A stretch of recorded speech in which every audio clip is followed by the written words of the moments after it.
They're gone now. It seems they suddenly had something else to do, or were controlled in some way. In any case, we have a chance to escape and prepare for the next steps. Xianxia circled back twice and brought the two to the entrance of City 1. They disguised themselves into two separate groups. Xianxia took Jasmine and Sister Rhea. As they approached the city gate, the guards stopped them and asked Jasmine, "Little girl, why are you entering the city?" At that moment, Jasmine blurted out, "My mother is ill, so my brother and I are selling landmines in the city to support our family expenses. Could the kind gentleman let us in?" Everyone was puzzled, intrigued by this unexpected and strange little girl. What were landmines? Few had heard of or seen them before.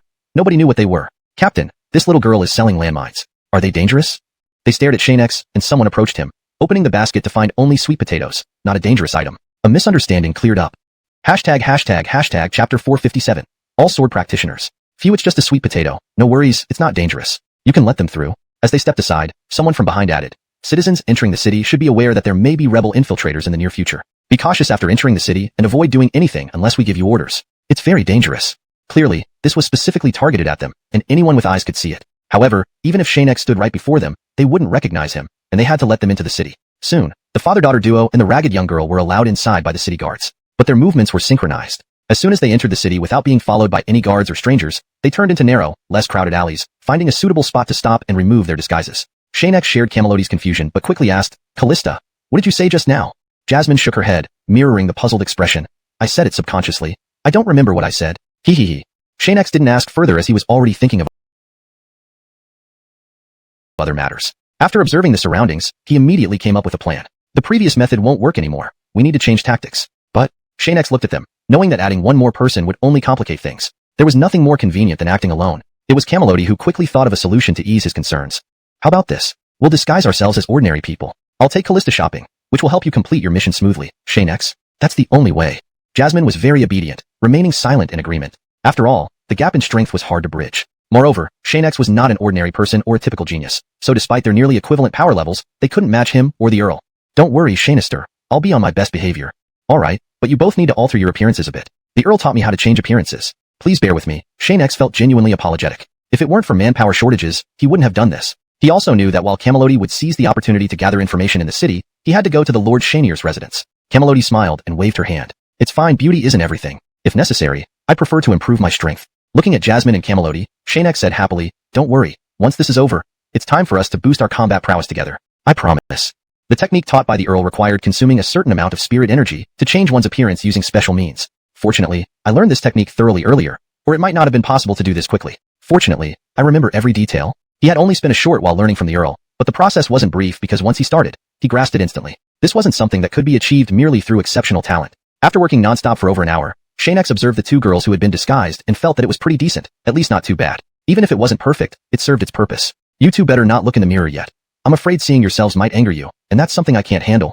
Compared to true masters, Xianxia's skills were still somewhat crude. "That's alright, hand over those sweet potatoes, and let's start shopping. First, we need to sell all these sweet potatoes." Camelody and Jasmine left Xianxia shortly after. He followed them for a while before truly parting ways and placing items on them so he could detect danger. "Since Camelody and company are in the city, I suppose I'll check out the Lord Xianxia's residence. Hopefully, things there aren't as terrible as I imagine." Upon approaching the Lord Xianxia's residence, Xianxia noticed the peculiar layout with very few guards around the large area. A few guards were engrossed in a card game below, completely oblivious to their surroundings. "I win. Pay up, pay up. Why does all the good cards end up in your hands? Just lucky. This luck feels off. Why do you always win? Probably cheating." The guard counting money looked at them as if they were trying to shirk responsibility. "Can't handle losing, huh? Can't handle losing?" Another guard spat out a cigarette and stood up. "Definitely cheating. F***CKU. Caused me to lose continuously." They quickly engaged in a brawl, completely oblivious to the enemy nearby. Xianxia chose a better path and continued sneaking inside. Strangely, he reached the important areas easily, which shouldn't have happened. Is it a trap? Xianxia remained vigilant, looking around. Soon, he sensed people coming from several directions. He cautiously moved forward again, only to find no hidden sentries. "Perhaps I overthought it. They haven't assigned anyone here, so they must be downstairs." If the roof was unoccupied, any stranger landing would be surrounded instantly. Years of experience told Xianxia that things were never that simple. Enough sightseeing. Let's switch things up. Just as he moved, the tiles underfoot loosened and slid away, dropping him abruptly. Oh my god. Realizing something was wrong, he quickly scanned his surroundings. No one. Without hesitation, he rushed into a room and shut the door. Quick, what's happening there? Go check it out." Shortly, several team members rushed in, noticing the broken tiles. They quickly dispatched someone to report, then stared at the room where Xianxia was hiding. "Do you think he's inside?" "I'm not sure." The man hesitated. "We usually can't enter this place, nor can we now. If he's hiding inside, we'll just wait here. He has to come out eventually." Xianxia thought they had given up on him, but suddenly a massive object slammed against the wall from the left side, catching him off guard. Bam! Xianxia was pushed out by the force, feeling it was too strong for him to resist. What is that? A fat cultivator emerged, followed by the guards outside. Soon, more people appeared in uniform. Sword Sect disciples. Humph, this is Kyushu Sect territory. Why are Sword Sect members here? Has the Lord Xianxia really betrayed us? Someone retorted. Did you not hear that the 10 towns outside were recaptured by the Kyushu Sect? I bet it's your doing. The Lord Xianxia of City 1 appeared, accompanied by many Sword Sect disciples, all wielding swords as their primary weapons. None of them used any other type of weapon. Chapter 458. The enemy's superior coordination. Humph, regretting now, and want to hand over City 1 directly? Xianxia sneered. He realized the ambush had been set here. We have many cultivators with strength far beyond mere techniques and experience. Once we act together, our team will be far more powerful than any individual. I don't believe one person can cause any significant trouble.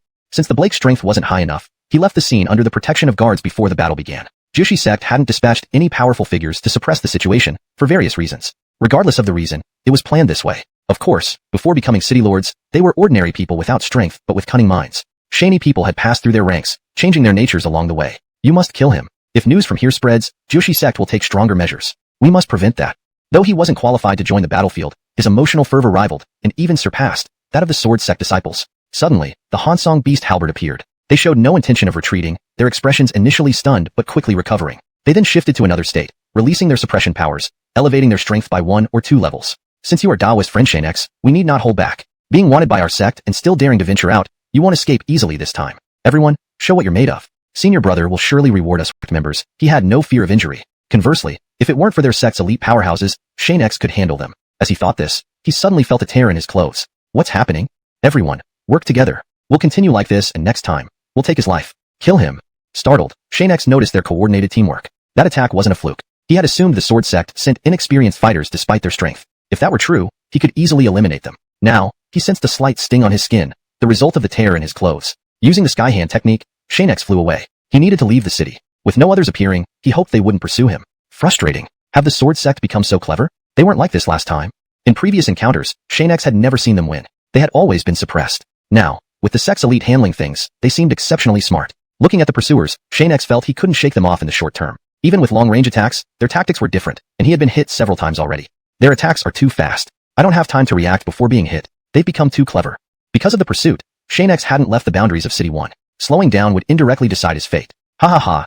Chase after and exterminate him quickly. He no longer has the strength to face us. Working together, our task will be complete. The Sword Sect disciples rushed forward frantically, reaching Xianxia swiftly. They clashed, and though Xianxia endured the first blow, the second one wasn't so lucky. Taoist friend Xianxia, hand over all the treasures you have. We'll consider giving you a swift end. Slow torture isn't our style, but if you refuse to cooperate, there's nothing we can do. Hurry, hand over the items and settle this. It's better for everyone. Torture isn't something we enjoy doing. Seeing Xianxia in a seemingly helpless position, everyone believed victory was secure. Why don't we just kill him now? When we're done, we can choose whatever we want. Why give him this opportunity? Seeing soft methods ineffective, they decided to follow the disciple's suggestion and kill Xianxia first before deciding on treasure distribution. Yes, killing him first makes sense. End of chapter 458.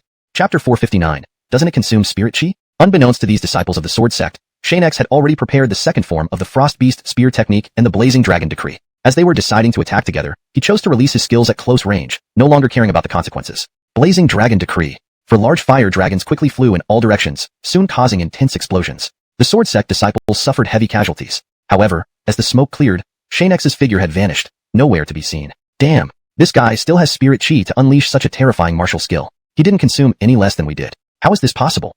To actually cause us so much damage, almost wiping out all the disciples, the spirit chi required to support such an enormous martial skill must have been considerable. Why? Why does this Xianxia still have some? After accounting for the severe issues, only 10 of us remain. Let's return and call for more people. Otherwise, with our current abilities, we're no match for Xianxia. His spirit chi hasn't been exhausted, as proven now. Everyone watched as a dark shadow fled into the sky. In reality, that wasn't the real Xianxia. It was merely a decoy. The true Xianxia was hiding in a corridor outside a room, a perfect spot for concealment. Once they left, he emerged, observing the blood on his body. Using spirit chi, he sealed the wounds, then cleaned himself up and changed into new clothes, completely altering his appearance. Before leaving the house, he placed some money on the table and walked out onto the street. Move slowly, don't get too agitated. Otherwise, if my wounds reopen, I'll surely arouse suspicion. Good, just like this. This is perfect, he kept reassuring himself. Walking down the street, nobody recognized him. Everyone looked at him curiously but moved on, not realizing he was the wanted Xianxia. This young man looks quite handsome. Wonder if he's married? If not, I should introduce him to my granddaughter. Why don't you stop daydreaming? That young man doesn't seem ordinary. I was just saying, No need to take it so seriously, the two women argued as they left. Xianxia sighed in exasperation. Having just changed his appearance, he shouldn't attract too much attention. But then again, matchmakers were unpredictable. Oh, being good-looking isn't my fault. Well, I better make myself look scruffy to avoid getting noticed by those ladies on the street. In an instant, he entered a house, shut the door, and found a stove. He smeared soot from the bottom of a pot on his face, then emerged from the house. Hey, you there. Stop and let us see you. Suddenly, soldiers appeared behind him, holding a portrait of him. They tried to wash his face and compare him, but it didn't match. All right, move along. But wait a moment. A soldier approached with a sheet of paper. Here, if you spot anyone like this, bring this to us and claim your reward. Xianxia felt strangely touched, never imagining he was worth money. After the soldiers left, he folded the paper and put it in his pocket. He began moving through the streets, searching for the two girls. I've got a rough idea of what happened. We'll leave after a short while, but where to start next remains Giffordar until I gather more information. Lost and frustrated, Xianxia continued searching without success. Where are Sister Ria and the others? Why haven't I seen them yet? Could something have happened? With no choice, Xianxia continued his search, but the increasing number of patrolling guards forced him to hide frequently, costing precious time. Though my face has changed, my build remains the same. They must have their suspicions. Indeed, more patrols are now around.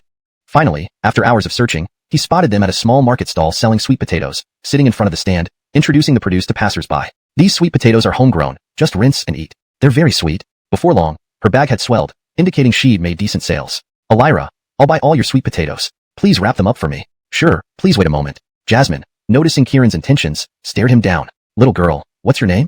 Ignoring him, Jasmine ate her sweet potato, making Kieran awkward. However, the situation quickly turned sour as he made inappropriate advances. Elira, bigger ones. The man fled in disarray, abandoning his dignity. Xianxia then emerged, stopping Sister Ria and the other girl as they were about to flee. He whispered, "Thank you, sir."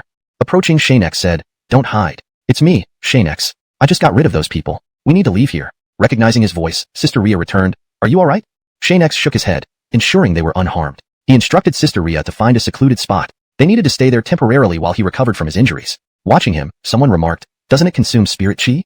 Hashtag chapter 460, the soul form individual. At the outskirts of City 1, in an old dilapidated hut, Xianxia was currently recovering. Aisling was sitting by the door, while Jasmine was eating something nearby. The savory aroma of meat was exceptionally tempting, so Xianxia had chosen to keep his respiratory system tightly shut. Thankfully, we chose this place earlier, and they didn't find it. "We're really lucky, aren't we?" said Jasmine. Jasmine glanced at Xianxia. It was also Shanister's choice. "We just followed him here." "Aisling, what would you have done?"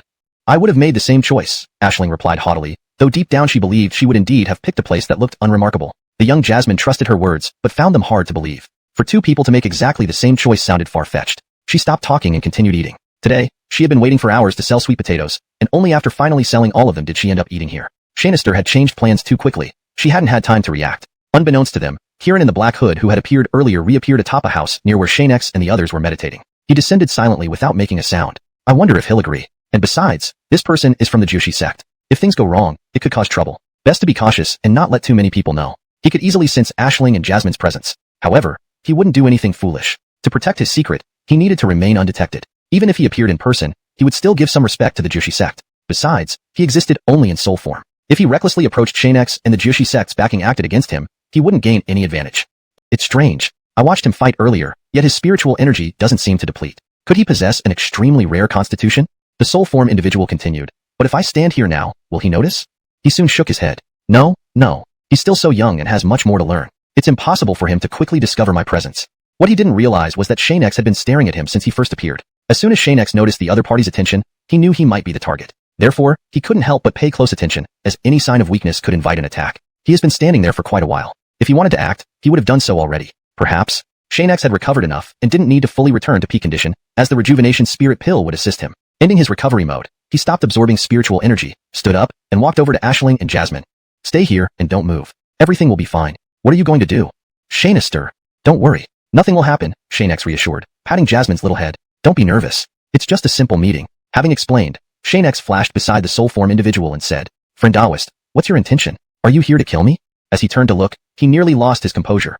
Inside the black robe was nothing but empty space. Fortunately, he wasn't superstitious, or else he might have fainted. Empty space. It must be a soul body. I can't believe the sword sect sent such a powerful individual against me. Just a mere youth. What are you waiting for, friend Taoist? The soul form individual replied directly, "I'm not waiting, but I am indeed waiting for you to recover to your peak condition, but it seems you no longer need it." His body was gradually self-recovering. Looking at Xianxia, the soul form individual seemed to see something new, although this ability wasn't what he sought. Xianxia didn't move, merely observing, "So you're not from the sword sect. But may I ask, what do you want?" Logically speaking, there must be a reason. By asking directly, Xianxia could save much trouble and perhaps even make a friend. Do you have any urgent matters, friend Taoist? Rest assured, I only wish for you to examine something for me. You might recognize it, or you might not, but I'm certain you know what it is. So I'd like you to take a look. Xianxia faced him. Can you show me the object? The soul form individual didn't hide anything. He placed the item inside a dark mass, then moved closer to Xianxia, cautioning. This contains something rather sinister. Are you sure you want to see it?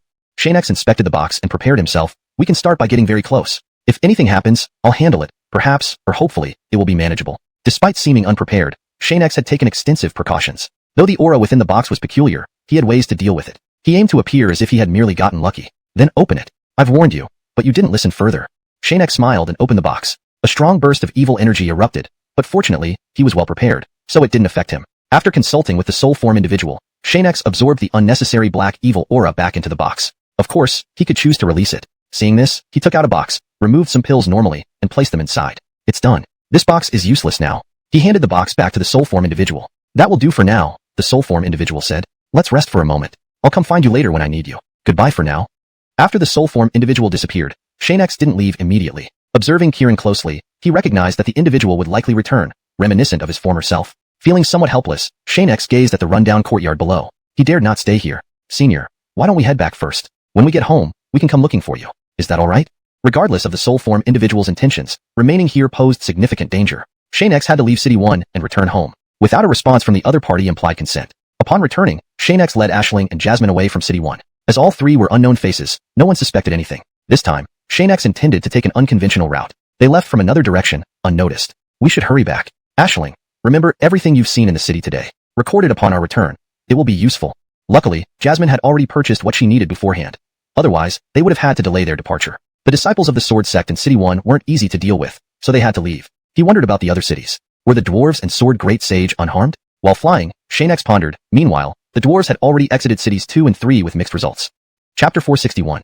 How about a deal? Great Sage, how is the situation in your city? The Earl asked him. Without realizing it, their two groups had already met. The Davin hesitated before saying, at first, everything was fine when we entered. But later, for some unknown reason, they started searching more strictly and we were exposed. The Earl looked at him and continued. It seems these people were prepared all along. Annoyingly, despite our advanced reconnaissance, there were still strict defenses. Did they find something suspicious?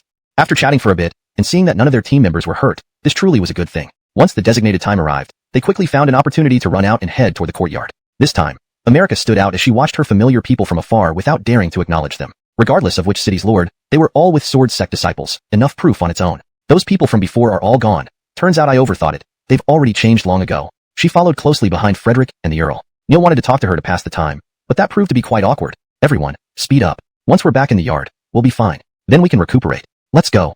When they returned to the courtyard, Xianxia and the others were already back. The aroma wafting from the dining area indicated someone was cooking. Can't believe it smells this good. Who's cooking? Their skills are fantastic. Sister Camelody saw them return. Don't worry, Xianxia is handling the cooking this time. There might be a couple more dishes. Go wash your hands first.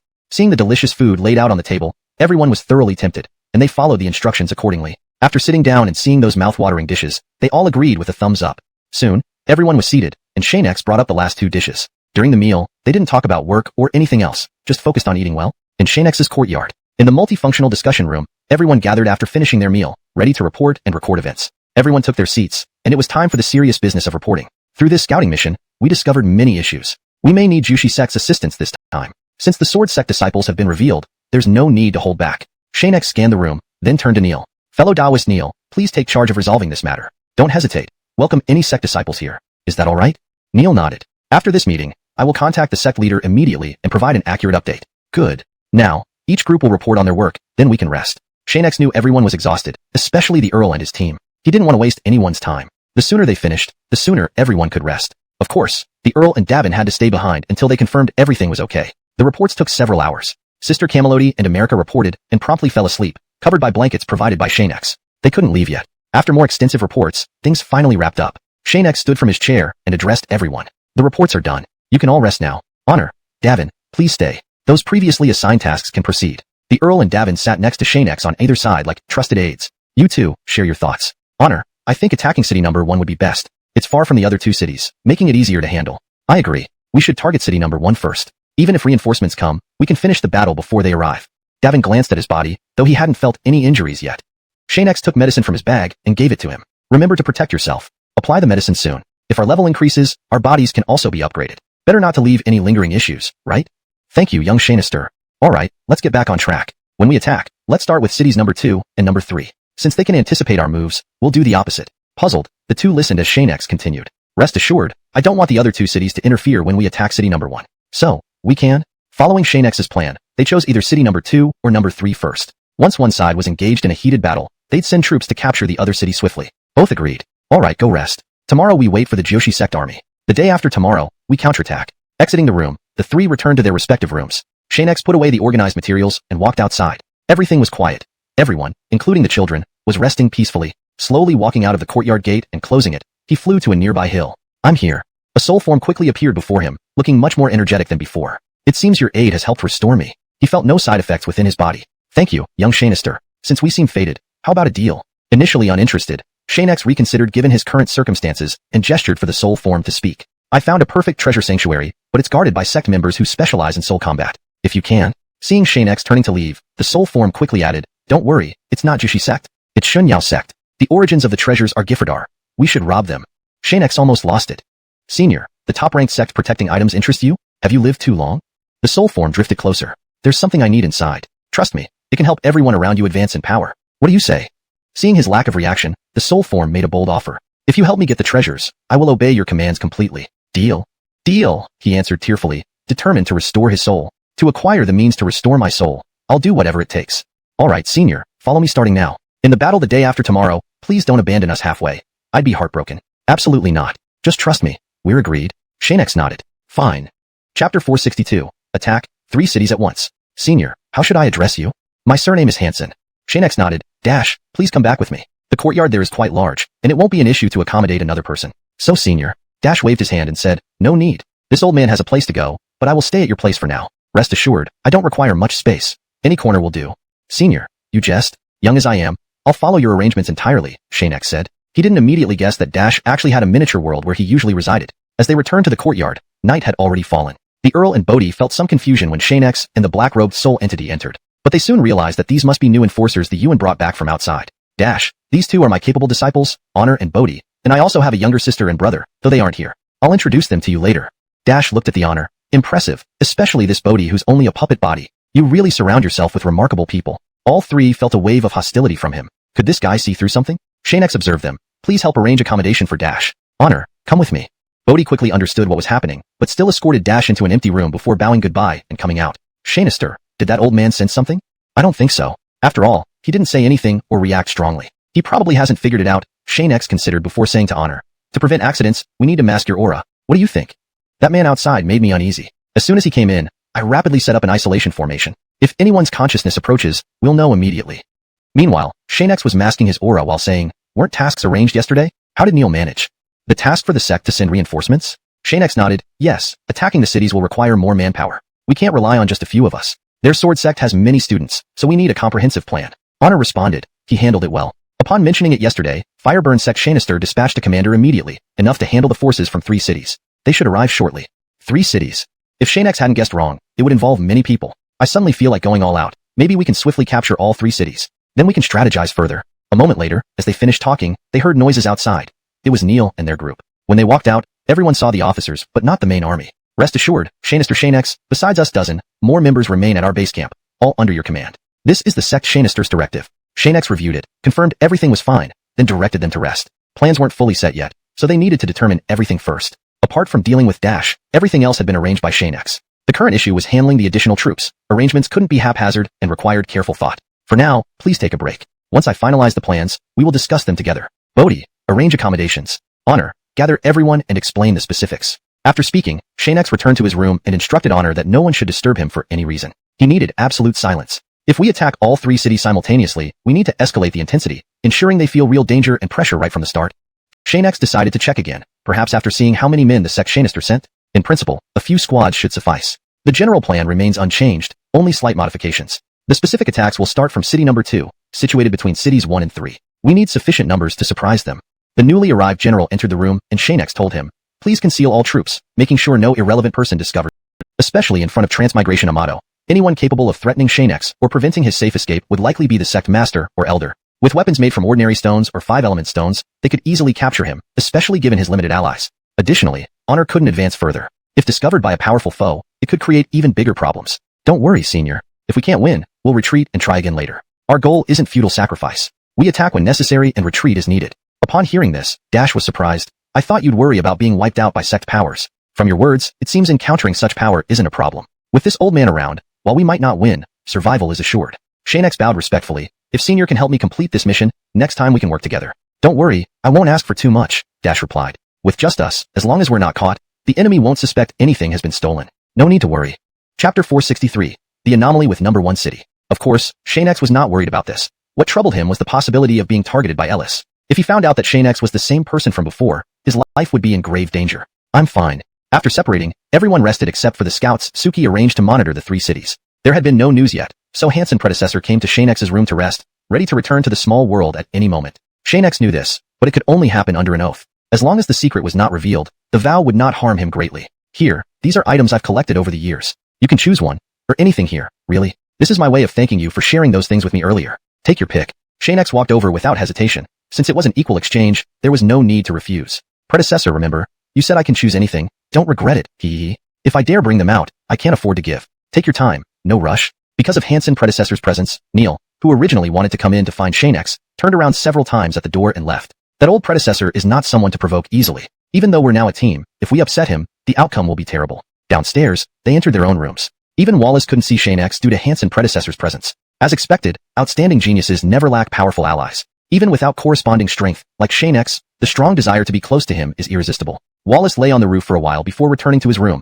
estimating that tonight, Xianxia belonged to Hansen predecessor. Kachi. The door was eventually pushed open. Jasmine walked in holding a plush toy, directly coming to Xianxia's side.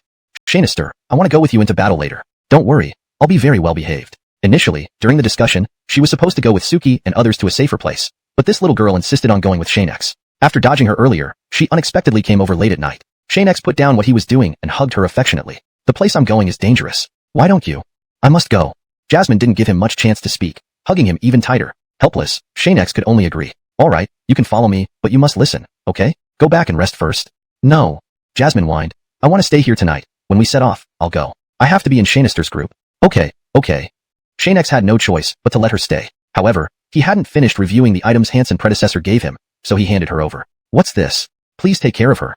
You? Yes. Before she could protest, the sleepy Jasmine was placed in his hands. Hansen predecessor quickly transformed into a nanny, being very cautious. If we take her away now, she might cry. Better take her along. Originally wanting to refuse, Hansen predecessor now acted like a doting parent, not even listening to Xianxia. Seeing the adorable little girl in his arms, Hansen predecessor's stern demeanor seemed to soften. It seems she really wants to go with you. Look, she fell asleep just now but still clings to my clothes. Xianxia glanced over.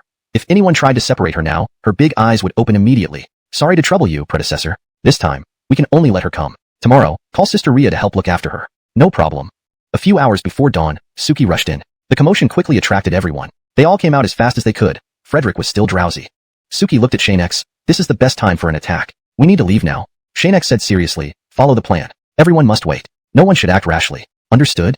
Yes. Everyone flew out of the courtyard. Elira, please handle this end carefully. Once the battle starts, I'll come over. Also, don't engage recklessly.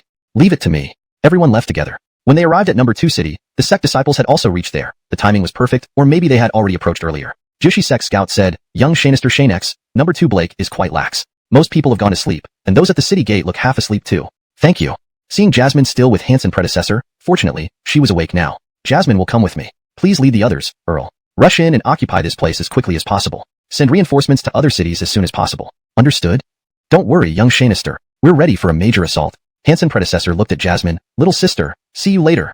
In the next second, they all shot out, rapidly approaching the city gate. Though carrying Jasmine, Xianxia still brought out the Hansen beast halberd and moved closer. With Hansen predecessor's help, the Rikers followed closely, and number 2 city quickly fell into severe crisis. Inside the city lord's residence, calls were made to other 2 cities for reinforcements. Based on their understanding of Xianxia, this attack must involve only Xianxia and his people, so they dispatched many disciples and guards from other cities, leaving only a few behind. And this played right into their hands. As soon as they left, the hidden members acted, killing each one except for the residents. However, number 1 city did not seem to send many reinforcements, just some minimal support. Suki noticed, why are there only guards and no sword sect cultivators? What do we do? Attack? If there are cultivators inside, then sending more guards won't matter. We need to capture the city gate before Xianxia arrives. Pretend to attack for now. Good. Neil instructed everyone. All together. Does it matter how smart they are? Daring to control our city means they deserve death. Except for number 1 city, the other cities were attacked successfully. The battle sounded immediately. Cities 2 and 3 had intense battles, while Suki and her team held the city gate of number 1 city. Everyone, be on guard. No matter who comes, don't let them pass. Hold until Xianxia returns. This is the battlefield. Neil had no objections but suggested, Elira who? Should I take 2 squads to attack now? Without extra guards, we should understand their cultivator distribution better. Having been in battles, he knew how to phrase it. Suki didn't know how to refuse. Alright, but keep more people here. Retreat if you encounter danger. Understand? Good. 2 squads followed him further in, distributing their forces. Only hope the situation wouldn't get too bad. Chapter 464. This is my dominant battlefield. Because the number of guards was very small, Neil could charge forward without any obstruction. As per Xianxia's instructions, they needed to directly occupy the Xianxia for their actions to count, so he led his people straight ahead. Everyone, speed up. This time, heaven favors us. We can go back and rest soon. Whoosh. Bang. The gate of the Xianxia was shattered as Neil rushed in with his team. There were many cultivators inside. The reinforcements from earlier only allowed a few to escape while the remaining army protected the area. If they could have breached it easily, they wouldn't have acted this way. Everyone left, and neither mentioned the recent incident. Xianxia did not understand why such a simple observation mission ended up costing so many lives. Even if the Josués didn't speak, everyone knew something was amiss. Neil, realizing he was in the wrong, followed suit but was fortunate that America did not tell the other disciples about this. Moreover, his actions against the demonic clan were similar. Destruction in the lands of the demon clan is common. What's strange about it? America is now very formidable. If they follow me, there's nothing else that can be done. In battle, certain things cannot be avoided. Regardless of whether it was Jushi sect or America, they couldn't change this reality. Waiting at the city gate for Xianxia, Neil seized the opportunity while America was absent to give an impassioned speech, encouraging everyone to follow him for the fight he intended to ensure. Previously, the number of people was too small to continue, and he had undoubtedly left them behind to preserve himself and execute a more audacious plan. In the end, only a few joined him, while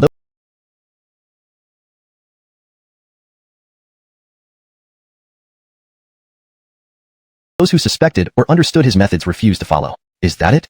Someone stepped forward and said, I believe it's better to wait for Taoist fellow Xianxia and others. We shouldn't risk unnecessary destruction. Doing so would be pointless. Neil retorted, rest assured, no one is forcing you. Since you've chosen to stay, let's not argue further. Those who stayed knew his true intentions, but couldn't inform the others who had followed him. They could only pray that these followers would fare better. Before America returned, Neil immediately left with those willing to follow him, charging towards the center of Xianxia again. By the time America came out, they had already vanished. Her disciples explained, and she wanted to rush over to assist, perhaps hoping that Neil might redeem himself. Suddenly, Xianxia and Dash arrived and halted them just as they were about to charge forward. America, since there's danger ahead, why didn't you wait for us? America recounted the events. Even Dash couldn't help but say angrily, does Neil have some sort of issue? How dare he lead his fellow sect members like this? Xianxia sternly responded, let's approach their attacking range carefully and be ready to support them. If there's a powerful cultivator guarding them, we should not proceed recklessly. They moved closer and stopped, sensing the intense battle within. Neil had already charged in with his group. This rash youngster, he doesn't know the strength of the opposition. Even knowing the strength, he still became uncontrollable, and we had no choice but to retreat.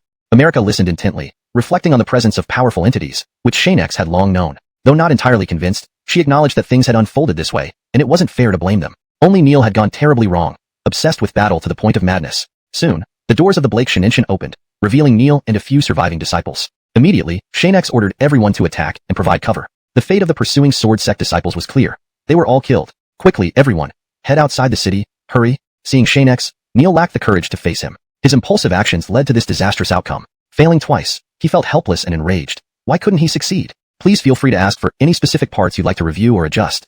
Chapter 465. The Power of the Sword Sect. Fortunately, the Sword Sect disciples in City 1 did not chase after them relentlessly, allowing Xianxia and his group to escape unscathed. Once they were completely out of danger, they stopped in a forest for a brief rest. America immediately arranged people to stand guard nearby, just in case the enemies launched a sudden attack. With so many people lost like that, Xianxia, I don't even know how to explain this now. Immediately afterward, she pounced on Neil, striking him. Xianxia quickly separated the two and engaged in another verbal battle until they finally stopped, utterly spent. If it weren't for you, we would have retreated much earlier. Now, so many disciples are dead. These were all avoidable situations.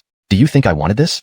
Neil retorted angrily. If I hadn't gone to gather information, how would you have known there was a strong presence inside so quickly? Hansong Qianzhang remained silent, knowing well what had happened but refraining from comment, since he felt it wasn't his place to speak up before Xianxia, who would address matters if necessary. Stop arguing. Xianxia stepped between them. This isn't the place to talk. Let's discuss everything back home. If everyone has rested enough, let's continue our journey. However, no one seemed ready to leave, having just undergone an intense escape. Their bodies needed rest, so Xianxia allowed them more time. He then approached Hansong Qianzhang. Lizette, go to Elder America first. I need to talk to Dash, alright? Jasmine obediently moved away, and Hansong Qianzhang took her to America before returning. He looked at Xianxia and said, speak.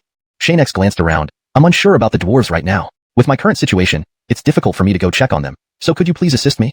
Hansong Qianzhang, understanding the circumstances, did not decline. Let's meet back at the courtyard. Remember to take good care of Lizette. I like this child, and when the time comes, I can offer her an opportunity. I thank you on behalf of this young girl. Xianxia knew full well what such an offer meant.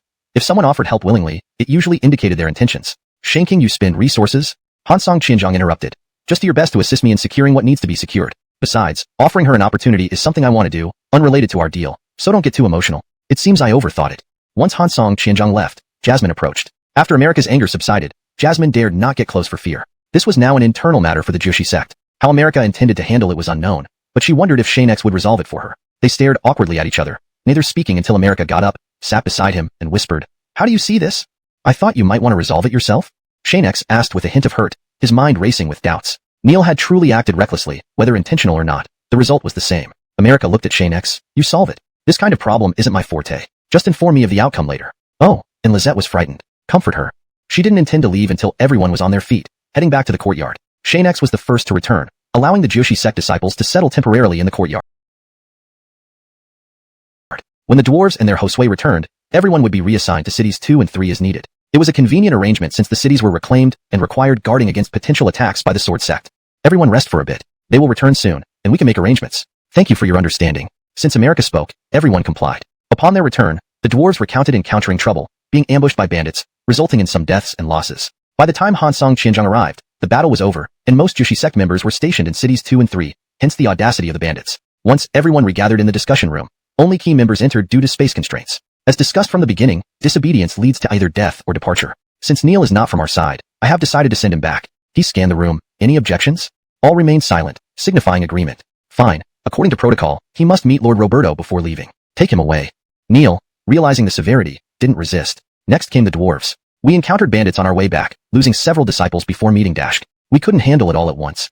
Xianxia turned to Hansong Qianzhang. These people used concealment techniques and escaped far away, making pursuit nearly impossible. Likely the work of sword sect disciples from City 1. With so many strong presences here, independent cultivators wouldn't dare act so rashly. Xianxia continued. If my guess is correct, they targeted us specifically. Suddenly, Xianxia apologized. "I'm sorry. City 1 is unique. That's why we returned early. The powerful figures Dash sensed should be within City 1, and we can't handle it alone.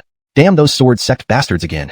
Ian pounded the table. "We must now concentrate and strike precisely. As long as our target remains City 1, they won't consider attacking other cities. Before the attack begins, Ian and Frederick should create disturbances.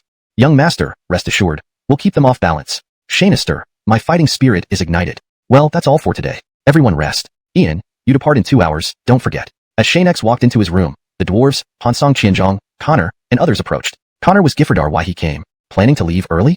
Connor shook his head. "I just came along. It's rare to be together like this. Shouldn't we cherish the moment?" Xianxia didn't prolong the conversation. Chapter 466, Sword Sect Strikes Back. It seemed he truly wasn't there just to find them and then leave. Thus, Xianxia didn't react much. He merely took out some tea from his storage ring and poured it for everyone before placing the tea. "We'll reclaim what was lost eventually. I wonder where the Sword Sect's powerhouse is? If we can kill him, it would be easier to retake the city." The Riker frowned. "I never thought the Sword Sect's powerhouse would be in City 1. Is there something special about this place?" Connor explained. "Apparently, this is the city under Jushi sect with the highest income and unique cultivating origin stones, naturally attracting many. But for the Sword Sect to dare act, they must believe they can fight against the Jushi sect. Regardless of how things change, we need to reclaim the city first. I cannot decide the fate of these resources, so let's not discuss it further." Xianxia looked at them. "Let's go down and see." Everyone flew downwards, but after a while, Xianxia suddenly stopped. Xianxia Hansen asked, "What's wrong?" The Riker was shocked. "Our courtyard is under attack. According to Davin's description, they seem to be sword sect disciples, including a powerhouse. We need to return quickly, young Xianxia. Let's head back." There were so many people in the courtyard. If the sword sect powerhouse attacked and conquered it, the situation would indeed be dire. Xianxia Hansen looked at the city below. "We really couldn't sense that aura. Who knew they'd attack the rear once we came out? These people dared to follow us." Xianxia blamed himself. "I was careless. Let's hope they haven't taken the courtyard by the time we get back, or else it will be too late." Outside Xianxia's courtyard in the sky, several sword sect powerhouses stood together with their disciples, all cultivators. They had already started their attack. All sword sect disciples, attack? The enemies charged forward. America, seeing this, shouted to Davin, "Where is Xianxia? Why hasn't he shown up?" Davin replied, "He's at City 1. We're alone here now. Just hold on. They'll be back soon." Seeing Jasmine trying to run, America pulled her back. "Dangerous, don't run around. Wait for your master to come back. What's the rush?" Without Xianxia and the Riker, America was panicking. She hadn't interacted much with Davin and had no idea if he could handle things like Xianxia and the Riker. As the enemy grew, Davin shouted, "Elira America, hold the door. I'll go out." "Okay, wait, what are you going to do?" America quickly returned to her position, relieved that the returning Jushi sect disciples hadn't left yet. Otherwise they wouldn't be able to hold on. "Kill them." Davin flew into the air and looked down at the sword sect disciples. "Don't think numbers mean I can't use my skills. My Yuan taught me this technique, Rain of Swords." Using his maximum strength, he unleashed a group attack. The number and power of the sword rain depended on his strength. As Davin unleashed it, the sky filled with falling swords. One strike landed, and many watching couldn't dodge in time, leading to heavy casualties among the disciples. The distant sword sect powerhouse's face turned green. He had thought it would be easy, but the opponent's skill was far stronger than expected. This skill was unprecedented, even he might struggle to dodge such an attack while fighting. An order was given for all disciples to retreat as the sword sect powerhouse approached personally. Friend Taoist, with your talent, why burden yourself with these weaklings? Why not learn from an elder like me? I promise you greatness. Davin looked at him as if he were a fool, saying, sorry, you're not qualified to be my master. No thanks. The sword sect powerhouse smiled. You think a mere youth can elevate you to greatness? Following someone like me, becoming a Xianxia god is possible. He had recognized Davin's potential and didn't want to kill such talent. He had to try persuading him. Humph, even if I followed you, I'd only become a Xianxia god. Let's fight. Davin attacked, but the other remained unharmed. So, you refused to cooperate. The sword sect powerhouse used his martial arts. Resistance means destruction. You alone aren't my match. Surrender now and return what was taken, and I'll pretend this never happened. Impossible.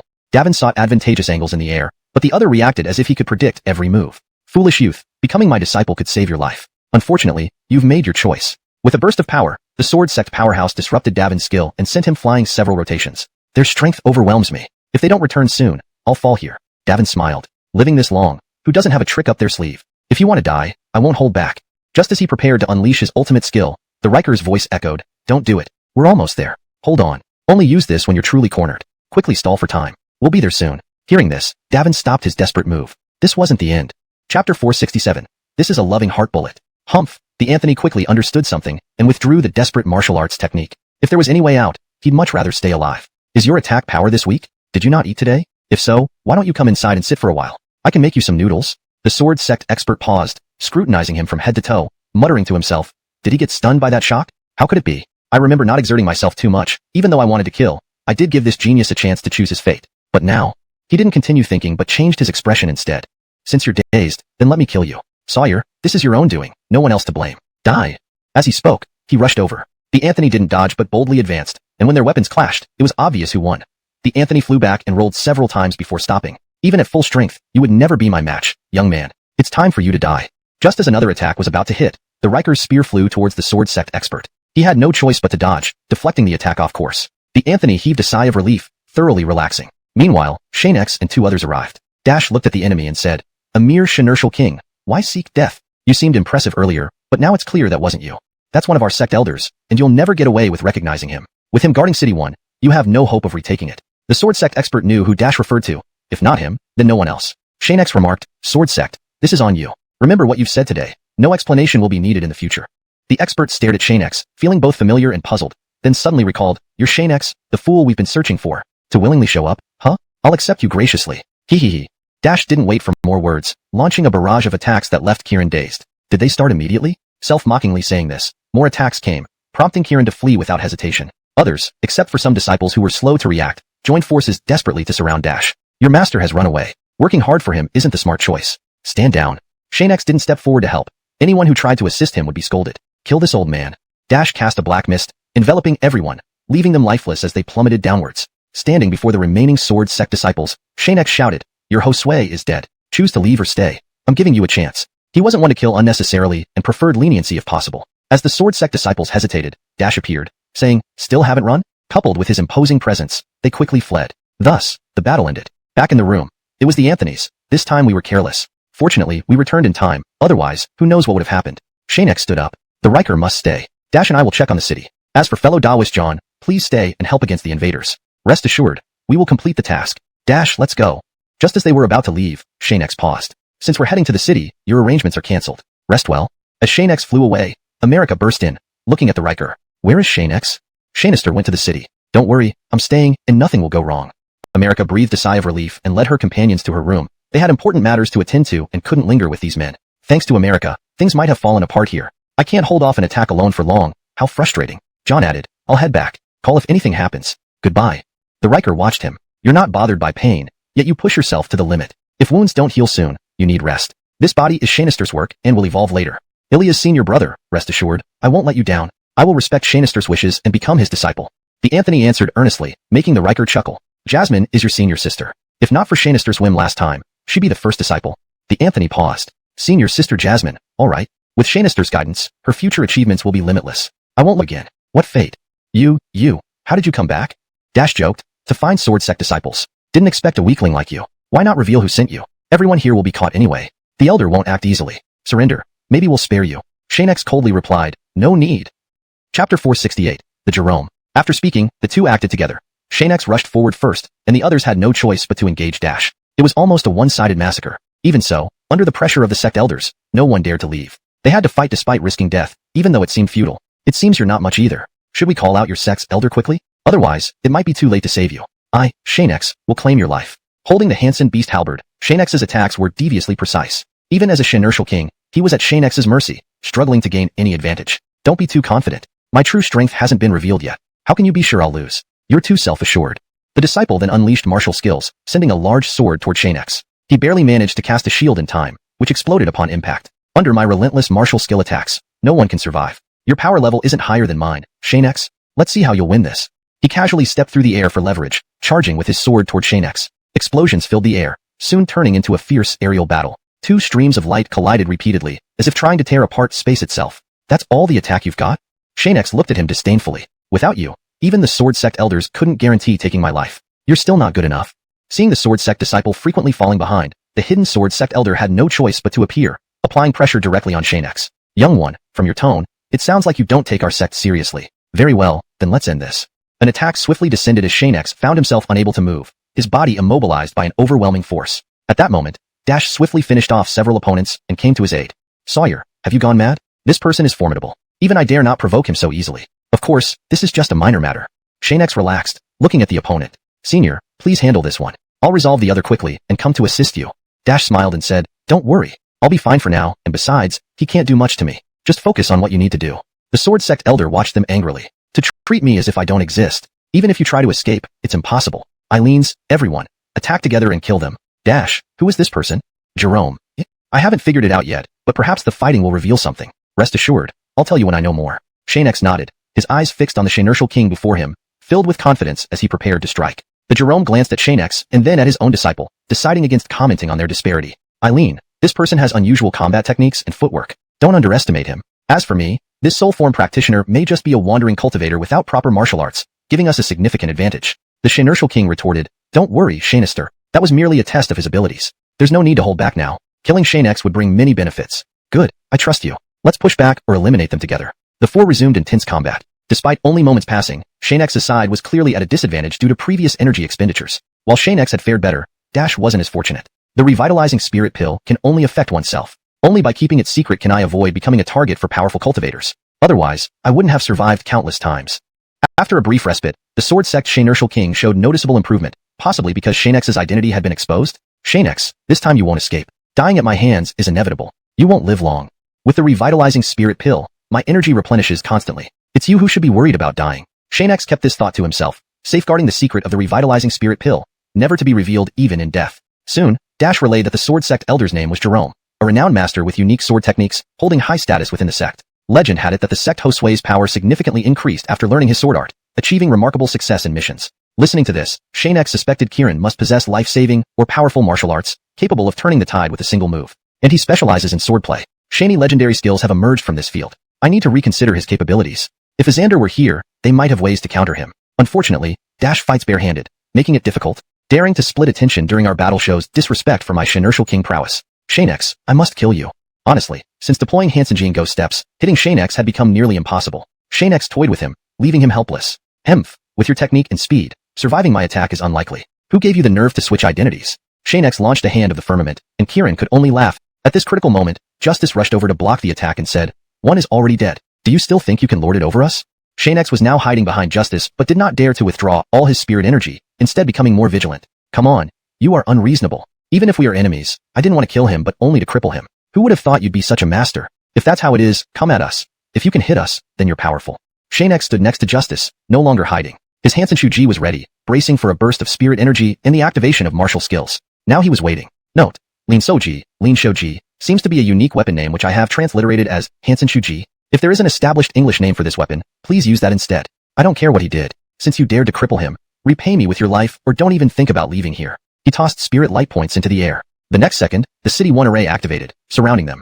Xianxia tried to escape but failed. Ha ha ha, this is an array specifically prepared for invaders like you. Next, Even without me, you won't stand a chance. Don't worry, it'll be over soon. DeAndre left directly for the dag, carrying him away. Now around were only disciples. Previously, it wouldn't have mattered, but with the array's enhancement, their situation worsened. Justice, do you have a way to break it? Justice nodded. There is, but we need to deal with these troublesome juniors first. However, rest assured, though this array doesn't attack its own people, its attacks are dense. Still, I believe it can't harm you, right?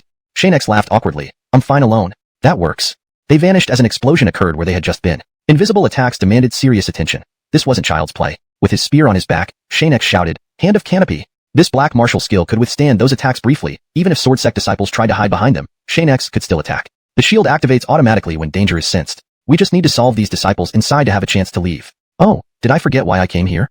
Xianxia didn't continue as he recalled later, because Justice had expended a lot of spirit energy. Continuing the fight might lead to trouble, so Xianxia now wanted to leave quickly. He abandoned the idea of confronting the elder directly. Winning wouldn't bring any benefit. I should be content. Finishing this task and crippling a Wuwang is not bad. Seeing Justice struggle, Xianxia decided to apologize. DeAndre said, Start over. I'll provide resources. You mustn't leave, you're a genius. But, he didn't want to be a burden. What use was a waste in the sect? There's no but. Rest assured, I'll go to the Patriarch. At worst, we both leave and live our lives. DeAndre was determined not to abandon him. No matter what, they'd endure together. Sorry. Thud thud thud. Elder, the disciples are almost done for. Please lend a hand, or we can only retreat without a chance to fight. DeAndre was pulled by a disciple. Xianxia.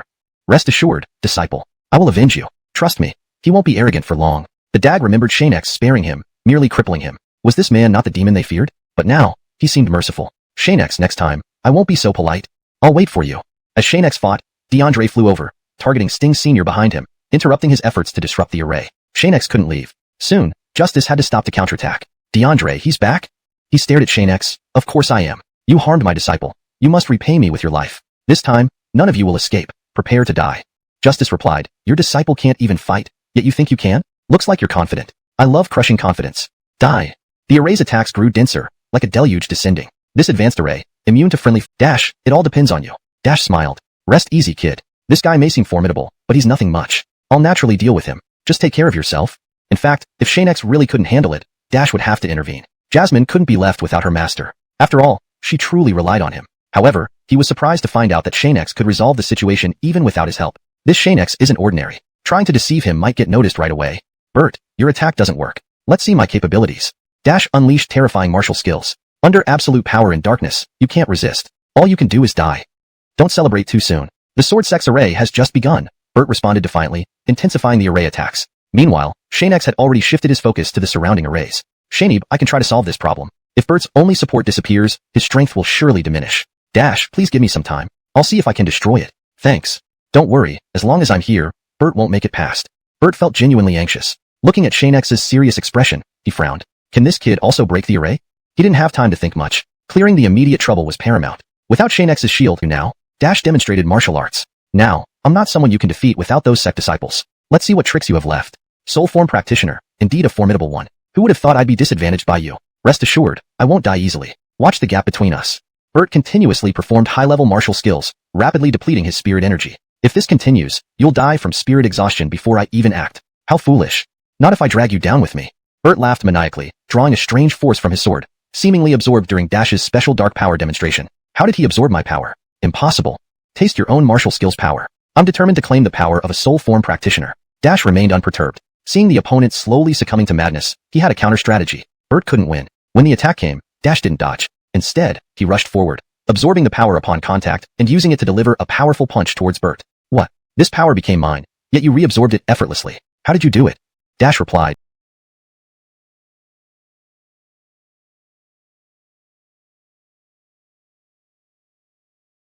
You won't live to understand. Prepare to die, and every year during festivals, someone will visit you. Camillutes earlier, in the room below, a slightly conscious Xianxia King realm disciple struggled to stand, supporting himself against the wall as he slowly walked out. Seeing his master gradually losing the upper hand, he decided to do something. Xianxia said that using this secret art would result in complete annihilation. Even so, I must do this to protect him. As Dash charged over, the secret art completed successfully, and he rushed forward to block. Stop hurting my master. He suddenly rushed forward. Dash didn't hold back, striking directly through the Xianxia King realm disciple's body. Bert froze in shock. Eileen. Sorry, Xianxia. I tried my best. Dash withdrew his hand, watching the disciple drop. His expression remained unchanged. After all, he was a soul form practitioner with no face. Sorry, you chose to seek death. Not my fault. You. Bert didn't do anything else, but rushed down to embrace the disciple who still had life left. Stop talking. Everything will be fine, surely? Seeing the disciple in his arms keep speaking, he tried to stop him. By the time they reached the ground, the disciple had lost consciousness and was dead. Son, Eileen. No matter how he called out, the Xianxia King disciple in his arms was lifeless. One full strike from an elder could have caused us significant trouble. Without you both, we might still be feverishly worrying about the town. These sword sect members aren't easy to deal with. Dash sneered. Among the 10 great sects in this 9 provinces continent, none are easy to provoke, especially the top 5. Just like the present Jushi sect, if there are many of them, and you haven't feared them before, haven't you? Xianxia smiled awkwardly and quickly sped up, ultimately succeeding in returning to the courtyard. They also specifically dispatched someone outside to keep watch, finally daring to rest in their rooms. The Earl and others were on the lookout tower in the courtyard. This time, Xianxia had specially instructed that no matter when, someone must be here guarding without leaving. It seemed they had caused some major disaster, fearing the enemy would come knocking. Great sage, it seems there are sword sect experts in this city. Young Xianxia may have killed someone important, which is why we're told to keep watch. 2 of us are needed. Though Xianxia didn't say much, the Earl guessed part of it correctly. Whether a small part or a large part, it was mostly accurate. In any case, it wasn't far off. This time, young Xianxia might have thoroughly stirred up this city and is now preparing for the next phase of the offensive plan. Honor senior brother, do you think we'll know? The Earl lightly hit him. Don't be silly. Given our status as top-tier experts in the team, we naturally need to be informed to execute plans. Otherwise, we can't act. Who could disagree? The most trusted one, let's go directly. No breathing room for the enemy. Yes, I'll arrange immediately. The disciple conversing with him was scared stiff, thankful that this menace hadn't wanted to kill. Otherwise, no one would survive. No one expected that an esteemed sword sect elder would do anything for his son. If disciples failed, he'd quickly bury them alive. His cruelty might be unknown to outsiders, but his sword sect disciples under Abdullahi, they knew it well. Killing was as simple as everyday meals. Before long, a continuous stream of people flew out of City 1, most cultivators, a few ordinary people. They hurried along as fast as possible. The Emmett stood swaying almost asleep, but the next second, a cold wind blew past, instantly waking him and the Earl, who then alerted everyone except Xianxia and Dash. Why did you rush us here? America looked outside at the empty area. There's no danger, you're disrupting my sleep. Killing intent, the Earl explained. I felt strong killing intent. Before others could respond, Abdullahi arrived with the disciples, making the environment rapidly turn icy, as if winter had come early. The Earl and Emmett flew out, while others waited on the courtyard walls. Everyone finally understood where this killing intent came from. Well, this guy's eyes are red like no human, but knowing it's from the sword sect, there's no fear. Abdullahi said, bring out Xianxia in the soul form. You're no match for me. Don't seek death. The Earl and Emmett readied their weapons, others flying out. Except for Ria's sister and Jasmine, everyone released their spiritual energy, chilling the sword sect disciples. Sorry, our young Xianxia is resting. If you want trouble, dealing with us will suffice. Seeing their varying strengths, Abdullahi knew his remaining disciples couldn't withstand such repeated attacks. They would only meet their end. You don't have that qualification? Abdullahi had to weigh the consequences of starting a battle now. If his disciples were all wiped out, City 1 couldn't be protected. Sawyer, your young Xianxia killed my son. If he doesn't come out today, don't blame me for being ruthless. Then let's see. Like we're afraid of you. The Emmett deliberately provoked him, unwilling to let the City 1 visitors return easily. Elira America, the Earl simply addressed her. I think this is all their combat strength. You should stay with Ria's sister and find a way to contact your father to take control. All right, America nodded. Such a perfect opportunity arising is a bit unsettling. Truly. Thank you. At that moment, Abdullahi's body suddenly changed. He absorbed and merged. This is related to that elder. We mainly need to deal with this demonized person. The others are no longer a concern.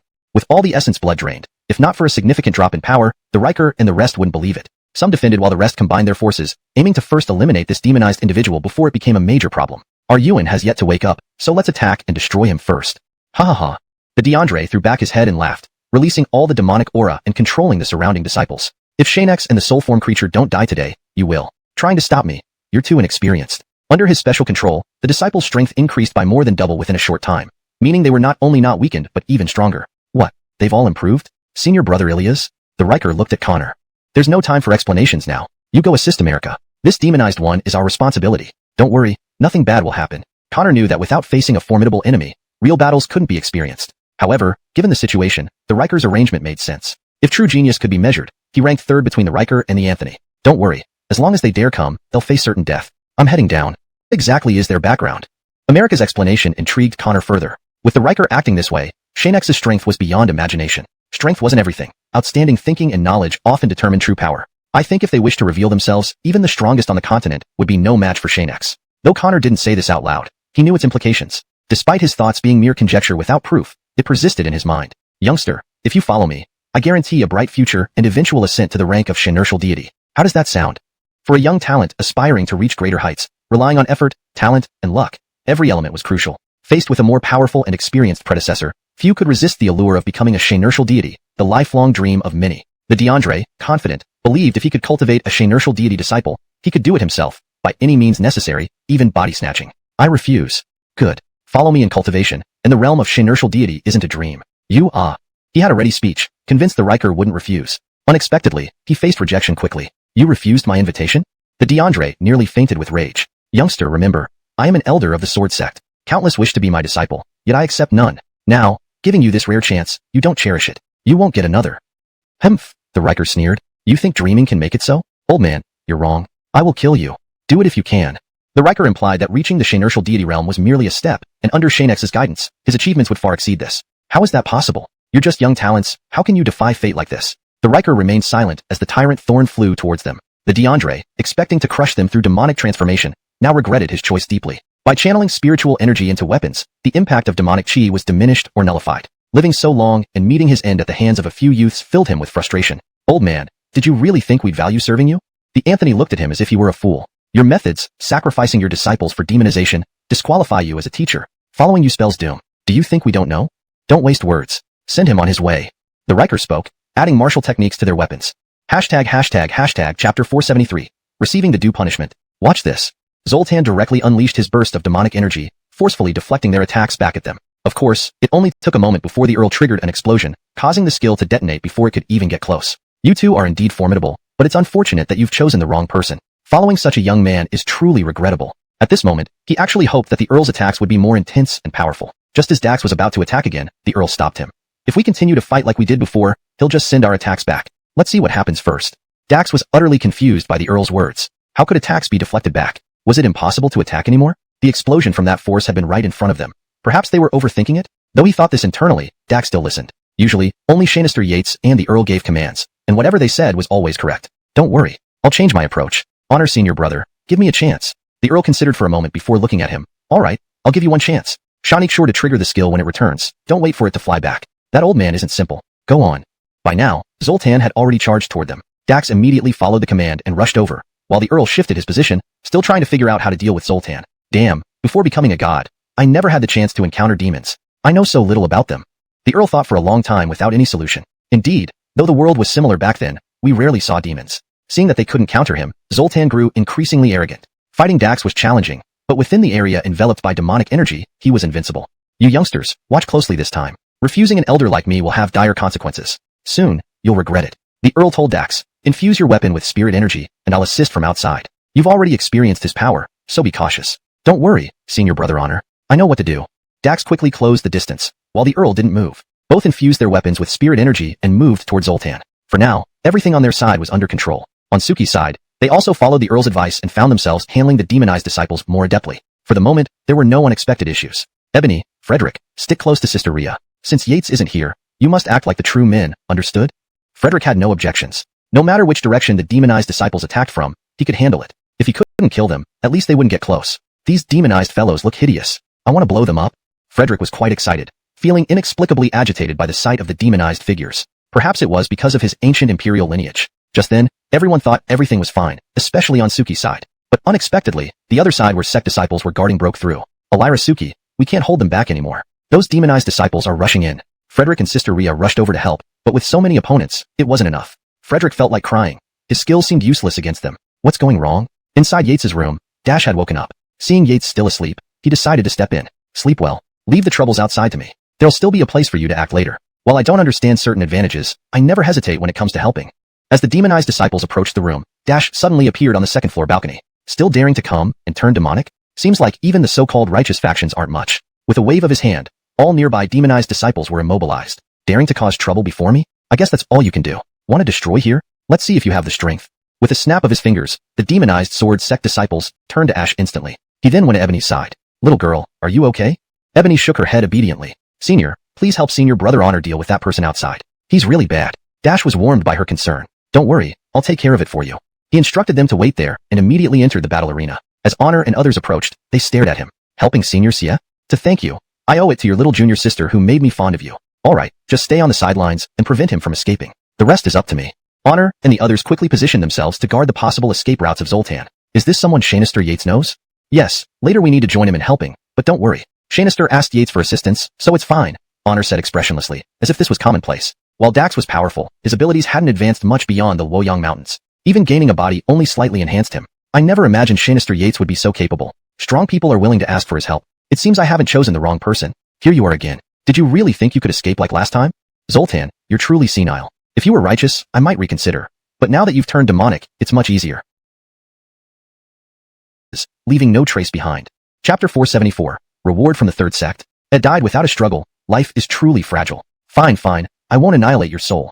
You may go now. After saying this, a spirit appeared from the explosion site, looking just like the solitary elderly guest from earlier, but he was now filled with fear. He fled quickly without even turning back. Everyone present changed expressions. Toby's strength was immense, far beyond what they could imagine. He casually eliminated a sword sect expert with just a wave of his hand, and only young Xianxia crew seemed to notice what he did. If it weren't for your sword sect's sake, this old man would not have shown mercy. Pity, such a pity. The solitary elderly guest ran for some time before feeling safe and started rejoicing inwardly, forgetting that the direction he was fleeing in still included Honor and others. Facing the spirit, Honor had his own set of moves. When preparing to escape the control range, Honor directly grabbed him and placed him in a cage-like enclosure. Senior, what does this mean?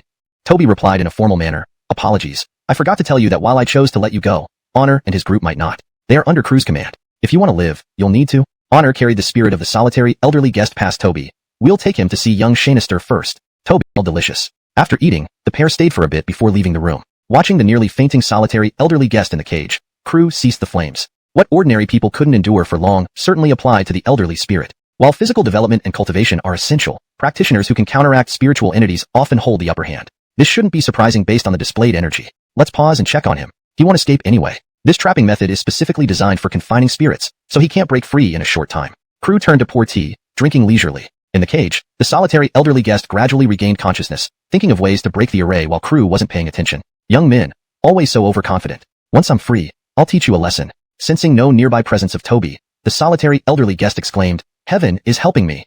He proceeded according to plan. However, one strike later, the solitary elderly guest wished he were dead, as the peculiar flames surrounding the trap instantly struck him upon any attempt to escape, ruining his chances forever.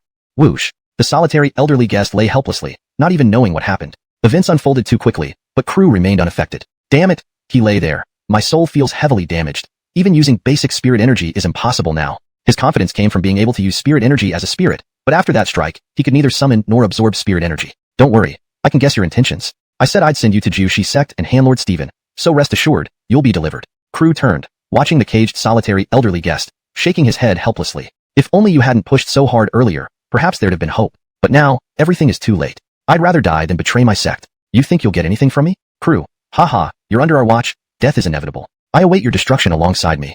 The solitary elderly guest knew of Crew's actions in Luoyang Mountains and the enmity with key disciples of the sword sect. Being eradicated was certain. It seems you still refuse to face reality. Despite sending so many to eliminate us, none have succeeded. Crew moved closer to the arrayed cage. Do you really not understand? Humph, you've merely been lucky a few times, the solitary elderly guest retorted confidently. Once that person personally arranged. Chapter 475. This continent is not as good as expected. Since the disciples of the sword sect, who posed the greatest threat in City 1, had all perished, the ordinary guards were no match for them. There were a few remaining cultivators, but they did not pose any significant danger, so the dwarves walked straight through the main gate. They captured any cultivators or guards they saw, and soon controlled City 1. The city lord and his people were confined separately with heavy guard. The dwarves connected with a suitable person from Kyushu sect to take over the role of city lord. They instructed this person to immediately contact the Kyushu sect's Josue, Adair, to confirm that City 1 had been reclaimed, and that Xianxia could start selecting items. Leader, I am? After continuous explanations, both parties finally confirmed the situation. The dwarves rested on site without rushing to leave. Xianxia was able to pick items as agreed. He kept in touch with the dwarves throughout to ensure everything was fine before proceeding to the next step. Ilias, once I finish picking, you can retreat. The Riker received the instruction and sat in the middle of the hall. Rhea and her companions also found seats nearby. Remember, no one is to leave without my order. Also, stay alert at all times. It's the most important thing. Alright, get on with your tasks. The Imran approached. Ilias' senior brother, young Xianxia said to follow your orders. Will we be safe? One must always be cautious, the Riker replied, resting against a chair with closed eyes. Watch carefully and notify me immediately if anything happens. Although the city had been handed over, Xianxia still needed time to choose items, so they had to rest here to avoid any unexpected changes. Additionally, they weren't familiar with Kyushu sect's Josue, so they had to remain vigilant. Ilias' senior brother, don't worry. I think everything has settled down now, nothing will happen. The Imran didn't go far from the hall, and everyone else acted similarly, idly wandering and exploring as if on a trip. Because they were present, Kyushu sect members stayed either guarding the entrance or hiding inside the hall. The main hall became the resting place for the dwarves, and even passers-by dared not walk too quickly. As per agreement, you may choose freely from these chests. Others should leave. These chests contain Kyushu sect's treasures. If everyone saw their contents, especially if there were still some members of the sword sect among them, it would cause great trouble. Once you've chosen, just come out. We'll wait outside. Please proceed, Taoist friend Xianxia. Leader Huashang, please wait. Xianxia wanted to stop him for a simple reason, to get rid of Bliss without him noticing. Friend Xianxia, is there something else? In City 1, after organizing the transmitted information, it was clear that Xianxia hadn't relaxed his vigilance and insisted on staying seated. This made Adair very uneasy. Xianxia presented Bliss. Real fight breaks out. The outcome is uncertain. Adair intensified the heat, causing Bliss to scream in pain until he was utterly annihilated. Don't assume I wouldn't dare. Rest assured, whether a war erupts or not, I have already made up my mind. Killing you is because you've crossed my Shan. Bottom line, these towns and 3 cities are crucial support. If you dare again, there will be no restraint. Revised. Don't assume I wouldn't dare. Rest assured, the decision to wage war is clear to me. I killed you because you've crossed my bottom line. These towns and 3 cities are vital support. If you dare to act this way again, there will be no holding back. Adair cleaned up the scene and sat down, recalling recent events and considering Bliss's words. Perhaps the 6 major sects, apart from the original 4, have indeed joined forces. What should be done? Previously, the Hosues of Shunyao sect and Goddess sect waited for Xianxia, but later they returned due to other matters. It might be time to consult with them. He sipped tea. The current situation is unstable. If they unite, there will be big trouble if we don't act soon. There won't be another chance. Knowing the other 3 wouldn't collude with the 6 major sects unless there's something truly tempting, he wrote 3 letters, instructing messengers to deliver them personally. Remember, report back immediately upon results. Do not. The Earl, I was too tired, and I couldn't help but fall asleep. Seeing his apologetic expression, the Earl didn't say anything. Instead, he went to the wash basin, freshened up to fully wake himself, and then walked out of the hall. Phew, this damned weather makes me want to sleep all day. I wonder how Xianxia is doing. If only we could go back now. Outside, the weather remained warm, with dark clouds blocking the sun, making the entire space stuffy and uncomfortable, as if something wasn't right. Honor senior brother, I can't reach Xianxia. What if? The Miles had tried contacting Xianxia immediately, but there was no response. Don't worry. Xianxia, he's still picking out good things. He might be finding suitable treasures for us. Just think that way, and everything will be fine. To be honest, that's exactly what the Earl had been thinking. Otherwise, he would have wanted to leave just like everyone else, staying not a moment longer. No matter how luxurious the number 1 city was, their shabby little courtyard back home felt much better. I'll go talk to them. This way, no one will want to leave, The Earl read his mind and directly refused. No need. Wallace isn't one of ours. Just tell them Xianxia has ordered us not to leave yet, and let them guess the rest. Let's go back. When they returned, Sister Camelody and the others came out. Seeing the Earl and the Miles, they asked, is everything okay with Xianxia? The Earl nodded. Xianxia is probably still choosing. Don't worry. He'll contact us when he's done. Xianxia, he's looking for the right treasures.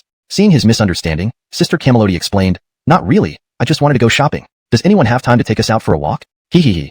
Jasmine walked out cutely, grabbing onto the Earl's pants leg. Honor senior brother, can I go out? The Earl bent down. Sister Camelody, I might not have time, but you can ask the Miles to take you out. He's free. Don't worry. We'll watch things here and find you before we leave. The Miles approached them without any impatience. Sister Camelody, this is a critical moment for Xianxia to negotiate with them. He's currently selecting strength-enhancing treasures at the Jushi sect. How about we wait a bit longer? Just as Sister Camelody was about to pout, the Earl received a message from Xianxia. After a brief exchange, he said, buy whatever you need directly, and then let's head back. Xianxia is done? Sister Camelody looked at him. Yes, Xianxia told us to leave first and wait in the courtyard.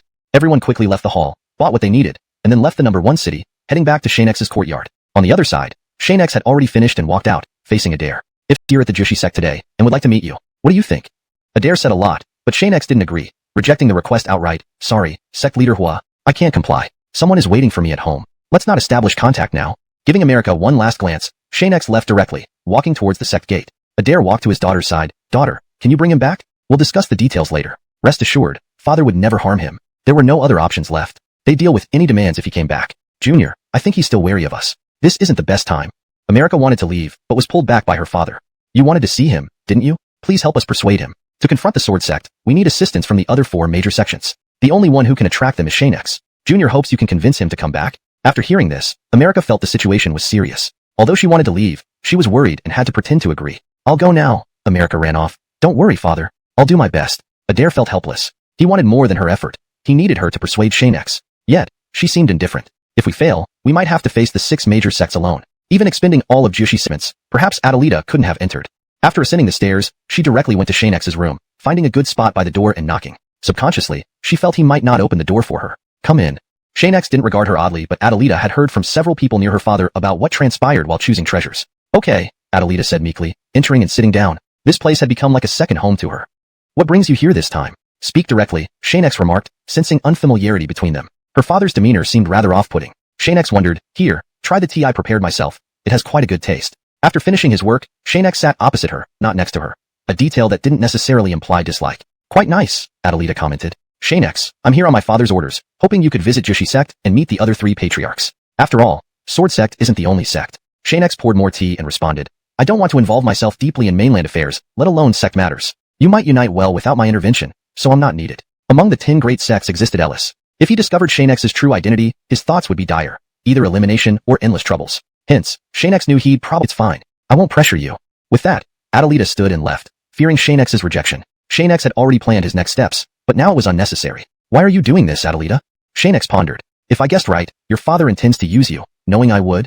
Xianxia kept quiet afterward, stepping out to ask again, only to find Adelita had departed, returning to the sect. He then summoned Ilias, Jasmine, Hamlin, and Sister Hansen into his room, preparing the chosen items for them. Absorb these quickly. I'll resolve Tracy's physical issues, then we head to Jushi sect. Any objections? No. Everyone agreed to proceed together. Anyone wishing to withdraw could leave now, otherwise, any incidents following would be unrelated to Xianxia. For minor issues, he wouldn't call everyone. Receiving confirmation, Xianxia left. Everyone opened their boxes, absorbing the contents. Xianxia honored his promise to aid Tracy with congestion issues. Ilias wanted to absorb too, but knew the consequences of breaking through, so he became their guardian. If you can enhance, do so. Trouble may lie ahead. Just as taught, Xianxia said we should all go, indicating real trouble. Everyone nodded. Ilias maintained his current level, having his reasons, which others couldn't control. Xianxia faced bigger issues. This was paramount. At Jushi sect's gates, Xianxia brought a divorced yet charming man. Mere sincerity wouldn't be enough. Other tactics were necessary. Bowen explained. She stepped out for a moment, but should return shortly. There she is now, coming back through the door. Indeed, the door soon opened, and in came Kiana. However, she appeared somewhat unhappy, and her eyes seemed to convey failure in an attempt to bring someone. This visibly dampened Bowen's spirits, who had been eagerly waiting. Kiana returned to her seat without acknowledging anyone else in the room. She lowered her head, deep in thought. For Kiana, Xianxia's absence would likely lead to a more intense discussion today, though no one knew exactly what might happen. Are you all right? Lifting her gaze, she reassured her father, Don't worry, Junior. I'm fine. Changing gears, Bowen addressed everyone present. I believe everyone here has heard about recent events at our Jushi sect. What are your thoughts? Punishment Hall Xianxia Dante stood up and took a few steps, drawing everyone's attention. He then took a sip of wine before speaking. I think we should unite. Whether you agree or not, the Sword sect and the other 5 major sects have already exposed their intentions, leaving only us 4. If we don't unite, the consequences will be dire. Killian also rose and spoke bluntly. If I'm not mistaken, the ambitions of the Sword sect are now fully revealed. The 3 cities and towns under Jushi sect are crucial for maintaining our power. They are essentially, he felt compelled to be wary. If a cripple could indeed cultivate, it would be a huge problem. The only solution was to eliminate him. Perhaps Xianxia was already on the kill list. After surviving so many assassination attempts, this Xianxia must indeed be extraordinary. As Bowen was lost in thought, Xianxia walked in with Dash and Connor. With the resolution of his inner force issue, Connor had quickly become a formidable fighter. Ladies and gentlemen, surely we've done enough to deserve a meal, especially after helping Bowen. Will he welcome us? Of course. Bowen feigned composure, but inwardly brimmed with excitement. After seating Xianxia and company, he briefed the other 3 patriarchs, deliberately omitting details about Xianxia, preferring they ask on their own. This way, any issues arising would be theirs, not his. Thanks to Daoist friend Xianxia and his companions, Jushi sect was able to weather this crisis. Otherwise, I would still be at a loss on how to counter them. Having set the stage, Bowen let the others ponder the next steps. He had no intention of proactively provoking Xianxia, who was indeed very different. Just as everyone expected one of the 3 patriarchs to greet Xianxia, Ellis approached them with a cup of wine. This left the other patriarchs momentarily speechless. Simultaneously. Chapter 479. An invitation to a challenge. Later, Ellis simply moved to sit beside Xianxia, mainly still hoping to discover something. Of course, they did not make any further disturbances and fell completely silent. After all, Ellis knew the patriarch definitely wanted to ask something.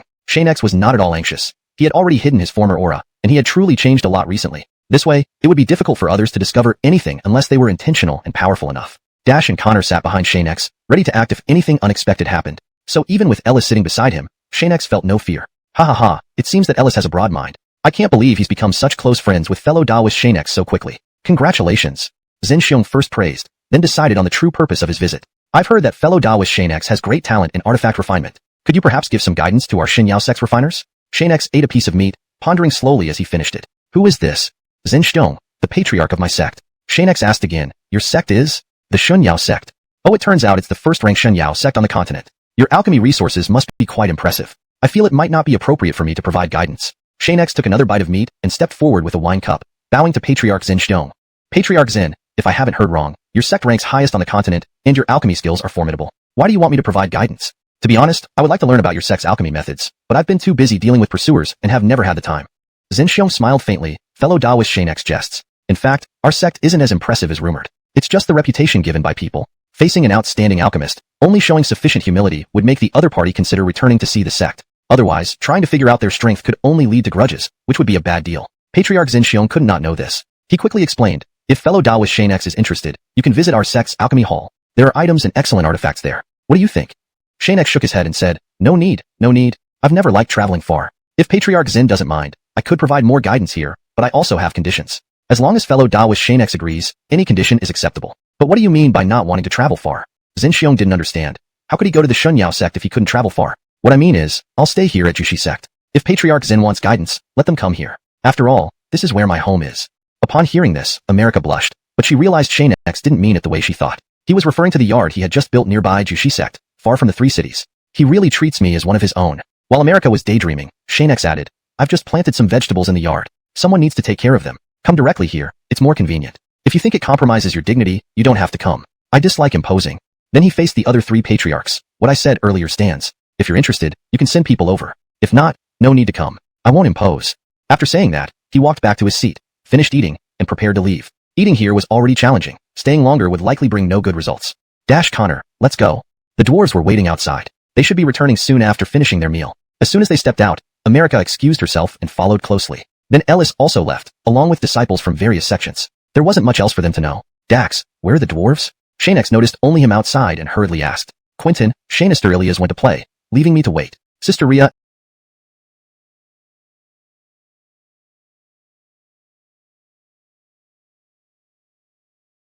at the Riker. Though called a Riker, he wasn't short. Why call him that? Who are you to him? Friends shouldn't fight on each other's behalf. I'm sure you understand this logic. Move aside quickly. The principle stands, but I'll fight you first. After some time passes, you'll lose your chance. The Riker explained, Xianxia is my teacher. Does this resolve any issues? Ellis found it hard to believe. How could someone as talented as Xianxia raise such a good disciple? Fake, surely fake. Ellis didn't argue. Seeing he had to fight the Riker, he decided against it. Some realms of power weren't worth fighting, and he wouldn't risk it. Just finding someone weaker to recruit as a junior would suffice, then decide the duel later. Usually, either Ellis won, or he lost. He knew this well inside. The Riker approached Xianxia, releasing his aura, attracting or resisting without stopping until they left Joshi sect. This Xianxia isn't simple. Yelena's explanations covered more. With recent improvements, he's truly a prodigy. Someone tried to follow but was stopped by Ellis. Don't alert them. Stay put.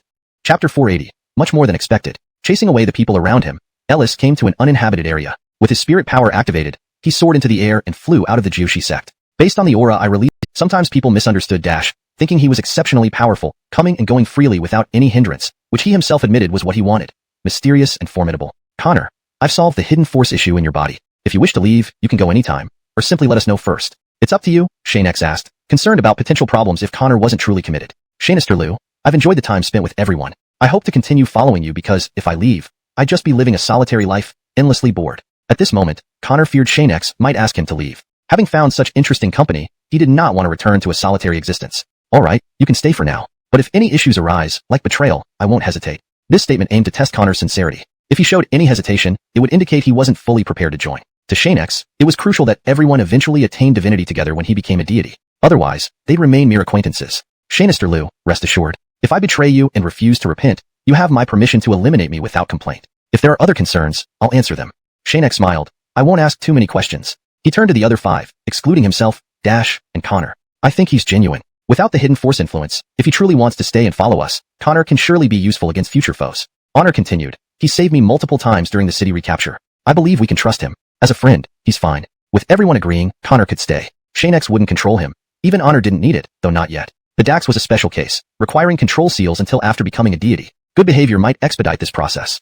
If no treachery existed, these control measures were unnecessary, depending on individual performance. Over time, the Dax showed no discomfort, performing just like Honor, making the control seem symbolic. Soon, Xianxia stood up. Starting tomorrow, I'll visit you Sect to oversee their forging, providing simple guidance. We need someone here. My plan is as follows. He explained, Honor and Dash will definitely come. Dash interrupted, Xianxia, you and Honor handle this. I'm too old for such travels. I'll stay here. Fine, only Honor and I will go. Everyone else stays. Any objections? No one objected since the arrangement was fair. People like the Dax and Connor didn't understand forging, unlike Honor, who had some knowledge due to being close to Xianxia. What could they do there besides sightseeing or fighting? After arrangements, everyone rested early, preparing for the next day. Regarding Dash's matter, they could delay it. He naturally agreed. Outside the courtyard, Ellis approached cautiously, avoiding the vigilant Dax, merely observing the layout. Xianxia sure knows how to live. Strong allies surround him. Even children are prodigies. It's quite a phenomenon. Unfortunately, Serenity couldn't capture him. Very challenging indeed. Ellis glanced elsewhere. I wonder if this brat will follow. Releasing a bit of aura, if he follows, he'll come see me. Forget it. He looked again, seeing the serious Dax. He felt everyone was extraordinary. We'll see. Anyway, I'll stay at Jushi sect for some time. Shiny opportunities for interaction await. Xianxia, I hope you aren't him, or things will get complicated. Ellis walked away without further thought. The next morning, Xianxia and Honor woke early, arriving at Jushi sect within minutes. Shiny strangers were present, wearing 4 different colored garments. The 4 sect hostways are quick, sending people over swiftly. Xianxia, each color group has hundreds. That's. Honor noticed. Xianxia nodded, signaling he had a plan. The 4 sect hostways awaited them. Friend Xianxia, everyone is here. What do you think? Enough? Sect leaders in Xiong approached, polite and refined, holding a folding fan. These numbers are sufficient and even exceed my expectations, Xianxia admitted. Just as Xiong Zhongzhu tried to walk over, the Earl intercepted him. Please bear with me, Lord Xiong. We didn't expect so many people would join, nearly 10 times the original number. Xianxia needs some time to think. The 4 were stunned. On closer inspection, the person before them was actually at the Minamoto stage in martial arts. Such strength was truly astonishing. No wonder Xianxia was enigmatic. He was not only a skilled forger but surrounded by young strong individuals. The strength of this young man is indeed abnormal. If I'm not mistaken, he can break through to the Pikamoto stage anytime or even go beyond that. After Aislinn spoke, the other 3 patriarchs were thoroughly unsettled by this. After all, without witnessing it themselves, it would be hard to believe such a thing. It seems that Xianxia does possess extraordinary qualities. It makes sense why even the patriarchs are here to learn instead of enjoying their lives. Congratulations, Lord Adair. With someone like this assisting you, the future possibilities are limitless. Adair felt flattered. Don't misunderstand. This is a friend of my daughter, and she asked him to help recapture the towns for her sake. I have no such authority. Xianxiong asked, so how did they meet? Winifred went out with her before and met him in the Luo-Acton Mountains. How about the others? Terry asked. They are on a mission, Adair said, thinking back to when his lack of trust led him to question Winifred's judgment and assign tasks to him. Aislinn suggested, perhaps we should ask the Minamoto martial artist about this too. What's his name? Honor. Xianxia returned after giving it some thought. The patriarchs immediately gathered around, hoping he could take in more students. More blacksmiths would benefit the future development of their sects, especially during wars. So, what's the verdict? A glance from Xianxia, and the Honor immediately set up a barrier array enclosing everyone present. It was indeed powerful, showing how adept he was. How many present could accomplish this? Very few. I thought about it, and cannot leave these people empty-handed. So, I'll take in all 4 patriarchs first, and then organize a forging event. Each sect can select 20 top forgers. No more than that. Everyone thought Xianxia wouldn't change his mind until now, adding a dozen more. Originally, the Riker mentioned taking just 10. Okay. All 4 agreed unanimously, and returned to their respective sects to inform them. Adair still needed to prepare a large forging venue. As soon as they left, Adelita ran over, greeted the Earl, and said directly, thank you for coming. I was worried. Help is mutual. You've helped us a lot too. Honor assured her, Elira Adelita, don't worry. Our master is not ungrateful. Leave it to us. Xianxia smiled. When you have free time, visit Sister Ria. You don't understand forging, so focus on your cultivation. I don't like forging. I'll leave it to you all. I'll find Sister Ria. Don't worry. I'll be accompanied by a protector. Xianxia nodded. Seeing the Honor paying attention, he became serious again. They walked to a shaded area where the forging venue was being prepared, under a sheltered platform away from direct sunlight. Seeing the Riker was done with preparations, Xianxia said, ask them to bring fruit and snacks here, and set up the forging area right here, not somewhere else. Understood. The Riker promptly took action as Xianxia watched the direction of the 4 sects. Back at Xinyao sect, the Patriarch has already accepted them. The remaining people will undergo a forging test to select 20 per sect. Today there are too many people, and it's impossible to accept everyone. After arranging this, he glanced at Bogdan. This Xianxia clearly isn't who you think he is. You shouldn't act rashly, or let anyone know it's us acting. Don't worry, Lord Sect Xianxia. If he's not an enemy, I won't ruin his affairs. Meanwhile, the Earl emerged eating grapes, stretching, seeing everything prepared, and the other sect hostways sitting under shaded tents with the forgers preparing in the cool.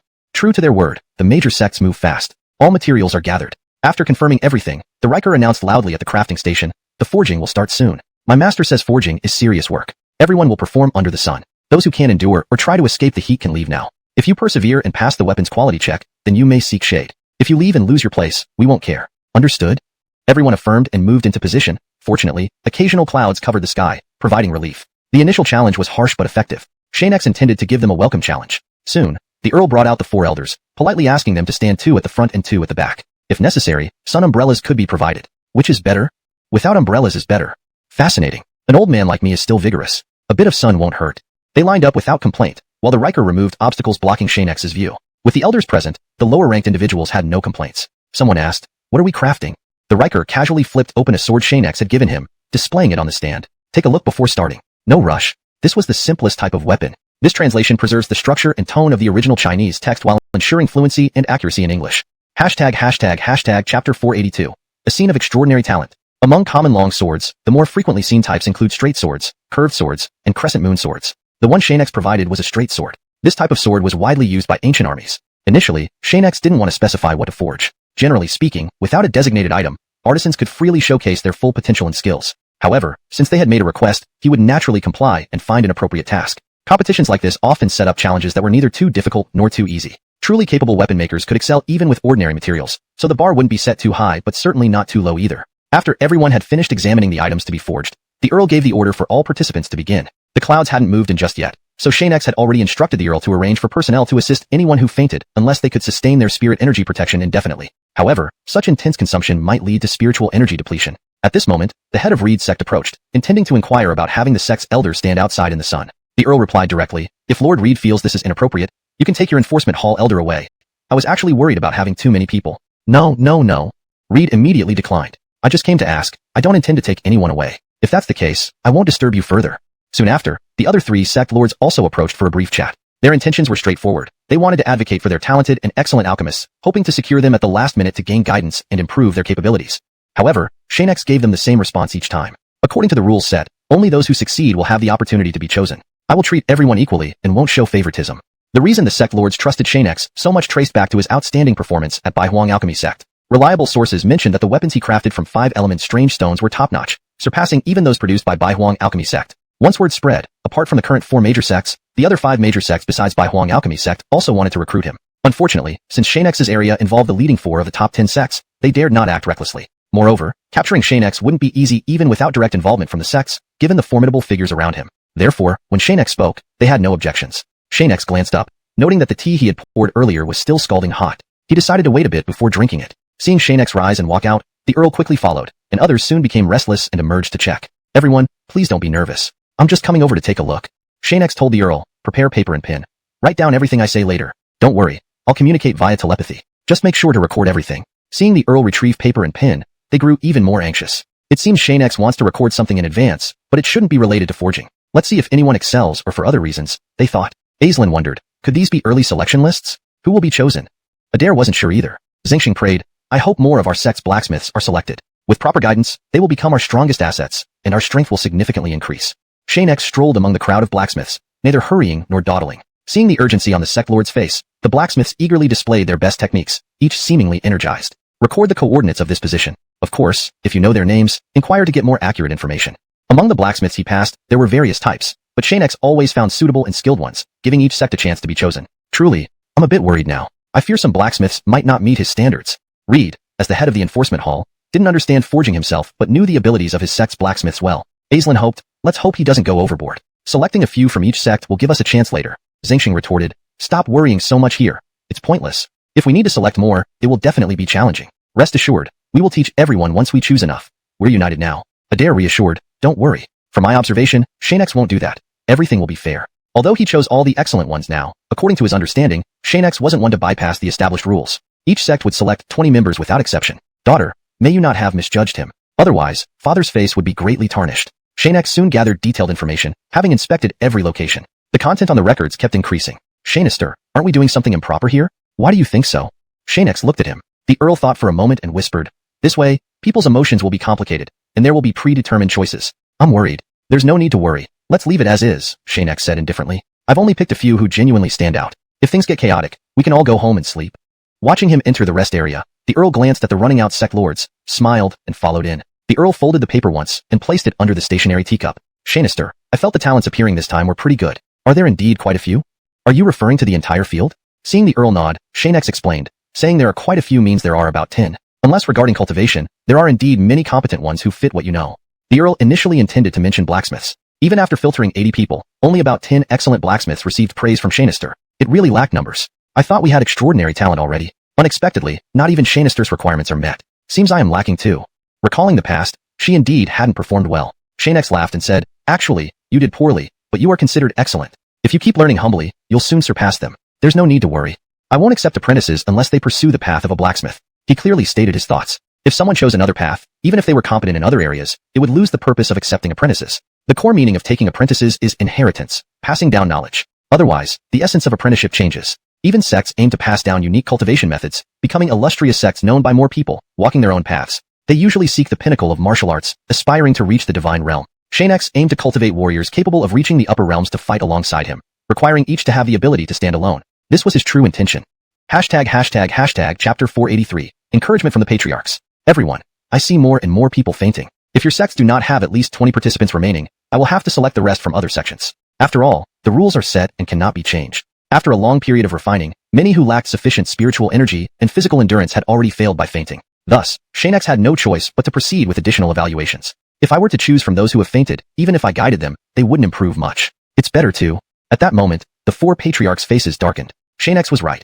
If it wasn't to select capable individuals, he wouldn't have done this. The number of participants was indeed overwhelming. The small Riker said, "Patriarchs, I think the refining time is almost up. We should focus on ensuring that at least 20 people remain. Otherwise, the dissatisfaction will come from other sections." "All right, we understand," Xianxia acknowledged. "Let's go. We need at least 20 or more, otherwise, it won't be interesting." Exiting, the four patriarchs immediately went to their respective sects' refining disciples, urging them to hold on. Eventually, the elders joined in as well, transforming the atmosphere dramatically. Hoverglun remarked, "Xianxia really has some skills. His actions may infuriate people, but they make sense. If other sects don't meet the quota, they might turn to our sect. This is quite clever." Xianxia looked at the elders. "Is there any way to stop this? We can only help cool them down. If we do too much, they'll fail directly. I've gauged Xianxia's character. With a bit more perseverance, they should succeed." With the elders' support, the refining masters persevered. No one complained about being tired. Everyone remained spirited and motivated. As per the elders' advice, completing the refining process was paramount. Why bring everyone here if not to learn? How could they study without seeing a mentor? Rumors suggested that those who failed or weren't selected would likely be ignored completely. Normal participants would simply return home. Everyone, please persevere. If you are selected or survive this round, your patriarch will offer rewards upon returning. Please endure. In the tent, Xianxia checked the time and had the Riker announce the reminder. Time was rapidly diminishing. Please cherish this time. Refining will end soon, and once the evaluation concludes, the members will be determined. Learning begins tomorrow, starting with guidance. Shani, everyone have good luck? Ding dong. A loud sound rang out, signaling all refiners to stop. Meanwhile, Xianxia watched closely. Continuing after this point meant disqualification. Shani have finished refining. Place your items in the box at the upper left corner of the table, then rest in your positions. I will check each item individually. The Riker produced pen and paper, following Xianxia. No further movements allowed, or you will fail. My divine senses cover the entire area. Xianxia began his inspection. Though the first item appeared opulent, it was unsatisfactory to him. You may take your item. No worries. He moved to the next participant, carefully examining each piece. Even less skilled refiners could catch his eye. Everyone had a chance. Now we still don't know who passed. What exactly does Xianxia want? Ellis observed. Interesting. However, my divine radiant sex refiners are exceptionally strong. Perhaps someone will stay soon. Xianxia, what a man. If this Xianxia were the same waste of potential he knew, he couldn't achieve such change. Such talent surpassed even himself. Out. Isolating the four patriarchs for a brief discussion. Soon, it began. Meanwhile, Xianxia stood on high ground, ready for any sudden changes, emitting spiritual energy. All four sects elders had retreated to rest, leaving only the patriarchs present. Just move forward. It has begun. Xianxia closely monitored the refiners. Each glance revealed nervousness, with conversations kept minimal. Soon, the number of failures grew, and more left. Only a few remained, and Xianxia saw no mistakes. Some protested, questioning why others could stay while they couldn't. The Riker quickly subdued them. With their own patriarchs present, they dared not act rashly. Sect life must continue. However, after this event, the ranking of refiners within each sect would likely change drastically. They had already learned that although young, Xianxia was no ordinary person. In refining, he possessed great skill. Learning from him would greatly benefit them. Some fortunate ones walked away lucky. Others who failed or weren't chosen truly missed out. Unfortunately, the quota is limited. Not everyone can be selected. Someone sighed. This event indeed included many. 20 per sect is the limit. Few match Xianxia's skill. Perhaps later, those who learn can teach others. While it won't be optimal, it will still help. Indeed, that's the best course. Translation completed as per instructions, maintaining paragraph structure and tone. ##### chapter 484. Let's give it a try. Alright, those who have completed their registration can stay and wait for tomorrow. For now, please gather near the resting platform. My Yuan has a few words to say to everyone. The Earl put away the register and led the remaining individuals to Xianxia's presence. He had been standing in the sun since he anticipated possible unexpected situations. Xianxia, the detailed work is done. These are the individuals who met the criteria after observation. Please review them. Xianxia glanced over from above. Having met each of them earlier, he could recognize many. None of the sect disciples were substituted or missing, all conforming to the standard of 20 per sect. In the next moment, Xianxia took out several tokens he had just made, marked with his symbol, and distributed them among the people. Don't think this is unnecessary. To be honest, these tokens carry my personal mark, and any falsification will not be tolerated. Seeing everyone gradually becoming serious, he continued, I can only guide those with these tokens, so you should keep them safe. If lost, you would need your sect Hosui to identify you each time. Otherwise, don't blame me for not recognizing you. While it was pressure, seen from another angle, it made sense. After experiencing so much, everyone knew Xianxia's style. He wouldn't create unnecessary trouble without reason. According to the Riker's instructions, everyone can rest now. These movement tokens have already recognized their owners and cannot be replaced by others. If everything is understood, you may leave. After lightly jumping down, the Riker approached and handed the detailed list to Xianxia. Young Xianxia, there were no major incidents, but we did provoke many entities. We should be careful as we leave. Not everyone is kind-hearted. Good, handle this matter. Go ahead and deal with it. Seeing the sect sways, including the elder ancestors, present, Xianxia knew they had many questions and needed to address them. As for the provoked group of alchemists, he wasn't afraid. It would just take some time to resolve. Fellow Taoist Xianxia. Zen Hoverglun pushed past sect leader Zin Xiong and approached Xianxia, looking like an amusing old man. Fellow Taoist Xianxia, you gave identity tokens to them. What about ours? This question caught Xianxia off guard. Initially, he thought the 4 elder ancestors were easily recognizable, so tokens weren't necessary. But on second thought, he realized he still needed to make 4 more to avoid unfairness and resentment. Oh, Elder Zen, don't worry. I'll make them and send them over later. Do you know where you're staying? To avoid unnecessary trouble, Xianxia decided to make the tokens for the 4 elders. According to the plan, he estimated he would stay 2 to 3 months, guiding these alchemists until completion. Though few in number, he knew he needed something substantial to offer. Merely guiding wouldn't suffice. Each sect offered highly tempting conditions, so he naturally needed items that could enhance cultivation. Even if not for himself, he had to consider the others on this journey. Becoming a deity was within reach for him, but not for Ria and the others, who required external aids to significantly boost their cultivation. Zen Hoverglun, we 4 live in one courtyard. Just deliver them when ready. Of course, one of them was a female elder from the goddess palace. A courtyard typically had multiple rooms to avoid awkwardness and ensure privacy, with each sect assigning guards outside. Xianxia thought deeply before leaving, puzzled by the intense hostility he felt here but couldn't identify the source yet. Leaving early was to avoid potential attacks, as too many people around meant the attacker could strike without detection. It seems someone doesn't want to let me go, but who? The only person Xianxia couldn't guess was Ellis. With sect leaders and Xiong present, he wouldn't openly show enmity. After scanning with his divine senses revealed nothing, Xianxia grew frustrated. There was an enemy, but he couldn't locate them. So many people obstructed my view. This enemy must have seized this opportunity to openly display hostility. Who could it be? Following Kyushu sect disciples, Xianxia arrived at the small courtyard shared with the Riker. The yard had 2 separate rooms connected by a hallway, one side being walls, freely. Xianxia chuckled. Whether this is intentional or not, many issues are obvious. It's clearly subpar, but it's up to you to present it. Really that bad? Like a child's toy. What do you think? Despite not wanting to say this, Zen Hoverglun had insisted, wanting to test Xianxia's expertise. So Xianxia wasn't joking. Zen Hoverglun laughed heartily. Impressive. You truly are an excellent alchemist. How did you see through it? Just a small test. Xianxia kept a mysterious demeanor, maintaining the dignity of a mentor. Hashtag chapter 485. Meeting Xianxia. How can this be considered a minor test? Zen Hoverglun felt that Xianxia was being too modest, so he praised him without holding back. To be able to spot issues on the crafted item at a glance was already beyond the capabilities of ordinary people. Since you are a master, there must be some reasoning behind it. Why don't you explain the flaws in this weapon? What do you think? Xianxia put down the tools again and picked up the weapon. With his rich experience, he quickly remarked. Firstly, the control of fire was inadequate. It looks solid, but it's actually very fragile. This might have been intentional. Of course, it could also be argued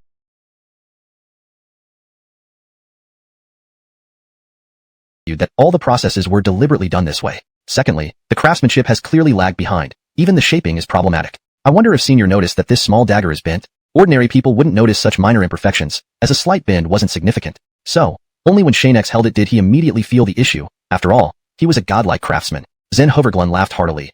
Indeed worthy of a craftsman who can create 5 elements wondrous stones, even mentioning intentional imperfections. Indeed, this weapon was intentionally flawed by this old man.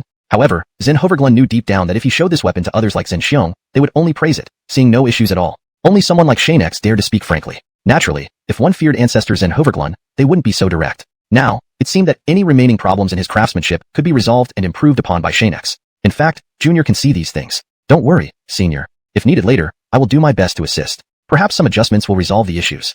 I haven't even said anything yet, Zen Hoverglun silently replied. However, now he truly recognized Xianxia's prowess and would certainly treat him with more respect in the future. Alright, then this old man won't disturb your token crafting. Of course, if you don't want to move, just call me over. I give you that permission. Xianxia smiled. If I dared to ask you, the elder, to come personally for it, it wouldn't be proper for a junior. While it might seem reasonable compared to tens of thousands of years, my current body is only in its early 20s. I should still deliver it. After Zen Hoverglun left, soon after, the small Riker entered under the guidance of a Kyushu sect disciple. Seeing that Xianxia had prepared tea, he didn't hesitate to partake. Everything resolved? Yes, everything is resolved. The small Riker paused briefly before continuing, but Xianxia, I feel like we're being monitored here. Should we? Set up a range formation. Xianxia brushed away some fragments. We'll wait for them to expose themselves. We need to properly prepare the formation, making it empty nearby and solid from afar. We should properly welcome them. After a short rest, we can start. Xianxia, rest assured, I'll handle this. The small Riker got up and entered the room behind where Xianxia had chosen, doing a brief inspection. He's quite cautious. The small Riker chuckled. Don't worry. Once the formation is ready, I'll play with him a bit. Let's hope for good luck.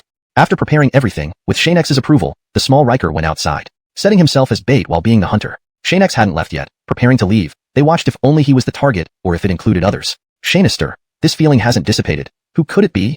Xianxia shook his head. Honestly, I don't know who these people are. If possible, let's capture them and ask. The small Riker nodded. Don't worry, if they follow you. I'll get a chance to strike unexpectedly and make them regret being born. Soon, Xianxia sped up, creating distance from the small Riker walking normally, and the uneasy feeling disappeared. These people indeed targeted you. Alright, now it's my turn. The small Riker vanished, chasing after those tracking him. Huff. Prepared weapons at hand, he was already excited. The feeling that others hadn't noticed, but they did struck him as strange. Aren't there two of us? Won't ignoring the other be problematic? Don't worry. Even the sect Josue didn't notice. Our methods are sophisticated. We just need to kidnap Xianxia. Suddenly, a cold laugh came from behind. It was the small Riker. Found you. Huff huff. Two attack clusters flew directly at them. They were shocked. Defense was too late. The attacks too fast. Boom. An explosion revealed them all, quickly turning to look for Xianxia, who was nowhere to be seen, having walked far away. Tell me, who sent you? Their strength was low. If not for hidden techniques, they'd likely have died countless times already. With skills like yours, you dare to kidnap people? You really don't know the situation. We mainly, responsible? The small Riker looked at the other one. There was potential. Responsible for what? Tell me, and I'll let you go. Refuse, and you face death. Consider carefully whether letting the flames die in your hearts is worth it. The other one defiantly responded. Do you think we were raised in fear? Honestly, we brothers fear neither heaven nor earth. After this, we can build houses and marry wives. Don't hinder us from capturing. The small Riker smirked. A spear burst from his back, piercing straight through the defiant one's body, smoothly extending and retracting. Do you have anything else to say? The small Riker turned to the remaining one, quickly adding, rest assured, talk and live. Refuse and die now. Choose. Seeing his motionless companion, Kieran was terrified, pleading repeatedly. Tell me everything you know. I may spare you. Quickly. Someone approached us, gave us money, told us to kidnap him. The person was mysterious. The rendezvous point in the mountain forest. The contact signal was, whoosh. A silver needle pierced into his back towards his heart, bringing him down instantly. Who is this?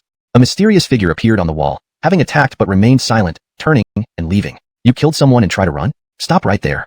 The small Riker followed, jumping and flying out, relentlessly pursuing. Shaking off the small Riker wasn't easy. Do you really think you're so powerful? The small Riker continuously attacked. The other never retaliated, but spoke in a mechanical voice. Young one, don't assume skill can defeat me. I simply disdain to fight you. Can't you tell? Hearing this, the small Riker was stunned. Facing such attacks, no one can dodge unless they're several levels higher. But how is that possible? Humph, Kieran said. Met teacher Xianxia, haven't you? Solitary Dragon Decree. Chapter 486. Completely overwhelmed. Solitary Dragon Technique. The moment the Riker heard this, he wondered if he had made a mistake. After all, how could young Xianxia be here? He had just gone to find the four sect elders. Moreover, he felt utterly unfamiliar with the person in front of him. He was absolutely certain that this person was not young Xianxia. Damn it. Almost got tricked by you. The Riker paused for a moment, then resumed his attack towards the person. However, what happened next left the Riker completely unable to gain an upper hand, for the technique wasn't bizarre. It neutralized the enemy's attack. Neutralizing technique. The opponent rotated his palms a few times, and the attack that had been directed at him dissipated into thin air, leaving only the wind rustling on the spot. See clearly, young one. I truly didn't want to engage you. Otherwise, things would have gone awry long ago. Xianxia patted his clothes, pointing forward. Can I leave now? Stop right there. The Riker was not the least bit courteous, staring at him. What's your name? Why did you kidnap our young Xianxia? And what's your purpose? Xianxia pretended to think about it, finding it troublesome. He shook his head and said, you'll know when the time comes, but I really don't have time now. I must go. Seeing the murderous look in the Riker's eyes, he reluctantly explained. Rest assured, kidnapping doesn't always mean danger, right? Xianxia, I just wanted to chat with him, and we'll soon let him go. But it's too bad you found out. Hemph. The Riker spun around, glaring at Xianxia. You won't even give your name, so you obviously don't intend to answer honestly? Fine, let's fight then. Flashing like a glitch, the Riker rushed over. Xianxia, helpless, could only keep dodging, ensuring not to get hit. Oh, calm down, little one. At worst, I won't come back next time. Can we have some time, alright? Xianxia kept dodging. Against the weak, he never sought to bully them. Trust me, I keep my word and never break it. At this moment, the Riker had already used almost all his powerful martial techniques, but failed to land a single hit. It was as though each attack was deliberately avoided, or its trajectory calculated. You've started attacking us, so you can't leave unscathed. Tyrant Spear. Even with the Tyrant Spear technique, which aimed precisely at its target, the opponent effortlessly neutralized it, leaving the Riker feeling powerless. I wanted to give you a chance to end this peacefully, but you chose this path. Fine, let me handle you, then leave. Xianxia easily appeared behind the Riker and struck him with a palm. Spit. The Riker spat out a mouthful of blood and quickly lost consciousness, collapsing on the ground, apparently injured badly. Sigh, this is what you forced me to do. Here, take a super recovery pill, and next time, don't be so reckless. Opening the Riker's mouth, he placed a red pill inside. I'm leaving. In a flash, Xianxia vanished, leaving no trace, as if he had never existed. Xianxia pondered on his way back, wondering why the Riker hadn't dealt with their problem yet. Just a few insignificant people. The Riker shouldn't have any issues, right? Following his usual routine, Xianxia headed in the same direction. The signs of battle are evident, and there were enough people. Looking around, he asked himself, but where is the Riker now? Upon getting closer, Xianxia soon smelled a strong scent of blood from nearby. Tracing the smell, he quickly reached the Riker, who was unconscious on the ground, surrounded by his own blood. Strange. After examining him, Xianxia concluded, he's not seriously hurt, but this blood is indeed his. Deciding to bring the Riker back, he knew he needed to wait until the Riker woke up to understand what happened. Whatever the reason, this situation was far from simple. To easily deal with the Riker, the opponent must be very powerful. Even at his prime, Xianxia wouldn't stand a chance against such an opponent, especially considering the slight boost from the Spirit Origin pill, which might not be enough to match the opponent's strength. Inside the Riker's room, he lay quietly while Xianxia sat beside him, not leaving his side. Coughing twice, the Riker opened his eyes. Xianxia, where am I? Seemingly recalling something, the Riker guiltily said, Xianxia, the enemy was too strong for me. I let him escape. Thankfully you're okay. Xianxia got up and poured him some tea. Tell me everything. Besides the 2 dead men on the ground, you encountered another person who injured you. The Riker nodded, sipping the tea, recounting the entire event, from defeating the 2 men to encountering the mysterious dead. Early to rise makes a man healthy. Xianxia laid down, closing his eyes, and soon fell asleep. Kyushu sect joined Xianxia as an alchemy instructor, belonging to the Divine Radiant sect disciple. Moving his bones as if controlled, he gradually regained normal human flexibility. Looks like I need to personally meet this Xianxia. Lucy Acton felt somewhat awkward watching through someone else's eyes, but there were no other options. Kidnapping seemed too juvenile. Alchemy genius, let's see what kind of genius Xianxia really is. Controlling his actions normally, he continued his activities until eventually stopping. Note: there is an error in the last paragraph where the text shifts context abruptly. This part may require further clarification or context to ensure coherence with the overall narrative. ###Chapter 487. We will meet again. In the early morning, Xianxia got up very early to wash up and soon headed to the designated location for the class. At this hour, it was unlikely that any students would be awake yet. According to the schedule, there was still half an hour before the class began. He assumed they wouldn't wake up so early. Upon arriving at the right spot, Xianxia found a place to sit that was hidden enough not to be noticed by passers-by. I wonder if anyone will be late for the first class? He took out a personally signed attendance list for each person, which would allow him to see who was late or absent. In the past, as the Divine Amato, disciples who did not arrive on time were heavily punished. Zachariah smiled. I was testing his abilities. Don't worry, I wouldn't play with his life. It was just a contest, nothing serious. Ayush didn't blame him, sitting back down and saying, all right, open the screen when it happens so I can watch too. After all, everyone here is somewhat skilled in alchemy, so it's good to gauge them. After waiting for a long time, Xianxia saw everyone finally arrive, none of whom were late. Though a few stragglers came in later, it wasn't much of an issue. He was the last to enter. When he did, the Earl was already standing there, punctual as ever, having passed by when less than half of the names on Xianxia's list had arrived. Everyone's here, Xianxia said to the Riker. Are we all set? No problem. Just as Xianxia was about to make an announcement, someone knocked on the door and beckoned him out. Xianxia, come out. Looking at the person, Xianxia had never seen him before, let alone understood his brash behavior. Stay here. If I don't return shortly, have everyone start working on their best pieces, then collect them in order, without any chaos. Rest assured, Xianxia, I will take care of it. Who are you? A disciple of Kyushu sect. Yet, in the eyes of the Kyushu sect members present, they naturally knew something was off. This person's character didn't match that of the sect's disciples. The classroom is full. You aren't one of the qualified alchemists from yesterday. Please leave immediately. We need to study. Don't make excuses. I'm not a student. I'm the one who fought the Riker earlier. Xianxia must remember me. Xianxia frowned. How did this stranger know about it? Alternatively, the stranger might not be a stranger at all, but someone controlled by the person who confronted him earlier, allowing this face-to-face meeting. Leaving the classroom, he led the person away before asking, what do you want? The stranger replied, how about a competition in alchemy? Sure. Xianxia agreed readily. Hope you won't cry if you lose. I won't comfort a fake person. How shall we compete? The stranger responded, don't worry. We won't cry. Let's just forge. I've brought materials. We'll start right away. After taking a few steps, the stranger asked, can we borrow the alchemy room? Follow me. As Xianxia entered the room, everyone waiting outside watched them. Think over what you plan to create. We'll be done soon. They walked directly into the alchemy room, where the Riker opened a screen to monitor. From Xianxia's transmitted information, this was indeed the person he had previously fought, now controlling a Kyushu sect disciple. After setting out the materials, the stranger said, we need to save time, so let's just forge simple weapons. Fine. Xianxia added materials to the furnace, while the stranger skillfully followed. Let's see whose result has fewer flaws. Sound good? Okay. Both quickly intensified the heat. Aren't you afraid of making mistakes but that stranger is almost done, while Xianxia. Ridiculous. Since we're allowed to watch, he surely won't lose. Otherwise, how could he guide us? Opinions varied among the crowd, each discussing the outcome. Suddenly, the stranger stopped hammering, smiling. Ha ha ha, didn't expect quick forging to have problems. Looks like I lost this round. So Xianxia managed to succeed. For someone so young, how? Understanding the result, he said, I'll concede this round, but we'll meet again. Humph. You're leaving now? We will meet again. Why stay after failing? He didn't intend to embarrass himself. After being freed, the controlled disciple collapsed. Xianxia continued forging. Chapter 488. Strongest Artificer Reward Competition. Time's up. Xianxia stopped heating the materials and quickly took them out of the furnace, placing them on the anvil to start hammering. He didn't care whether others had left or not. Once the forging began, it was best to finish it in one go to avoid affecting himself. Ding dong ding dong ding dong. He's just making the simplest weapon possible. As long as it's a weapon, it'll do. The small Riker outside observed the situation inside and said to the people outside, young Xianxia mentioned that everyone will enter to forge weapons soon. Everyone should use their best methods and craft their most proficient weapons. There will be a this item regardless. After all, they watched Xianxia craft it personally. It couldn't possibly be inferior, especially if young Xianxia chose it as a reward. A few minutes later, Xianxia emerged from the forging room, and everyone sat down obediently. The Riker brought over a box and placed the ball-like object inside it. Xianxia announced, "Now, it's time for everyone to take a look." The Riker held the box steadily, pausing at each person. Those who had already seen the item were visibly excited, eager to examine it again, proving how much they liked it. As previously discussed, this is a magical weapon. Its specific uses will be revealed after everyone finishes their work, and the winner will be informed personally. Nathaniel felt internally moved. Although he excelled in crafting, he had never seen something like this crafted before. "This item is mine," he thought determinedly. Dario also expressed her fondness for it, while XuanHuan was not surprised. Regardless of its function, he wanted to try it. Only Fergus was thinking about persuading Xianxia to craft more later. The other three ancestors all coveted the item intensely. The Riker returned and closed the box. Xianxia stored it away and said, "To better highlight your individual issues, ensure you craft your most impressive work. Otherwise, don't blame me if your improvement is minimal. You'll soon catch up and surpass me." Due to protecting his divine body identity, he stayed in the middle of Xianxia Amato realm, while young Xianxia advanced rapidly with ample experience, making significant leaps. "I wonder when I can improve."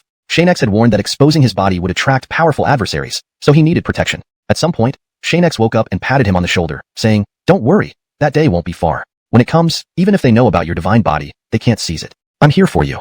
"Thank you, young Xianxia." The Riker sometimes yearned to advance immediately and fight, but had changed greatly after meeting young Xianxia, almost becoming a different person. "I believe when the time comes, I will leap forward several levels and won't fall behind." Xianxia reassured him calmly, "All right, when that day comes, I won't let you suffer." In fact, Xianxia had prepared many resources for the Riker's advancement, always remembering to include his share whenever acquiring valuable items. The Riker saw these preparations and felt deeply moved. They walked around together. Whether artificers can win the strongest award depends on this forging. Perhaps ordinary artificers can also create miracles. Meaning, based on the initial observations, even ordinary artificers, not necessarily the best, might earn the ultimate reward. The Riker looked forward to seeing the outcome. And weaknesses. Soon, XuanHuan also completed his work. Upon noticing Xianxia's gaze, he felt a bit awkward. Humility in front of true talent was always commendable. No matter what, guidance would be unavoidable afterward. He just hoped that in front of these few old friends, his skills wouldn't appear too shabby. Xianxia smiled back at him. For some reason, Xianxia always gave XuanHuan the feeling that he had lived longer than him, though Xianxia was clearly a junior, barely over 20 years old. Could becoming a mentor change one's demeanor? In the final stage of alchemy, besides two elders who were still working, everyone else was nearly finished. The alchemy competition was about to end. Suddenly, something went wrong with the work of Li Jiong's sex elder. His creation developed cracks, forcing him to stop hammering mid-process. Despite stopping, the work remained incomplete. Feeling helpless, Israel called out to Xianxia, who promptly approached. Everyone knew his creation was now a scrap, beyond repair. He had failed. "Brother, your?" XuanHuan also found it regrettable. Usually, failed pieces belong to the creator if not taken by Xianxia. Now, even if we work together, this cannot be salvaged. The work is ruined. Alexander Liao came over to inspect it, agreeing with everyone's assessment. When materials crack during hammering and molding, it signifies a failed weapon. A sigh. Israel showed clear disappointment. No matter how skilled someone was, like Xianxia, there was no way to fix this. Cracked materials were impossible to salvage. "It's all right. From my perspective, this can still be saved," Xianxia said, glancing around at the waiting participants. "However, once I intervene, the reward will no longer belong to you." Israel wasn't foolish and bowed immediately. "Please, Xianxia, I am immensely grateful. Should you help me today, I will repay you someday. Xianxia, please help." Without Xianxia's intervention, not only would he lose the reward, but also miss an opportunity to refine materials. After thinking it through, getting help was far better.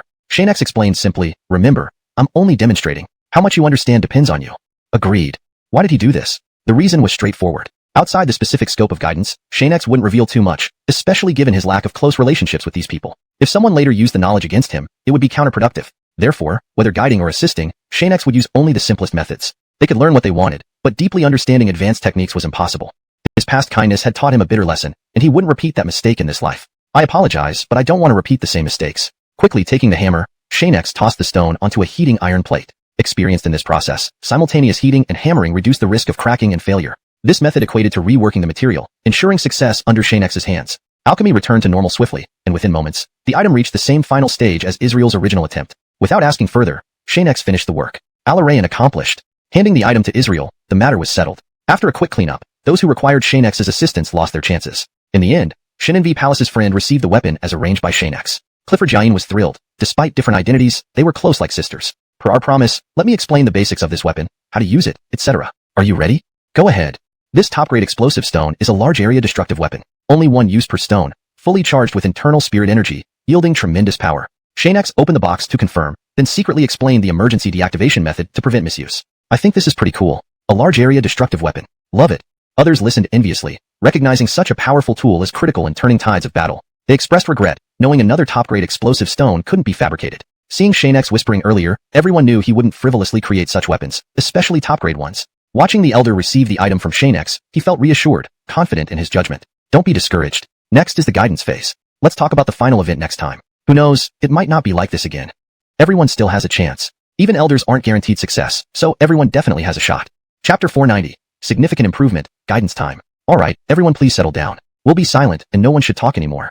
Xianxia Zinling appeared to gesture for everyone to stop. Following Xianxia's instructions, the alchemy session had concluded, and rewards had been distributed. Next came the guidance time. As a patriarch of the sect, he did not want to miss this rare opportunity. Although many of us did not receive rewards, it's now time for Brother Daoist Xianxia to provide his guidance. Everyone, prepare your items and come forward one by one. Everyone sat down obediently like well-behaved children, holding their own items. While they didn't receive rewards, this wasn't the primary goal of the alchemy session. They gradually recalled their initial purpose, seeking Xianxia's guidance. If they could improve, why not become his disciples? Xianxia yawned and stood up to address everyone. Please wait here while we prepare in the small room nearby. Individual guidance will be more effective. Just give us a moment. The alchemists in the classroom quickly became elated at the prospect of improving their skills. They felt fortunate for enduring the initial alchemy test, or they wouldn't have experienced all this. You two better hurry up. There are so many people here. You need to manage the time reasonably. Tomorrow has its own agenda. Everyone chatted and laughed together, some even comparing their works with each other and giving mutual feedback. Of course, this was just passing the time and didn't offer much help. Seeing the bustling scene in the class direction, the four sect hosues sitting under a pavilion playing chess couldn't help but look curiously. This Daoist Xianxia is truly capable. In such a short time, everyone seems familiar, and there haven't been any conflicts. This is a good thing, said Zhenrong as he played a move, stroking his beard while commenting on the situation. Terry, the headmaster of Jili sect, responded, while Adair and Lance Huxon observed closely. They had initially prepared to handle potential conflicts. Adair sighed with relief. If this guidance session goes smoothly, the strength of our four sects will significantly improve. Congratulations to everyone. Congratulations indeed. I hope my sect can produce an outstanding alchemist. After all, in front of you three masters, my divine Jonadin Palace's alchemists are quite average. Lance Huxon had been worried from the start, looking restless. The other three were also concerned about her. Checkmate. You lose, hahaha. Zhenrong directly won the game. Despite Dwayne's best efforts, it was already a hopeless situation. Sister Jushin, don't worry. Let Brother Adair chat with Daoist Xianxia. He might add more guidance. Don't be shy and treat him normally. Adair couldn't refuse and immediately agreed. Don't worry, Sister Jushin. I'll persuade him to guide you more. Now it was his turn to play against Dwayne. Lance Huxon nodded and sat beside him while Zhenrong leaned closer to Dwayne. Boldly, put in some effort. Losing continuously isn't fun. I wish I could win too. On the other side, Lance Huxon encouraged softly. Brother, do your best. We will definitely win. Just wait and see. Adair, despite often winning, avoided premature conclusions to avoid embarrassment. With my sister cheering me on, I feel confident. Sister Dwayne, please take this seriously and show improvement. Their conversation shifted back to the chessboard, leaving the alchemy room's noise behind. Their current task was to enjoy life. It was rare for the elders to be learning. Phew, finally cleaned up. Wiping sweat off his forehead, Xianxia hadn't anticipated having a small room available for use earlier, leading to this unexpected cleanup duty. The Earl rested on a chair, breathing heavily. You teacher Xianxia? Your teachings are truly effective. I will review them thoroughly. After recording names from the cabinet, Xianxia drank some tea. The next person arrived. It was Patriarch Zinling from Shunyao sect, whose work was excellent. Teacher Xianxia, please guide freely. Xianxia poured tea for him. Let me see. We'll be done soon. Despite being a mentor, he remained polite, knowing how important these relationships were. With these connections, walking the continent confidently would be easier. To greatly enhance everyone's cultivation, let's begin the guidance. We trust you, Daoist Xianxia. Having nothing else to do, the sect heads observed Xianxia's efficiency, understanding his capabilities and harboring no doubts. If there's another chance, we must invite him to our sect. He's been incredibly helpful. My divine Jonadin Palace welcomes him too. Standing aside, Adair inwardly rejoiced. Fortunately, Xianxia knew his daughter. Otherwise, inviting him for such assistance would have been uncertain. ####Chapter 491. Each person only gets one chance. This reaction was quickly noticed by Zin Shtong, still envious of Baker. He deliberately raised his voice and continued, even before leaving, everything is already prepared for him. It looks like we will still rely on you in the future. Although Baker was happy, he became flustered upon hearing this and immediately explained, No. He waved his hand. He looked at them expressionlessly. I have a way. Those who want to come with me, follow me. Those who don't can leave now. Insane. Some people walked away disdainfully. Being suddenly called out upset them. They cursed and left, thinking it would be rare to have free time. More people wanted a break rather than another busy day. After half an hour, only about 20 agreed to follow him, mainly those who had nothing better to do and couldn't stay idle. They decided to give it a try. Maybe it would work out. Are you the only ones then? The male disciple shouted to ensure no one else joined. Then, he discussed something with them in a low voice. Upon reaching a consensus, they set off immediately. We must move Xianxia Daoist to give us some guidance. In fact, except for Jiushi sect disciples, few believed this would work. After all, this was Jiushi sect, and only half of what was said could be trusted. If it were possible, the others would have joined in the learning. Unfortunately, those chosen by Xianxia personally had either returned to their sects or been restricted from coming back. At this moment, no one paid attention to their intentions, or even noticed they were seeking guidance from Xianxia. Thus, they decided to ask quickly and leave, ensuring they wouldn't risk being humiliated. They resolved to leave if unsuccessful, believing in flex time. When the small figure first mentioned this, they thought Xianxia would refuse. But upon hearing his agreement, everyone was delighted. Now seeing 20+ individuals diligently writing their questions without a sound, he noted their cooperation to avoid noise. As for future visitors, Xianxia instructed a flat refusal. Therefore, these 20-odd were fortunate. Next, the small figure went over, checking the written questions, finding some understandable. Soon, they were discussing together. If the small figure understands, we should revise our questions. After giving simple suggestions, the small figure returned to control the scene, avoiding unnecessary time spent with them. Apologizing, he left. Those whose questions received advice reworked their queries extensively, pondering deeply what to ask. By noon, Xianxia ordered everyone to rest and eat, having guided nearly 40 people through their individual questions in the morning. In any case, I've solved your 80+ questions. Your success depends on you. Quentin, here are the 20+1 question papers. I'll go fetch lunch. Knowing Xianxia didn't want to leave, the small figure volunteered. Xianxia examined the question sheets and found blank paper. These are lucky, and the questions aren't difficult. A few are interesting. Outside, the 20+ watched as true color of the odd stone couldn't be exposed directly after refining. It had to be concealed like his own Hansen G Frost Beast halberd, covered with a layer of ordinary material. His halberd was black, so he would make this one black too. Said and done, Xianxia took some unnoticeable materials from the pile and fused them together. After continuous fusion, an ordinary-looking stone appeared. It's too conspicuous here. Better put it on the specialized stone plate in the storage ring. When the time comes, I'll box it up and attach it directly once the refinement is complete. This method, akin to a shortcut, has always worked well as it prevents detection after fusion.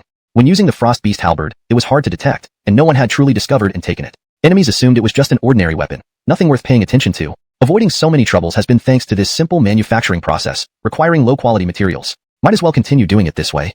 Smiling, he returned to the small room beside the classroom and lay down for a short nap, so he wouldn't miss when the alchemist arrived. As everyone woke up and returned, a Jushi sect disciple found the Earl to explain the situation. Xianxia saw this, but didn't say anything until the Earl came towards him, piquing his curiosity. Could it be meant for him? The Earl soon entered, sitting down and saying, Xianxia, Elira America is looking for you. Confused, Xianxia asked, did she mention anything?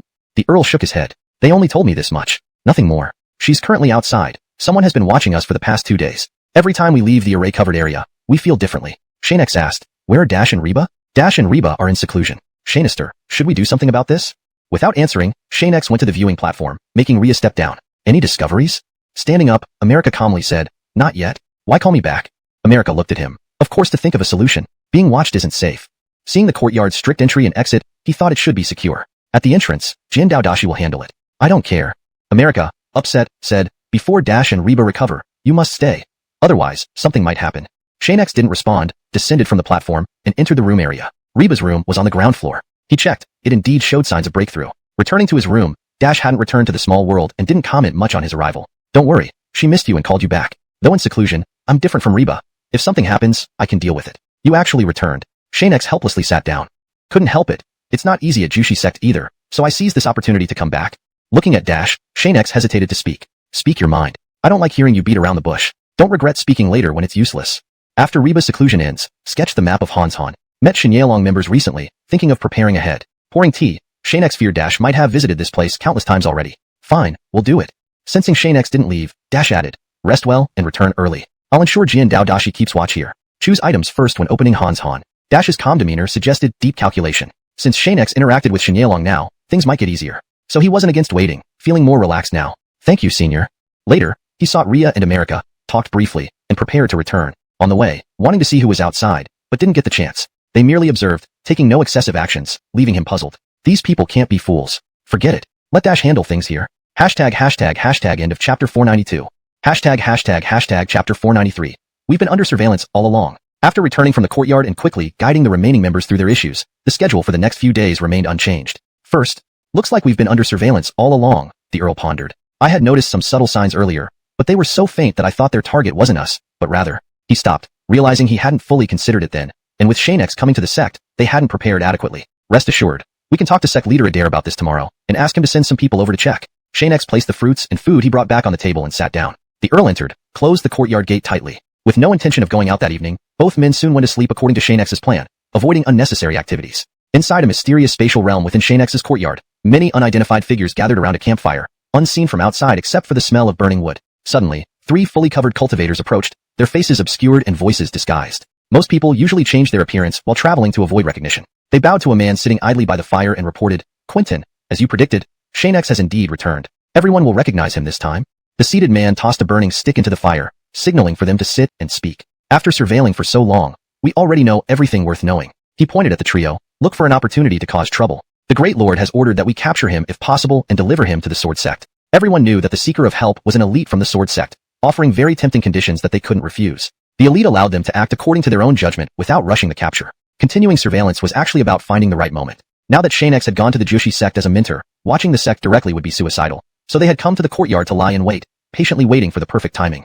Quentin, don't worry. Everyone is ready, and we'll start tomorrow. From his pocket, he took out some dry rations and distributed them among everyone. Oh no. Early morning, Frederick, who was on guard duty, shouted loudly. As everyone rushed out, they saw multiple groups of beast monsters standing orderly at the courtyard gate, awaiting orders to attack. Where did so many beast monsters come from? Lori asked, noticing a figure appearing amidst the beasts, sitting atop a bear beast that crawled on its limbs. That guy looks absolutely detestable. Daring to show up here? Dax activated protective arrays and offensive formations. Despite their presence, the intruders weren't mere pushovers. Didn't expect such a crowd here.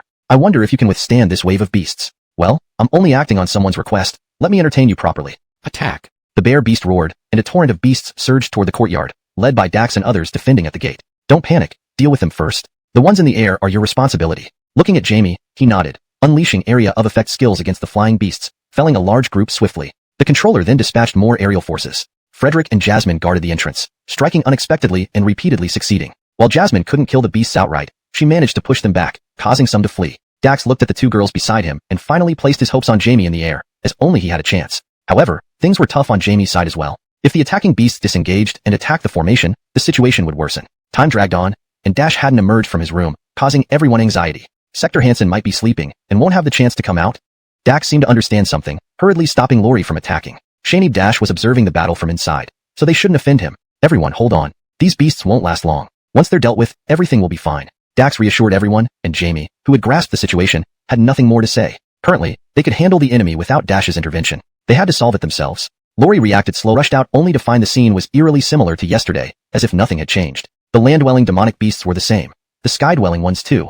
Everything seemed to be repeating itself. Seeing Kieran on the demonic beast, America angrily shouted. It's that man from yesterday. Can we try to capture him this time? Without waiting for the Davin's approval, she darted out into the air. I'll leave this place to you all. I will deal with him. If I can defeat him, perhaps we won't have to endure such days anymore. The Davin initially wanted to stop her, but, remembering that even during Wade's time he couldn't handle many situations, he felt helpless and self-doubt. Ultimately, he offered a word of caution. Be careful. Come back if it doesn't work. That man seems formidable. Apart from America, everyone positioned themselves as they did the previous day, leaving the overall situation under the Davin's management. Meanwhile, Dash sat quietly in Xianxia's room, casually taking out some fruits, completely unaware of what was happening outside. And he was humming a tune, enjoying life thoroughly. Stay here and wait for Xianxia to return. Soon, we can go get what I need. He, Divine Radiance sect, daring to take my things, I never agreed to give them to you. As he just slapped the table, the entire courtyard shook, but soon he realized it wasn't due to his actions. What's happening outside?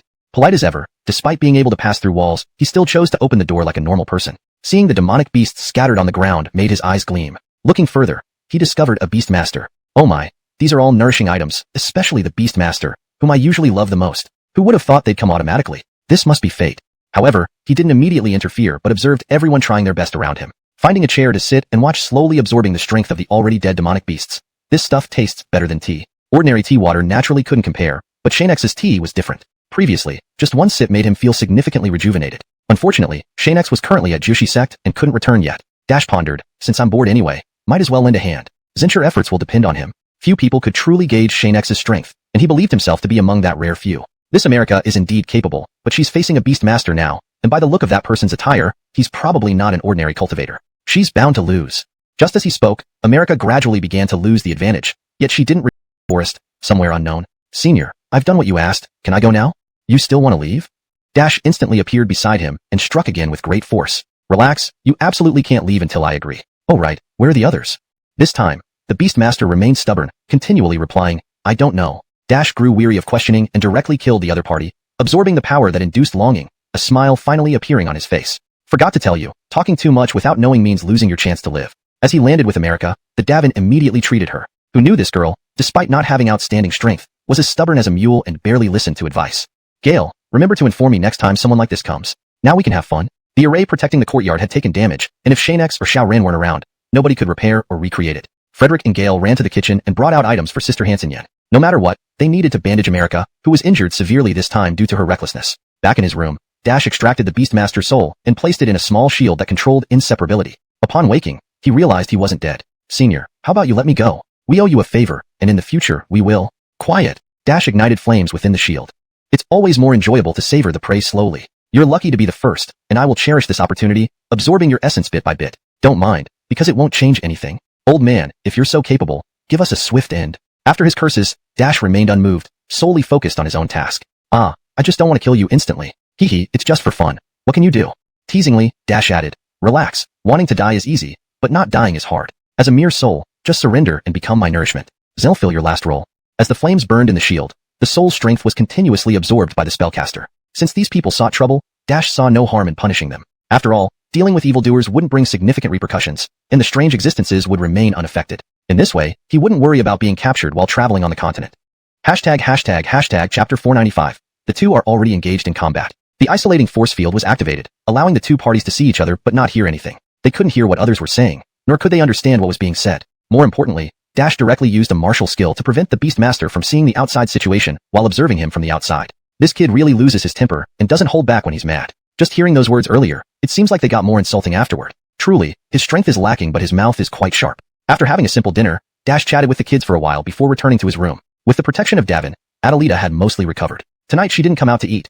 Hansongling's sister and Jasmine delivered food to her. The strength levels of those people today were different from usual. It's normal that she didn't win. Even if faced with Davin, victory might not have been easy. After enjoying the breeze and night scenery outside, Dash quickly returned to his room and soon turned off the lights to enter his small world. Beside the campfire in the dense forest, the situation remained as it was before, except this time there were two people sitting beside the mysterious man. Quentin, our scout just reported back, saying the Beastmaster is dead. That's true. I was nearby at the time and saw a powerful person suddenly appear. By the time the space collapsed, the Beastmaster was gone. Before that, he controlled the beast horde to leave. He's likely already dead. As they spoke, there was no doubt. They were part of the same squad as the Beastmaster. The man smiled and looked up at them. So it's like that. Next time, you two will go together to meet him. But we can do it now. Since he killed our people, he should pay a price. Be careful. Anyone who can swiftly kill one must be quite strong. They nodded and got up, tidied their orange cloaks that concealed their identities, and left the camp. Soon, 3 more people came over, and Kieran whispered something mysterious to them. They too left the camp control area. Not bad. Besides Xianxia and the Earl, there's an unexpected bonus. If we catch them all, I'm sure Quentin will be very happy. In the deep night, he smiled as if nothing were wrong. Of course, it was a smile of triumph. They would surely succeed. Outside Xianxia's courtyard, the 2 people who had just left the camp appeared here shortly after. Their figures were elusive, making it hard to determine their exact positions even through observation. That person is inside Xianxia's courtyard. Let's carefully approach and surprise them so they can't respond. We need to rescue the Beastmaster, or we'll end up as ordinary members. Captain, don't worry. I'll do my best. The other person grimaced, looking at Xianxia's courtyard, daring to capture our teammate. They'll certainly pay a heavy price. Ha ha ha. After confirming the approach route, the 2 disappeared into the twilight, and the surroundings finally returned to silence, albeit an unsettling one. Dash. Third brother. One of them finally recognized Dash, Senior. Being too heartless isn't wise. How about this? Let him go, and we'll leave immediately. I'm not stupid. Dash reduced the flames. But if you dare come closer, whether he lives or dies is uncertain. Set up similarly as before, the Beastmaster couldn't speak. Only go mad within the shield's soul refinement. Damn it. Think I won't utterly destroy you? Davin smiled. You weren't dominant in the fight earlier. So agitated and confident, do you want to join us in enjoying this? The other was much calmer. What do you want to let my teammate go? Removing the shield hid the soul refinement process, making it even harder for them. Wanting to rush forward but unable to do so, they seemed helpless. Sorry, he committed a grave offense. I can't let him go, Dash said seriously. Prepared to leave, the 2 still tried to fight. Stubborn loyalty. What use? Dare to use ultimate skills on me? Seems we were too lenient on you. A powerful force pierced through both of them, instantly stripping their souls, placing them in individual shields, and setting them ablaze. A flick of his hand sent them away. Never show mercy to enemies. Such people are destined not to achieve greatness. Dash's final remark was directed at Jamie, who had shown hesitation despite having the upper hand. That night, their souls were refined away. What you have to say.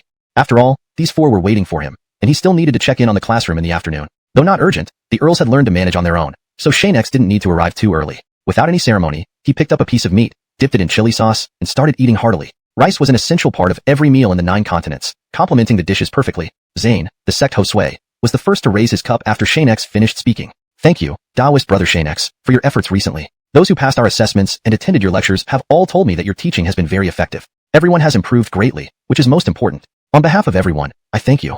Xianxia quickly took a sip, but corrected himself soon after. We all benefit mutually. I hope your sect will show sufficient sincerity when the time comes. Just a few items will suffice. I don't need much. Agreed, Zane continued. My sect can afford to give a few items. The other 3 also said a few words of gratitude, and Xianxia accepted them while reminding them not to forget allowing him to pick a few treasures.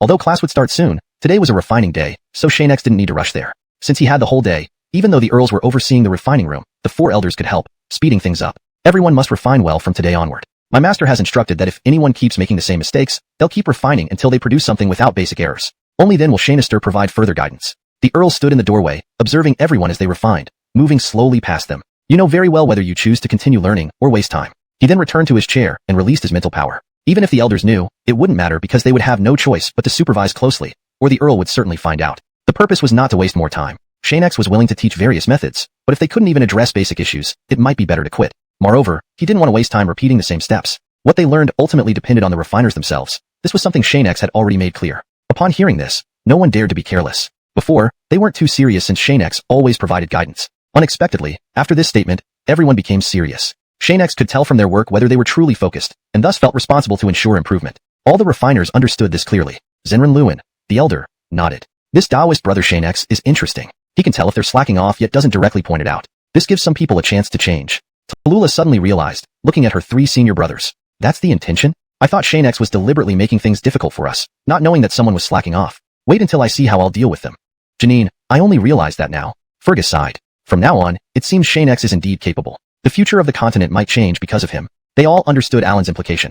If Xianxia wanted to claim a share of the continent in the future, even the 4 sects would have to yield, unless, of course, such thoughts weren't theirs to have. Ultimately, decisions rested with the sect Hosues. Even though they were elders, they lacked decisive power. After bidding farewell to the sect Hosues, Xianxia left the courtyard without returning to the classroom. With the earls supervising the refining, everything would be fine regardless of their diligence. Last time, I didn't get a good look around. It's rare to have such leisure time, so I'll go fishing. Xianxia wandered through various areas of Kyushu sect, occasionally stopping, as if enjoying a stroll. After some time, he noticed something unusual. Not far from him, he felt eyes watching him. The familiar feeling returned. Finally, you've come.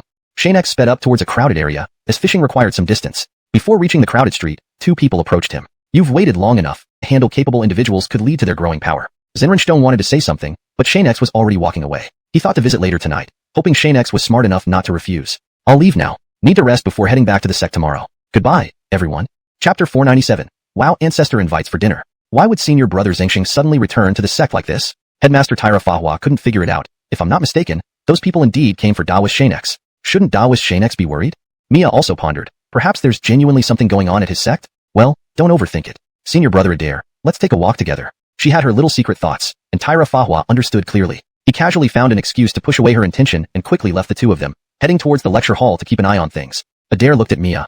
I've indeed been burdened with many worries lately, thanks to all 3 of you who still consider me a friend. Indeed, if this time they didn't need to unite together, the severe challenges Kyushu sect might face wouldn't have been able to be resolved. Earlier, when the 3 cities were recovered, he immediately heard that the sword sect was already taking action, and some of their people were heading toward Kyushu sect. Their purpose was very direct. Don't say such things. Though the 9 realms continent boasts 10 major sects, in reality, only our 4 sects are truly formidable. As long as we are united, nothing will go wrong. Mia leaned closer to Adair, who remained significantly captivated by her charm. I hope they don't come too soon. Otherwise, I'm unsure if my city can hold. Although I've dispatched several strong warriors, my heart remains unsettled. All right. Mia grabbed Adair's hand. This time he didn't immediately pull away. How could he not understand her intentions? No matter what difficulties arise, we will stand by your side. If a battle truly breaks out, after it ends, it'll merely be a reshuffle among the 6 major sections. Do you think Xianxia has any solutions? I don't know.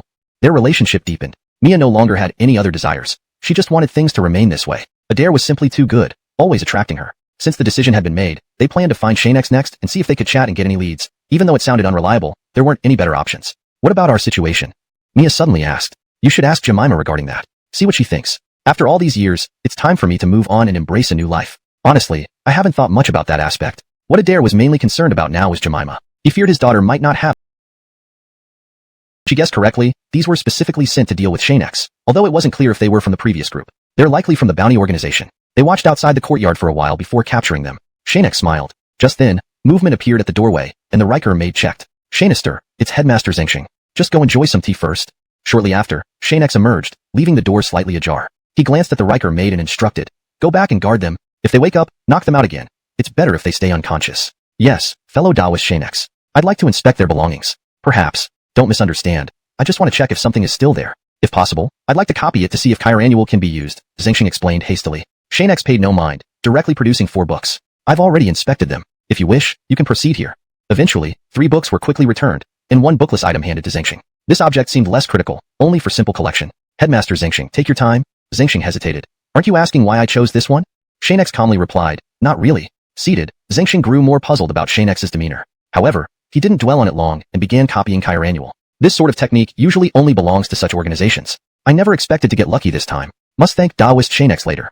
In this carefully copied manual was a method to control body strength. With prolonged practice and insights, one wouldn't go astray despite misaligned cultivation paths. Though he'd only heard rumors about it, finding this person had taken years. Finally, he had the opportunity. In the future, I won't fear anything while using techniques. Soon, sounds emerged from the storeroom. Xianxia stepped out, rushed back in, breaking chairs in the process. A brutal interrogation began. Don't foolishly question them first. Beat them mercilessly, one by one, separating their limbs. Rest assured, Xianxia, I'll never hesitate.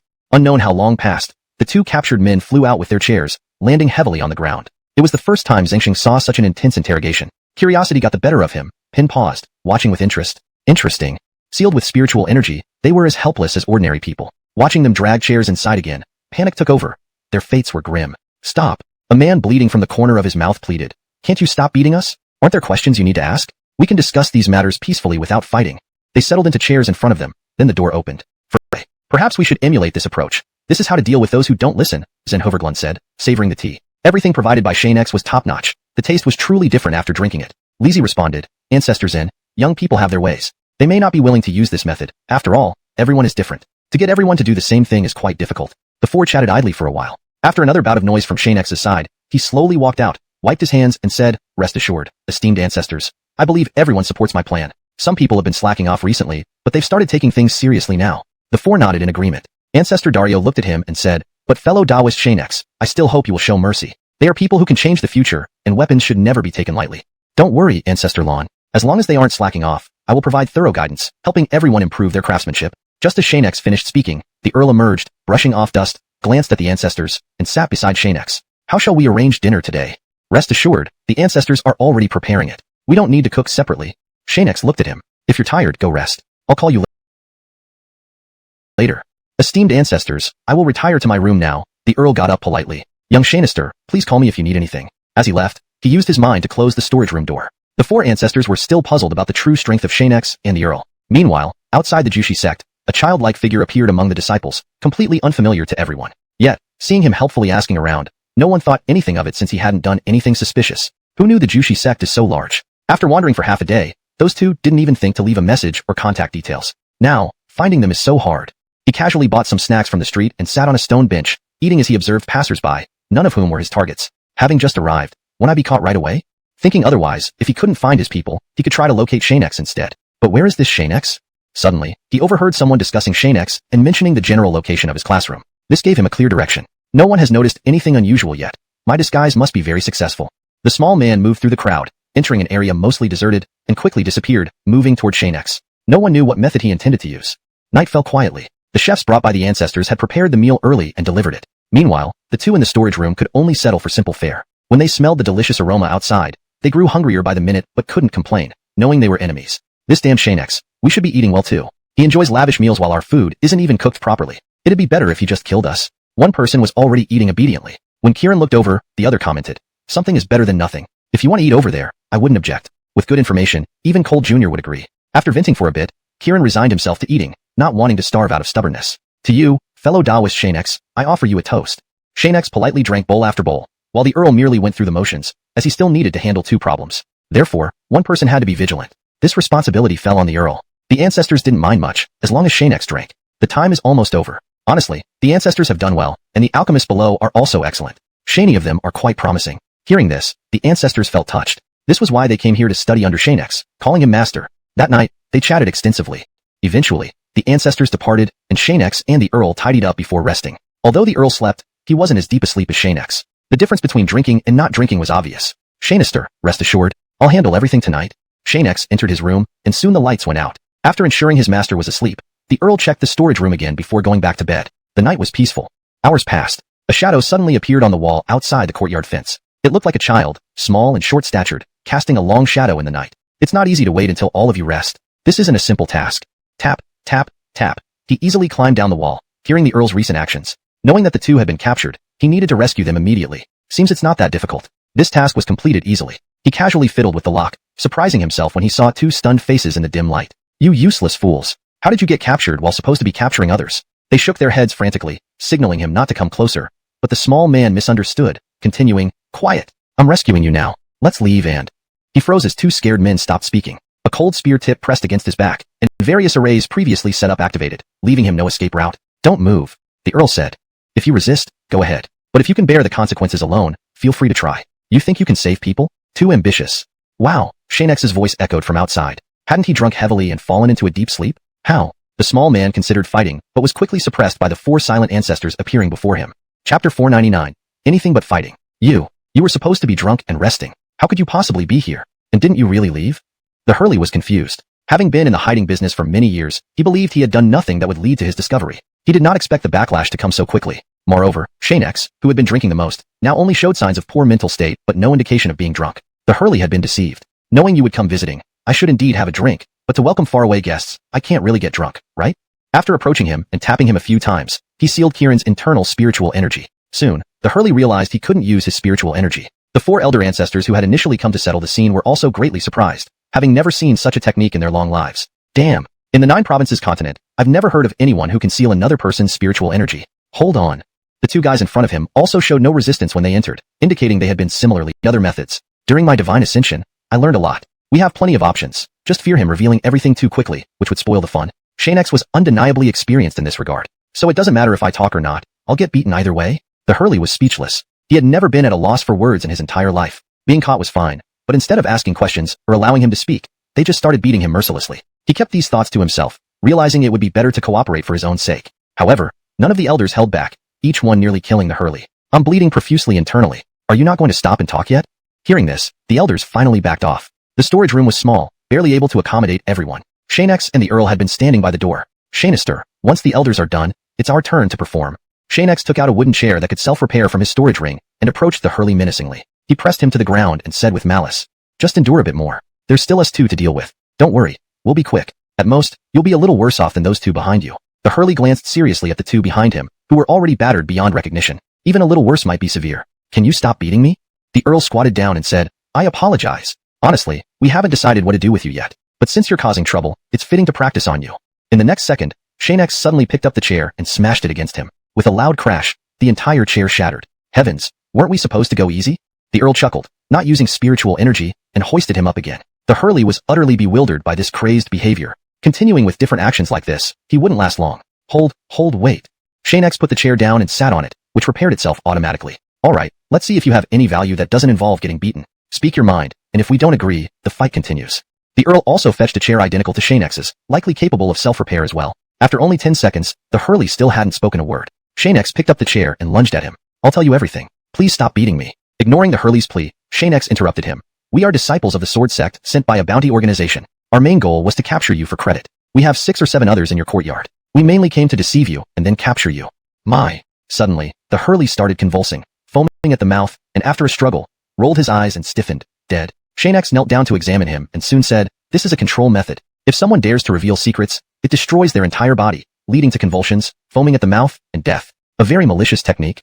Truly unfortunate, the Earl sighed, looking at Xianxia. Our initial plan was just to teach them a lesson. We didn't expect this. Don't dwell on it. Now that it's happened, please handle the body. Xianxia prepared to instruct the Earl, but one of the elders volunteered. Zenhovered Lewin stood up. Let me handle this body. Before either could respond, someone rushed in, took him away, cleaned everything up, and left, concluding the evening's events. Now, set up the array there. No need for constant monitoring. Tomorrow, we have classes. Deal with the rest. I'm going to rest. The Earl carried out all instructions before resting, but sleep eluded him. Does Xianxia have no plans against these people?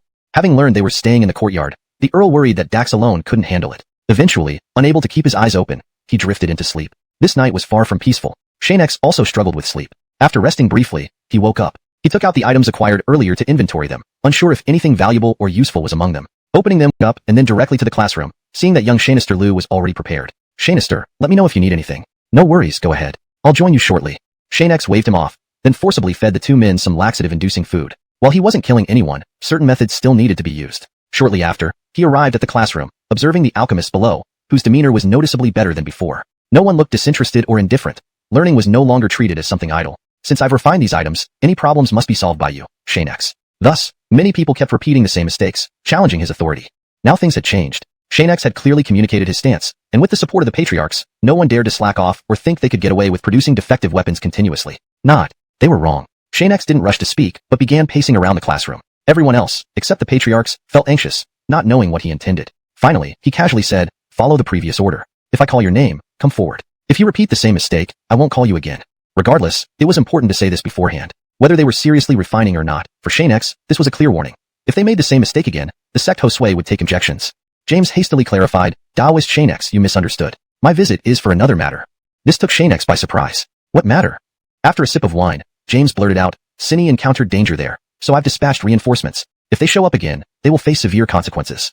Xianxia remained unperturbed. "Oh, just that. Dispatch them as you wish. The Imran will arrange accordingly. Rest assured, I'm taking care of your people. Just keep in mind, if they don't apply themselves, teaching becomes optional." Agreed. James nodded, surprised at how easily Xianxia agreed, expecting him to do more. Though Xianxia appeared calm, he planned to inspect their sects once this was over, potentially wiping them out if deemed necessary. But he couldn't wait that long, so he expedited the class's conclusion. "Please gather the other 3 sect Josues tonight. I have matters to discuss." In Xianxia's view, they had no choice but to comply. "What do you intend?" James asked. "You'll see then." Xianxia refrained from divulging details, fearing premature speculation might complicate matters. "Fine, we'll be here tonight. No need to worry about meals. I'll arrange for them." Both nodded. Meanwhile, Xianxia conversed with the Riker, discussing future battles excitedly. James left after dinner, citing sect business. They paid no heed, as they still had afternoon classes to attend. "Xianxia, are we really going to confront their sects?" the Riker queried pragmatically. "They're very powerful. Should we reconsider?" Xianxia smiled. "Don't worry. Worst case, eliminate everyone here and have the great sage locate the rest before we return. They need to be kept occupied." While avoiding direct confrontation, Xianxia considered taking extra precautions, ensuring casualties wouldn't implicate him. "Good idea, Xianxia. I'll ensure they're found before our return." Unaware of developments outside Xianxia's courtyard, their people were captured, and the sects were within reach. With the great sage's methods, finding them was imminent. Beside the fire, the Josue coughed, oblivious that the approaching danger wasn't due to the cold, but impending retribution they couldn't bear. Chapter 501. It's the mysterious organization. After the arrangements, matters concerning Xianxia became less urgent, and today's training session ended as swiftly as usual. The two of them returned directly to the courtyard, opened the storage room, and rescued the 3 little men who had felt suffocated due to discomfort. Apart from muffled sounds, they couldn't do much else. Unable to struggle or speak, even those with hyperactivity were tightly bound. Xianxia glanced back at the Earl, whose eyes were fixed on the other 2. However, he was puzzled by how straightforward the response was. "You answer whatever I ask, which is good, but are you sure you're not lying?" The man struggled and said agitatedly, "By the heavens and the earth, our lives are in your hands. If we can survive, we'll tell everything. Otherwise, won't we just die faster?" Xianxia hadn't expected such cooperation and continued his questions. "Good. Now, tell me how many of your people came here? Where are the rest besides you?" This time, Kieran couldn't make a decision, so he looked at the other 2. Just as he glanced, the Earl's spear pierced the wooden board right before their eyes. "Can say, we'll say. We want to live, so why not betray them? Just spit it out. I don't want to die here. Hurry." The Earl pulled back his spear, and Kieran turned his head, confessing everything. No matter what Xianxia asked, he revealed everything he knew, including where they hid valuable items. "All right, you've done well today. You can have a better day. We won't practice on you today, and I'll bring some food later, but don't try to escape. This place is under my control." The 3 nodded excitedly. "As long as we're not tortured, anything you ask, we'll do." "Thank you, fellow Taoist. We'll cooperate." Xianxia and the Earl walked out, speaking loudly outside the storage room. "Don't relax your guard. As long as they behave, we won't kill them, but if they try to escape, kill them immediately. Xianxia, rest assured, without special permission, there's an opportunity." The other sect Josues could also guess along these lines, but lacked specifics. "It's just a minor issue. Nothing I can't handle myself. Rest assured." Inside, Xianxia has always been relatively assertive and didn't want to involve them for fear of owing favors, which he understood would be difficult to repay. However, the next moment, a Dare sect Josue said, "Rest assured. Bring more people when the time comes. I have a rough idea of what you intend. If it's only a few of you, this task will be extremely challenging." At the same time, Xianxia's sect Josue seemed to understand, adding, "I've long wanted to eliminate this mysterious organization. Without an opportunity before, now add me to the group. Rest assured, my disciples are exceptional." The Earl finished his drink. "We appreciate your kindness, sect leaders, but..." Tiffany slapped the table and stood up. "Honor fellow Taoist, rest assured. Though powerful, this mysterious organization is despicable. We've long despised their decapitation activities. Let's work together, shall we?" Before the Earl could refuse, the 4 sect Josues chimed in unison. "Oh, it's settled then." He had no choice but to sit down. Xianxia thought for a moment and said, "Thank you, sect leaders, but our goal isn't to completely destroy this mysterious organization. We just need to deal with those causing trouble, and that's it." "But," Xianxia continued to the 4, "if you want to know the location of this mysterious organization, I might think of a way. If I find out, I'll tell you all. If not, it can't be helped." Though the captives seemed cooperative, there was a risk they might lie or withhold information, making it uncertain whether sending people based on their testimony would succeed in eliminating the mysterious organization. Still, Xianxia pondered and realized they needed this strategy now. Otherwise, the mysterious organization's actions were indeed troublesome. Without Xianxia's help, they could still handle it independently. Chapter 502. Mutual Reconnaissance. Following Xianxia's arrangements, when he and the Riker entered the door together, those people quickly spilled everything, betraying their old hands in the trade in an instant. Xianxia found this form very convenient. After all, it easily cut off their escape routes, which was a good thing. However, what remained unknown was when the four sects would launch their attack. This uncertainty gave Xianxia no advantage, and might even lead to more people being dispatched, placing them at a disadvantage. Xianxia, I didn't expect them to confess so quickly. Should we immediately deliver this information to the four sects? The Riker was ready to leave, but Xianxia stopped. You're leaving?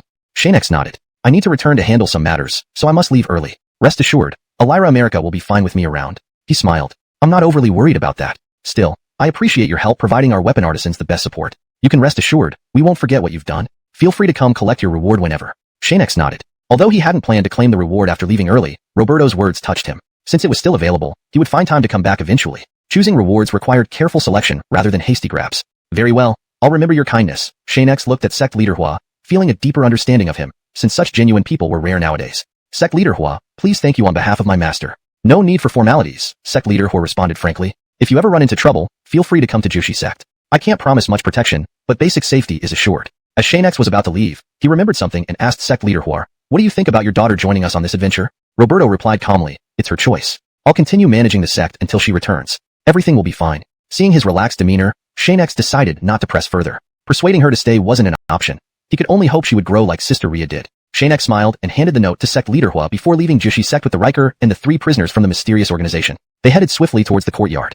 Remember, act immediately upon returning. If any of them escape, your training will intensify significantly. The Riker inhaled deeply, nodding. If anyone escapes, don't blame me for being ruthless. Even if you manage to flee, you can't escape my grasp. Don't doubt the truth of my words. Naturally, you can try if you want. Behind them, one of the bound men was almost out of energy without any spiritual energy support, suffering from vertigo during high-altitude travel, leaving him dizzy. Xianxia noticed his distress and immediately blindfolded him, which made Kieran feel much better. He thanked them, but the Riker refused credit, attributing it to Xianxia's assistance. Shortly, they returned to the courtyard. David erupted in anger upon seeing the prisoners, but was held back by the Riker when he realized their spiritual energy was sealed. David, don't be rash. We need these people to trace their masters. Patience is key. Calmly, David listened to Xianxia recount recent events, making the captured men lower their heads guiltily, realizing their actions were unforgivable. No worries. Xianxia and I are here specifically for this matter. Soon, everyone can regain their honor. Back in Xianxia's room, Dash saw the return and was surprised at how swift it was. Young man, looks like a fruitful trip. So quick to return? Eager to accompany this old man to Xianxia sect? No, just came back to settle some matters first, then we can proceed together, Xianxia smiled. Senior, whether you assist or not doesn't matter. There's no rush, and we have no further reason to ask for your help. From past experiences, Xianxia realized that if Dash needed help, it might involve multiple places beyond just Xianxia sect. No worries. I've scouted their overall strength several times, and with you two back, I believe we have enough manpower. Xianxia shared his thoughts. Rest assured, I'll review the situation again with the Riker. Knowing their location means they won't escape.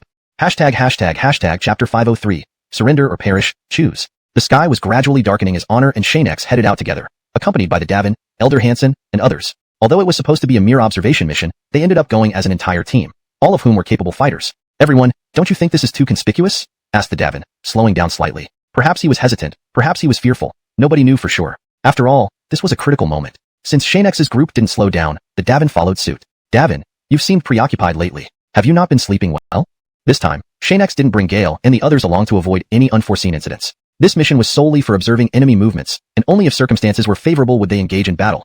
Otherwise, they would wait for a better opportunity. Based on the clues provided by Elder Hansen and the others, these people should be far to the north of their compound. It would take about 20 minutes from the compound, and moving too quickly might alert the enemy, a fact they had already determined. Senior brother, please don't talk nonsense. I haven't been thinking about anything. I just have some internal reflections. I can't tell if it's good or bad, but naturally, I want to understand more. Besides, I'm not a fortune teller. Elder Hansen jokingly replied, fortunately, I am one. And I've been observing you closely. You have a significant sign of misfortune on your forehead. Davin, do you want me to help you figure out how to deal with it? The Davin glanced at him and said, you're indeed skilled, Elder Hansen, but I certainly don't intend to rely on you for divination. Honor senior brother, Xianxia Lu, I still trust you too somewhat. Everyone laughed, and as they approached the mysterious organization's encampment, they all quieted down, even opting to walk instead of flying. I'm not a soul entity. Let me go ahead and check if they've left first. We need to be prepared to respond appropriately. John maintained communication continuously. Xianxia, share the footage here with you. Xianxia waved for everyone to stop, staying put to observe the situation. Elder Hansen moved silently, unmatched even by Xianxia. Honor, you and Davin guard both sides. We're close to the enemy now. We must be cautious. Xianxia made this arrangement because of his interconnected relationship with them. He could choose to share information about the current situation with them. However, sharing live footage was beyond his capabilities, and none of them had learned such skills during their lifetimes. This unique ability belonged exclusively to Elder Hansen, unconnected to anyone else, despite their interest in learning it. Then, through telepathic communication, Elder Hansen conveyed, what you see before you is their location. They are hidden effectively by their special formation, but I remember the surroundings clearly. Previously, when he scouted the area, Elder Hansen had meticulously recorded every detail of the environment. Even the slightest change wouldn't escape his notice. In comparison, their formation has shifted by a few meters this time. Beyond this point lies their formation, within which is the core, where everyone is located.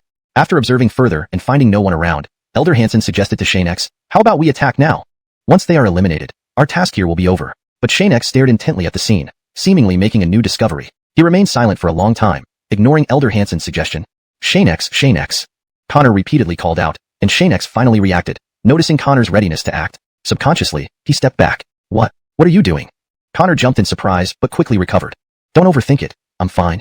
Suddenly, Xianxia remembered something and hurriedly focused on the screen, then warned Elder Hansen, "Elder Hansen, be careful. Something isn't right there." Elder Hansen brushed it off, thinking Xianxia was being overly cautious. "Xianxia, you're always so paranoid." Before he could finish, a noise interrupted him. Checking the area revealed nothing unusual, and just as he began to relax, a large net dropped from above. There really was a surprise. He barely dodged it, and the transmission ended abruptly. Without hesitation, Xianxia ordered, "Honor, Davin, prepare for battle. Let's head over immediately." The four raced forward, soon reaching the location where the formation's aura was evident. Both Xianxia and Honor recognized it well. "Davin, follow quickly. We must pass through here rapidly." Seeing the environment, it appeared that Elder Hansen hadn't been captured, but had fled in another direction. They needed to catch up quickly to assist him, unsure what else might happen. Elder Hansen, who had been discovered, found himself completely surrounded by the mysterious organization members. No matter how fast he ran, they always caught up quickly and slowed him down, complicating matters. "You stinky tomatoes and rotten sweet potatoes, it won't be easy to catch me. Watch my dark realm deploy, and you'll stay trapped inside." Thinking this would buy him some time, several more people appeared, not confined by his realm. Their strength was distinctly different from the others. "Who do you think you are? If this is all you can do, you won't stand a chance. Prepare to die." Elder Hansen laughed. "Relax. I didn't come alone but with a team. Don't think discovering me means you can destroy me. You lack the capability. Now, disappear from my sight, and I might spare you." The mysterious organization members showed disdain. The central figure commented, "Looks like you're not planning to cooperate. No problem. Our strength surpasses yours." Another person added, "Considering your impressive soul form, wouldn't it be better to join us rather than follow Xianxia?" Yet another chimed in, "We respect you for your prowess, but if you resist, you will be destroyed. Your hesitation suggests fear of us. Choose, surrender or perish." Elder Hansen smiled wryly. "You aren't as formidable as you think. Soon, my team will arrive, and you won't even have a chance to regret it. Shani, stronger beings exist than you." Chapter 504, Look clearly, I am Xianxia. The powerful member of the mysterious organization glanced around nearby and found nothing out of the ordinary, so he chuckled. "Do you really think we'd give you such an opportunity?" His eyes swept over the few people beside him, and they immediately caught on. Soon enough, they charged toward Dash from all directions at incredible speed. "Since you refuse to cooperate, don't blame us for being merciless." As Xianxia's team had yet to arrive, Dash could only face the attackers alone, engaging with the members of the mysterious organization. Flashes of light streaked through the air like beams, flying back and forth, occasionally converging. Just a bunch of minor figures. "Do you really think you can match up against me? How naive." Dash didn't feel the slightest bit strained facing their 3 or 4 attacks. Several minutes had already passed since the fight began, and the members of the mysterious organization were thoroughly embarrassed by the strong soul entity. They couldn't bring down even one powerful soul entity. "It seems your expectations are quite naive. To put it frankly, you're not impressive at all. Haven't you eaten yet?" Dash tossed out some expired food. This is an invitation from this old man. Otherwise, fighting without any strength would be too boring. The distant man furrowed his brow in silence, then smiled, saying to Dash, "Indeed, there's some skill here, but that's..." Their entire bodies glowed with a white light, existing as translucent shadows. Upon seeing the group, they seemed fully activated, screaming and charging forward. What on earth are these things? Some people, seeing these creatures for the first time, felt an overwhelming fear creeping over their skin, instinctively stepping backward. Are these soul entities or humans? Will our methods work? The Aziel standing at the forefront remained unperturbed, casually waving his hand and scattering the approaching soul entities. Completely powerless against him, he continued forward. After a short pause, he addressed the thick, black mist. "This petty trick won't kill us. Soul entities, huh? Not bad, but it would be better if you showed yourself. This won't do any good." Dash within the black mist didn't answer this idle question, knowing that any exchange would reveal his position. He wouldn't commit such foolish actions. "I wonder where Xianxia and the others are?" Dash had considered marking the black mist field, so they could find it when they arrived. These people indeed have some skills. Otherwise, I wouldn't be trapped here by this formation. How annoying, to be outsmarted by younger people. Fortunately, my previous friends have all passed away. Otherwise, I'd be a laughingstock. At that moment, Xianxia and the 3 others. Xianxia nodded. "I hope Dash can maintain the domain. We'll wait until they come out and catch them first. Everyone, be prepared." Everyone drew their weapons and released their spiritual energy. With such a large setup, the members of the mysterious organization in the black mist came rushing out. Since the formation was dissolved, they had nowhere else to run. However, when they emerged, they were dumbfounded. Instead of escaping, they had walked into a trap. The Riker quickly set up a restraining formation, encircling them all. The simplicity of setting up the array silenced everyone skilled in formations except for Xianxia. "Everyone is here now, right?" Dash smiled faintly. "Just these people. Nothing extra. Sawyer, perhaps?" "I apologize, everyone. We have some matters to resolve, and hope you will cooperate. What do you say?" Xianxia glanced at them, Knowing they couldn't escape now, the Aziel from the mysterious organization, who had remained calm, looked around and said, "Your strength isn't much, and we outnumber you. Truly, a mutually destructive battle wouldn't be wise. Look clearly, I am Xianxia." He stepped out from among them, realizing he was their target. ####Chapter 505. You know nothing about me. Take a good look. I am Xianxia. When those words were spoken, the people present were momentarily stunned as if they didn't recognize or had never seen this man before. The descriptions and information provided by the sword sect when they came searching for him seemed utterly useless now. If this was Xianxia, then who was the person in their intelligence reports? Was it also Xianxia? It doesn't seem right. Indeed, with erroneous information from the start, everything else must be wrong too. The senior member finally seemed to realize something, sizing Xianxia up before saying, "So you are Xianxia. I've heard of your reputation. Since the sword sect is willing to pay a hefty price, we of the secret organization will take your life today." Xianxia smiled upon hearing this, glancing at the few people around him. "Thank you for taking me so seriously, but taking my life won't be that easy. So everyone, let's give it our best shot." At this point, Xianxia and his companions were fully prepared. With one command, the Earls took the lead. Although Dash was a step behind, he wasn't far off. He charged forward without slowing down, specifically targeting members who could be quickly dealt with, ready to send them packing. On the other side, the Josue said, "Everyone, focus. Eliminate these troublesome fellows, and eventually, Xianxia will be left alone. He won't stand a chance against us. Everyone, attack." This time, the Josue himself reacted. The skills exploded right in front of him. Given the opponent's confidence, Xianxia decided to end it quickly. "You're indeed formidable, but still like before, if you reconsider, we can still accept you with your minor flaws," Kirin laughed mockingly. Such condescending talk from Kirin was exactly what Xianxia despised. "Stop talking to me like that." Xianxia grew even more aggressive, his inner power continuing to surge. "Don't you find it strange?" He stared at Kirin, a confident smile on his face. However, this didn't mean he could relax completely. "Facing me, you have no chance of winning. This time, the secret organization will pay a price." Indeed, after so many times without having done anything for her, Xianxia intended to settle matters this time. Without the help of a sect or seeking external assistance, even outnumbered, Xianxia wouldn't stop. "No matter who you provoke, revenge is immediate. Honestly, you have no chance of turning this around. Prepare to accept defeat.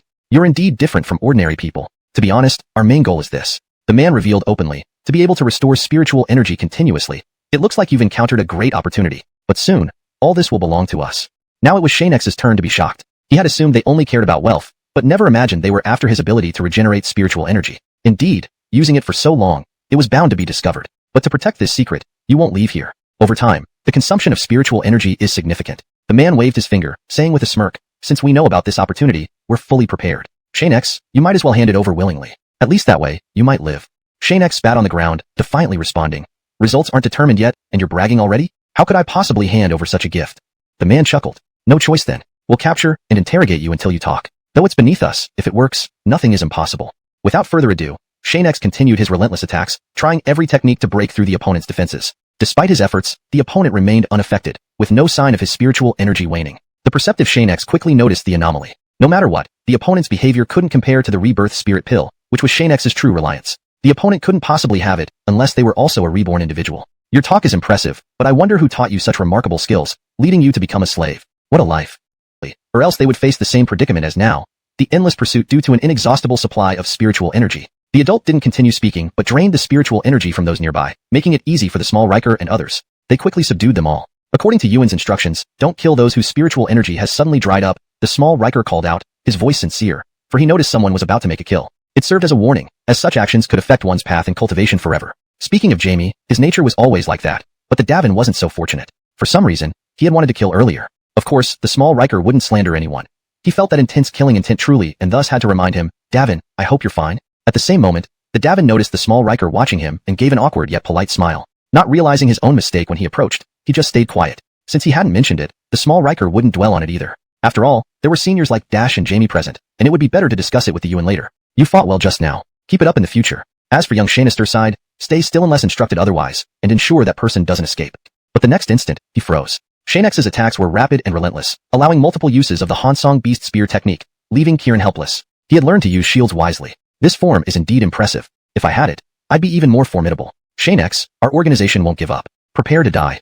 With a spear piercing through his body, Xianxia's expression was indifferent, scoffing, "Then let them come. I despise your kind most, so best to arrive en masse to save trouble." When Xianxia returned, Dash disbanded the domain, restoring everything to normal. Captured or unconscious people lay scattered, and those still conscious stared at Xianxia with fear. It seems matters are easily resolved. Dash, Jamie, thank you for your assistance. I, Xianxia, am immensely grateful. But everyone's minds flashed with white light. A voice continued, "It appears this person hasn't been thoroughly dealt with. Fellow Daoist Lu, should we?"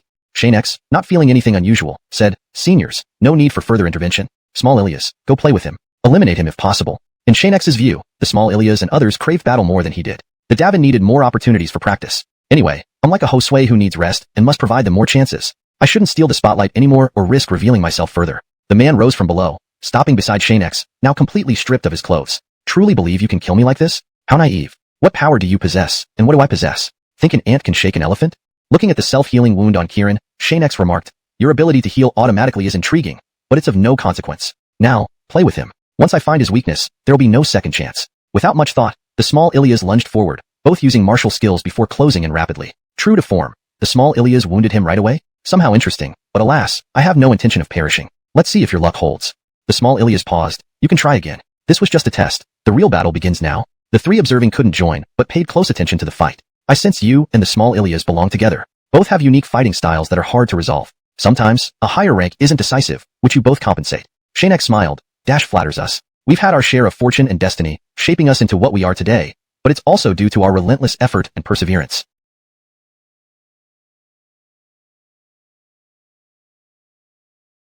Jamie sighed.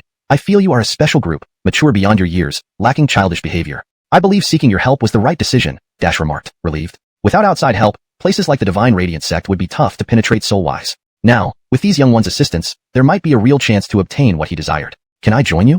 Jamie asked abruptly, harboring this desire for some time. I could accept you as a disciple too. Xianxia laughed. I don't often take disciples. Mostly depends on fate. Can't say for sure. So sorry. Jamie hesitated to speak more, but Dash interrupted. If you don't mind, you could join me. I'm quite good too. He didn't immediately agree, thanking them first. If Xianxia refused, thinking of Dash, life offered many lights to chase, but sometimes the chosen light seemed unreachable.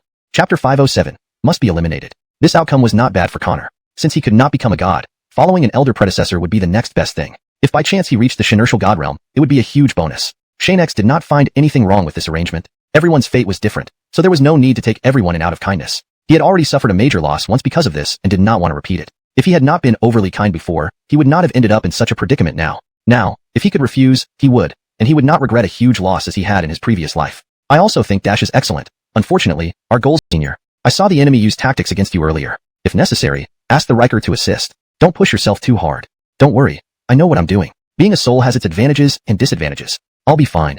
Dash prepared to act, drawing Connor's full attention. Xianxia appeared calm, as if nothing serious would happen. The existence of this organization is indeed dangerous. If the four sects cannot eliminate them soon, I may have to do it myself. Such an organization must not exist. After some thought, if nothing unexpected happened, the four sects should be returning home. No one expected to be deceived during their first inspection. Xianxia felt helpless about this situation. Suddenly, Connor approached. Don't worry. Regardless of my final choice, I will continue to help you. After all, a drop of water requires a gushing spring in return, and I am a person who values relationships. Actually, Dash has always been good. Once the time is right, joining under his tutelage won't be shameful. Xianxia smiled at him. As for these troubles, if you want to part ways, I have no problem with it. Helping you here, I appreciate it. Xianxia thought the other might take this opportunity to reproach him, as most people did in his previous life. However, now he did not need to worry. This world was not the same, and naturally, things would be different. Otherwise, how boring would it be? Staying with you is more fun. At least I don't have to constantly watch out for something, and won't be bored all day. That's the direction I aspire to.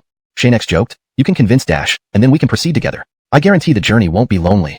They couldn't achieve godhood or didn't have the chance, leaving Xianxia feeling helpless. But following wasn't a problem. At least their levels wouldn't stay low and would only improve. All right.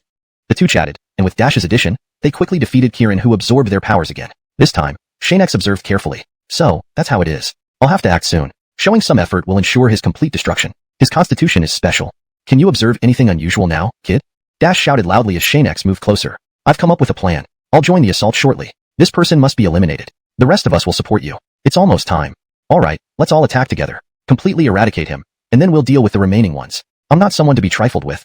As Kirin flew up from below, he smiled arrogantly at Xianxia and the others. My enemies should despair. No matter how many times you kill me, I can't truly die. Frustrating, isn't it? Xianxia had heard none of his arrogant words. He remained as confident as ever, fighting many without breaking a sweat. Indeed, he was a formidable enemy. Stop being cocky. The Riker said, in the last battle, you gained no advantage. We have the upper hand. So what if you can't die? We'll find a way to deal with you eventually. Do you understand? This is my ultimate skill. The man laughed maniacally, pulling out a short dagger from his robe. Its aura indicated that the blade was extraordinary. Watch as I consume the others. Without external assistance, I'll see how you, Xianxia, can turn things around. Time to finish this. At Xianxia's command, everyone attacked simultaneously. Instead of killing, they controlled him, effortlessly sealing his movements. The man found himself unable to mobilize his internal energy. Damn, what did you do to me? The pain from the Riker's blows was real. Enough talk. Today, you must be eliminated. Next, we'll counter your skills. You have no chance left. Unbeknownst to him, Xianxia had completed his task. Using such evil techniques dares, if I'm not mistaken, your lifespan is running short. With my energy sealed and cultivation nullified, I can spare your life. Just don't appear again. If you do, you won't get over this. Then let's just stay here and wait until Xianxia comes out before we prepare dinner. It's still early anyway. After Sister Ria left, America still felt curious and looked toward the direction of the gathering. Just as she was about to sneak over to check, Xander appeared and said, Elira Cini, please stay here and wait. We will inform you of the plan later. There's no need to worry now. I didn't say I wanted to go anywhere, America explained. I just planned to check on the land and look around the courtyard. Xander apologized and said, Don't worry, Elira Cini. We're watching the surroundings. If anyone approaches, we'll know. Your task right now is to rest well. This was personally arranged by young Xianxia. America sensed that Xianxia really didn't want her to know what was happening. So she replied, all right, I'm going back. Only after confirming America was returning did Xander leave. Since he had set up wards at the entrance, he would be alerted if anyone tried to enter or leave. Young Xianxia, if you're avenging them, why don't you let her know? Is this also a romantic way? Anyway, I think they are quite a match. He quickly returned to the silent room where those whose spiritual energy had been sealed were huddled in the corner, afraid to make a sound. All have been brought back here. Take a look, Xianxia. Xianxia nodded and opened a gap in the wall to allow sunlight in, then asked, Where is your mysterious organization now? You can live if you cooperate. Otherwise, don't blame us for being harsh. The men were not among the small group who had already been interrogated. The questioning needed to be separated for effectiveness, leaving only those newly captured. By Xianxia's side, Honor and Elder Hansen were ready to administer punishment to ensure reliable information, as beating was deemed necessary. You're a tough target. Impressive skills too. Too bad you don't know us. Even if we die, no one will betray our organization. You might as well give up on that. Quite a mouth. Xianxia looked at Honor and others. Take him outside and deal with him properly. Keep the others here and I'll ask them later. He can be taken away. The man struggled. What more do you want? Isn't taking my storage ring enough? Listening to his cries, the others couldn't help but peek. But with Xander watching, they dared not get too curious, keeping their heads down but listening more intently. Xianxia opened the door, and though no one was in sight, he could hear the sounds nearby. It was truly miserable. Watch me end your life. Ah. A side strike. The thud of the wooden board hitting flesh echoed with another scream. Honor showed no mercy, eagerly waiting for his return. Watch me give you a millennium death. Hiss. Hearing these sounds, no. Xianxia interrupted. Wait. Tell everyone to be patient. We must proceed step by step according to my instructions. Honor walked away, letting Xander watch over the captives while joining Elder Hansen outside due to the crowded space. Looking at Kieran on the ground, Xianxia remarked, You show remarkable resolve, but as your enemy, silence will mean death. Did you choose this path willingly? Blood trickled from Kieran's mouth, his body weak and unable to stand. He lay sprawled on the ground. If you tell me the location of your organization, I can spare your life. It's a fair deal. The man remained silent, determined not to speak. Without confession, Xianxia couldn't extract the information. Looks like you prefer more pain. As soon as he spoke, Honor and others entered to drag him out again. Deprived of spiritual energy, the cultivator was now merely mortal, unable to endure much physical abuse. Death might be a release, but the beauty of life is precious. Since you're still alive, seize the opportunity to live well. Seeing his resolve unbroken, Xianxia gave up on further persuasion, instructing Honor to remove him and continue waiting, hoping things wouldn't turn out too badly. Chapter 509. Can send people to follow along? Kid, if we continue this, that person might really die. Hasn't anyone confessed yet? Elder Hansen immediately contacted Xianxia, but initially received no immediate response, as Xianxia was occupied with something else and didn't reply. So Elder Hansen naturally wasn't in a rush. After some time, Xianxia had free moments and replied, If Elder Hansen feels it's a pity to kill him, you can directly knock him out. We can send him away together afterward. There shouldn't be any problem. Receiving the instruction, Elder Hansen knocked the person out just as they were about to lose consciousness and brought them to another place, while the Rikers continued their beating. At this point, the situation seemed exaggerated. Hearing the noise, that guy must be dead by now, someone whispered worriedly, his face full of anxiety. Otherwise, we should just tell the truth. At least we could save our lives.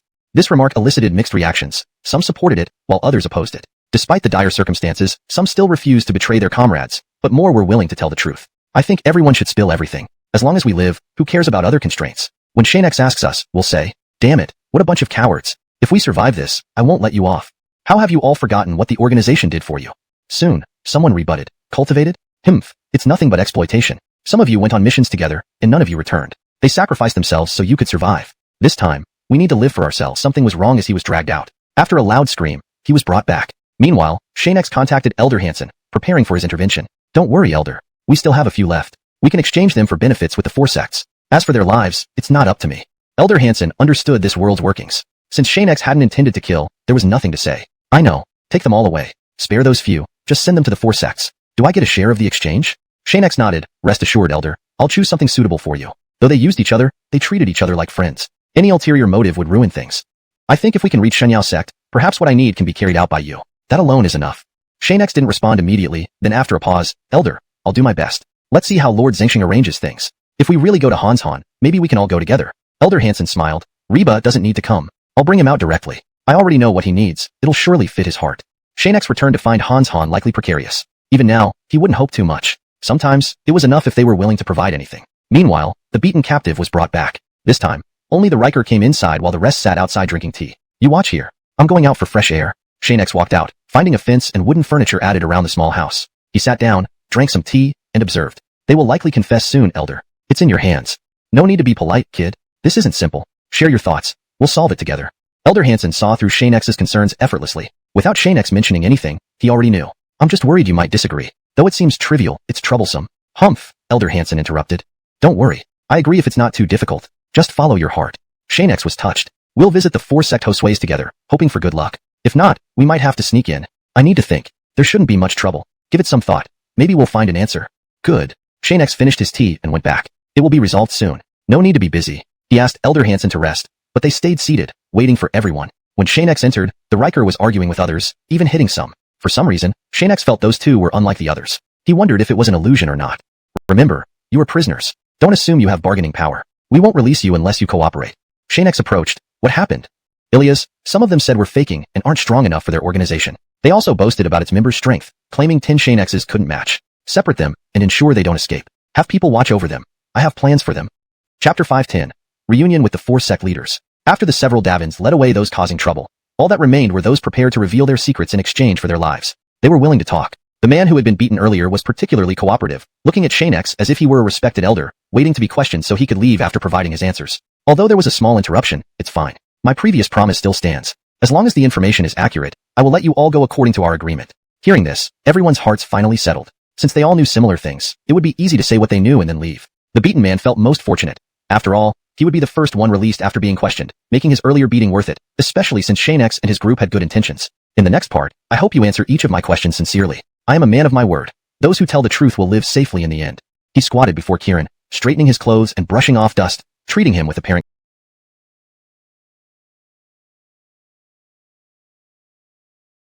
care. The man nodded vigorously. If he didn't make any mistakes, he could soon leave. In his view, Xianxia and his people were truly kind-hearted, whereas they themselves were opportunists coveting others' luck. Where are the other members of your mysterious organization located? What is their strength? Xianxia did not ask too many questions at once. He didn't want to waste time by having them repeat Giffardar answers out of impatience. The man paused briefly. Our mysterious organization is located in? He spoke nonstop for over half an hour without taking a breath, offering far more detail than necessary for just 2 questions. Xianxia nodded, showing a satisfied smile as if Kieran had taken his words to heart. Actually, he needn't have spoken so much. Xianxia would have been satisfied with direct answers. Following this, Xianxia asked several more questions, which the Davins carefully noted down before handing them over to Dash. The task was temporarily completed. Dash, my Yuan has finished questioning. Wait here. I'll be back shortly. Seeing this, Xianxia said nothing more. One person was enough here, especially since these people's spirit energies were sealed. Please wait patiently. We will verify your information and then release you soon, so you won't have to suffer here. Thank you, thank you. On the other side, Dash traveled 1,000 miles using special means and arrived quickly at the place mentioned. According to Kieran's description, the mysterious organization was here, but following directions, it still required some walking. Yet, Dash reached it in a single step. This place isn't bad. If it disappears someday, I might choose this area. There's a nice spot ahead I find quite suitable. Dash looked up. Once the clouds cleared, a gate into the mountain appeared, guarded by many people. 6 stood directly at the entrance. The arrangements are quite decent. Pity this location is dangerous. Even if you placed more guards outside, such secrecy here indeed makes it hard to detect. An excellent natural stronghold. After observing for a while, per Xianxia's instructions, Dash marked down all the significant locations and studied them, noting even the positions of hidden sentries. The information collected is nearly complete, and that boy did not lie. The guards and their attire match exactly. With the exact details of Xianxia's courtyard, Dash returned swiftly, unsurpassed in speed thanks to special means. Upon returning, the Davin was still sitting where he had left him. Seeing Dash return, he marveled at the speed, though he never fully grasped it. Dash, how did it go? It went well, everything is in order. The Davin immediately returned to Xianxia and reported. Following Xianxia's instructions, he brought Kieran to the Riker for processing. Senior Ilia's brother, this is the person my Yuan told me to bring here. He can leave now. Those in the room murmured angrily, wanting to kill the traitor who caused their predicament. Quiet. I'll deal with you later. Stay here and guard with the Davin until I return. The Davin obeyed the Riker's arrangement, finding a place to sit while watching the entrance. The recently removed men were isolated. According to Xianxia's plan, all these people will be delivered to the 4 sects, increasing our opportunities for selecting treasures. Back with the Rikers, he escorted Kieran outside, releasing him nearby. But almost instantly, Kieran's memories of Xianxia faded and disappeared. These people won't remember coming back. We already know all the organization's members, so they won't easily recall their former identities. It seems young Xianxia is very skilled, possessing various uncommon methods. Even selective memory loss is achievable. Returning, the Riker reflected. With practice, I can improve, preparing to assist young Xianxia in navigating the divine realm. Now, with matters resolved, those to be released are gone. I will assign the rest. Davin and Connor stay behind, while Ilias, Dash, and I visit the Joshi sect. Take care of home while we're gone. Xianxia seriously looked at Davin and Connor, confident the others could take care of themselves. America decided to stay behind, as she had gathered everything she needed from Joshi sect. Be assured, young Xianxia, no one can get close as long as I'm here. The formations will be enhanced to prevent further incidents. Xianxia nodded, thinking, I must let her see her father before truly leaving, but my plans cannot change, so I can't remain. She will be fine. They departed directly, America watching them leave, feeling a sense of sadness and reluctance. At Joshi sect, knowing Xianxia was arriving, the 4 sect hosues waited at the entrance. A group descended from the sky, escorting several bound members of the mysterious organization, with Xianxia and Dash leading the way. Sorry to keep you waiting, sect hosues. We've just arrived. Chapter 511. Special Rewards. Daoist fellow Xianxia, are the people behind you also members of the mysterious organization? Xianxia Zengxing had sharp eyes and quickly noticed them, brought over by the Earl after being tied up. At this point, Gale and the others had already been let go and their memories cleared. Xianxia nodded and said helplessly, originally, I just wanted to let them leave peacefully, but they insisted on coming along. Now I can only bring them here. As for what to do with them, you can consider that carefully. In the end, the 4 masters were willing to keep these people. They would be useful if a fight broke out. Once everyone was dealt with, they all gathered in an appropriately sized room in Joshi sect. Afterward, Xianxia didn't chat much longer, and left once he saw there was nothing more for him to do. The waiting Earl and Dash watched silently and followed him out. Arriving at the outer plaza, Xianxia directly asked them, you know the details now. Any thoughts?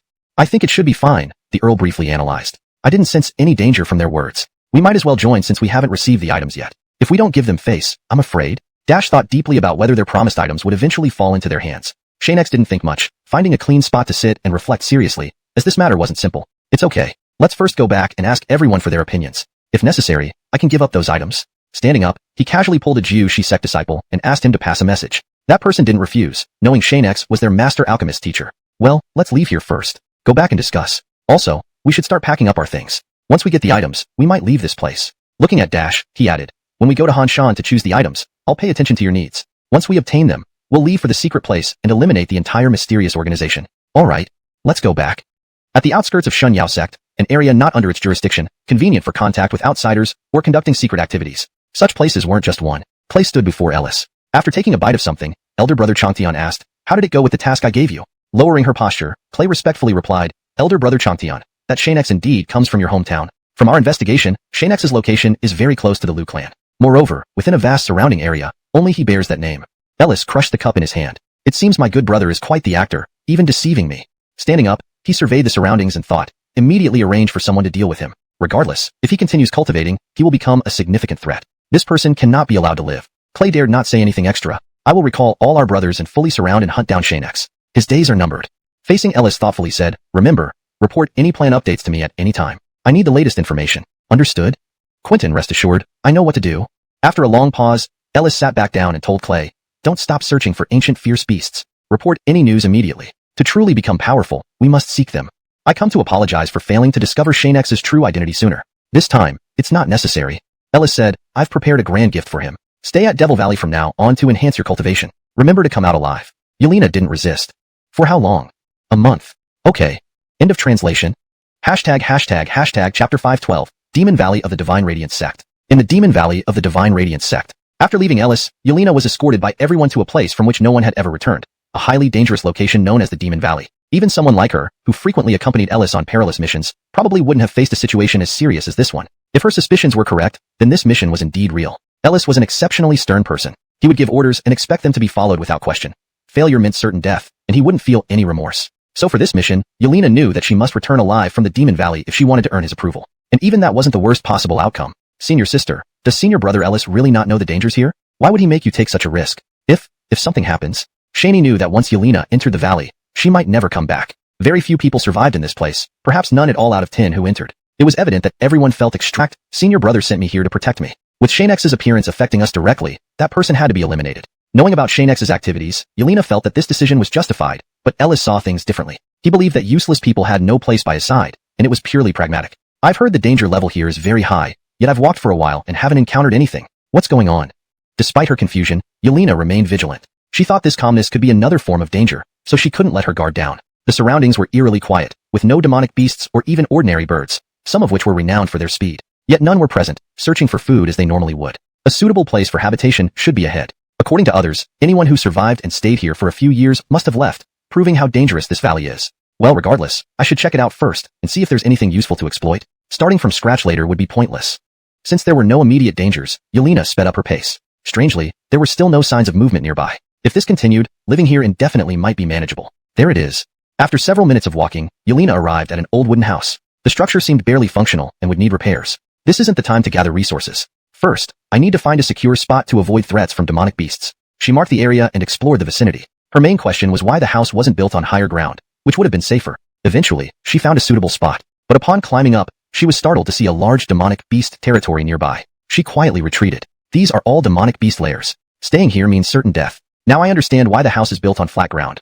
There must be protective formations nearby, allowing it to remain intact. On her way back, she noticed demonic beasts following her. Fortunately, they didn't attack, allowing her to escape quickly. The auras of these demonic beasts are powerful. Even though I don't know if they will attack, it's safer to get rid of them and hide. Back at the house, the demonic beasts were nowhere in sight, though she sensed something amiss. She doubted the issue would resolve easily. Next, she encountered legendary demons only seen in border regions. Their appearances varied strangely. One had horns, another a different shape, but they seemed oblivious to her presence as they passed by. Looks like this place is indeed dangerous. Luckily, I have this refuge. Otherwise, I'd be lost without knowing what to do next.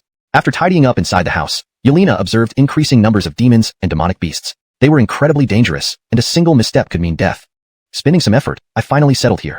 Once I leave, my first task is finding Xianxia and eliminating him, no matter what. Her mission included specific tasks. Otherwise, this trip would be like a holiday. Demonic and demonic beast cores? Yelena read the requirements with a smirk. So many. I wonder if I can accomplish this? Realizing she hadn't fully prepared, she watched the demons and beasts outside helplessly. She had come expecting minimal danger, but now, I must eliminate Xianxia. Face difficulties head on. I'll look for opportunities to practice. If it doesn't work, I'll retreat. I have no idea when these creatures appear. Before proceeding, she needed to observe the movements of demons and beasts. If morning was unsuitable, she had the afternoon and night to prepare, ensuring she was ready for her mission the next day. Just a moment ago, there were no sounds. I guess I shouldn't be too surprised. Fortunately, I didn't act rashly. Trouble is trouble. It's not worth it. Chapter 513. Participating in the clan gathering. Xianxia, upon returning, quickly convened everyone to discuss whether they should attend the clan gathering or not. They all gathered in a discussion room with the purpose of reaching a consensus. Attending this banquet had become a pressing issue. Honestly, since it's my family's side, I feel I should definitely go back once. If anyone is unwilling to go, I can handle the situation. Overall, there won't be many problems, America said first. Since the last visit by Hardy, she had been anticipating this day. She missed her father more than once. Her decision to leave was mainly because she didn't want to see her father with someone else, no matter what other reasons there might be. However, if they were going, it would be their final goodbye. No matter what happened in the future, she did not wish to face that scene again. Dash looked at Xianxia and asked, "What do you think?" Xianxia smiled slightly. "We all need to go. After all, America has decided to join us, so whatever happens, we should go." The dwarves had no objections. Not wanting to cook at home, attending the feast elsewhere saved them the trouble, which was perfectly fine. "We must go for a good meal. I've long wanted to taste the clan's meals, but never had the chance," the Hamlin said, despite not having visited the clan previously and thus longing for their cuisine. At that moment, the Earl sitting beside him remarked, "I'm not afraid to tell you. Their food is far inferior to what we make ourselves. I don't care. Regardless, I want to try it." "It's a rare opportunity," the Hamlin replied indifferently. Others soon voiced their opinions as well. Under Xianxia's arrangement, they began packing their belongings, deciding to take only what was necessary. Despite the fond memories shared here, the large building could not be taken away. It made sense not to. Dash asked Xianxia if they should destroy anything. Xianxia declined, saying if refugees found the place, it could serve as temporary shelter or even a lifetime haven. Therefore, they wouldn't deliberately damage anything. What couldn't be used by them might benefit others, though how exactly was beyond Xianxia's concern. "Quentin, shall we store everything in our rings?" Xianxia glanced at the luggage on the table and casually said, "Tell everyone to pack their own belongings." Dash had nothing much to pack, as he kept most items in his small world, easily retrieving or storing them when needed. "Why don't you all pack together? It's more convenient," Dash suggested. Xianxia laughed. "Life has many unforeseen challenges. Packing together may seem convenient now but can cause issues later. Everyone should carry their own possessions." Recalling past regrets from his previous life when separation during emergencies left them unable to access unified supplies, Xianxia preferred carrying their own rings this time. This way, he ensured everyone like Jasmine and Frederick carried their essentials individually. Dash pondered and agreed, "Do as you see fit. We have some time left. We don't need a fancy lunch today." "Of course," Xianxia smiled. "Save your appetite for tonight's feast. No one returns with an empty stomach. Eat and drink to your heart's content." Everyone packed up in the morning, then had their final meal in the kitchen. Surprisingly, the Hamlins started tearing up, looking like a little girl. "Once we leave, we won't return. Check and take all necessary items. Anything forgotten stays behind." Afterward, everyone prepared for the journey, choosing to walk for health reasons. Along the way, the Hamlin persistently questioned America, annoying her. By evening, they arrived at Kyushu sect just as the gathering was about to start. Guards let them through without a fuss. Noticing the festive decorations, America guessed what was happening. She ran off from the group, and Xianxia instructed the others to continue to the main venue. Shani avoided approaching due to the presence of the dwarves, and even adorable Jasmine remained untouched. This sect is impressive. Perhaps I'll establish something similar, grand and magnificent, Xianxia joked. Responding to Dash's suggestion, Xianxia aimed for a top 3 position. You might need help then, don't forget me. Certainly, the entire sect will mobilize to assist you. My thanks in advance. As they walked, someone approached Xianxia, saying, Brother Xianxia, our sect master has arranged your rest at the same courtyard. We'll inform you when the banquet begins. Can't we go directly? Of course. That's settled. I know the way.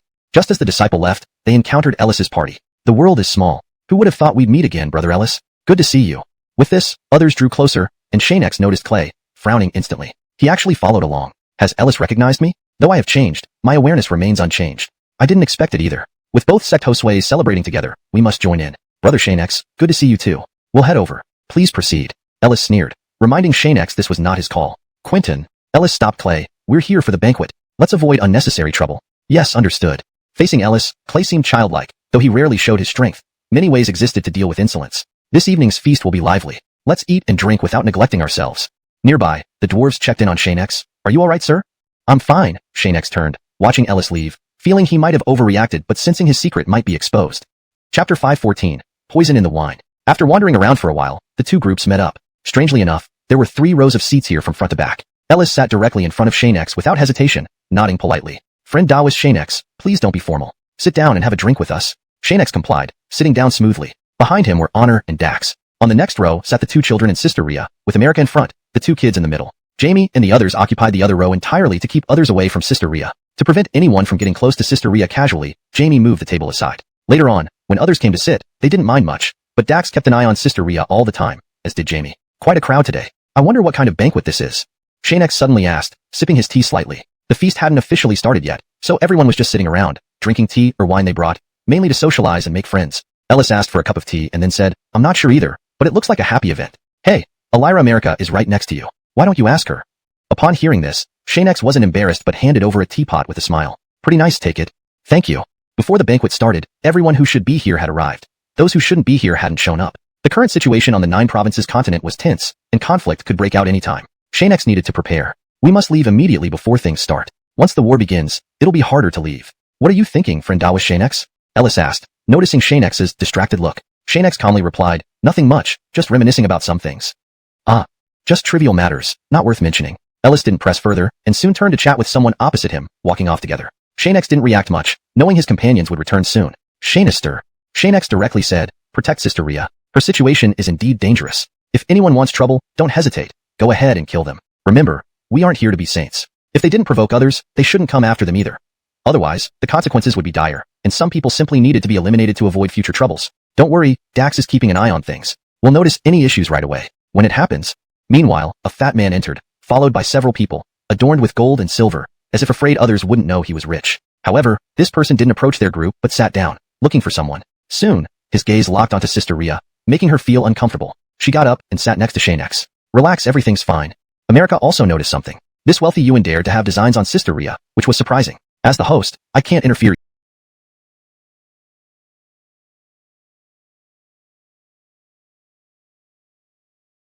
One by one.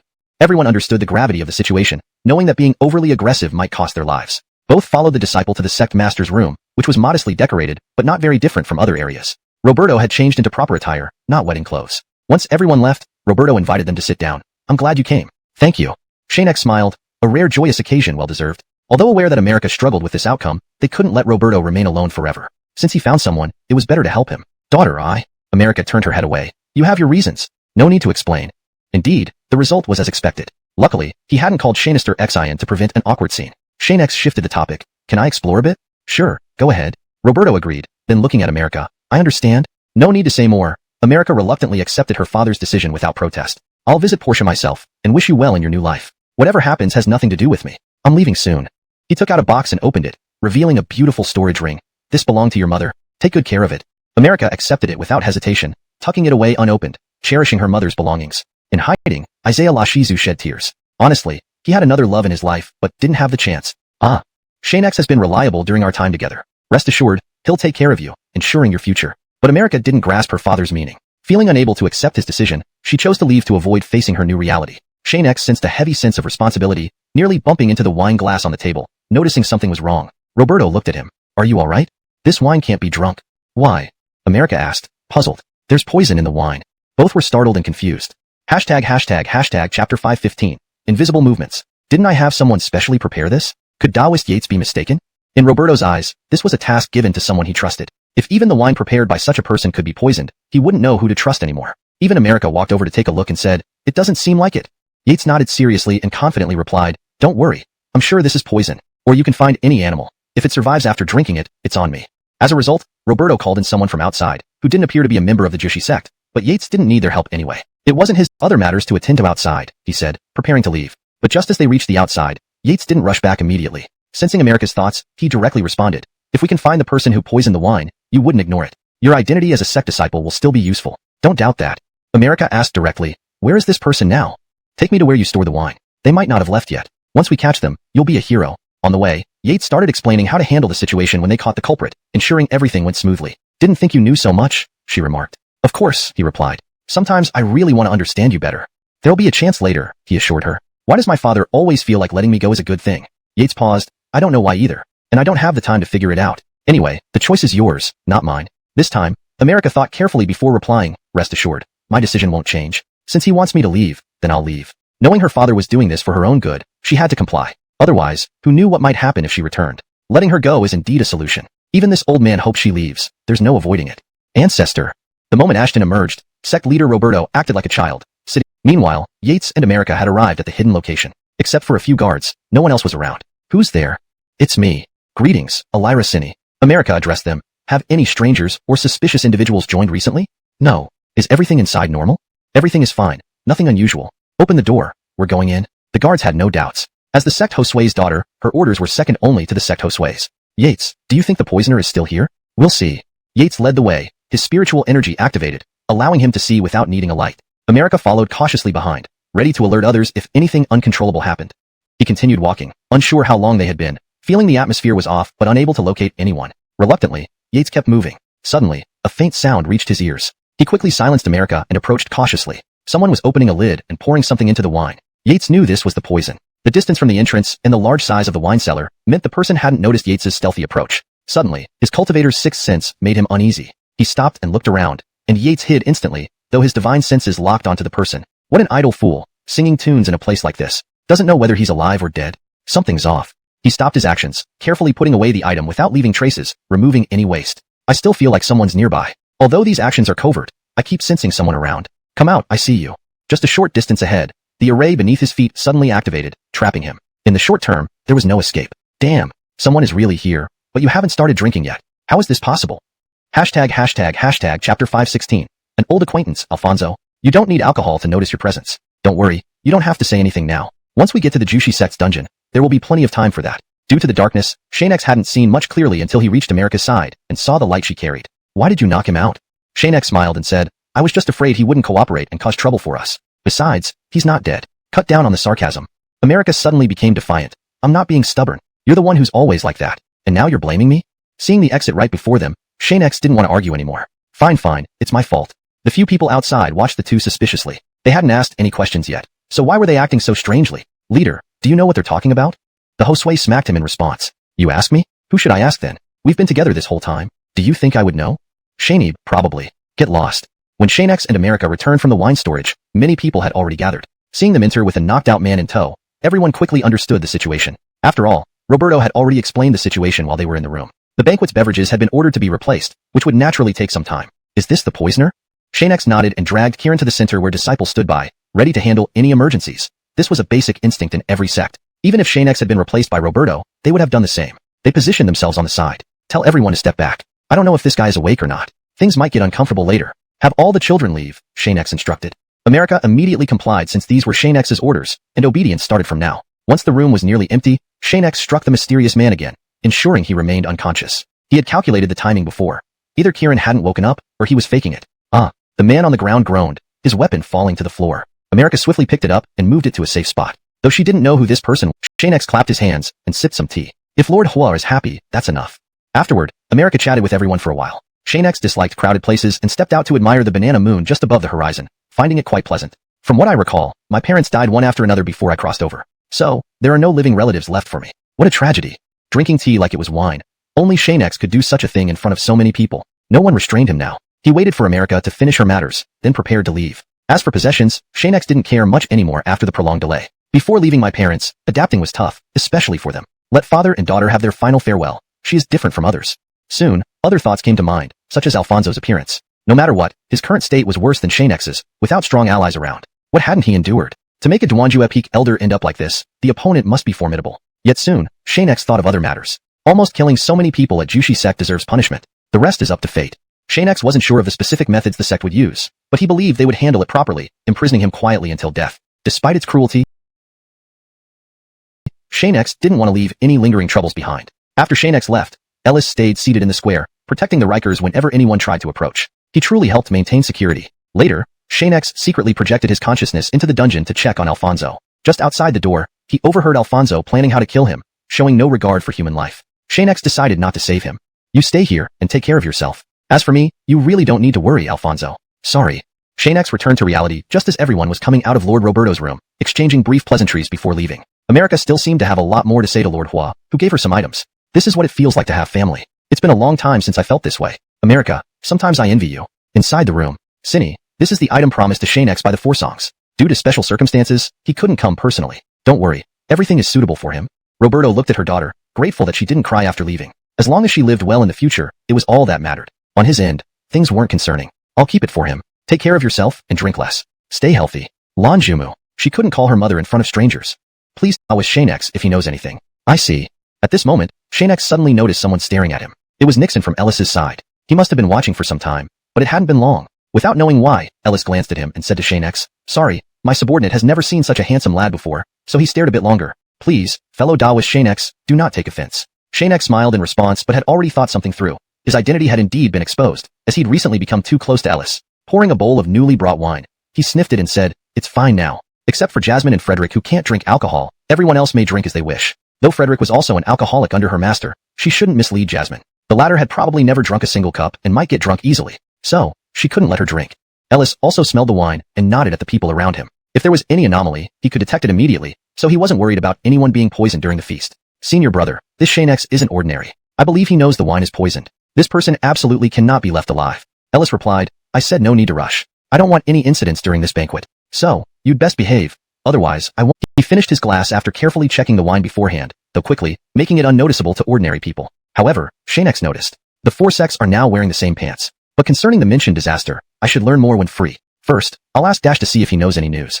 Xianxia looked around. Dash was leisurely sipping fine wine. A high-quality aroma preceded dishes exchanged with common meals, without showing preference. This wine indeed is excellent, and the food is delightful. Xianxia, I'll address your concerns later, said Dash. Feeling awkward, Xianxia retreated. Okay, thank you, senior.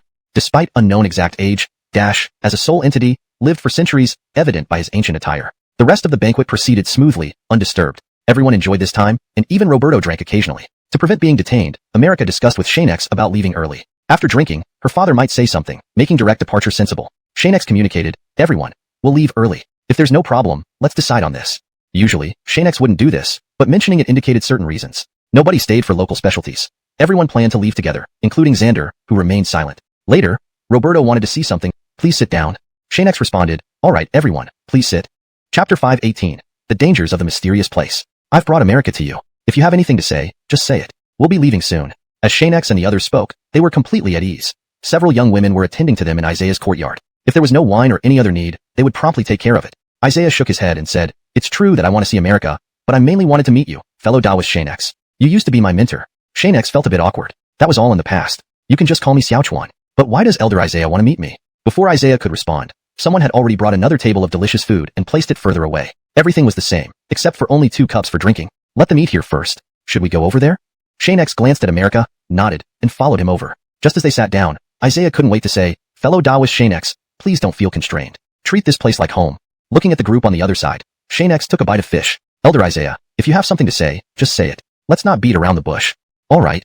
Isaiah pulled out a letter and placed it in front of him. Open it when the time is right. You know when that will be. Rest assured, both of you will gain a significant opportunity then. I won't say more about what have to sigh of relief. This joke almost scared him. You should have good luck then, Xianxia said, unaware that Isaiah was referring to himself. Isaiah smiled. Do you know where you're heading next? Without hesitation, Xianxia replied, to the mysterious place to resolve some troubles, then continue our journey. Staying in one place doesn't help much for cultivation. Traveling is better. Isaiah nodded. If you run into trouble, try to contact Adair. We are still the third major sect, so we can handle things. Though Xianxia nodded, he wouldn't entirely rely on them. Seeking help at every turn wasn't the result he wanted. According to the old man's understanding, the mysterious place is not ordinary. It's chaotic. Take things step by step, don't rush. After talking for a long time, America joined for a private conversation. Finally, as they rode away in carriages, everything outside was quiet. Everyone was asleep except a few drinking. Xianxia deliberately slowed the carriage, noticing America looking at her hometown. Traveling too fast would lose meaning. Why do we still go to such a dangerous place? America asked, confused. Wouldn't it be better to head directly to important places? According to Isaiah's arrangement, these carriages would accompany them for a while, so Xianxia and America shared a carriage. Don't worry. This is to help your father resolve their troubles. Since it's dangerous, said Quentin, we've found the inn, for rooms ready. Following Dax Deschang's guidance, they entered a quiet inn. Despite hearing murmurs about the dangers of the mysterious place, they paid little attention, quickly heading upstairs to rest. Once Xianxia and the Earl set up the isolation array, everyone rested inside the rooms, ensuring no major disturbances. Xianxia drifted between waking and sleeping. The Earl did the same. Both, being reborn travelers, didn't need extensive rest. Balance was key. After a day of travel, rest and recover your spirit essence. Be prepared for dangers. Yes, Quentin. Both could sense each other's condition. Translation note. John maintained the original structure and style while ensuring readability and coherence in English. Chapter 519.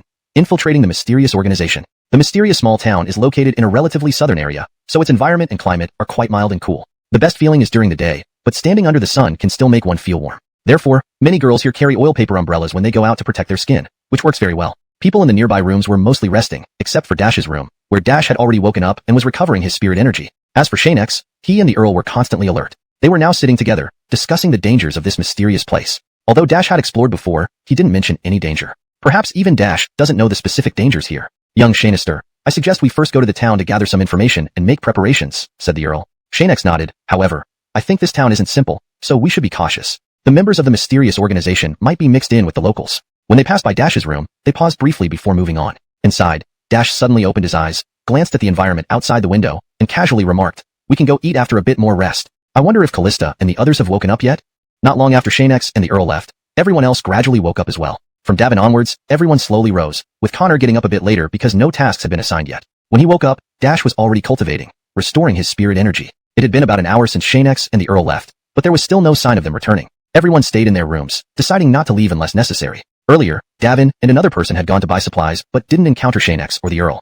Unbeknownst to them, the two were now sitting in a tavern, observing a group of people who seemed cautious and ordinary. For some reason, they felt these people were what they were looking for. The food and drinks at this inn aren't good. Next time, let's bring our own beverages, the Earl suggested. Xianxia lightly tapped his head. Stop talking nonsense. Eating and drinking isn't the main purpose. Just focus on that. Besides, some of those people have gone upstairs, so be vigilant. They only ordered some wine and snacks. Suddenly, one of them walked over holding a wine jug, followed by the rest carrying dishes and chairs. They sat down like they were at home, calmly eating with the two watching them. Fellow Taoist, you've been staring at us for quite a while. Can you explain why? A seemingly unruly young man asked, glancing at them. The Earl casually popped a few peanuts into his mouth and explained, Fellow Taoist, there's a beautiful lady over there. You can't expect us not to look, right?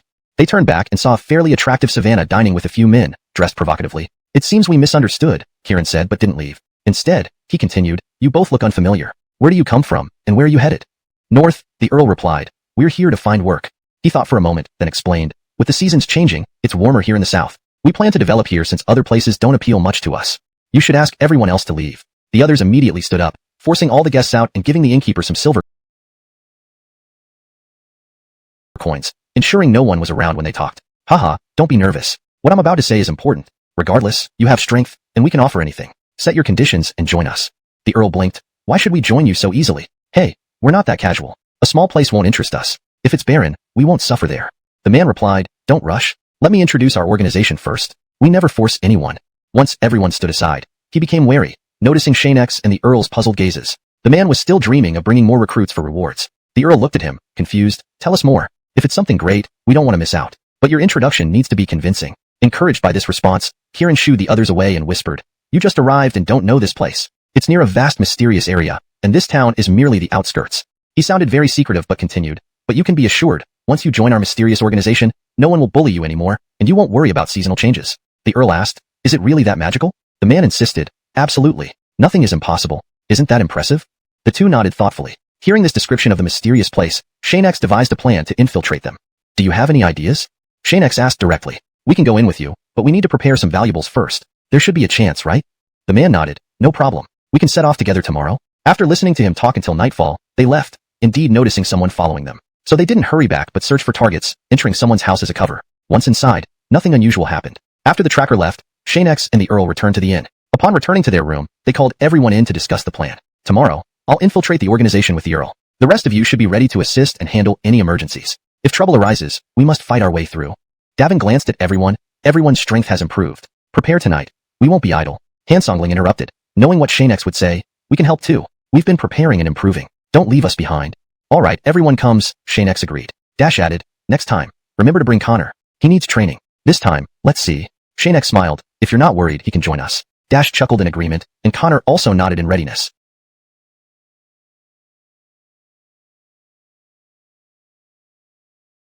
Hashtag chapter 520. Let's get to work. After assigning tasks to the group members, Xianxia led Xiao Iliasling and Connor to the agreed-upon meeting place. They met Kieran from yesterday. The man was quite cautious this time because there was one more person. Why did you bring an extra person?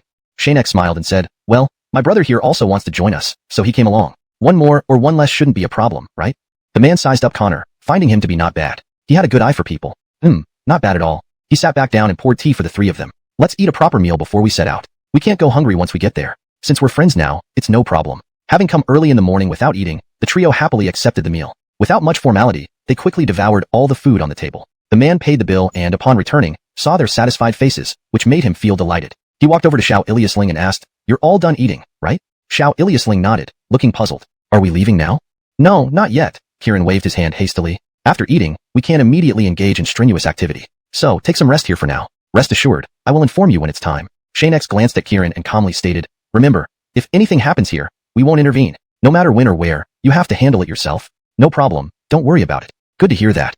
Xianxia nodded. Their task now was to rest properly. Not long after Kieran returned, they would set out for the mysterious place. Indeed, Kieran returned quickly to give them enough time to rest. He chatted with them as if they were family. Time passed swiftly, and half an hour later, he stood up leisurely, saying, gentlemen, let's head to the territory to meet our boss. Once he agrees, you can all stay. Excited, he led the group out of town, taking a different route from the one they came in on. Xiao Iliasling whispered to Xianxia, Xianxia, these people seem strange. Should we do something? Xianxia shook his head. Not unless they make a move first. Connor couldn't hear their conversation, but Xiao Iliasling would fill him in on the specifics. Since leaving town, those people had been watching them closely, like hunters sizing up prey. They stared intently at the storage rings on the trio's fingers. Sterling, these people are just ordinary cultivators. Why don't we rob them now? The boss smacked him. What's the rush? If we cause a commotion, we won't gain anything. Calm down.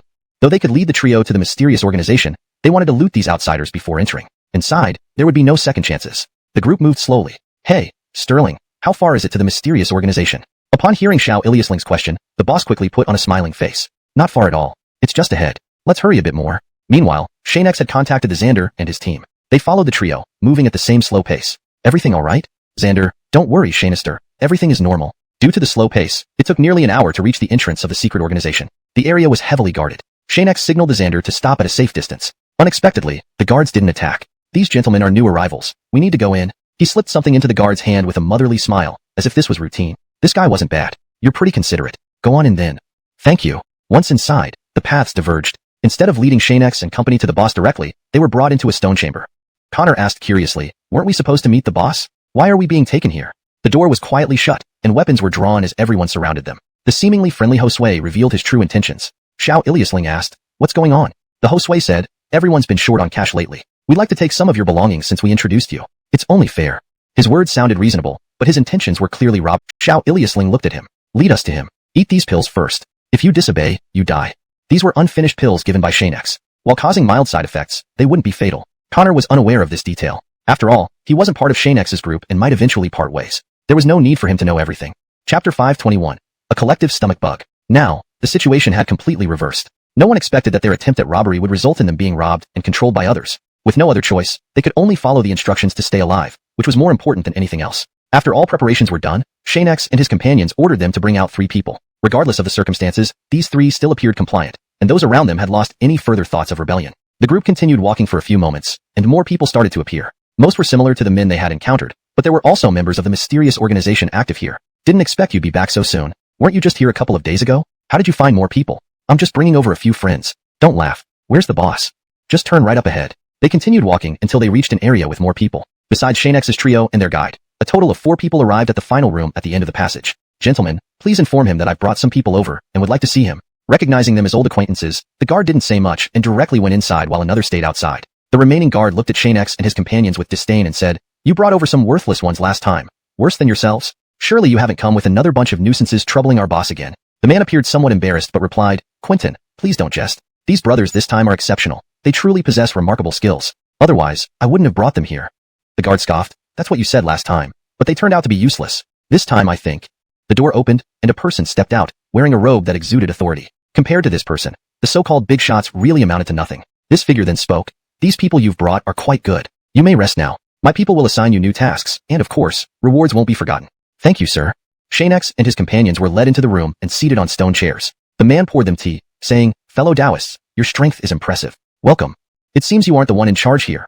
Otherwise, you wouldn't be so courteous." Xianxia boldly drank the tea and continued, "Don't worry. We mean no harm. We've come to join."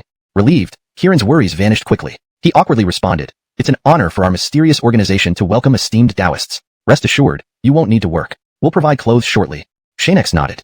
"If there's nothing else, please arrange a place for us to rest. If your Josue wishes to meet me, send someone to inform me."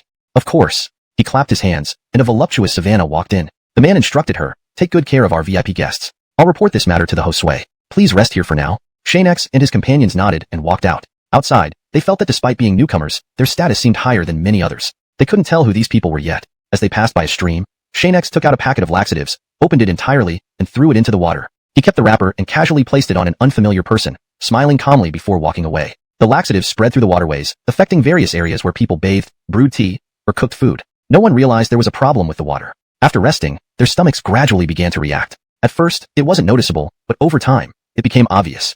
"This is your temporary residence. If you need anything, feel free to ask me. I'll be nearby the entrance," a guide informed them. Connor sent them off and sat at the table, looking at Xianxia and the Riker. He asked, "This place is very special and well secured. It's difficult for outsiders to enter or assist. How do you plan to proceed?" "I'll go shopping. You can come along," the Riker grinned, pulling him away. Through divine sense, Xianxia instructed, "Be cautious. Try to explore everywhere you can. Return once finished. Don't linger outside." The Riker left with Connor, blending in easily without arousing suspicion. Xianxia watched from the window. So it's an underground world with considerable space. No wonder there are windows here, but people can't wander freely down below. Having this window made things less boring for Xianxia. The world outside the window compared to this place shows luxury and poverty at a glance. "I thought it was just tunnels and mountains." At that moment, he saw people clutching their stomachs and rushing to the latrines. Children and elderly alike dashed from houses toward the facilities. Soon, the streets were filled with people. With limited latrines, those who missed out had to queue uncomfortably. "Hurry up in there. I can't hold it much longer. Don't try to cut in line. Slow down, or I'll stick something up your ass. Why did someone step on my foot while running? Just wait a bit. Same here."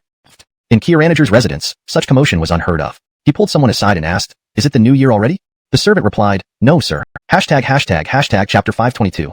Where are the enemies?" Ever since Xianxia and his group disappeared, no one knew where they had gone. Not even a trace could be found. Although it was clear that they were infiltrators, there was nothing anyone could do to apprehend them. Even the people they brought in were untraceable. Just moments ago, the guards at the entrance confirmed that no one had left. The entire secret organization's territory was now under full lockdown, so anyone attempting to leave would have been noticed. Yet, there were still no clues. "Quentin, we are conducting a thorough search. If they are still within these premises, they won't be able to escape from us. Please rest assured." The mysterious Josue stood by the window, looking outside as he said, "It seems they aren't ordinary individuals. To have attracted such high-level attention, what have I done?" In simple terms, if not for a vendetta, these people wouldn't have found their way here. The mysterious Josue was certain that the other party had just been staring at him, creating the feeling of being watched. "I don't even know what has happened," the mysterious Josue thought aloud before instructing those around him. "You should quickly investigate our recent activities to see if we've offended anyone. At least identify who they are so we can figure out how to resolve this situation." Unbeknownst to them, Xianxia and his companions had already arrived at the underground city. They were casually dining at a noodle shop on the street. They are searching outward while this place becomes the safest. Xianxia, when do we strike next?" asked Ansel. Jamie replied, "Stop worrying unnecessarily. We have a plan. Our primary goal is to connect with Churchill, but due to distance or some other reason, we can't contact him." Xianxia smiled and shook his head. "It's not a matter of distance. It's likely because of the terrain here. No worries, let's try again. Once you finish eating, you can start causing chaos." Jamie nodded. "When they come in, none of these people will escape. As for key managers here, if we can't handle them, we can always flee or deal heavy blows." Xianxia agreed and watched them leave. He continued sitting, knowing that as long as he paid, the shopkeeper wouldn't question him. These people are truly foolish, not stationing any guards in such a safe location. This works to my advantage. A carriage passed by the door. Xianxia noticed it was the same person who had led them in earlier, accompanied by a small team heading towards XuanHuan's residence. He placed money on the table, put on a hat, and walked out. When visiting, one must bring gifts. Well, starting now, I need to find a way to infiltrate. Before acting, Xianxia had already informed Ansel. If unsuccessful, he'd go back to the previous location to try contacting Churchill. Both knew Jamie's skill in stirring trouble and had provided him with an item for assistance at any time. Xianxia found a good spot. discarded an explosive device, set the timer, and ensured it would detonate before they entered. Then, he would have his chance. The only way in is to alter one's appearance. No matter what, I need to blend in. Alright, let's follow them. At this moment, the mysterious Josue couldn't focus on his meal. He stared absent-mindedly at the food, lost in thought. Where are the enemies? Someone approached, placing inspection reports on the table. Quentin, these are the people we've contacted. Nothing significant has occurred. Almost all of Xianxia's opponents had perished, and this place was unaware of the details. Thus, they couldn't guess it was Xianxia and his group. Well, dispatch people immediately to every other area except Kyushu sect. I need to know who's targeting us. What audacity. Boom. Where did that explosion come from? An aide rushed in. Quentin, an explosion occurred in the city center. We're investigating the cause. The mysterious Josue suddenly tensed, realizing it couldn't be a coincidence. Such incidents didn't usually happen here. Quickly, send more guards to protect the area. They're here, he added. Call everyone back who hasn't left yet. Their target might be me. Ensure this place remains secure. Meanwhile, Xianxia had disposed of a guard and blended into the crowd, entering Kyushu's courtyard without incident. Xianxia vanished, disappearing completely. Zimming with anger, the mysterious Josue remarked, I didn't even see their faces. How dare they toy with me? They must be formidable, not mere children. Report, sir, we haven't found them. The mysterious Josue kicked the messenger. If you haven't found them, keep searching. Fail to catch them, and you're all fired. Find them after all these years of uselessness. He had to identify and locate them. Otherwise, this embarrassment would ruin his reputation. First, find them, then issue a citywide warrant. He refused to believe they'd remain invisible forever. Chapter 523. The secret organization should not exist. Sterling, working is exhausting. I'm going to spend all the money I earned in this room. Xianxia looked like a typical worker and was carrying many items as if he had just been fired and was here to splurge his recently earned silver. For such matters, the innkeeper wasn't surprised. He welcomed these kinds of people because they wouldn't leave until they were out of money. After all, most of their silver would end up in his pocket. Why would anyone argue with that? Quentin, you've come to the right place. This is the best place for everyone. Staying here is definitely the right choice. 10 taels of silver per night. Xianxia glanced around, paid the money, took the key, went upstairs, and entered the room. It was very secluded and quiet, allowing him to quickly detect any disturbances. He locked the door and set up an array. Xianxia then took out his storage ring and carefully counted the items inside, ensuring there were no problems. He equipped 2 weapons, but soon stored them back in another ring. This time was indeed a big harvest. If my guess is correct, that so-called mysterious adult here is nothing more than an ordinary person. Xianxia had observed multiple times. There were no further unusual activities from the opposite side, confirming everything. In the side room of the secret organization's main residence, within the prison cell, the bigwig who brought Xianxia in was already beaten beyond recognition. Quickly, where did you bring the person from? I don't know. You brought the person in, and yet you don't know? Watch me not thrash you. The mysterious adult looked at his subordinate and said, lock up all these people. I don't want anything like this to happen again. Let's go back. Consider yourself lucky. As the guards left, one of them threw another punch, leaving Kieran momentarily frozen, as if he truly felt it. At this moment, Kieran was still muttering, I really don't know them. How could I have conspired with the enemy? Besides, they control me with pills inside my body. It wasn't me. Oh, my stomach is acting up. Is anyone there? Hurry, I can't hold it. Phew. Just outside, someone approached the mysterious adult and whispered, Quentin, there's an unknown person in the city. We suspect it might be those people. He seems to be causing trouble, which is suspicious. Immediately round up your men and capture him. I want to interrogate him personally. The mysterious adult smiled and returned directly, knowing his strength well enough not to seek death or trouble. Due to the agitation of the guards, Xianxia grew alert. If not for others present, he would have jumped out immediately. They must have been discovered. There were only a few of them on this mission. If the guards' agitation needed a reason, it had to be due to the Riker and Connor. I should go check. If something unexpected happens, we'll have to act early. Ilias, hurry up over there. Meanwhile, the Riker had already returned to the previous entrance and entered the room, trying to contact Gaynor. Hurry. Finally, Gaynor responded. The Riker kept it brief. Once we start, you attack immediately. This time, resolve the battle quickly. Understood. Bang, bang, bang. Everyone was startled, quickly realizing something was wrong. Can't talk now. Xianxia needs help. I'm heading back. The Riker moved quickly while outside. Gaynor and others rushed in, attacking bravely. The enemies weren't strong,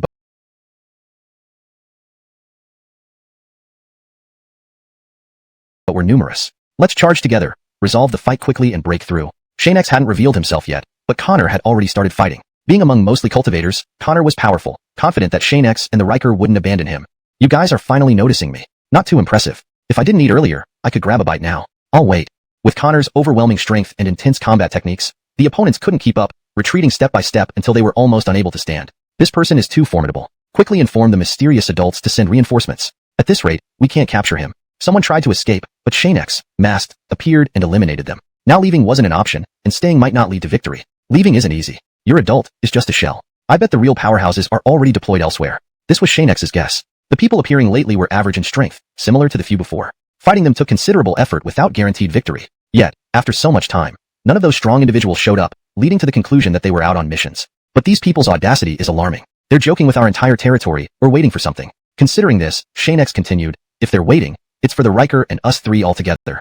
Seeing the Riker return, Xianxia told him, stay put. They're waiting for reinforcements. Save your strength. The Riker retracted his foot, looking puzzled at Xianxia, but eventually understanding the situation. The secret organization is full of hidden tigers and lurking dragons. If not for you, we'd already be moving to the next location. The Riker expressed unfeeling anger as he came to watch the chaos. The secret organization shouldn't exist.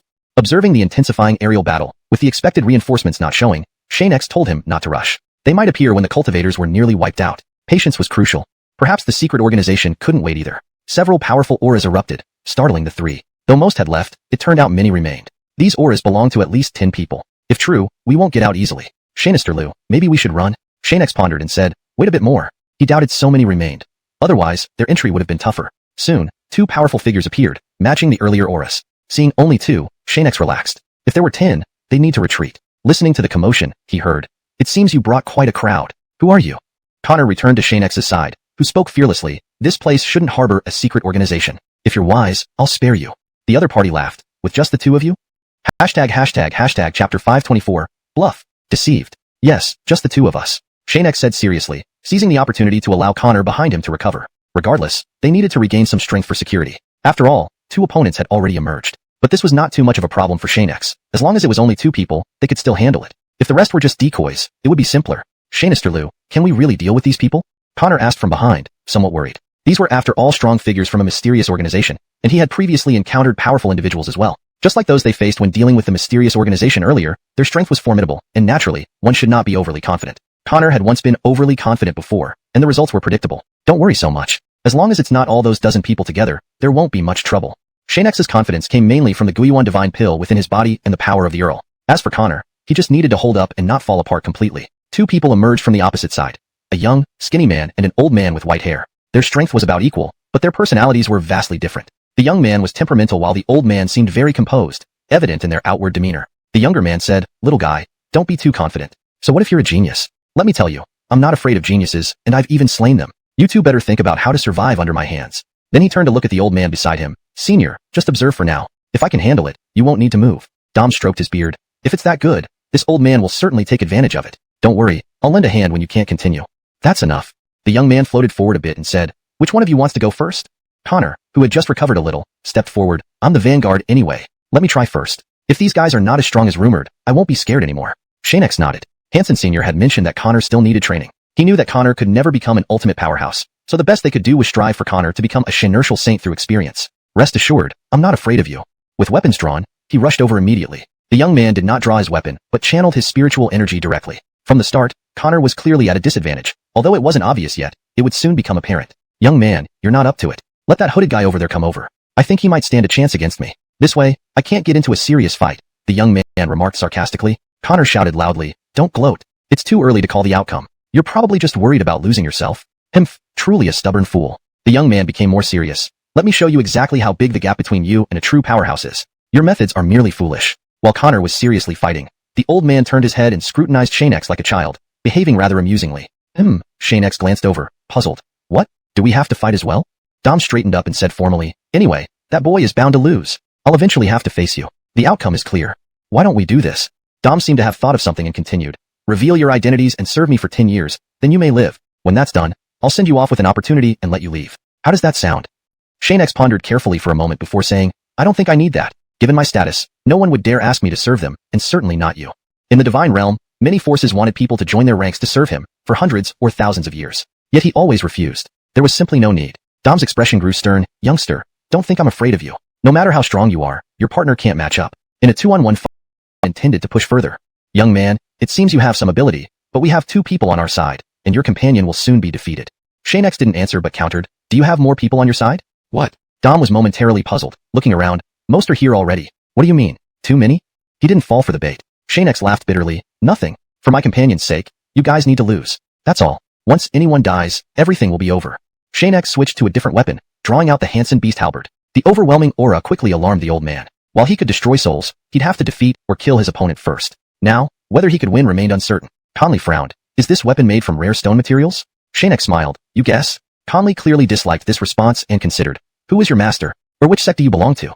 Had it been earlier, it would have been less of an issue. But now, feeling deceived, it felt like a flood hitting the Dragon King's temple. If handled poorly, he wouldn't have many chances left. Already advanced in age, he just wanted a peaceful retirement. Instead, this happened. A bluffed existence he couldn't afford to tangle with. Regardless of whether it was intentional deception, such matters rarely required much explanation. Whether or not he could fight back, the appearance of hidden backers would likely lead to his own downfall. His intuition told him that this person was beyond his reach. Chapter 525. Carl speaks in enigmas. I learn from myself. Wherever I am, it's as if an entire sect exists with me. There's no need for me to join any sect. Xianxia did not answer directly but simply replied while looking at the other party. No matter what the reason, Xianxia truly didn't need to join any sect or martial arts organization. Given time, he would become his own sect and lineage, without needing to rely on others' strength or envying their power. However, Halden misinterpreted Xianxia's words, thinking that he was already the son of a sect Josui and naturally didn't need to join any other sect or clan. Absolutely unprovocable. At this moment, Halden began devising ways to resolve this situation, realizing that the misunderstanding had escalated too far. Seeing the young man still fighting nonstop with Connor, he urgently shouted, "Stop fighting! What is it?" Halden nearly roared, "I said stop fighting." The young man jumped back in shock, while Connor barely managed to retreat. If they continued, he wouldn't fare well, and Xianxia was right. Given enough time, Connor would lose. I'm about to take that guy down quickly. Senior, if you want to quit, go ahead. Do you know how rare this opportunity is? Halden said, I just saved your life. If you think winning means everything, you're completely wrong. Whether you win or lose, trouble will find you. The young man shrugged indifferently and laughed. If you're scared, go back. As for Xianxia and the rest, I'll handle them all at once. Is that fine? He was about to charge forward again when Halden earnestly warned, if you want to die, don't drag me down with you. I've already confirmed, they are sect members, and they hold high positions. If you're not afraid to die, go ahead. Based on the organization's previous investigation into Xianxia, they knew that Connor was always with him. The young man under the hood was very likely Xianxia himself. Even if the Jushi sect and another sect come after you, even if the secret organization wants to protect you, they won't be able to save you. Do you understand my meaning? The young man finally realized something was wrong and looked at Xianxia and the others. He had reached a clear conclusion. You mean these people? Yes, exactly as you think. It can't be wrong. Halden was very serious, every word carefully considered. Hearing this, the young man finally understood the gravity of the situation, put away his spirit energy, and obediently stood aside. He hadn't known what was going on before, but now he certainly did. Connor had his thoughts, but didn't dwell much on them. For him, Xianxia had too many secrets, so being treated like this wasn't a surprise. He let it slide. Halden then invited Xianxia and the others to his courtyard, saying, Stay here, Earl. I'll go talk. If we can resolve this, we won't have to fight. The Earl nodded, knowing the situation was complicated. Xianxia was prepared. These people couldn't represent the mysterious lord, so he needed to be cautious. Upon arrival, they found the mysterious lord already waiting, with a table full of delicious dishes ready. When Xianxia arrived, the food was immediately served. Xianxia didn't hesitate, sitting down without removing his hood. They had just started eating, and a bit more drink would suffice. Connor looked at Xianxia, asking if it was safe to drink. Xianxia sniffed the wine and nodded. There was no way they would poison the drink. Seeing Connor hesitant, Xianxia took a sip first. What should I call you? XuanHuan. Xianxia used a nickname to avoid revealing his full name. Knowing the mysterious lord would ask trivial questions, Xianxia asked Halden directly, what do you want to discuss? Without hiding, Halden responded, Friend XuanHuan, why have you come to our secret organization? How will things develop?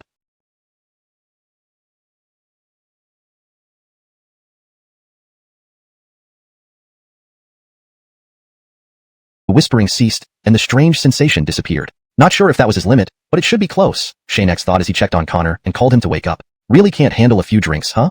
Throughout the ordeal, Xianxia remained unaffected, persisting through the mysterious attack. Connor shook his head awake, saying apologetically, my head was really heavy, so I dozed off. No harm done, right? Xianxia placed a piece of meat in his bowl and asked, what do you think? Go wash up if you're tired, don't embarrass yourself. After Connor obediently went to wash up, the three men exchanged awkward smiles. Chui Armin asked, why was he unaffected earlier? The young man added, did you not choose to attack? He showed no abnormalities at all. The mysterious lord replied helplessly, no, I tried multiple times. Although it felt successful, he remained unharmed, as if enjoying it. What kind of monster is he? Realizing everyone was staring, Xianxia looked up. They awkwardly smiled and said, hee hee, Friend XuanHuan, please don't be shy, eat more. Same to you. Soon, Xianxia finished his meal. The peculiar verbal attack had ceased, suggesting the mysterious lord needed time to recover. He would inform Dash later. Chapter 526. I want these people. Due to their heavy suspicions and belief that Xianxia was someone they couldn't provoke, everyone arrived safely within the mysterious organization. More importantly, the individuals they had sent out to eliminate droppers, it would be problematic. Did you find anything, Xianxia? Asked the honor. Xianxia shook his head and looked at the honor. Young Xianxia, rest assured, there is nothing here that can eavesdrop. Perhaps we are being overly suspicious? Suddenly, a shadow flashed by the window. Without saying a word, the honor chased after it and quickly returned with a savannah, who appeared to be just a servant. Dash floated over, slightly upset. What were you sneaking around for outside? The savannah was visibly terrified, kneeling on the ground and pleading for mercy, which was obviously another result of the habits within the organization. Please spare me, please spare me. I didn't mean to eavesdrop on your conversation. Xianxia casually sat down and calmly drank tea, deciding not to interfere and leaving it to Dash to handle. Dash examined her. Then why were you listening outside the window just now? Didn't you know we were discussing something? The savannah did not hesitate and explained, I'm just a servant responsible for cleaning. I didn't realize you were having an important discussion. When I heard about looking for eavesdroppers, I got scared and tried to run away. Please spare me. I didn't intend to listen in. Dash, I think she knows nothing. Let's let it go, said Xianxia. They hadn't even started discussing anything substantial yet, so she couldn't have overheard much. Besides, continue discussing. Dash reassured them, don't worry. I have a method. As long as we control some of the strong figures, the rest aren't worth concerning about. However, finding new trustworthy allies to join us sooner rather than later is essential. There are many cultivators on the continent. I believe there's an opportunity to find trustworthy individuals. Once this place stabilizes, Senior, you can look into it. Once this matter concluded, they planned to move to the next location to seek fortune. Boosting their strength was crucial, and this environment provided a disturbance-free space for improvement. After everyone agreed, Dash happily declared, then I'll take all the people here. After resting for a while, they emerged from the room, ready to act immediately with their plans set. All of you stick close. If nothing happens, don't wander off. We might be facing a battle soon. Returning to the earlier room, the Carl was still there, surprised by how quickly Xianxia's group came back. They quickly resumed discussions. Dash looked at the Carl. If you have any issues, speak now. If we can solve them, we'll do so. Allying this chance will be difficult. Taoist Archer stood up. Can you help us remove the control mechanisms embedded in our bodies? Xianxia and his team chuckled. It was quite coincidental. Absolutely no problem. But you must agree to a request of ours. Otherwise, killing him. He still remembered this clearly. If it weren't for their potential usefulness, both the Earl and Xianxia would have silenced everyone, ensuring no enemies were left alive to cause future trouble. Seeing that the other party was waiting, Eric knew they shouldn't be hasty. I don't know what they intend to do, but if they can truly remove the restriction on my body, I will agree to whatever it takes. I only wish to enjoy my twilight years peacefully, without any further incidents. The mysterious adult had just sent the young member away. If he were smart enough to escape, then so be it. If not, there would be no way out. Now, with Mr. Hansen's appearance, he believed the adult had no chance of escaping. This soul form entity doesn't appear overwhelmingly powerful, yet his soul strength is enough to make us tremble with fear, eliminating any thoughts of resistance. Who are these people?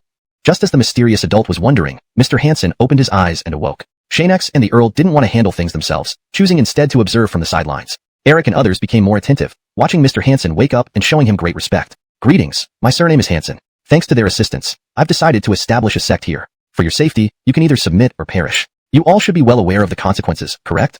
Upon hearing this, the two were taken aback. Initially, they thought these newcomers would resolve the problem and leave, but now it seemed another issue had emerged. Xianxia and the Earl raised their spears, indicating that resistance and voluntary submission. I can handle it as long as they agree beforehand. He left Eric behind while sending the mysterious adult to gather everyone. Using the same method, Mr. Hansen soon controlled all key figures within the mysterious organization.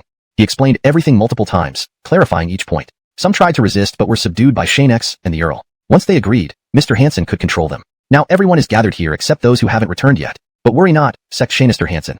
Once they return, we'll ensure they agree. Mr. Hansen examined everyone, gradually releasing their restrictions, easing the tension. With these matters resolved, he approached Xianxia's group. Everything is under control now. The person controlling them is dead, and there's no immediate threat. Xianxia nodded, surveying his companions. Besides the Earl, Hamlin, Auntie Rhea, and the two children, they now had Adelita, making a total of 7. Just arrange a separate courtyard for us. Before departure, we need to enter seclusion. Mr. Hansen, if any trouble arises, find the Earl. He doesn't need to be in constant seclusion. Very well, thank you in advance. These belong to you, Mr. Hansen. I fetched them for you.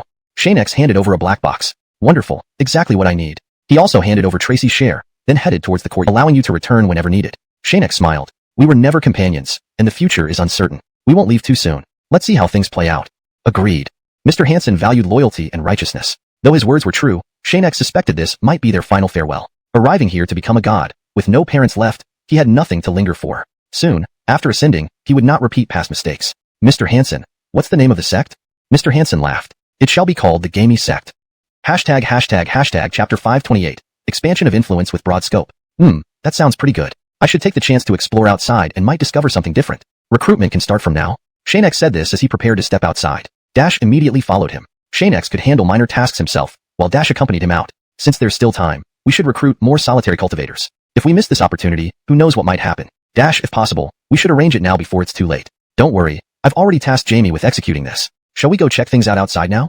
Dash was confident in his arrangements and felt that showing Xianxia everything would be a gratifying moment. Xianxia thought for a moment and said, not yet. Let's wait until they all finish their closed-door cultivation. Honor must be exhausted. I'll take over for him and ensure he gets... The person was Venerable Mystic, holding food and a large piece of paper covered in writing. Let's eat first, he said, separately presenting the paper. This is Patriarch Hansen sending this over for you. These updates have been posted outside, and news should come soon. Xianxia didn't hesitate, eating while opening the paper to read. He was confident about this matter, but wanted to confirm anyway. Not bad. This will surely attract more cultivators to join the mysterious sect. Putting the paper aside, noticing Venerable Mystic hadn't left, Xianxia paused. Anything else? Venerable Mystic realized his oversight and directly asked, Friend Taoist Aurelio, Are you associated with Patriarch Hansen? Ordinary acquaintances. Seeing he wanted to ask more, Xianxia preemptively answered all potential questions, then dismissed him. Has Venerable Mystic been controlled? Is there any chance otherwise? If problems arise, Xianxia planned to resolve them immediately, as leaving would eliminate this perfect opportunity. Internal issues required careful attention. Observe closely. If issues emerge, resolve them instantly. Although Dash can detect, he may not notice due to numerous responsibilities. Soon, the courtyard dwellers gradually concluded their closed-door cultivation. Even America successfully broke through her limitations. Xianxia, you're out early? Quickly.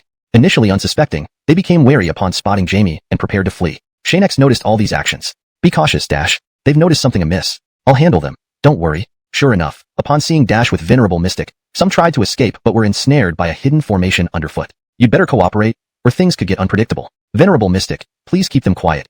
Xianxia approached and detailed the situation. Their agreement was no longer crucial. Compliance was mandatory. Rest assured, gaining recognition is simple. It's about mutual trust. Your final freedom depends on your choices. After Dash handled everything and secured control, Xianxia returned to the courtyard, reassured by the isolation formation that everything was safe during his absence. Not long after, Great Vonship finished her closed-door cultivation with increased power. Once everyone completed their sessions and rested, Xianxia decided to depart. Stay alert. I'll rest now. When Great Vonship was ready, he and Honor would take turns watching. For Xianxia, stabilizing the mysterious sect was essential before his departure. Dash, I hope you're fully prepared. This is all the help I can provide.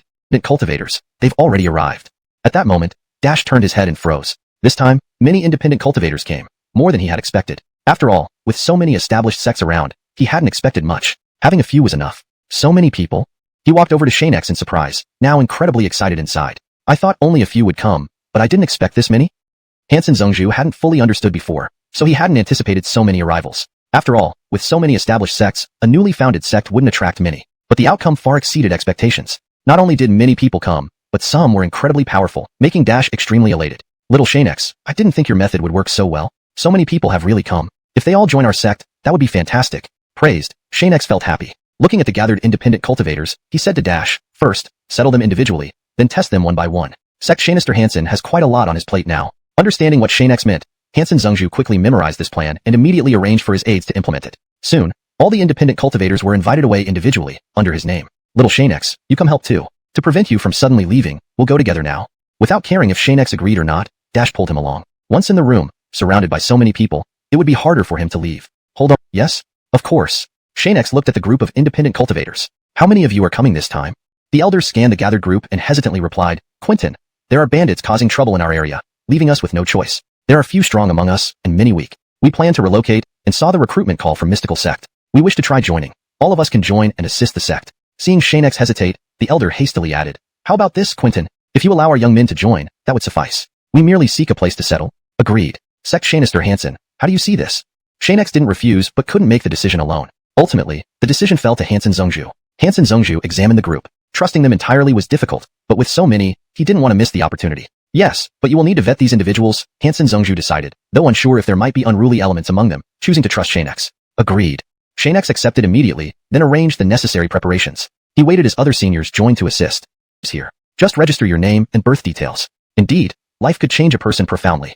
Chapter 530. Preparing to depart once more. After Xianxia helped everyone complete the registration process and handed it over to Dash, who personally verified everything was in order, these wandering cultivators were finally able to officially join the Gimi sect. All of them stayed behind. The younger ones remained outside as helpers, while the elderly and women could live within the mountain world. The elder who spoke earlier saw his status elevated, becoming a temporary manager assisting Dash and Connor. Of course, this was all due to Xianxia's keen observation and understanding of the other party's nature, enabling him to handle matters smoothly. After resolving the issues concerning the wandering cultivators, he felt more at ease. In the room of the Gimi sect's master, Dash was still reviewing past records, wanting to be the first to know about everything and document it. To truly understand more about those mysterious figures, there was no other way but to do this. Xianxia Hansen, you should balance work with rest. The food has been reheated several times. If you don't eat now, it will really get cold. Xianxia walked to the table, took out all the dishes from the boxes, and arranged them neatly. He also brought some snacks over for Dash. There's just so much to do lately that I don't even feel like eating. After Xianxia finished setting up, he came back and sat a soul entity. The next second, they both grabbed the last piece of meat at the same time, pulled hard, and it split into two halves, which they each put in their mouths.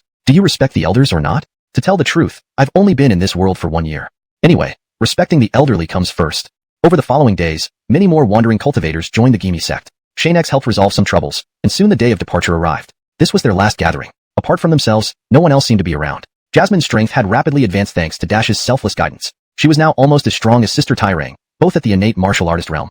Everyone enjoy your meal. We're leaving shortly. As the Josue-like figure, Xianxia naturally stood up to say something. In contrast, Dash and Connor didn't want these youngsters to leave, but to improve their strength, they couldn't stay here forever. Xianxia needed to become a deity quickly. Lizette, eat well. If you return in the future, remember not to forget to come see me. The doors of the Gimi sect are always open for you. Teacher, rest assured, I will become strong and a valuable assistant to my master. When I come back, the Gimi sect will shake.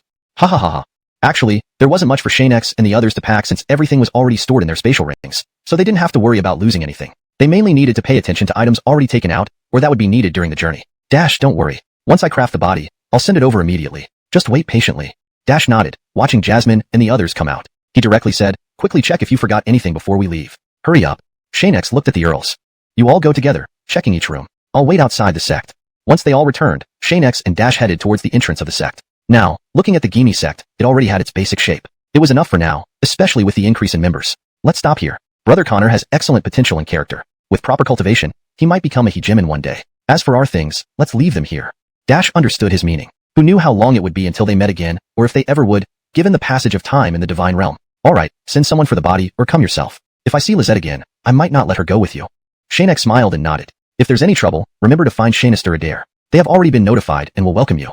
Dash sighed. I didn't expect you to lay out backup plans for me. Rest assured, I know the priorities. I won't hesitate due to pride. The earls soon appeared at the city gate. Xianxia looked at Dash. This parting might mean no meeting again. Dash, Connor, we are departing. Leave before I change my mind. Too slow, and you won't be able to go. Xianxia flashed down, sitting on the open carriage beside the Riker driving the horses. He waved goodbye, and quickly left the Gimi sect. Xianxia, will we meet again? Ah, if his goal is so distant, it might be very difficult to meet again in this lifetime. Dash sighed. Hopefully, we can meet again when the body is sent over. There's much work to be done in the sect. I'll be going down now. Goodbye.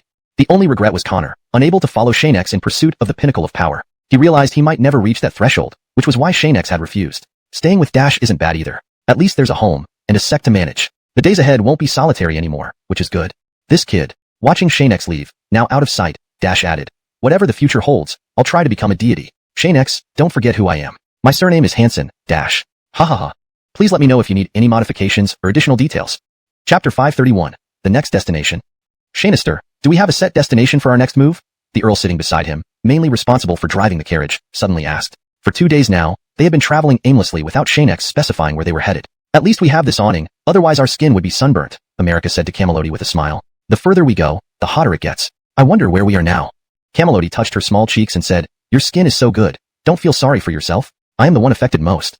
Jasmine lay reclined on one side while Frederick fanned them, enjoying every moment of it. Occasionally, she also fanned Xianxia and the earl, even including the Imran, which made Frederick less tired. I don't know either, Xianxia thought for a moment before saying, let's see if there's any place to rest along the way. We'll inquire once we find somewhere. Leaving the secret sect was too rushed, and I forgot to consider this. The earl nodded in understanding and turned to look at the others behind him. Hang on tight. We're about to pick up speed. Since we're already on the road, we might just find a resting place soon. Everyone hurriedly held on tight, knowing that a bumpy ride could easily throw them out of the carriage if they weren't careful. They dared not let go unless they wanted to fall out. Previously, everyone had experienced the force of bumpy roads when traveling quickly. If they hadn't held on tightly, they might have ended up being thrown into puddles, an experience no one wished to repeat. Some bumps are unavoidable, so everyone must stay alert. Don't get complacent until we find a proper place to rest. Although Xianxia sat at the front, he also held on firmly, for a fast-moving carriage had no safety measures and could easily throw you off. At the private courtyard of Bentley from the Radiant sect, on a hillside, that Xianxia finally started moving, right? Watching as Clay approached, Bentley spoke first. Clay nodded. Don't worry, senior brother. As long as we have a chance, Xianxia will surely die. He won't be allowed to live peacefully. I don't want to involve myself much. You can decide everything. Where are they headed next? Bentley's focus was on enhancing his strength to prepare for entering the Xianxia God realm. Such minor matters were not worth his personal intervention. We are still tracking and investigating their movements. There are many places they could be heading, but we won't know until they stop. Go down. Bentley instructed. Report back immediately when you succeed. The outcome isn't crucial, but completing the task is important. Don't worry, senior brother. Our actions will be reported in real time, and the battle situation will be conveyed as well. I'll leave now. Though Clay had just left, there were already people watching Xianxia closely. As soon as they stopped, others could catch up quickly. Bentley, looking at Xianxia sect Xianxia's arrangements, had made up his mind. By seeking items to enhance my strength in various places, whatever happens in the future or whoever tries to create trouble across the continent, with me around, there will be no surprises. The first sect among the 10 Xianxia sects will remain ours. After traveling for an unknown amount of time, just as everyone was about to fall asleep, the Earl cried out excitedly, look, there's a place to rest ahead. Everyone perked up, and Xianxia woke from his daze. In the distance, several connected houses appeared, and the sound of men drinking came from there, complete with the sounds of finger-guessing games. It's dark now. All of you girls put on hoods to conceal your figures. Once inside the room, you can relax. Rest assured, we'll eat in the rooms. The Imran had already hung lanterns at the rear of the carriage, illuminating part of the surroundings and scene. On either side of the Earl were lanterns, set on their heads to light the path ahead. Xianxia, we've arrived. When the carriage stopped, Xianxia and the Imran got off first, followed by Camelody and the others, while the Earl took care of securing the carriage. Let's go in. Upon entering, the noisy drunkards inside quieted down as all eyes turned to Xianxia and his group. Innkeeper, 3 fine rooms, please. Prepare some wine and food for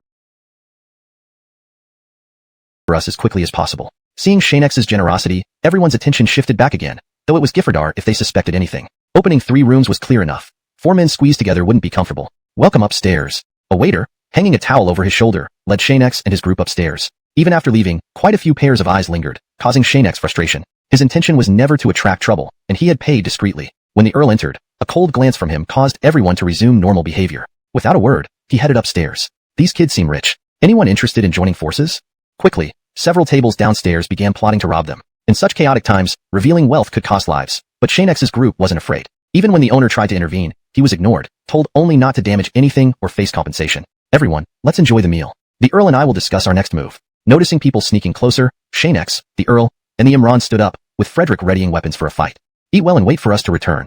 Exiting briefly, several men were tossed down, smashing tables and chairs. Before the innkeeper could grieve, more people flew down, one landing on him. Soon, the inn became chaos. Xianxia and the Earl walked out, declaring, if this happens again, this inn will be ruined. Innkeeper, these people deliberately created trouble.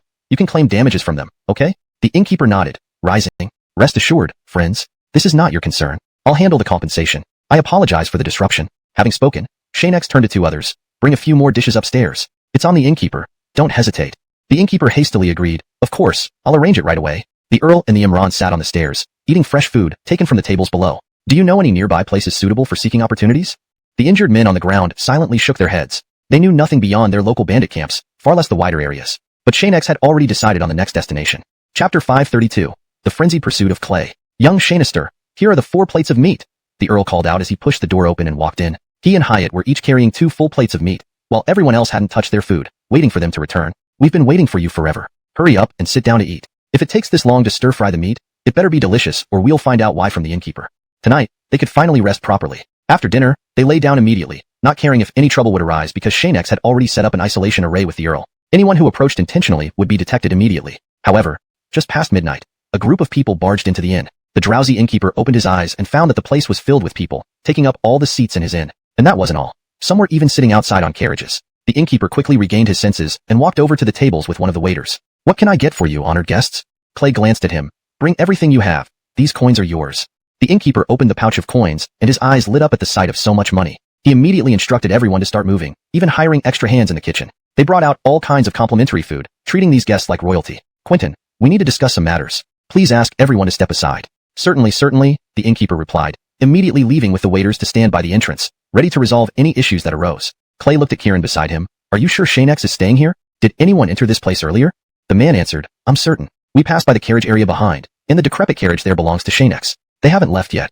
At that moment, many people dressed differently entered the room. Clay instructed them, move in directly, don't leave any survivors. Find their exact location first, then act after eating. Deal with them quickly. They sat down, preparing to wait for the meal. Just as everyone thought Xianxia and the others were sound asleep, those dressed differently returned. But Clay and his men had vanished, nowhere to be seen. According to the room numbers we inquired about, everyone moved together. Charge in, kill on sight.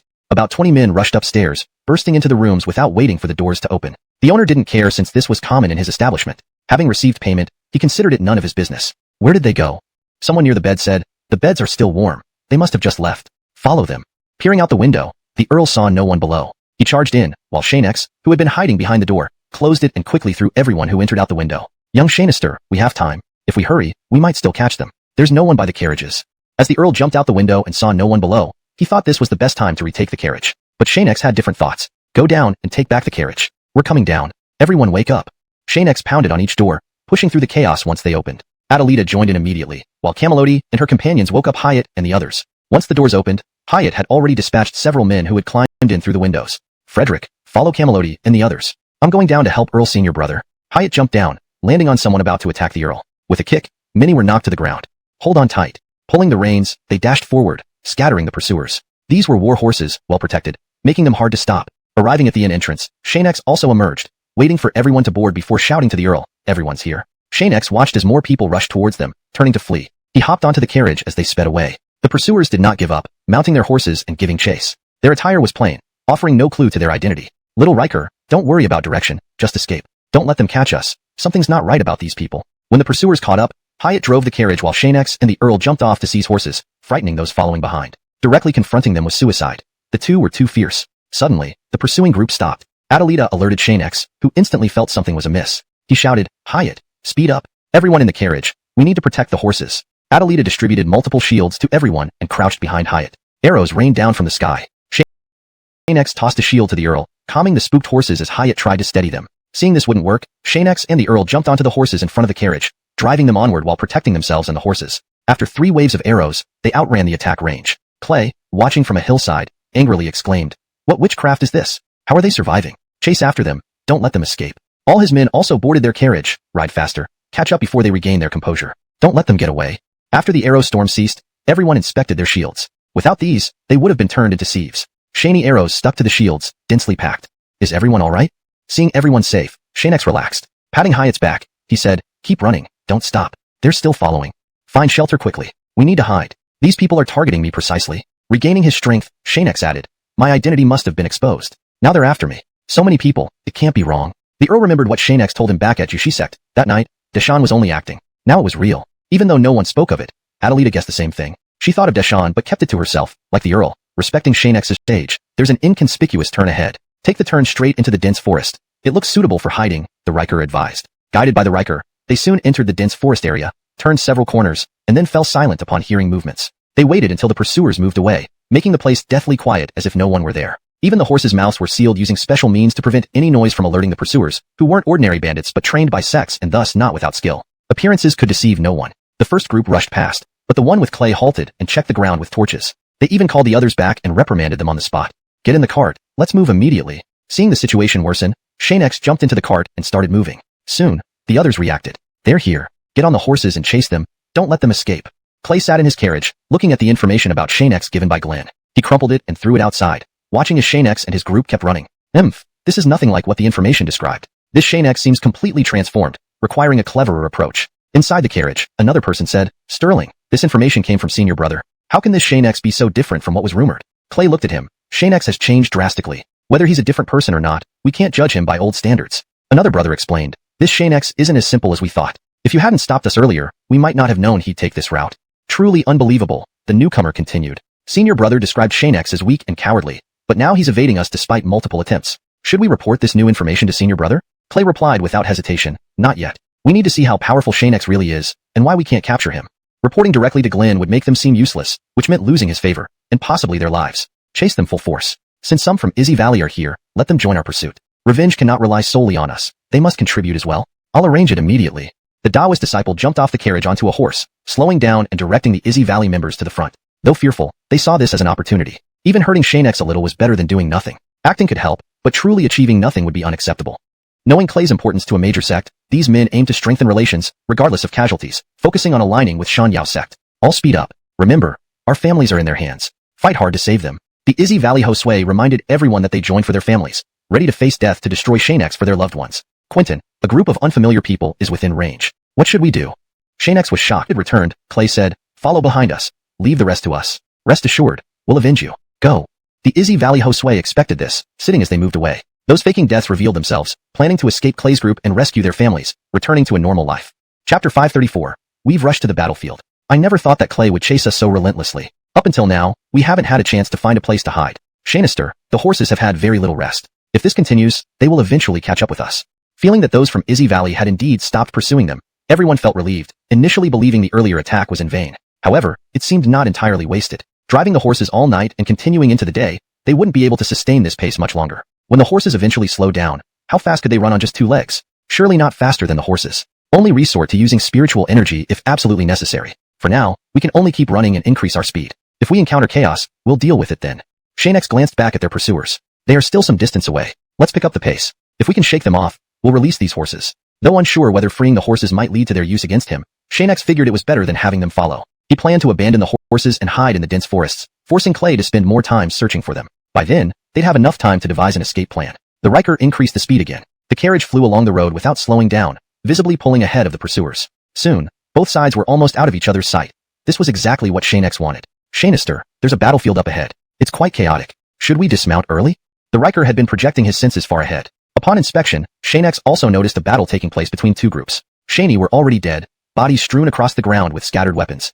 We'll abandon the horses as soon as we reach the forest ahead and continue on foot, Xianxia decided, observing the surroundings. We don't want to enter the battlefield. Instead, let's merge into the woods. The carriage sped forward, kicking up clouds of dust behind it. Had the pursuers been closer, they might only see the dust trailing behind. This affected the horsemen to some extent. Clay and his men halted far away upon recognizing the battlefield. They considered whether to proceed further. Quentin, if we enter the battlefield, we'll surely suffer heavy losses. Perhaps we should stop chasing them? Slap. Clay struck Kieran, laughing at his foolishness. You think they dare capture them before they entered the battlefield? Otherwise, he'd have to wait for another opportunity. Once Xianxia's group reached the battlefield, pursuit would halt, as they'd be too far gone. Dividing our strength isn't my style. Drive them towards the battlefield and use cold attacks to bring them down. Let those fools help me. Then, cease pursuit.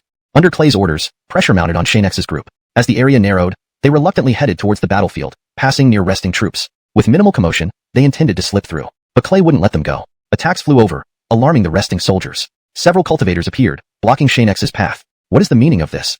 Xianxia, stopping his group, said to them, we merely passed through. Do you believe us? A young man nearby immediately retorted. Attacks were launched, openly provoking us. Leader, we can't let them go. Capture them. They won't deny it. Seeing Camelody and her companion's beauty, he sought an excuse to detain them. Relax. They didn't attack us. Why escalate?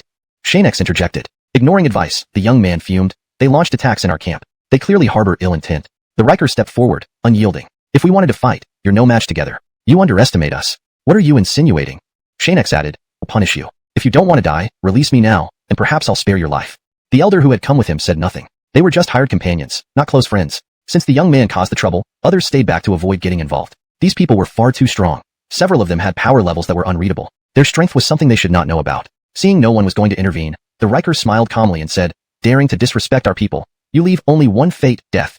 The young man panicked when he realized no one would help him. He had thought that with more people, he could find some beautiful women. But now, not only had he failed to get any women, but he was also in mortal danger. Regretting it now was futile. Just as the Riker was about to make a move, Xianxia spoke up. Disabling this scum's cultivation is enough. We didn't come here to stir up trouble, so there's no need to kill. Xianxia sensed more people coming from the camp. If they killed everyone outright, it would invite criticism. However, disabling them posed no problem. Without giving him a chance to speak, the Riker grunted and punched the young man, causing him to spit out blood and fall back. Now, the young man was stripped of all his cultivation skills and was no match even for the weakest among Xianxia's, and continued, I mean anything? The Riker interrupted him immediately. Your offer doesn't satisfy my needs. Moreover, we didn't come here intentionally and plan to leave soon. We have important matters to attend to and have no time to play games with you. Do you understand? Realizing his efforts were futile, Kieran waved his hand for his men to stand down, feigning weakness, which didn't fool the Riker. Reuniting with Xianxia, they left instantly, disappearing into the distance. Knowing the difficulty in facing a group of powerful cultivators, Kieran understood he couldn't provoke them without fearing sect retaliation. Be more cautious next time. If you truly die, I won't step in, as my influence can't save you from everything. Reappearing later, Xianxia flew high with the group, knowing their strength allowed them to leave unhindered. Reflecting on recent events, he commented, the Riker did well, but we must be mindful. If we encounter similar situations, we should avoid killing whenever possible to minimize trouble. Looking ahead, Xianxia said, our path is uncertain now, but we're in uncharted territory. This might prevent pursuers from finding us. Let's see where this leads. After flying for a long while, they finally stopped. The Riker seemed excited. Xianxia, there seems to be a relic site ahead. Entering shouldn't involve mundane interactions, right? Clearly, around them, the Riker noticed a gathering army of strong cultivators, a considerable force indeed. Xianxia, it feels like this place is meant for us. Shall we enter first? Recalling someone mentioning a delay, Xianxia added, call everyone back, and we'll prepare to enter directly. Let's go. Hashtag chapter 536. There are still living people in the ruins. Dark clouds loomed over the city, threatening to crush it. Fortunately, no signs of urban structures existed around the ruins. Otherwise, they would have been affected by the peculiar weather inside. At this moment, outside the perimeter of the ruins, many people had gathered. This was the encampment of an augmented force of cultivators. The camp residents were still asleep, as today was the last day before entering the ruins. Outside, some cultivators had already risen. This makeshift kitchen required early preparations every day regardless of whether anyone ate or not. They always prepared as usual. Once the time came, someone would surely rise to eat. Who would have thought there would be ruins here? Quentin Headman, we won't need to go inside, right? The headman was a middle-aged man. Speaking beside him was a young lad who was currently staring into the depths of the ruins, honestly admitting that such an expedition was extremely perilous for ordinary people like him who lacked cultivation. The headman took a puff from his pipe, then set it aside. Continued, I just want to learn cooking from my master. I don't want to get involved in the affairs of cultivators. Good. The officer finished his porridge, grabbed a bun, and left. Don't worry too much. Since you were given the choice, nothing else will be forced upon you. The old master wasn't concerned since the statement wasn't directed at him. Suddenly, the young lad pointed toward the interior of the ruins. Xianxia, look. There are people inside. The old master looked in the direction indicated. Through the thick mist on the mountain path, several black dots could be seen moving, clearly a small team of people. It's probably the Josue's dispatching teams early again. These guys always try to snatch more for themselves. Even we might not benefit from it. The plans of the powerful are beyond our comprehension, he mused. The young lad continued preparing breakfast, aiming to finish as much as possible before everyone rose. Otherwise it wouldn't be enough. In the distant center of the ruins, Xianxia and his group of 7 had already arrived using a teleportation array. With the fog providing cover, they didn't need to worry too much.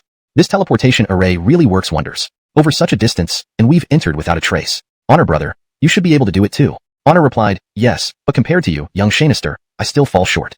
As the two chatted, a loud roar echoed from the other side of the mountain. Xianxia signaled the group to move faster, knowing that on the plains, there would be no place to hide once danger struck. Let's stop in the woods below. This place is far more dangerous than we imagined. No one should underestimate it. Several powerful figures appeared at the entrance, floating in midair. That's the first sign of a fierce beast roaring within the ruins. Shouldn't we investigate first? Asked one of them. A white-robed figure replied, no rush. Didn't someone just send a team in to die? Let them scout the way for us. If someone isn't afraid of death, it saves us the trouble. But we haven't arranged any teams. Despite the doubts, no one dared to summon additional people. The strength of that beast inside was undoubtedly formidable, so no one wanted to take the risk. Whoever they belong to, let them scout for us. Whether they live or die is none of our concern. If we find valuable items, we can always overpower and claim them together. What's to fear? That's a good point, but try not to kill unless necessary. We don't know who's backing them. Once claimed, all traces must be eliminated to prevent future troubles, interjected the elder. The elder added, there's no need for more talk. Delay our departure and let them explore first. This area is ours, and we have plenty of chances. Everyone agreed. While they conversed, Xianxia had already led his group to a sheltered grove at the foot of the mountains. After a long wait with no further sounds, everyone relaxed. In this region, how magical! Jasmine exclaimed, playing with the mud and sand on the ground. Hashtag chapter 537, the gift of first entry. This place may be peculiar, but we must still be extremely cautious. We never know where danger might lurk, or when it will appear. Xianxia warned, and continued walking forward. Before them lay a vast wasteland, and a small mountain with a flat top. The rocks stood tall, and gave off an awe-inspiring aura. Above the mountain, black clouds swirled in a vortex that seemed to have been there for a long time, as if ready to unleash a natural lightning strike at any moment. Once we go up, stay close, Callista Frederick. You two must not stray too far from Sister Ria to avoid any accidents. Xianxia felt his warning was redundant.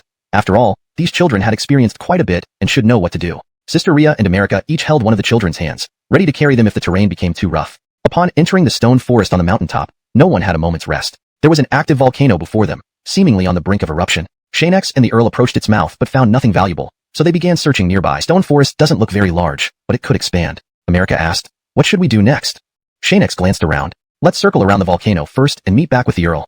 Since the volcano's mouth wasn't small, they needed to walk several hundred meters to meet. Xianxia sped up while America kept watch. Do you feel incredibly small here? Xianxia. The stone forest now appeared much larger than before, with pillars towering 2 to 3 people high, making them seem tiny in comparison. They moved through the area without discovering anything until Xianxia and the Earl were about to meet, finding an entrance-like structure simultaneously. Xianxia, there's movement over there. Suddenly, a black shadow flashed in the stone forest. They quickly drew their weapons, remaining on high alert. After a while, seeing nothing approach, they contacted Hyatt. You 4 can come over. To prevent the unknown entity from suddenly attacking, the Earl rushed back towards Sister Ria and the others. Be careful. Just then, America tapped Xianxia on the back. Do you feel like we're being watched? Xianxia turned and scanned the stone forest. Don't worry, I observed earlier. Only one showed up for now. Let's stay here until it attacks. I have an ominous feeling. Meanwhile, Hyatt told the trio, everyone, keep your weapons ready. Something strange is happening in this forest. We should hurry and join the Earl to avoid more trouble. Speed up, Sister Ria said, continuing to walk near the volcano despite the looming dangers. The Earl immediately slowed everyone down as they heard stones cracking and falling around them. Everywhere, Sister Ria noted. Hyatt reassured them, stay calm, let's move slowly. Just as they were about to meet the Earl, his spear lunged towards Sister Ria, impaling a firestone beast that was sneaking up on her. These beasts bore special red markings. As one appeared, more stones crumbled, revealing more firestone beasts. The Earl charged over, wielding his spear and shouting, Hyatt, cover us. Quickly regroup with Xianxia.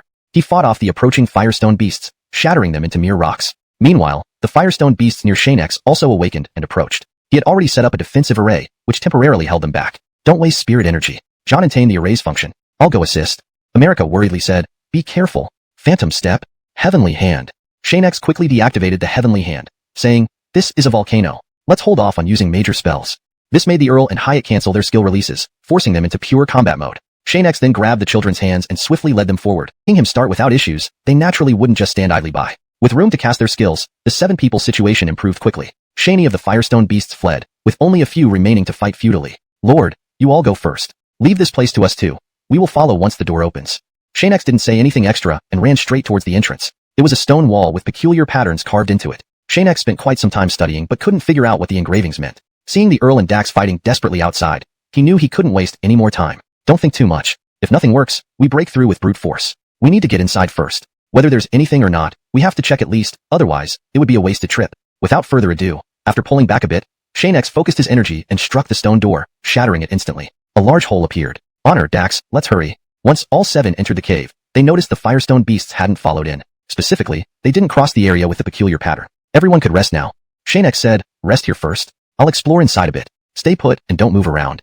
However, America followed stubbornly and whispered in Xianxia's ear, relax, if something unexpected happens, hold from affecting her. Just when Xianxia thought this cave entrance was safe, a deep, heavy breathing sound emerged from within, almost disrupting his breath. This instantly shattered his protective shield, causing him to cough up a mouthful of blood. America, noticing the incident, quickly supported him, asking concernedly, Xianxia, what happened? Are you alright?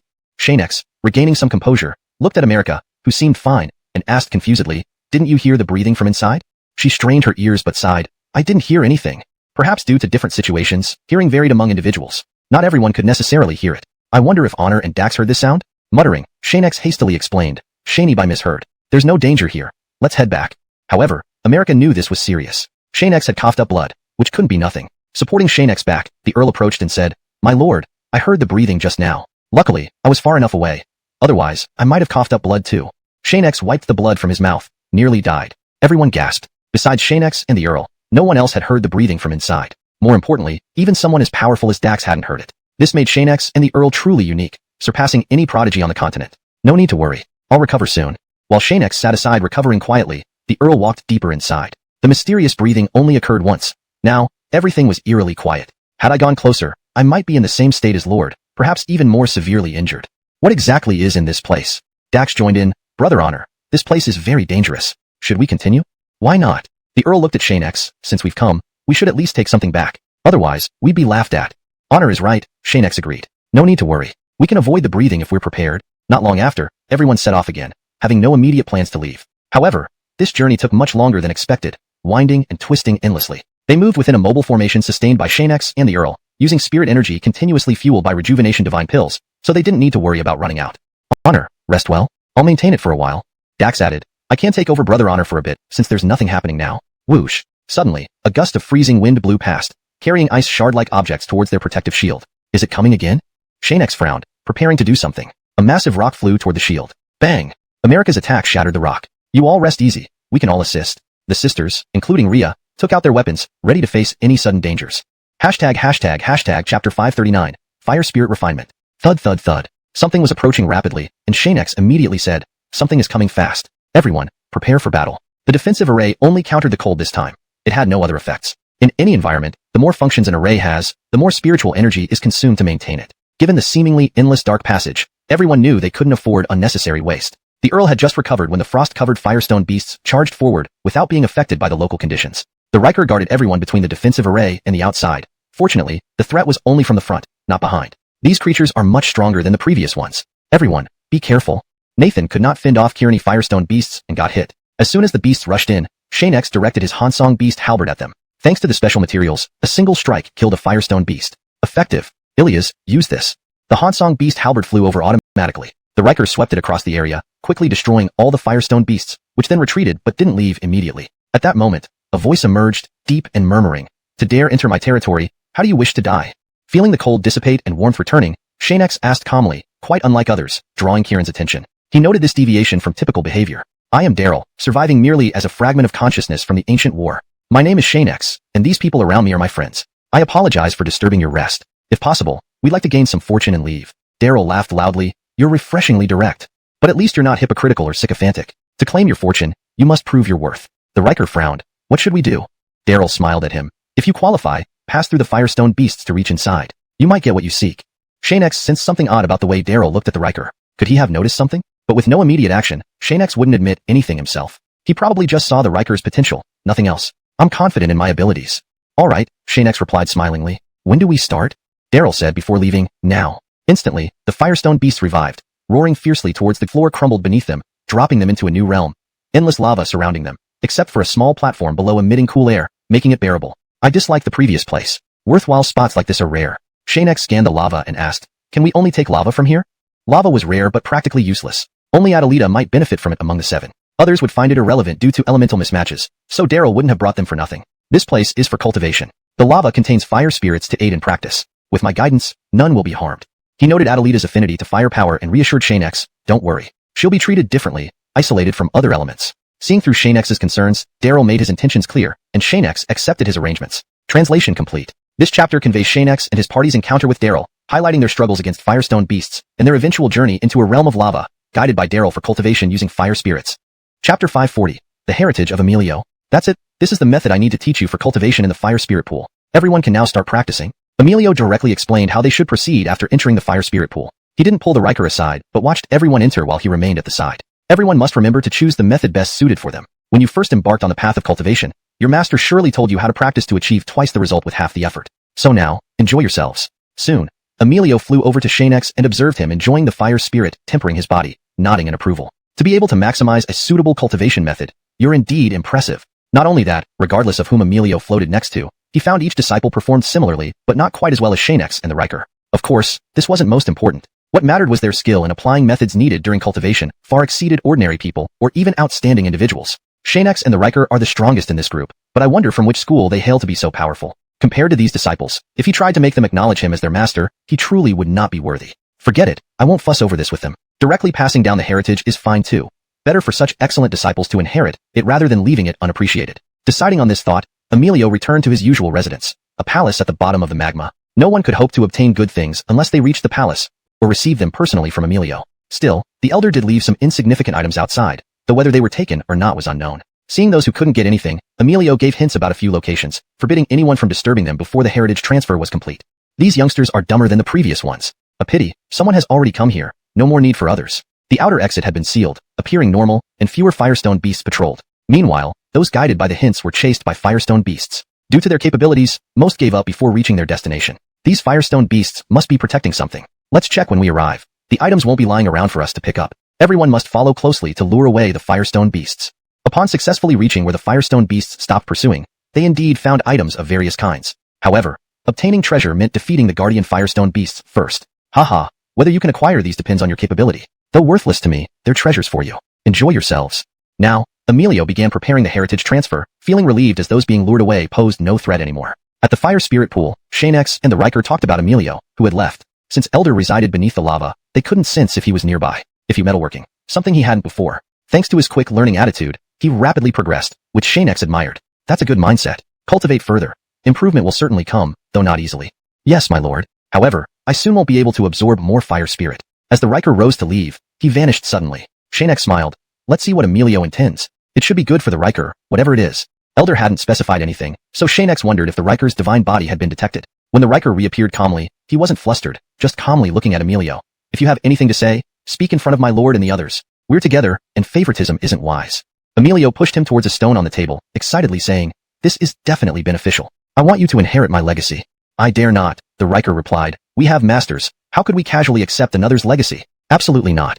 Receiving this inheritance might elevate the Riker, potentially exposing his divine body and attracting unwanted attention. Unyielding, Emilio attempted persuasion. The Riker quickly responded, I think Elira Shea suits it better. I already have another legacy, so why not give this opportunity to her? We're together anyway. Though eager for the Riker to inherit, Emilio realized he'd accepted another legacy long ago, needing further consideration. Waving a hand, the Riker returned above ground, relieved and pleased. Back in the palace, Emilio decided to approach Shea, thinking she might be an ideal candidate if she hadn't inherited yet. Being fire attribute, combined with the environment, she suited the heritage well. Aside from the Riker and Xianxia, she was indeed the most fitting. Chapter 541. Greed never ends well. Young and beautiful girl, can you accept my legacy? This time, after waiting for a while, Dion finally saw America finish absorbing the energy, noting her greatly enhanced overall abilities. He felt truly pleased. America adjusted her slightly wrinkled clothes, smoothing out the last folds. She didn't directly respond to Dion but walked over to Xianxia, who was resting nearby. What happened to Senior?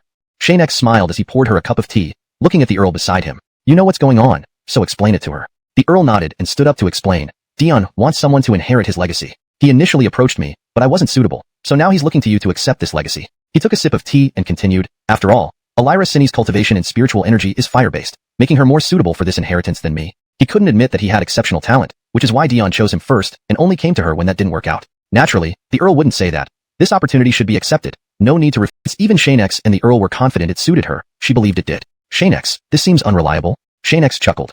Although he's a bit unconventional, the legacy is indeed correct. It's just as he says. Dion quickly became displeased, his gaze sharp as a blade. Don't speak rashly, boy, or I'll accuse you of slander. Ha ha ha, elder, don't be upset. I'm just trying to help. How could I say such things? Xianxia hurried to explain while continuing to observe the 4 people soaking in the water. Only the 3 of them had finished and come out. The Hamlin, Rhea, and 2 children were still inside. Staying longer might be beneficial to them. With Xianxia's reassurance, America felt relieved and found a spot where they could see her, sitting cross-legged. Dion, please start now. The elder threw an ordinary-looking stone, which had been set up to act as the legacy stone. If not for the Earl explaining, America might have thought it was garbage and nearly dropped it. Little girl, just focus on experiencing it. Dion enveloped her and the stone in an energy sphere, floating in mid-air. Wait until the inheritance succeeds. Just focus well. Seeing America close her eyes, he moved a chair next to Xianxia, facing the Earl. Didn't expect you to carry these things around conveniently. Looking at the Earl, who seemed about to fall asleep like a schoolchild, Dion now, and see what Dion says? Hey, wait. Dion questioned. How did you know there were treasures in the palace under the lava? Xianxia replied seriously. We have keen noses. If you're unwilling to share with the successor, there's nothing we can do. Seeing it as a clear disadvantage, Dion regretted bringing the Earl to the palace. After losing so much, this time he might have to bleed out a bit, otherwise, Xianxia wouldn't let him off. Fine, I'll open the door for you to choose, but let's set the rules. Each person can take no more than 2 or 3 items. Thank you, elder.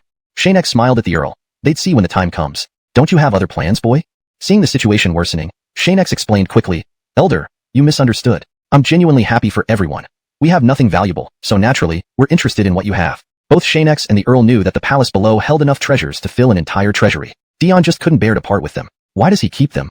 Dion lamented. Greed never ends well. Chapter 542. We only take a little. This isn't greed. Anyway, your things are just lying around and used. It would be better if we put them to use. Otherwise, they might remain undiscovered forever, and everyone will Exactly enough. More than that won't be of much use to you.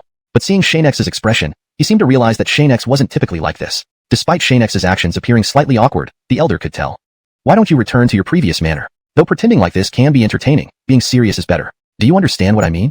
Xianxia nodded and sat back, presenting a maturity uncharacteristic of his age. The way people looked at him changed. Senior, we won't overtake, but we won't be shy about taking what we need. We hope Senior can fulfill this request. The Parker liked Xianxia's attitude now and readily agreed, take what you should, but don't overreach. The trio continued chatting for a while until finally, the Imran emerged from the fire spirit pool. Seeing the substantial improvement in the great sage, Xianxia nodded in satisfaction and had him sit on a chair nearby. The improvement is commendable, and you know to enhance your physical capabilities. From now on, your bodily weaknesses can be mitigated somewhat. Zenithar enhancements can only wait. I am willing to follow young Xianxia's instructions. The Parker observed and suggested, Xianxia, why don't you stay here longer? This fire spirit pool of mine lies dormant most of the time with few visitors. Stay until he improves further. Shaking his head, after all, he had just said everyone should choose items to use. If there were potent pills or spirit treasures, Xianxia wouldn't hesitate. Sister Rhea and the others are also out. The dwarves saw their improvements weren't small, especially in body tempering. Very nice. Everyone has greatly improved this time, making our journey easier afterward. Ilias, Senior of Ice and Fire, we're ready to leave, right? America placed the item before the Parker, saying, returning to you. She then turned to Xianxia. Indeed, I've improved significantly and can easily wield some advanced martial techniques. Everyone was happy for her, and Xianxia made a few brief remarks. Next came the main event, picking items from the inner treasury with the elder. Knowing the hidden treasures, Xianxia and Xianxia Ilias had seen them before. Let me make it clear, though there are many things inside, many treasures are dangerous. Before taking anything, ask yourself if it's really suitable. The Parker explained the reasons. While many found this place in the ruins, very few took anything away. Ask me and Xianxia Ilias later. If it fits or doesn't, we can help decide. Choosing a few weapons isn't beyond our capabilities. The Parker thought Xianxia was boasting. A young man, no matter how powerful, couldn't solve the problems posed by the inner treasury weapons unless he asked for help. And unless it was an irreversible moment, he wouldn't intervene. Even if they survived, they'd only have one life left. Under the elder's guidance, they soon arrived at the palace beneath the lava. Here was a unique aura field, ensuring the palace remained intact. Without further ado, they headed straight to the inner treasury. One last reminder, be sure to measure yourselves. Stupidity and greed can harm you. Senior, rest assured, will only take a little.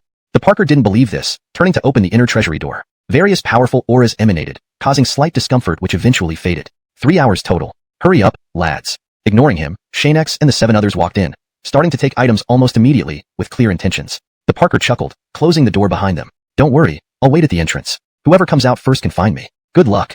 Chapter 543.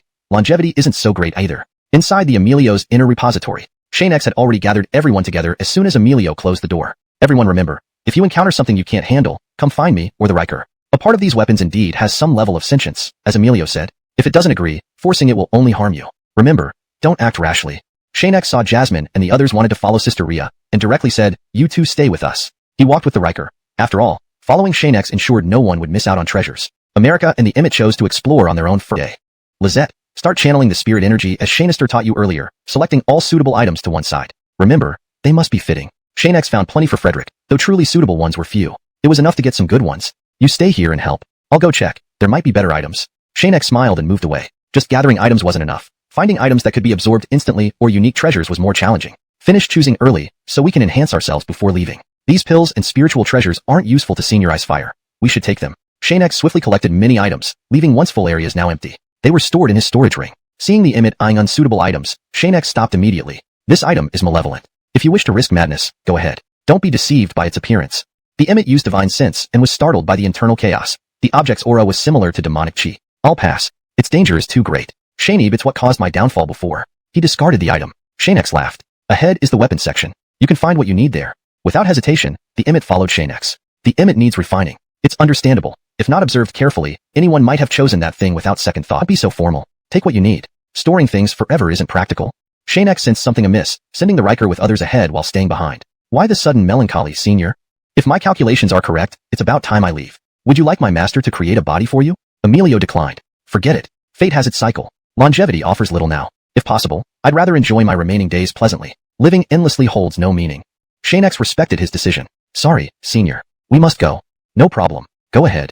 Emilio smiled. Perhaps you have greater tasks awaiting. No matter what, I wish you success. Taking many items is fine. I'm generous. They exchanged pleasantries before leaving. Emilio did not ask for longevity methods. Knowing this couldn't be changed, Xianxia withdrew the prepared body. When they returned, Senior had retreated into his chamber, and the palace vanished beneath the magma. Xianxia, the Riker called out. Xianxia smiled. Goodbye, Senior. Chapter 544. Hand over everything. Everyone remember, after leaving here, do not easily expose the things we just obtained. And once we return to the teleportation array, leave immediately with me. Although there are many treasures here, the people outside would not have the patience to search for what Daryl Laozuan arranged. If we suddenly appear, it will be very suspicious. Even though they won't start trouble easily, if they accuse us of taking things we shouldn't have, and there's nothing left in the ruins now, they'll definitely blame us. Remember, if those outside come in early, we'll have some trouble. So everyone must follow my instructions, especially Jasmine and Frederick. The Riker and the Xander were already prepared for battle when Xianxia made arrangements. Cinny, after we go out, Hansongling, Jasmine, and Frederick will stay close to you. Suki quickly gathered the three and nodded. Xianxia, rest assured. As long as I'm here, they won't be harmed. Knowing what Frederick wanted to say, the Riker came over and said directly, I know what you want to say, but this time is different. Staying behind isn't for comfort. Protecting our companions is your responsibility. Understand? Frederick seemed to feel the weight of the task and nodded vigorously. As long as I'm here, the enemies won't get close. Rest assured, Senior Ilias. Alright, no more talking. We don't know if they've entered yet, so move as fast as possible, help each other along the way, and wait until we're out of the ruins.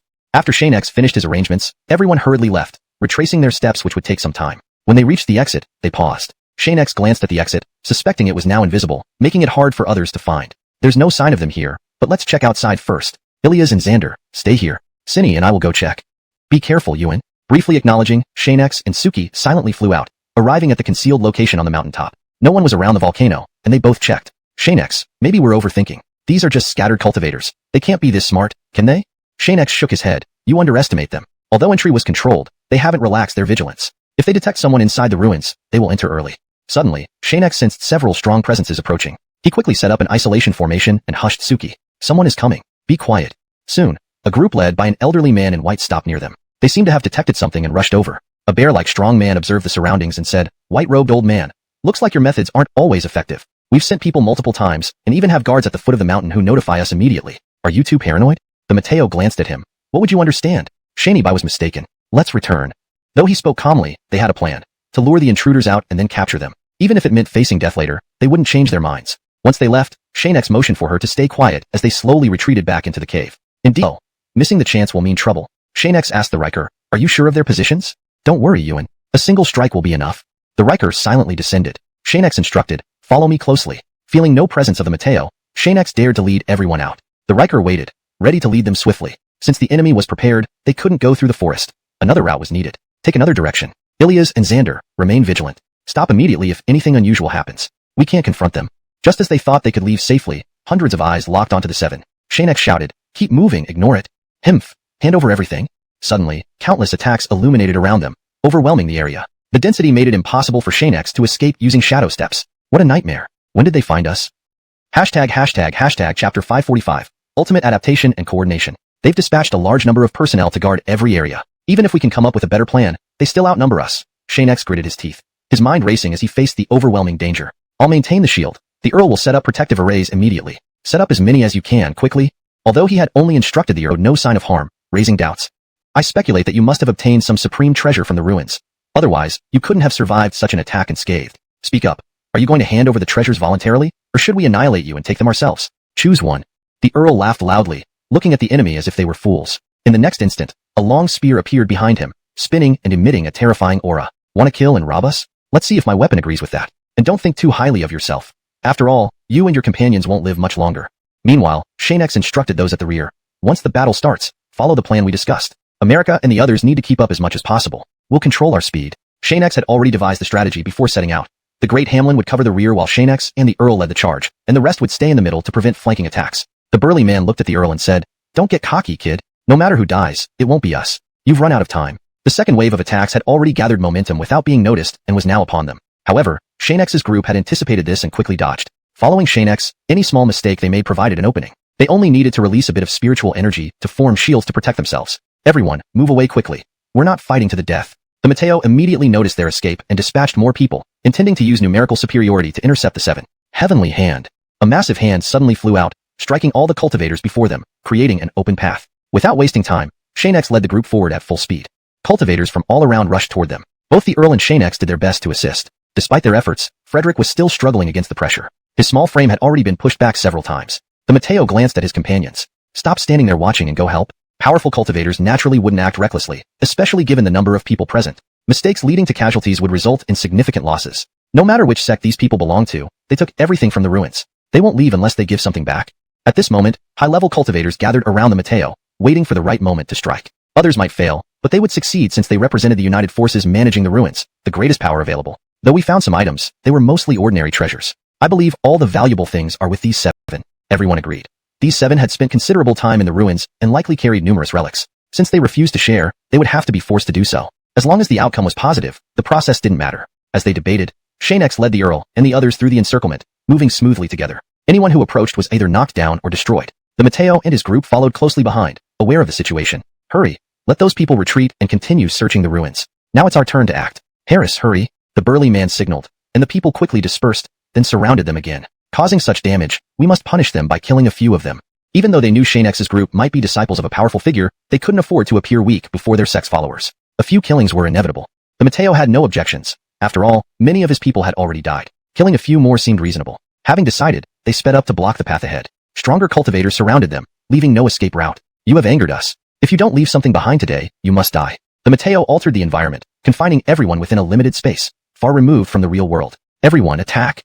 Harris roared in rage, regardless of coordination. With Xianxia's mismatched strength nearby, he aimed to exploit any weaknesses. Xianxia shouted instructions. Great Hamlin, lead the others away first. Little Riker and I will hold the rear. Go wait near the array. Understood? Despite America's reluctance to leave, she was ordered away. Xianxia and the Earl prepared to face the oncoming attackers. They had just consumed a few recovery pills, and their exhaustion wasn't severe. Moreover, they could temporarily recover on their own during breaks. Do you blame me, Earl? Xianxia, don't say that. They all deserve a better future. The Earl added, and so do we. Both laughed and charged at the approaching cultivators, spears at the ready. Chapter 546, The Fallen Ordinary Odd Stone. Everyone, hold on a little longer. There are only two of them. Just a bit more, and when they fall, all those treasures will be ours. The Mateo stood at a distance controlling the entire scene. He soon noticed something amiss, but didn't care about whether the few others sent to chase had returned. After all, the good stuff was still with these two right in front of him. A lot of time passed, yet Xianxia and the Riker showed no signs of giving in. Although the Mateo had already said that, they still persisted without showing any sign of going all out to fight to the death. Xianxia, what if the restoration pills I gave you run out? Xianxia smiled as he struck back at the person in front. Really infuriating to be beaten to the punch. The two men sped off with the surrounding people, stopping abruptly when they got close to Xianxia and the Riker. At this speed, no matter how they tried to escape, they would still be caught. They wouldn't get away so easily. You two might as well give up resistance. With so many of us here, it's difficult for you to even rest, let alone continue resisting. What's the point? When the Riker tried to attack, several people blocked him. Xianxia, why don't you go first, and I'll stay behind? Xianxia thought about it and rejected the proposal. No matter what, let's not talk about this anymore. I'll think of a plan. Just hold on a bit more, and I'll come up with something. In the next second, Ambrose blocked the Riker directly, while Xianxia faced the Mateo. The latter appeared very young. One would never guess he was hundreds of years old. Sawyer, you don't have the luxury of time to think of a way out. Hand over everything you have, and perhaps I might spare your life. What do you think? No deal. Xianxia took out the Hansong Beast spear, pointing it at him. Don't worry too much. I have already thought of a good plan. Of course, we did obtain some things in the ruins, including odd stones. Upon hearing about the odd stone, The Mateo became excited but tried to remain calm to hide his emotions. Where is it? Show it to me.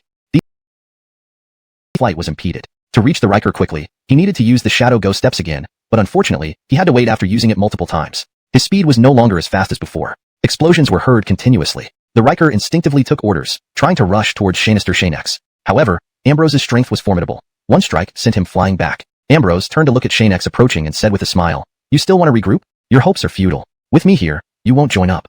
Ambrose released even stronger power, forcing the Riker into retreat. Wasting spirit energy without a solid plan wasn't wise. Xianxia is trying his best to get here, but he still has those puppets who aren't afraid of dying. The Riker quickly analyzed the surroundings. Apart from Ambrose, others were surrounding them, often attacking unexpectedly. Without prior precautions, injuries were inevitable. To leave, I must attack these people and draw Ambrose's attention. Suddenly, the Riker attacked the people behind him, which immediately attracted Ambrose's attention. The Riker used the opportunity to run towards Xianxia. "You dare." "Humph, goodbye then." After the explosion, Ambrose realized he had been tricked and angrily rushed after the Riker. Unfortunately, some distance had been put between them. By the time Ambrose caught up, the Riker had already joined Xianxia. Just as everyone rushed out from all directions, Xianxia took out an ordinary odd stone from his storage ring and loudly proclaimed, "This is an odd stone?" The Riker didn't understand why Xianxia did this, but decided to cooperate. After all, the one Xianxia held was the lowest quality piece he knew of, so handing it over wouldn't cause problems. Cultivators knew that weapons forged from an odd stone were at least supreme treasures. Except with insects, they rarely saw such stones. Now, there was one right here, and it wasn't small. "Do you want to continue chasing me, or take the odd stone? It's up to you." Having said that, Xianxia threw the odd stone far away, right towards the volcano. Chapter 547. Someone secretly saved us. You. Watching Xianxia casually discard the rare stone, everyone knew he did it to save his life. But now, the elderly man in white was furious. After all, this rare stone was originally his for the taking. And now that it has exploded in front of everyone, whether it still belongs to him is uncertain. Ambrose and others were all shocked as they recalled the rare stone they saw moments ago. The aura and material emanating from it confirmed that it truly was a rare stone without a doubt. Turns out it's actually a rare stone, something so scarce. You all must look carefully. We have to find that rare stone no matter what. Hurry. Rare stones aren't common. I never expected to find one here. Truly surprising. Incredible. I didn't think I would live to see a rare stone. This life has been worth it. Ha ha ha. Amidst everyone's excitement, the elderly man in white angrily said, "Ambrose, what are you doing? This rare stone was my discovery first. Why did it suddenly become yours?" Now everyone had lost interest in other treasures. Acquiring a rare stone would be immensely valuable. Derek in white, the rare stone isn't in your hands now. Whoever gets their hands on it first owns it. Ambrose looked at him, disregarding everything and quickly flying toward where the rare stone had landed. The elderly man in white was already furious, ordering his people, "Capture all these people. Don't let any of them escape. The rest follow me. We absolutely cannot let that guy get away with the rare stone, under no circumstances." Seeing their plan succeed, Xianxia and the Earl felt their chances of escaping greatly increased. "Xianxia, among the remaining people, there definitely won't be anyone formidable. Let's find a way to leave shortly." Xianxia glanced at him and smiled, saying, "I've already figured out a way. Don't worry." He then took out another storage ring and, after the elderly man in white left, held it up, swinging it like a wealthy fool showing off. "Look what I have here." As everyone turned to look, Xianxia deliberately revealed the item inside. Another rare stone, which shocked everyone once again. Didn't that person already take out a rare stone? How can there be another? The scene in the storage ring seems very clear. It can't possibly be fake. Some said, "I don't know if it's fake, but the aura is intense. I think it should be real. If I can get it, perhaps it will reward me handsomely. No one else better try to snatch it. I am determined to get this rare stone. How does it become yours? Your strength isn't greater than ours, and you still want a rare stone? Dream on." Because Xianxia brought out another rare stone, the scene plunged back into chaos. This time, fewer people paid attention to them. Only the few resolute individuals, and those who doubted its authenticity remained focused. Even the Earl was moved but asked, "Xianxia, this is our last rare stone. We shouldn't give it to them anymore." Apart from those involved in the conflict, many others were still watching. One person even stepped forward saying, "Stop bluffing. Do you think rare stones are littered everywhere? Right, don't easily believe these people. It's better to capture them all and claim more treasures." At this moment, although some people returned, they weren't enough to deal with Xianxia and the Earl. Too many people had lost their senses, leading to chaos, and some had even started fighting each other. Take them down, capturing similar conditions, did not show signs of fear. She consoled Jasmine while remaining vigilant, ready to spring into action. "Don't be afraid, Lizette. We're here, and you know how strong Hyatt is. As long as he's here, nothing will happen to us." Hyatt turned with a reassuring smile. "Don't worry, we'll all make it out alive." Ironically, he himself hadn't faced Xianxia's test yet, and Jasmine's status was second only to the Earl, technically making her his senior sister. "Elira America, could you help watch over for a moment? I want to chat with senior sister Lizette." This statement bewildered everyone. Hyatt addressed Jasmine as his senior sister, and details about Xianxia's situation were limited. Drawing closer, Jasmine seemed significantly calmer with company. "Brother Deshang, go ahead and ask." Hyatt asked directly, "When Xianxia accepted disciples, what was the test like?" Jasmine replied without hesitation, "I can't tell you everything, but I can say a bit."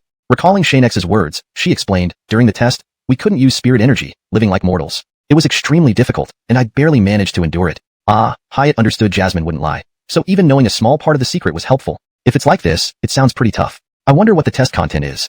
Jasmine replied clearly, I can't reveal that. Hyatt thought, if true, according to Xianxia's character, he'd probably accept disciples proficient in artifact refinement. Sister, or we won't survive if we return. Some ignored this order and just tried to escape, not caring about anyone else. Only a few came back, but their efforts were insignificant. In an instant, they were all destroyed by the Riker's strike, unable to put up any resistance. Dozens vanished without a trace. Xianxia, should we find Hamlin first before activating the teleportation array? Without waiting for an answer, the Riker saw Xianxia initiating the hand seals. The array marks on the ground lit up immediately. The Riker prepared himself. Hurry, place explosives around, and detonate them as soon as we leave. Xianxia flew towards the array, with the Riker closely following. Come out quickly. We're leaving immediately. Hearing Xianxia's roar, Hamlin and the others emerged from the array and quickly entered. Preparations were ready, and upon Xianxia's signal, the Riker unleashed a martial skill.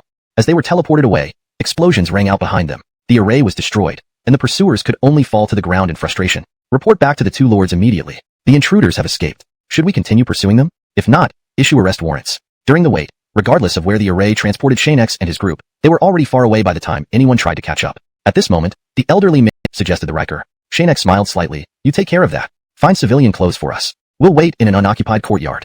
Hamlin, come with me. After investigating, they confirmed this was indeed a city. However, it was far from the city gates, so they didn't know its name or precise location. Everyone, rest now. We are far from the ruins. The enemies won't catch up for now. Jasmine, Frederick, please come here with me. Xianxia sat down smiling. Take this break to relax. Let me check your progress. Frederick stepped forward, standing relaxed before Xianxia. Xianxia checked thoroughly, finding no issues. This time, you've improved well. Your body resilience has increased, but strength hasn't changed much. Focus on improving that aspect later. Next, Jasmine approached, still tense despite knowing Xianxia as her master. She worried about not meeting his expectations. Lizette, you're fine overall. You don't need to focus on any specific areas for now, just train normally. She was relieved until Xianxia added, we're friends? Change your attitude. You can't always be this nervous. He then examined Han Songling and America. Once the Riker returned, they started changing clothes. Just as they finished, someone walked in without a word, only to have the Riker's spear placed at his neck. If you move or shout, my spear won't hesitate. The man, dressed in fine garments, quickly knelt. Quentin, forgive me. I didn't mean to disturb you. This is the Chang family residence, and I was just passing by. Rest assured, I won't say anything about today. I promise. Xianxia gestured for the Riker to bring him in. The man sat nervously, like an unmarried maiden. Just answer my questions truthfully, and nothing bad will happen, understand? The man nodded vigorously. Yes, anything, just spare my life. Xianxia smiled. Do you know where we are? Specifically, where are we located? The man thought it was a tricky question, but answered promptly. Great lords, this is the Ark Metropolis. As for its exact location, how does it compare to the 10 great sects? The Ark Metropolis is much farther, about 48,000 miles away. It's the most powerful city nearby, controlling vast territories. The man revealed everything honestly. Hashtag chapter 549. Lord Hermes. If the esteemed lords wish to visit the scattered regions of the 10 major sects, I can guide you there. Hehehe. Seeing that this little fatty seemed overly confident,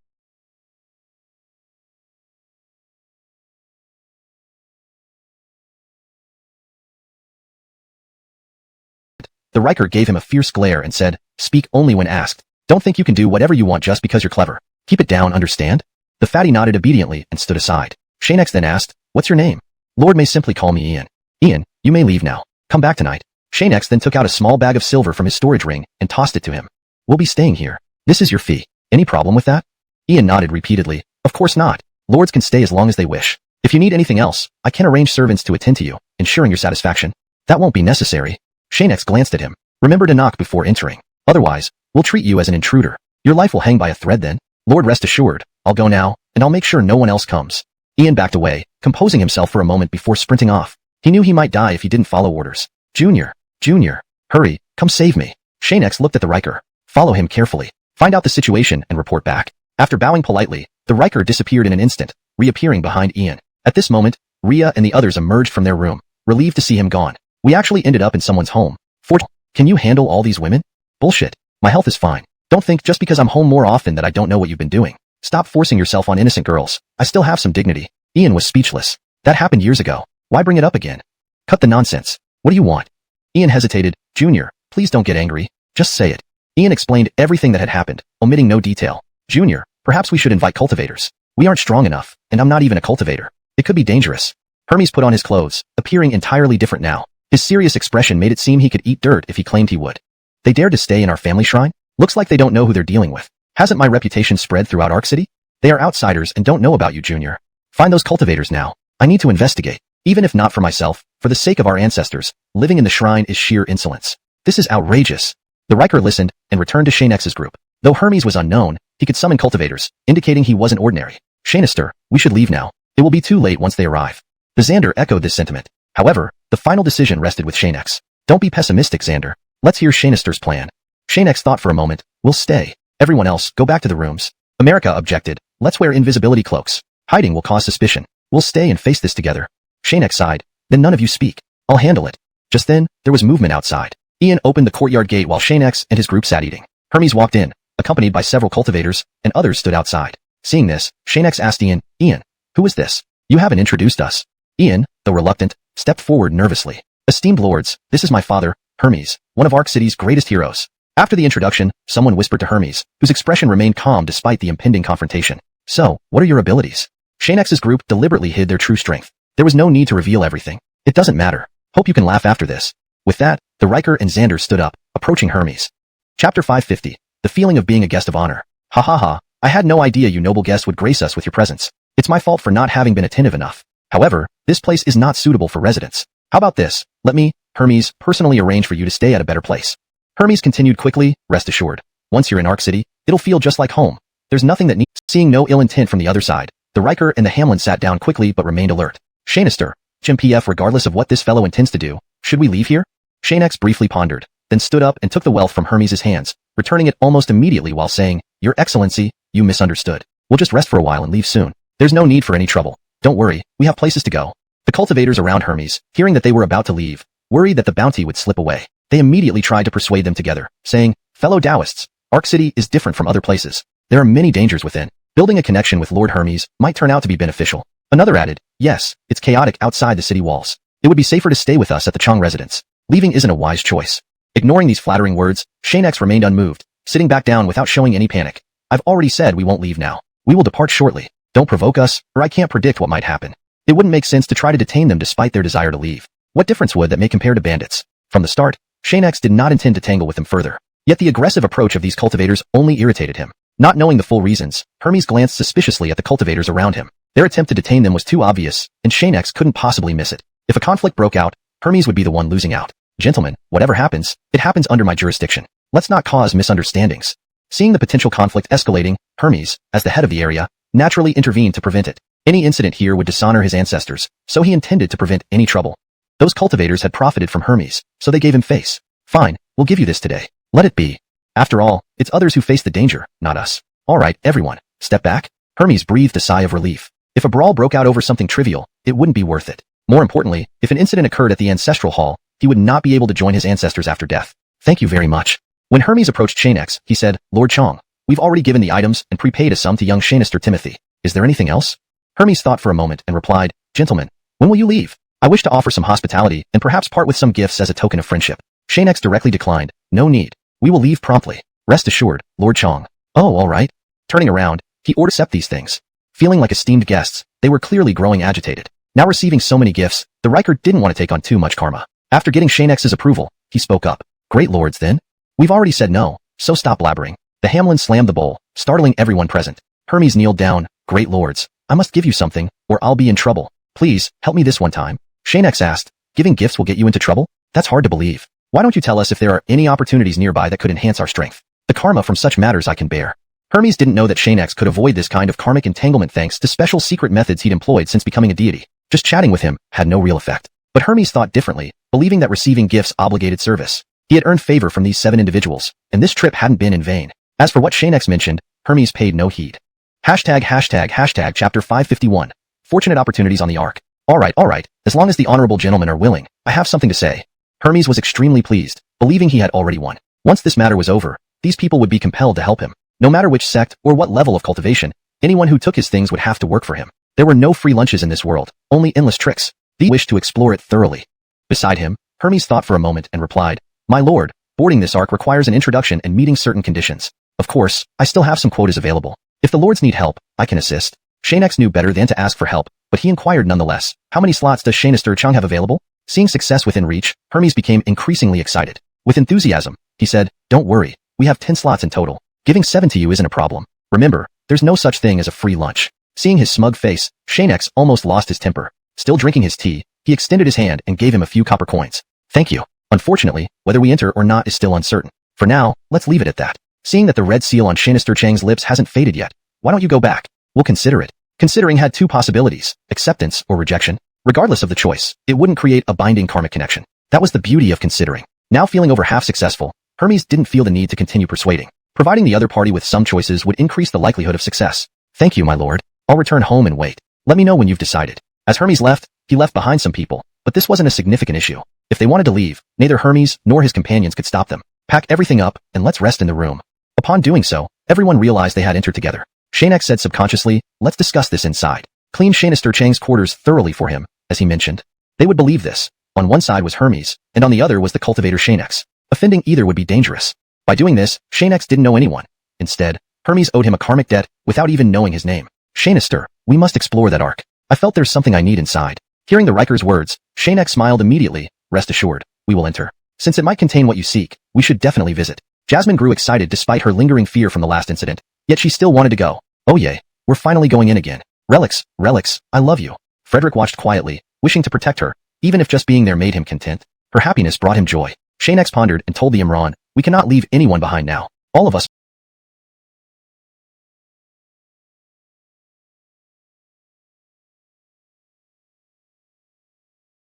I've handled others, and these kids will be no different. After all, they are compelled to help me. Is it your most effective method? Indeed, the karmic ties are planted. Solving it will be tough, but working for me poses no difficulty. Relax. The carriage galloped through several streets and soon arrived at the Chang residence. The cultivators who had left earlier gathered around upon seeing him return, eager to know about Xianxia and his group. How did it go, Xianxia Hermes? Hee, everything is under control. Everyone laughed. Achieving their goal brought immense satisfaction. Hashtag chapter 552, the drunken Logan. Indeed, it's none other than Chancellor Hermes. To think he managed to resolve everything so quickly. We were still pondering how to detain them, but now there's nothing left to worry about. Yes, it's truly beneficial to follow Chancellor Chang. If we become friends this time, we'll certainly thank you profusely. Everyone said much more, and it was all what Hermes needed. Gaining so many causes and effects in one go, he couldn't sleep a wink even in his dreams. Only with the company of beauties did he manage to barely fall asleep.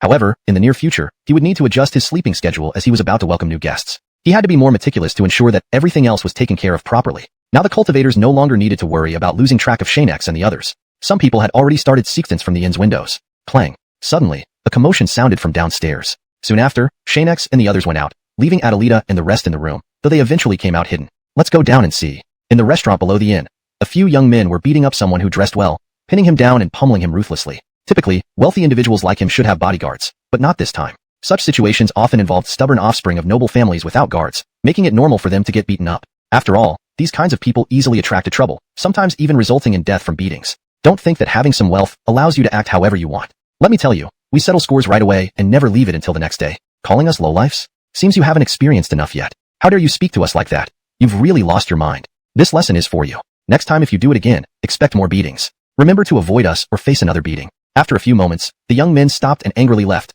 leaving the ragged man on the ground, receiving cold stares from the surrounding crowd. A little strength means nothing to me.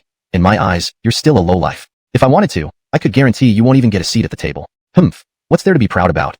He was just another young man, now holding a wine jar that hadn't completely emptied despite falling, lifting it to take a swig while muttering under his breath. As his gaze randomly fell upon Xianxia, he comically ran over, spilling wine and soaking himself. Xianxia didn't dodge, knowing that danger wouldn't pass by unnoticed by the two standing beside him. You seem quite capable. Interested in being my bodyguard? There are great benefits. The man looked back at a few disguised people trailing behind, then said directly, rest assured, they can also join. Of course, I can meet your demands. Those nearby began whispering amongst themselves. This guy is truly annoying. He just got beaten and still dares to provoke others. What recklessness.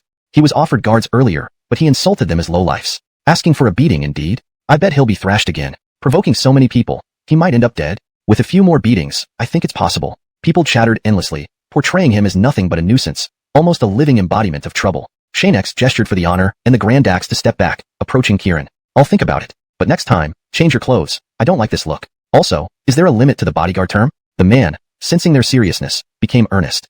Relax, I'll go change and come back. The term will be 1 month, after which you can leave.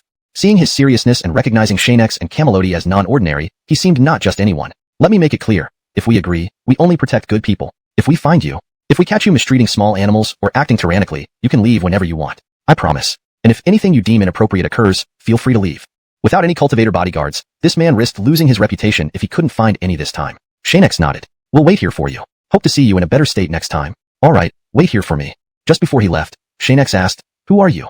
I'm the youngest third prince of the Great Ark City's emperor. You can call me Logan. Logan greets you. Indeed, he was a cultivator like Xianxia and the Logan of the Great Ark City. No one expected a drunk Logan. Looking towards the honor and the grand Dax, bring them over. Let's wait here. Waiter, bring us something. The waiter approached, warning, that's just a drunken fool. Fellow Taoists, don't trust him easily. Many have suffered. Thank you for your concern. We'll be cautious. People nearby watched them as if they were fools for believing a drunkard's ramblings. Most wouldn't be little prince from Ark City. Who would have thought we'd actually meet him, and in such a way? Hopefully, he won't blame us for our insolence. I don't know either. I spoke quite loudly just now. Let's finish eating and leave quickly. As everyone discussed amongst themselves, Logan actually stood up, smiling warmly. There's no need to be nervous. I am not a murderer. Please continue your meal. I won't disturb you further. Speaking of the Logan of Ark City, he was someone well-read, mysterious, and powerful. People had only heard of him but rarely seen him in person. Upon meeting him today, they were all captivated by his presence, which was entirely different from the drunkard they previously encountered. At this moment, there were many young ladies waiting outside the inn, knowing him mostly through rumors that painted him as immaculate and flawless, much like fine jade. After a short while, Xianxia and the others quickly finished packing their belongings. There wasn't any specific trouble to worry about, but they had plans ready to ensure that Logan wouldn't run into problems or owe any karmic debt. Remember, if there's any trouble, step in immediately. Regardless of whether anyone else has intentions to snatch, we should act first, ensuring that he can fully dedicate himself.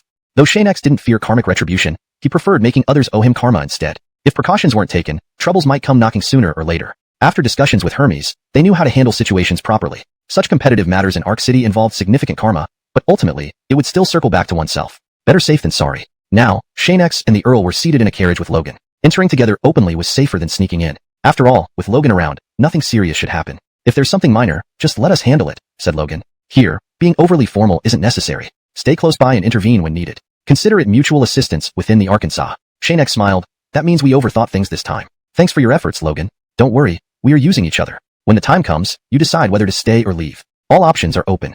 Logan was an important figure in Ark City. Even without this, the number of people and powerful individuals around him would not be few. Despite that, he wanted to ensure clear accounts, avoiding owing anything to others. Though he claimed this formality was unnecessary, he still took precautions. On the way to the royal palace, only insignificant incidents occurred. Xianxia and the others watched silently, not bothering to intervene. Logan's aura alone and his identity quietly completed many tasks. This is the courtyard. I wonder where these cultivators came from, allowing you such an advantage. As your brother, I'm happy for you. Junior concluded his business, and the three brothers stepped forward, leaving only the old eunuch by his side. Report your status, ordered the emperor. Elder Amato confidently reported, Junior, I have 20. That's more than enough. If everyone gains something, we'll bring back many treasures. Good. Now, second brother. Junior, I have 30 followers, all prepared to depart. Victory belongs to your son this time. The Asaya declared, showcasing his strength. Zack reminded them that the limit was 50 people per brother. The Asaya's numbers were already considerable. Third brother planning another absence? Your request is approved this time. Logan stepped forward calmly. Junior, please rest assured. I have 20 people joining me this time. Though my brothers are formidable, I believe I stand a chance. Well then, what did you say? The emperor exclaimed in disbelief. Indeed. Zack laughed heartily. Very good. Participate alongside your brothers. If you win, there will be generous rewards. Thank you, Junior. Clearly, even his elder brothers were unaware how he had gathered 20 followers, given that meeting the 10-person requirement was enough for participation. This was certainly sufficient. Kermit walked past them, clearly disdainful. Brother, little brother is becoming more disrespectful towards us two elders. Finding 20 people isn't such a big deal. Once inside the Ark, it will only be our domain, Leo said. Leo looked at him. Second, find a way to reduce his numbers, ideally to just 10. If we go too far, Junior might blame us, which we can't afford. Edward bowed. Don't worry, brother. I know how to handle it. Not long after, the door to Xianxia's courtyard opened, and Kermit walked in, instructing the guards behind him to wait outside. Auric. Xianxia and the others were chatting when they saw Kermit enter. They weren't surprised and immediately made room for him. He sat down without hesitation. Be cautious about safety before entering the Arkansas. I need to inform the others. The main focus is to ensure your safety. Rest assured. After speaking, Kermit stood up and left. Xianxia and the Ilias remained calm, having anticipated potential mishaps. Xianxia, it seems the two elder brothers of Kermit planned something. After reporting, everyone knows the details, but Kermit's participation this year is indeed surprising. Xianxia looked at the Ilias. Based on reliable information, it's rumored that Edward is set to win the final reward this year. It's simply a matter of who gathers the most things. Nothing really unexpected. From Edward before going, they quickly headed to where Kermit's disciples stayed. Without much disguise, they wore their kitchen uniforms and were let in after a cursory check by the guards. Friends, this is the meal I've prepared for you. Eat while it's hot. I wouldn't want my skills wasted. Please do me the honor.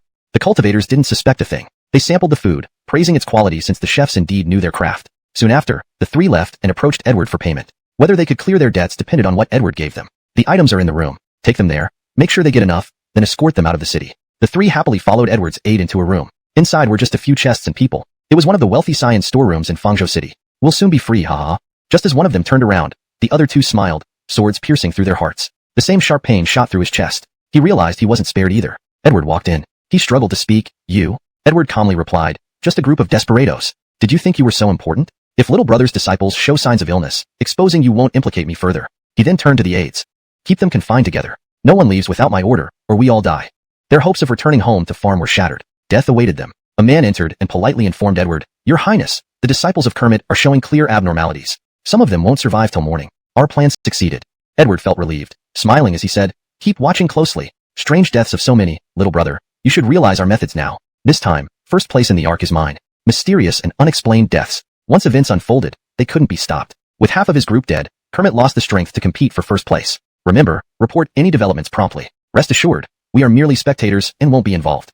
Chapter 555. Half is half. The Germain smiled as he looked out the door, then had himself locked inside the warehouse again. He examined all the good things people had brought, knowing they would surely come in handy eventually. With this collecting magical tool given by Stuart, no matter where the treasures are hidden, I will find them all. The Noah's Ark contest was not just about possessing great treasures. If one had extraordinary luck, mere treasures could not compensate for it. Neither the Jude nor the Germain were cultivators, so their perception and investigation of things were different. As for Alfredo's abilities, they remained a mystery. In fact, many years ago, due to a stroke of luck, Alfredo could have started cultivating. Except for Xianxia and his group, his abilities were already considerable. At this moment, in Alfredo's courtyard, many cultivators showed reactions because of what they had eaten. Repeated pain had severely weakened some of their bodies, and some were even on the brink of death. Alfredo did not know how to handle it. There are now 10 people who are still fine. Could this be the doing of elder and second brother?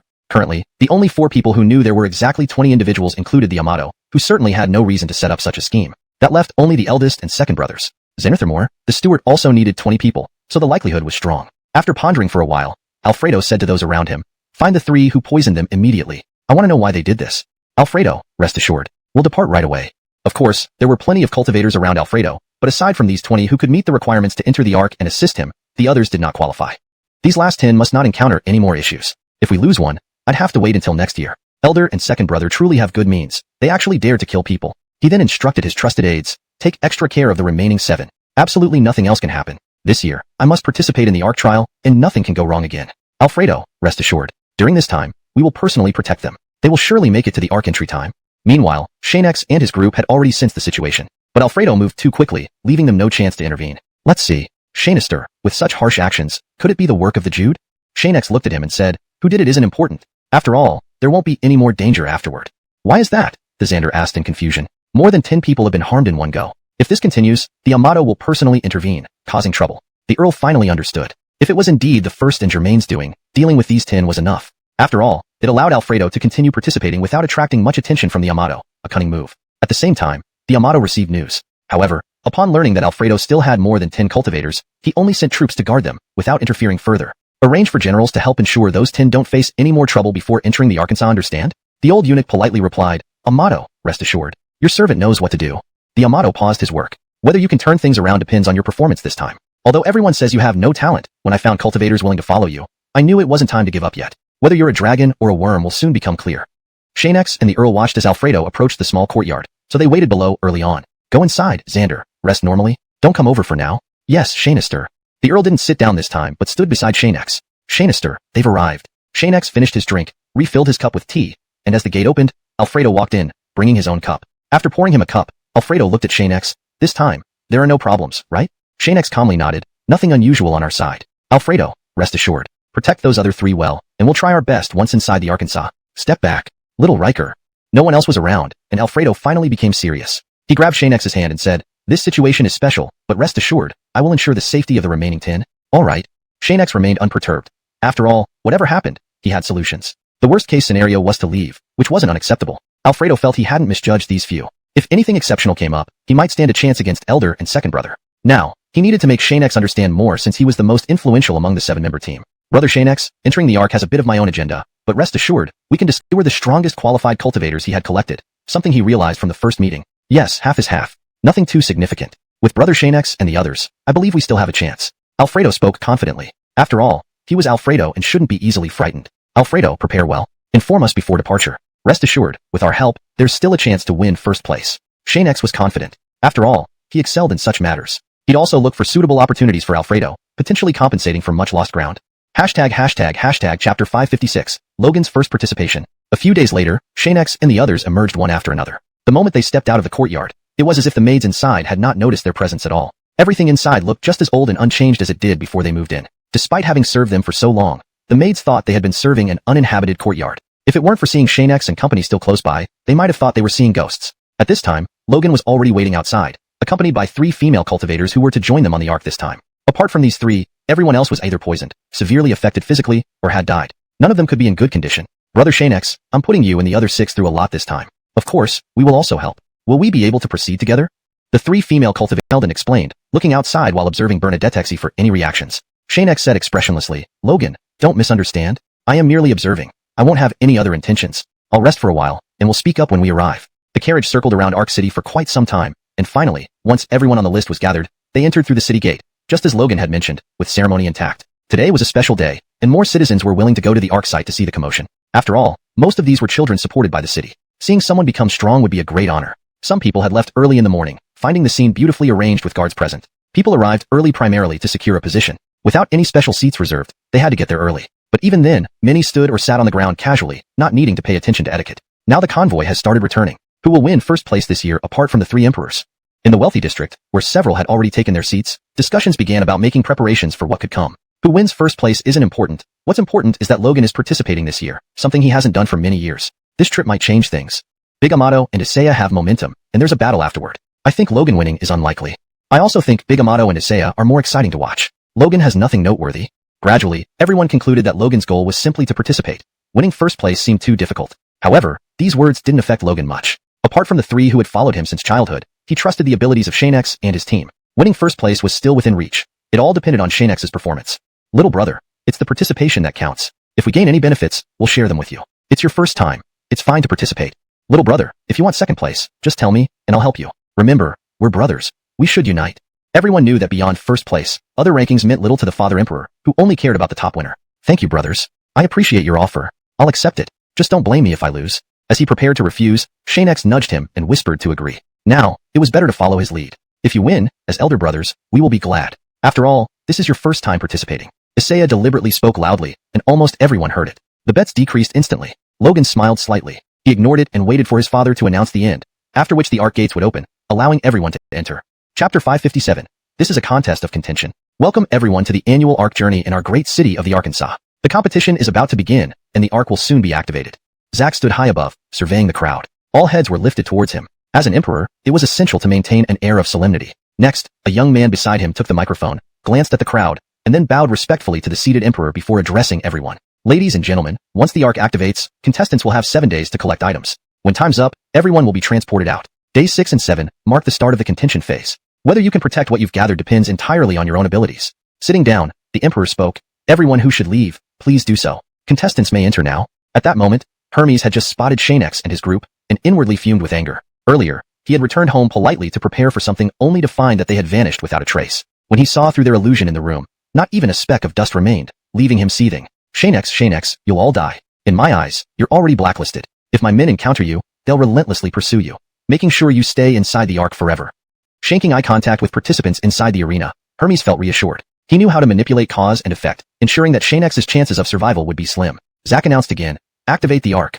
As commanded, a miraculous scene unfolded. The previously unremarkable door of the ark opened, revealing a swirling teleportation array emitting blue light. Another blue beam shone down on the contestants, swiftly transporting them all inside. The arena instantly quieted as spectators watched real-time footage projected externally. Even the Emperor couldn't control who would appear in the footage. It all depended on the ark's will. I wonder if Logan can succeed. After all, this is his first time competing. What do you think, your Xianxia?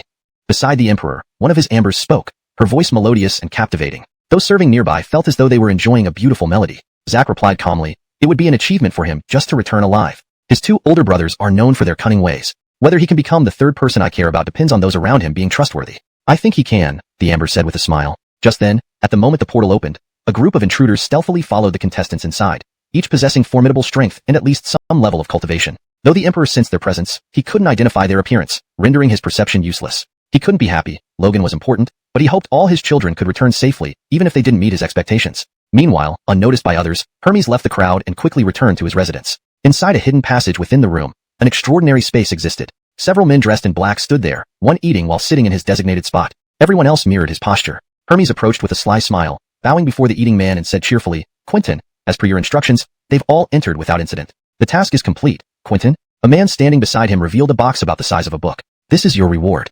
Thank you, Quentins. Thank you very much. Soon, Kieran Eating stopped to wipe his mouth and looked at him, saying, Official Chong. Yes, Quentin. We will temporarily borrow your family shrine. We'll send people over to check the situation with you during this period. We hope you can cooperate. Is that acceptable? Hermes didn't want to, but he dared not refuse. He humbly replied, If the gentlemen wish, you can reside anywhere. Leave the Ark matters to me. Official Chong is a straight talker. He continued watching the footage.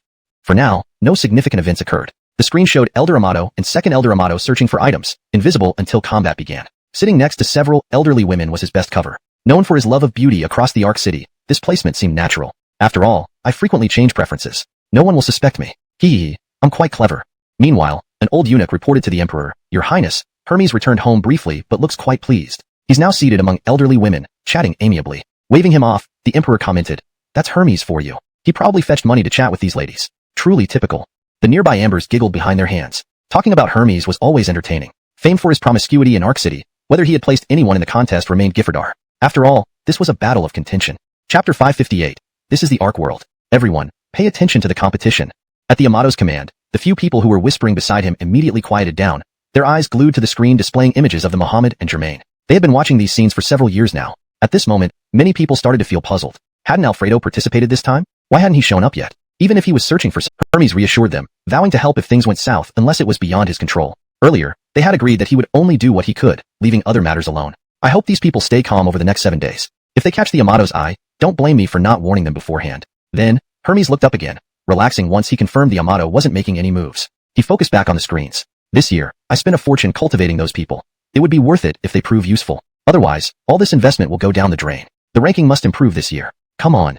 Meanwhile, inside the Ark world, Xianxia and his group had indeed found a place to lie down and rest without caring about others' gazes. Auric, shouldn't we be collecting treasures right now? Alfredo asked, feeling helpless as Xianxia lay down. After all, he had expended great effort and resources to secure first place. Do we really have no worries, Xianxia? Facing the doubts of the Riker and Alfredo, Xianxia remained calm. Let's rest well today. We'll start searching tomorrow. If anyone wants to start earlier, I won't stop them. Starting early can yield plenty. The Riker didn't care much and sat down to rest, infuriating Alfredo and his companions. Was this how one slacks off? One of the 3 girls accompanying Alfredo stepped forward and scowled at Xianxia. Don't think numbers give you carte blanche. We accepted Alfredo's commission. If we fail to get first place, you... Alfredo interrupted her, glancing at Xianxia who was nearly asleep. Regardless, I'm grateful for your help. Let's explore now, while you can rest tomorrow if you wish. It's fine. Alfredo treated everyone fairly, showing little change in demeanor despite subordinates' rudeness and Xianxia's actions. After all, compared to his elder brothers, he had fewer people and a lower chance of success regardless of effort. Auric, we'll head out to search first. Meet us later. Rest assured, I know the stakes. Be careful too. As they left, one girl complained, Alfredo, if they tried a bit more, maybe we could have one. These people are despicable, taking rewards but doing nothing. Still smiling, Alfredo responded, Don't think that way. They likely have their reasons. Besides, they promised to join us tomorrow. We'll meet up by the 5th day. You're truly good, Alfredo, not getting angry even now. If it were Mohammed or Germain, Xianxia and his group might already be dead. Hearing the group walk away, Xianxia stood up, surprising America and the others who quickly followed suit. Looking towards Alfredo's direction, Xianxia chuckled. This Alfredo is interesting. Alright Ilias, start sensing things now. We need to collect some items tonight. Start. Initially confused, the Riker realized Xianxia's intention. Finding Chapter 559. What did he say? This might indeed be due to geological reasons. Sister Ria, get some rest. We'll set off once the Riker finishes sensing, and a day should be enough time. Seeing the Riker still sensing the precise location of the item, Xianxia spoke to her and immediately sat down beside her. Normally, it shouldn't take this long for the Riker to confirm the item's location unless something directly impacted him. Did the Riker regain consciousness at any point? Xianxia asked. Suki shook her head. Not once. Is there a problem? Just as Xianxia was about to speak again, the Riker woke up and said, looking at them, Xianxia, I have determined the exact location, but it may not be easy to access. I found that the item is inside a deep cave. Xianxia patted his thigh and stood up, saying, We can't delay any further.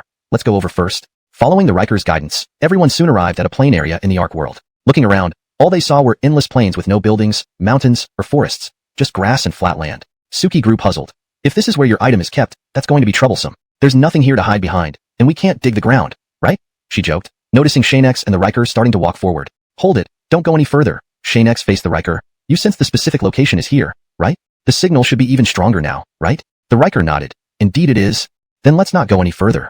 Xianxia observed carefully, walking back and forth with the Riker and the Davin, confirming that this was just a plain with nothing else. However, after sensing, the Riker's expression changed immediately. The item was in a deep pit cave, and they needed to find a door to enter and pass through a hazardous area to reach it.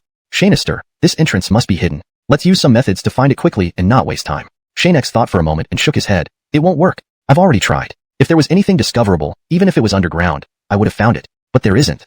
That means, besides the plane, there is something else covering it, making it impossible to detect easily. Don't worry. I'll think of a way. Everyone, stay close and don't wander too far. Davin, keep watch. Ilias, continue searching. I refuse to believe there's no way. Then Xianxia sat on the ground, his spiritual energy activated. Several golden lines flowed from his body, moving downward in various directions, trying to find some clue. At the place where Xianxia and company had just left, a team of mysterious black-clad figures appeared. They numbered around 40, dressed entirely in black from head to toe, each revealed yet. Could they have gone to slack off somewhere?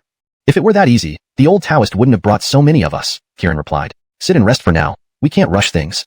Beside them were 4 others, making 6 in total. The rest had split into groups to search for Xianxia and his group. He tightly held the twin blades, afraid they might run off themselves. Though it wouldn't kill him, it would be very unpleasant. Boom. Meanwhile, Xianxia and his companions had found a clue. An entrance suddenly appeared on the previously flat ground, large enough for one person to enter. It's probably here. Ilias, come sense it. If it's intensely strong, let's go in. Still exposed on the plane, they risked being discovered. If anyone noticed, it would be nearly impossible to search thoroughly afterward. The Riker sensed carefully and soon turned to nod at Xianxia. Xianxia, it's here. Everyone, enter immediately. Once everyone was inside, the entrance closed on its own. Outside, the black-clad men came, puzzled, choosing to return and report the situation. 7 people just went in. It might be Xianxia and his group. 2 of us will report back, and the 3 of you stay here. Without discussion, 2 men raced back, waking the Josue without hesitation. Quentin, we found them. The Josue groggily glanced at the recently awakened blade-wielding youth beside him. What did he say? The youth heard clearly and responded. Sterling, Xianxia and his group seem to have been found. The Josue immediately sat up, instantly alert. Did you find Xianxia and his group? Yes. Quickly, lead us there. The Josue excitedly grabbed the twin blades, charging ahead, feeling elated. Thinking of the rewards after completing the task made him more excited. The major sect's offer was excellent. Once this was done, they'd truly be superior to other members of their sect. Everyone, give it everything you've got when we meet the enemy. No holding back. The reporter said, Quentin, it looks like they entered somewhere and aren't exposed. That's fine. We'll find a way in as well. Quickly gather everyone and surround the area. We'll see if they can stay in there forever, the twin blade man said confidently. Hashtag chapter 560. Little brat, dare to pretend. In just a short period of time, the double knife man had his men seal off the entrance through which Xianxia and company entered. As soon as Xianxia and his group emerged, they would be enveloped immediately. Humph, daring to provoke the sect of white-robed Derek, Xianxia. Today is indeed your ill-fated day. Eventually, everything you obtained will belong to us. The dark place, no immediate danger, and they had all experienced similar situations before, significantly improving their mental resilience. Little Riker, maintain contact with that thing continuously. Whether we find it ultimately depends on you. The Earl nodded and continued moving forward. After walking for a while, water droplets started falling from the narrow passage, so Xianxia made everyone speed up slightly to avoid getting wet, which might lower their condition. Stay close together. Ahead should be a spacious area where we can rest. Let's go.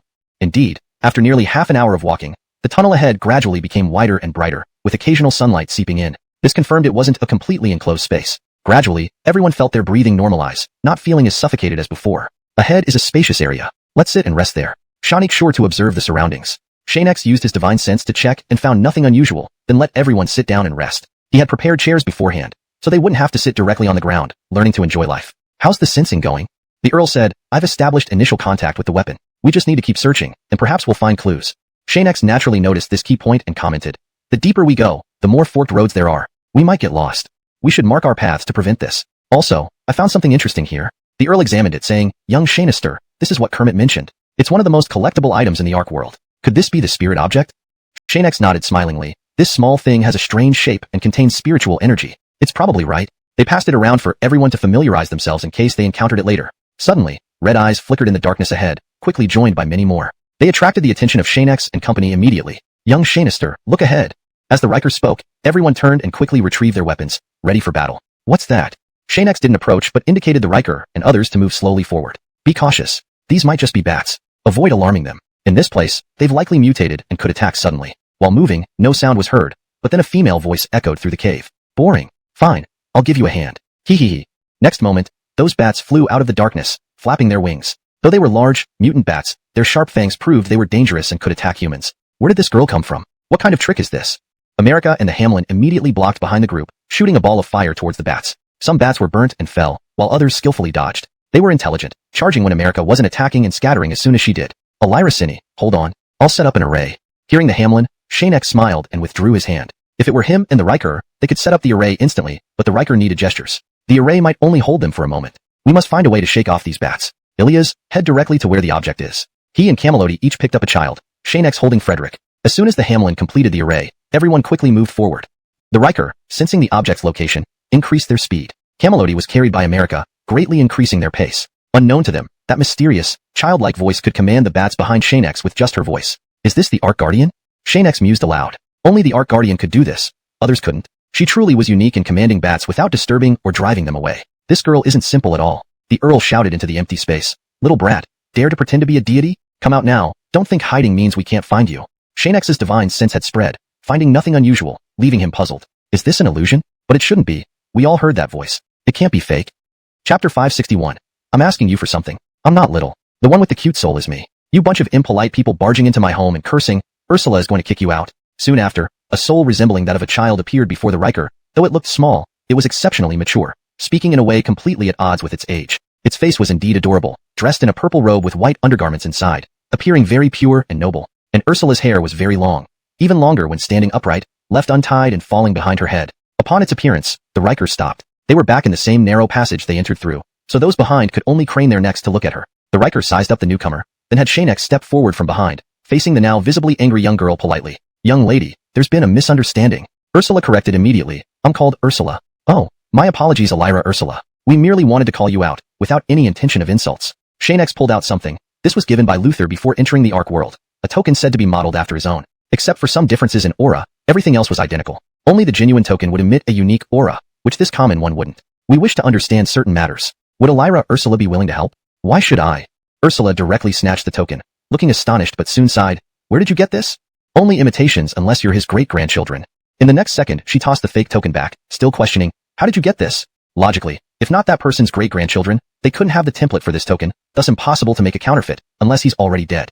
But if he were dead, the token would return to her on its own. Since it hadn't returned, it must still be with his descendants. And this might well be their creation. Ursula pondered much in an instant, then awaited Xianxia's response. Looking at this young man not much older than her, seemingly only in his teens, yet assuming a Josue-like role among the seven. His demeanor greatly surprised her, younger than her age's norm yet more mature and stable. This token was given by Fangzhou City's Luther, symbolizing identity within. Naturally, even without the token, 10 strangers are easy to recognize. Ursula seemed enlightened, saying, so it's Luther. It's rumored he hasn't entered for many years. He's alright this year. Where is he?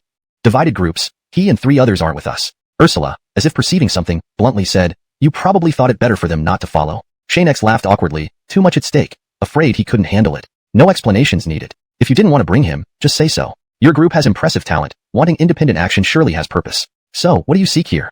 Ursula cut to the chase, knowing nothing would evade her knowledge in her domain. She'd observed these people aiming for this place right from the start, undoubtedly discovering something. Otherwise, they wouldn't search for entry immediately upon arrival. Ilias, Xianxia noted the Riker stepping forward respectfully to Ursula. There's an aura resonating with me here. Hope Elira can lead us there. Well, I don't have what you seek unless... Ursula knew only one item here, a weapon waiting for its master. In the realm of the soul administrators, it's imbued with spirit, having traveled through the divine realm. Chatting with it earlier, it warned her about incoming guests. Could one of these people... She scrutinized them, turning to Xianxia. Please wait here while I think over the details. Wait here, don't wander off. Agreed. Seeing Xianxia's composure, she was puzzled. People his age before absorbing said, go chat with them while I absorb. It will take time. Once done, I'll let you know. Thanks. Fine, Ursula grumbled. Every time. I'm stuck with this. If you go out, you better take me along or I won't forgive you. Don't worry, we've lived together for so long. If I can bring you along, rest assured, I will. They conversed sporadically as Ursula went out, leaving little Hansong to absorb the peculiar connecting power. Chapter 562. The Divine Gun Spirit, XuanHuan. Sensory ability is a type of divine power skill. If it falls into the hands of unscrupulous people, it could lead to endless future troubles. Although the Earl is currently using it to sense whether an opponent exists, this ability has more useful applications beyond just that. For those who are not divine cultivators, it can also be something that enhances their cultivation. Once someone obtains it, achieving the rank of Xianxial God in this world would only be a matter of time. As for what level they could reach afterward, it all depends on the cultivator's own abilities. At this moment, a warm current gradually circulated around XuanHuan. After all, this was originally his own thing, so absorbing it was very easy and simple. Humph, I didn't think after waiting for so long. This power finally showed some response. Xianxia, you've made me wait for quite a while. XuanHuan muttered to himself. At this point, he already knew that among the people Korra had reported on, one of them was his master. In that case, why the other party came to seek him after entering the Arc world wasn't a coincidence, but because there was mutual resonance between them. Once I regain my senses, I will go out to welcome you personally. Although the master merely fell from divinity into ordinariness, his divine body is still intact, with the possibility of returning to the divine realm. Thinking about what was to come, XuanHuan felt immensely content. He would continue to follow his master through adventures across the divine realm. If there were any chances to encounter a model-level beings, it would greatly enhance him as a spirit weapon. When he achieved such power, all the sword spirits would envy him. Meanwhile, Korra had already joined Xianxia and others outside, chatting idly. She assumed that Xianxia was the master the spirit weapon was waiting for, only to find out that the Earl who had offended her moments ago was the one the spirit had been waiting for. Xianxia Taoist, what do you feel about the Ark world? Xianxia was puzzled. What do you mean? Korra continued. I mean, if you're going to leave here later with something, do you want me to join you? Don't worry, I have many uses. Having stayed in this mysterious ordinary world for so many years, Korra had long been suffering. She wished to return to the divine realm where things were far more interesting. Xianxia thought for a moment and said, Are you mistaken? Xianxia shook his head. We are still in danger. Let's discuss it once we're out. Dealing with enemies is urgent. Outside were just common disputes among major forces. As for the people arranged by the white-robed old Taoist, Xianxia had no idea. It was mainly to deal with the Emmanuel and the Fletcher. Tisk. Korra looked at him. If you're scared, just say so earlier. If you want Billy to win, getting along with me wouldn't hurt, right? Let's see how he does on his own first. If I'm not mistaken, the Emperor favors him more. Though this was just speculation, it had some basis. You're right. Without experiencing some events, greatness is hard to achieve. Xianxia nodded and added, remember to prepare some items when the time comes. If collection isn't enough, just gather more. We need to find some, right? Korra sighed. I thought you wanted to search yourself. Anyway, no matter how powerful you are, since I've met a cute and beautiful girl like Elira Korra, you will surely help, won't you? Alire is indeed cute and beautiful. But, alright, let's make sure to exceed what the Emmanuel and the Fletcher get. No more talk needed. Thank you, Elira Korra. Everyone watched as she chatted with Xianxia. Although not much time had passed, obvious impatience couldn't be hidden. Fortunately, they had someone to chat with. Otherwise, they might have gone mad. Buzz. A strong burst of energy rushed toward them. The Earl stood up immediately, feeling a more intense resonance within him. It's it. Xianxia stood up. This kid is smart. He actually took out the sensory item. Otherwise, there was no need to worry about inaccurate detection. Finally succeeded. Korra looked in the direction of the spirit and said, now, he can leave with these people and set foot in the divine realm again. Before everyone could react, a young man's shadow appeared. He landed beside the Earl, glanced around, and calmly said, follow me. The young man's shadow led the way, and the Earl and Xianxia followed, traversing through a dazzling array of corridors. If they had searched on their own earlier, they definitely wouldn't have found the direction so easily. Now, Korra was walking beside XuanHuan's shadow and remarked, I didn't think you could release a shadow after absorbing that item. If I had known, I wouldn't have let you take it out. It would save me from running over every time. XuanHuan replied, don't blame me. This item is no ordinary thing. If it fell into someone else's hands, you know the catastrophic consequences. Enough. Can't we speed up a bit? If I could move as fast as you say, I naturally would. But I can only project this shadow. Behind, Xianxia asked the Earl, do you know this guy? He's called XuanHuan, a gun spirit. Rest assured, young Xianxia, no matter what happens, our relationship is excellent. Xianxia wasn't worried about that. He just felt a strange familiarity, wondering if it was an illusion. After walking for a while, everyone finally reached the innermost chamber. As they approached, a divine power aura spread out. Except for Xianxia and the Earl, everyone else staggered back. Even Hamlin was no exception. Xianxia, everyone come in together. Korra looked at him and asked, who is your master? XuanHuan glanced at the Earl and confidently said, him. Indeed, he pointed to the Earl, not Xianxia. Even so, Korra still preferred Xianxia. The Earl did not give her a good impression. Chapter 563. The God's Memory of the Honor. Humph, in any case, it's the same for me to get on good terms with Xianxia. Perhaps he is a big shot reborn? I'll let Bridget deal with the Earl. Anyway, I've said what I have to say.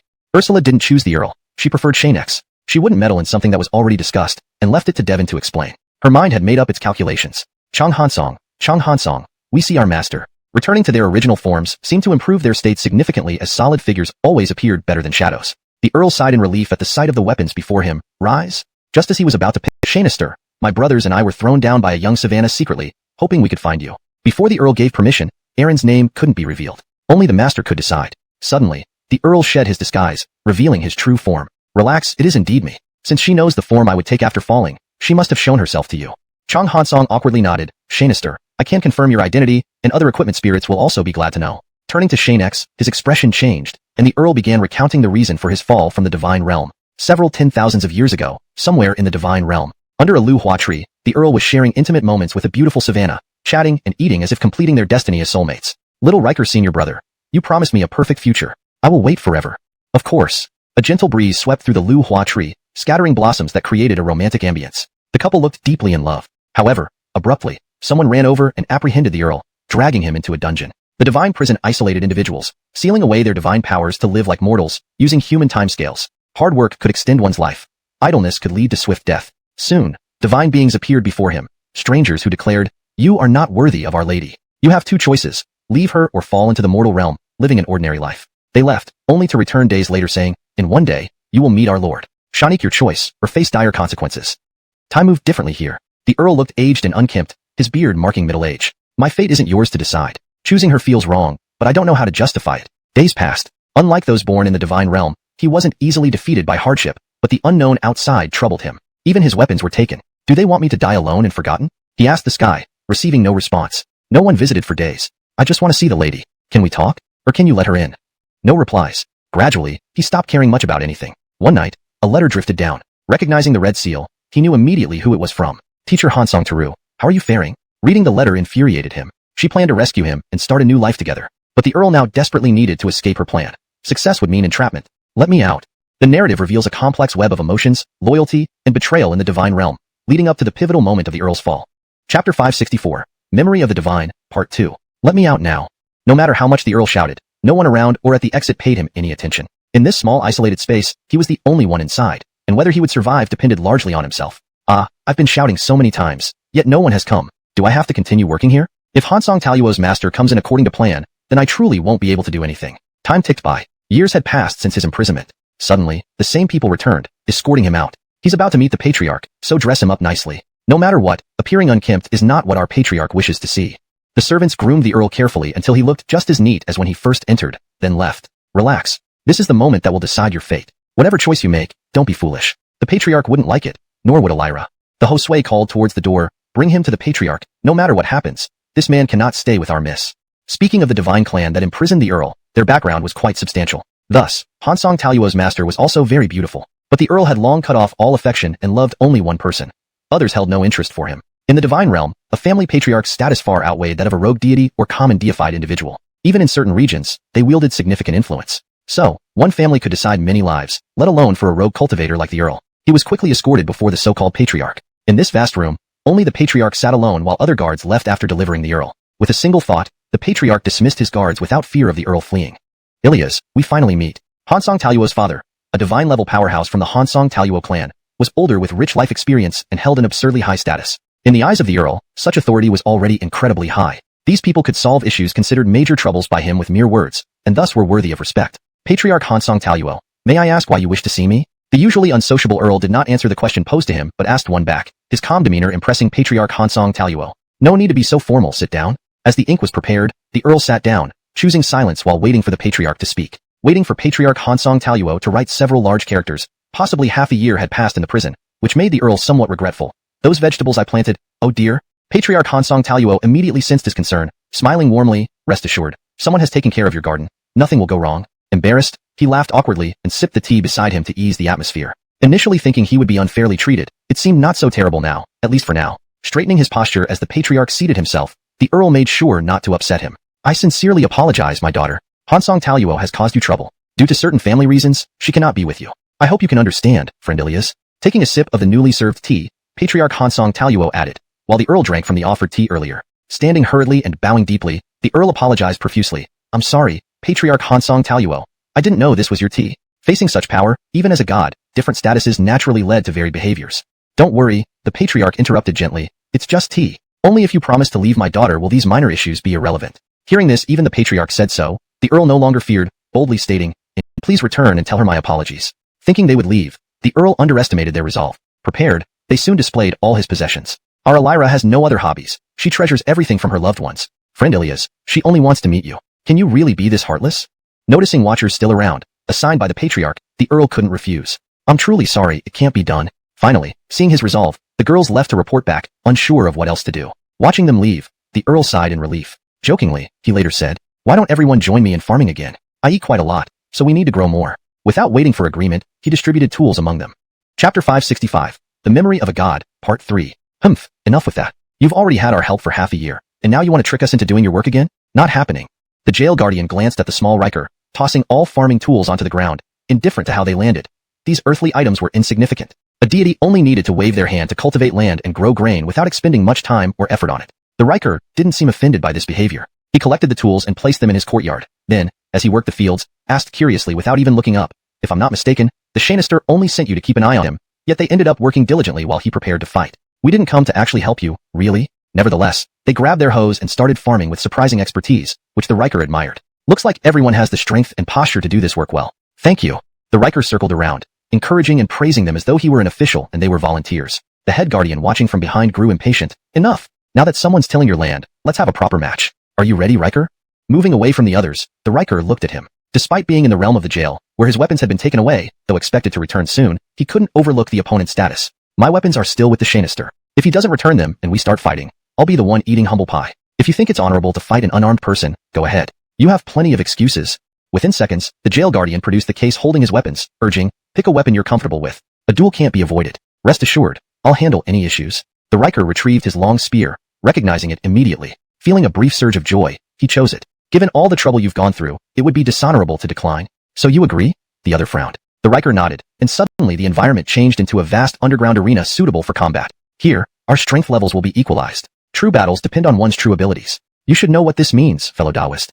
The Guardian was extremely confident, believing he wouldn't lose against a prisoner like the Riker. Checking the surroundings, the Riker sensed no anomalies beyond what had been explained. Nothing unusual. This place isn't bad. Even a minor jail guardian has access to this. You truly hide your abilities. The jail guardian sneered. Giving up isn't an option. Decide with fists. Ready?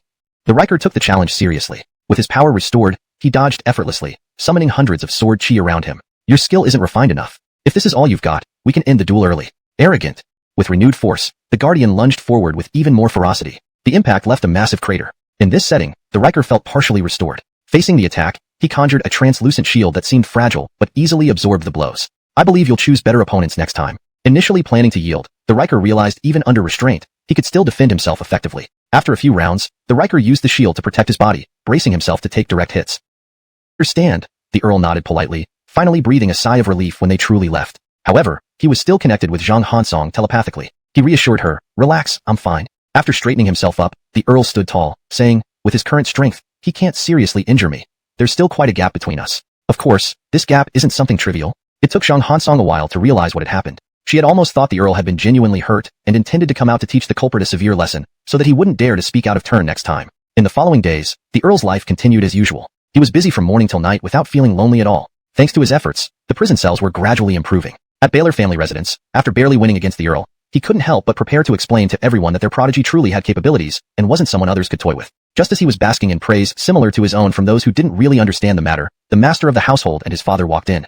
This joyous news naturally warranted sharing with them. However, his father's eyes indicated that it wasn't the right time to talk. He had important matters to discuss with the master. As a father, it was better to privately inform his child about these issues. Tap would have significant consequences for the entire family. Alright, that's all for today. Don't follow me for now. Solve family matters first. Rest assured, I won't be going out anytime soon. The Guardian's father nodded and went downstairs, knowing full well the young man was waiting outside his room. Without hesitation, he approached. Junior. Hardly had he entered when he slapped Baylor without giving him a chance to smile or speak. The blow completely dazed Baylor. While he sensed his father's unusual demeanor, he didn't expect a slap. The force seemed merciless. They were just letting you off easy. If they got serious, the one caught would be you. Don't go spreading this anymore. Calmly, he added. Stay put and work diligently in the dungeon. Move less, or I can't protect you. Standing there silently, Baylor didn't dare say a word. His father, seeing he remained present, urged, hurry back. Yes, Junior. Though arrogant, he wasn't foolish. With his father's hint, Baylor immediately understood. Quickly, he placed blame on the Earl. If not for him, I wouldn't have received this slap. That brat dared to play tricks on me. Guardian swears to make you pay. Returning furiously to the dungeon, before those sycophants could flatter him, he ordered, assign people to deal with someone. He dared to mock me. He must die. Before anyone reacted, he shot a look that halted all activities. They prepared earnestly, knowing such incidents had occurred before. When Baylor became serious, jokes wouldn't suffice. Who does Baylor want dead was with this mortal, noting from Xianxia's actions that her lord treated him with great respect. Xianxia. The Earl hushed her, whispering, don't worry, I'll explain later. Rest assured, with you in here, anything can be resolved. Confused, XuanHuan trusted her master nonetheless. After all, in the divine realm, her master never made mistakes in judgment. After a moment, Xianxia finally spoke.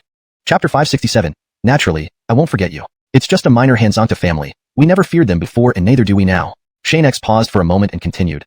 I didn't think this insignificant family, which was never noteworthy before, would turn out to be like this. Ilia's lady, your approach isn't wrong. The only downside is, why didn't you cause a commotion? In fact, back then Xianxia was already in trouble. Despite his issues, he knew about every significant event as he had been protected after falling. He suddenly disappeared and was reborn into the body of Xianxia on this 9 realms continent. True, you couldn't match their entire clan. Next time, don't hold back, it's embarrassing. Before XuanHuan could speak, Xianxia added, we won't stay in the ordinary realms for too long next time. Once they discover I have transcended to deity realm, they will surely not sit still. And who could help him upgrade, allegedly, was the godsmith Amato Xianxia, widely known in the Divine Lord domain. Is it true you're the godsmith Amato Xianxia? Xianxia nodded and directly took out the Frost Beast Trident, revealing it before the demigod weapon without concealing anything. You can inspect this forging result, perhaps you'll recognize something. Shiny items crafted by divine smiths end up in ordinary deity realms. As the Riker said, you've met quite a few, so you should be able to tell. XuanHuan inspected it carefully, but finally looked at the Riker, Xianxia. Yes, it's indeed the godsmith Amato Xianxia. I've verified this. Otherwise, why do you think I'm following Xianxia and becoming his disciple? In Zhang Hansong's eyes, his master's desire was clear. Since attaining divinity, the Riker often mentioned wanting to become his disciple, and now it was finally successful. Congratulations, Xianxia. After waiting for so long, you finally became the disciple of the godsmith Amato. Xianxia looked questioningly at the Riker, feeling like he missed some information. The Riker laughed awkwardly. Xianxia, I heard of your renown when I became a deity and always wished to join under your tutelage, but never had the opportunity until my fall. The gap between simple deity and god Amato was enormous. Without a powerful intermediary, meeting might not even be possible. What method? The Riker stood beside Xianxia, indicating it was okay for Zhang Hansong to speak. Just separating you alone from Fangzhou, nothing else. Seeing the Riker nod, he turned to Xianxia. With you here, perhaps we can find a better solution. What do you think, Senior Xianxia? At this moment, the Xander and others were utterly shocked, realizing the incredible talent of these unique figures around Xianxia. Only someone far superior could earn such devoted followers. To what extent was his prowess? Only those who live to old age naturally would know. Tess stared at Xianxia. Rest assured, we must first complete Luther's tasks before helping you. What? Tess protested. You better not forget me. Naturally, I won't forget you. To avoid embarrassment, Zhang Hansong stepped forward. Senior, I will wait here with Tess and control the Fangzhou world to prevent any danger. The spirit divided itself and stood beside Tess, putting her at ease as she clung to him. The best big brother is still Xiao Hansong. Although reluctant, the Riker said, Shanik, sure you remember to ensure our victory. Tess thumped her chest. Leave it to me. I've already brought everything over and stored it in the spatial ring. Seeing America's new ring, Xianxia understood the items were inside. Ladies and gentlemen, several days have passed since we entered. Let's get out and address the situation. Indeed, I want to see their current capabilities. As for my master, since he hasn't lost his body, he's naturally fine. Rosalie pondered, anyway, if I feel Xianxia is really some big figure, perhaps? He's the strongest, even stronger than my master. Seeing no lie in his eyes, Zhang Hansong now trusted his abilities completely. Rosalie didn't press further. She too needed to observe Xianxia's exact strength to be convinced that it was safe to rely on them directly rescuing her. What big brother Zhang Hansong mentioned earlier, from a young girl's perspective, if better methods existed, it would be unwise to stick with the high-risk plan. I trust big brother Zhang Hansong, and I also trust myself. I believe we won't make mistakes. They looked at each other and laughed. They both believed in Xianxia. Nothing unexpected had happened, and they hadn't abandoned the effort to get her out, so Rosalie could only trust them. Using alternative methods was indeed too risky. She feared that once she ventured out, she might end up permanently stuck in the Ark world, which was utterly meaningless. Outside Zhang Hansong's area, within the Ark world, just a few miles away from where Xianxia and others had exited, battle had erupted. Billy was running ahead, with 3 women protecting him from behind. Judging by the injuries on their bodies, the situation wasn't good. Multiple wounds marred what had once been fairly delicate appearances. Miraculously, they hadn't collapsed yet. Their purple garments stained with blood turned into strange hues, neither red nor purple, appearing quite eerie. Where the hell did Xianxia and those people go? One Savannah angrily remarked. These cultivators keep chasing us, and if anything happens to Billy, none of us can escape. Though all 4 knew this was likely orchestrated by Emmanuel and Fletcher, there was no concrete evidence proving it. With so many days gone by, we're leaving tomorrow. Where are they now? Why haven't we found them? Faced with the girls' complaints, Billy remained silent, constantly fleeing under their protection. His older brothers wouldn't act openly. These pursuers must be working for them. Otherwise, they wouldn't relentlessly chase, risking their heads for such actions. It was either they were ordered or extremely bold. But why so many days have passed? Where are Xianxia and his group? Meanwhile, Xianxia and the Earl were at the exit, preparing to open it. Xianxia sensed someone guarding outside. The Earl confirmed these people seemed specifically targeting them, well prepared as if waiting for them to emerge. Their presence felt different from others. Xianxia stated, since Rosalie and the others don't wish to help, let's rely on ourselves. Honor, Xander, America, we need to discuss, while Sister Rhea and the rest should rest. After discussion, the decision was made for Sister Rhea and the others to stay put and protect themselves while following closely. These storage rings will remain with you. I don't wish to keep them, given their significance to Billy's victory, Xianxia said matter-of-factly, placing the ring on his finger. We'll return and thoroughly deal with Rosalie after this. Let me set up an array first. Xander, watch over me. Come along. The Earl now bore responsibility for guiding Xander. Having him assist efficiently would prevent delays. Sister Rhea, please follow closely. Children too. We'll charge out first. At the exit, formidable combatants and attack methods awaited. Without a solid plan, it would indeed be problematic. Xianxia planned to breach and charge through. Boom. An explosion erupted at the exit. The outside guards barely reacted before numerous attacks came, though they were all deflected or exploded upon impact. Still, Xianxia and his companions swiftly broke through. Attackers were overwhelmed before any real defense took effect. Don't just stand there. Catch up. With incredible speed, the skilled ones led Sister Rhea and Jasmine. Fleeing, they felt a sense of stability, unmatched in their rapid escape. Find Billy in the forest. Avoid confrontation with the pursuers. They have powerful members. Utmost caution is necessary. 7 moved swiftly in the forest, discovering combat sounds ahead. Upon arrival, they hoped not to encounter Billy. Instead, both parties froze, stunned. The Earl and Xianxia immediately pulled them aside, charging towards Billy's pursuers. Their speed and short attacks targeted the pursuers chasing Xianxia. Within moments, the pursuers were annihilated. Billy watched in shock, then turned to Xianxia. Who are these people? Let's flee for now. There's much more to explain later. The combat skills displayed far exceeded those earlier encountered. These powerful individuals shouldn't have been inside. Yet, judging by their attire, they weren't among the participants. Unknown assailants emerged from nowhere. Now with Xianxia, stopping meant death. Only by escaping together was viable. When had Xianxia provoked these people? Billy and his company were clueless about the sequence of events. Chapter 569. Can't help it all. In the eyes of these geniuses surrounding Luther, Xianxia and his companions were indeed capable. If they had to run on their own, they certainly wouldn't be as fast as they were now. If the pursuers were those people behind them, they would likely have been caught in no time. But among these people, there were even those younger than themselves, yet not a single one looked like a novice. All 7 of them appeared to be strong. What do we do now? If anything happens to Luther, none of us will survive. Xianxia ignored her and continued to speed forward, skillfully dodging attacks that came their way. The pursuers were gradually falling behind, and it wouldn't be long before they lost them completely. What happened just now? It seems those people disappeared. Xianxia and the Earl knew this was likely Tessa's doing, since everything in the Ark world was under her control. XuanHuan song. How does this plan look? Very nice.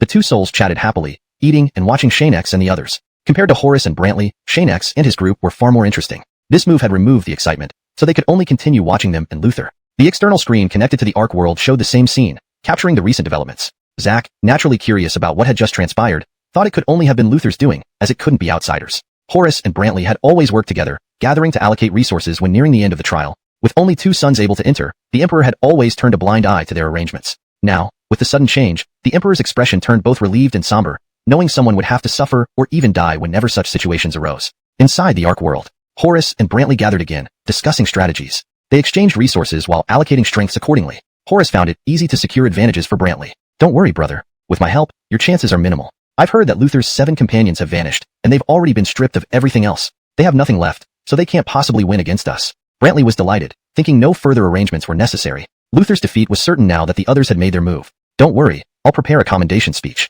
Luther should return and rest. With only 4 of them left and nothing in hand, they have no time to find more resources.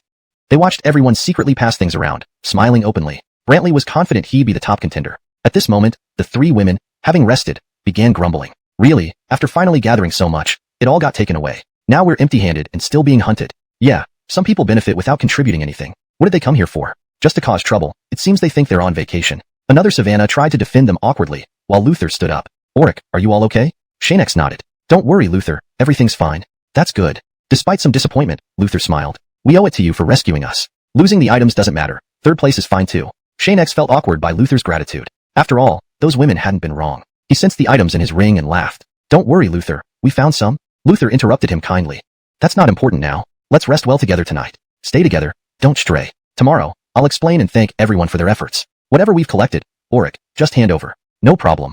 The 10 found a cave and settled in for the night, intending to wait until morning to leave. Despite the urge to search more, Luther insisted on ensuring everyone's safety. That night, Xianxia and the Earl still heard the 2 women's complaints. Luther, you're too kind. If you lose tomorrow, the Amato must punish those freeloaders who took without helping, putting us in this predicament. Yes, listen to me, Luther. These people need discipline. If the Amato acts, they might behave better next time. It would be beneficial if they can come in again. Another Savannah agreed with Luther's thoughts. I think they've also experienced difficulties. Those strangers seem to target them, and they did save us. They haven't helped at all. If we don't win 1st place, what will happen to Luther after the Amato decides? Yes. Luther sat quietly on the side, eyes closed, face serene, seemingly unmoved by their words. Or perhaps he hadn't heard them at all. Chapter 570. Leaving the Ark world. No matter what, it's not bad that we were able to enter the Ark world this time and get a preliminary understanding. As long as we can come in a few more times later, winning 1st place isn't really important. The main thing is to gain a few opportunities and fated encounters. Logan closed his eyes, thinking. No matter the outcome, he didn't want to blame Xianxia and the others. After all, the enemies they faced were extremely powerful. Whether their help was genuine or not, surviving was already quite commendable. Taoist fellow Xianxia, I wonder if you found anything? And those people, who exactly are they? How dare they treat you like this and chase after you? Judging from their attire and strength, they certainly weren't among the top contestants for the year.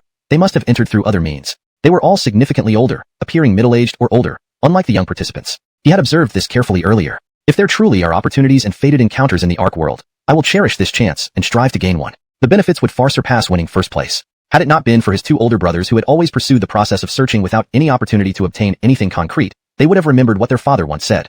That seizing an opportunity and encountering good fortune is far better than merely searching for things. Xianxia and the other person stopped listening to them and began resting, communicating silently with Tess and the others within the soundless void. I'm sure you heard clearly. I estimate that the Emperor of the Ark City will pass the throne to Logan. You should know this already. The Riker listened without commenting further since young Xianxia had already conveyed everything necessary.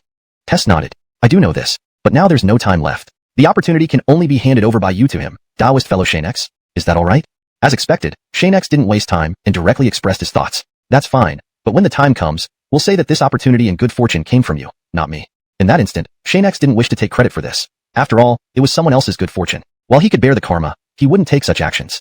Alright, I'm leaving soon anyway. It's fitting to leave something behind for the future emperor. After all, we have helped each other. This is part of what we deserve from the Ark world. Tess wasn't concerned. She knew she should give away the opportunity before she left. Besides, Xianxia had just recalled this matter. After resolving her issues, they would return and hand it over directly. Tess, when the time comes, you can give it to him yourself. If there's anything specific you want to say, just go ahead. I believe no one in the Ark City would dare disrespect you.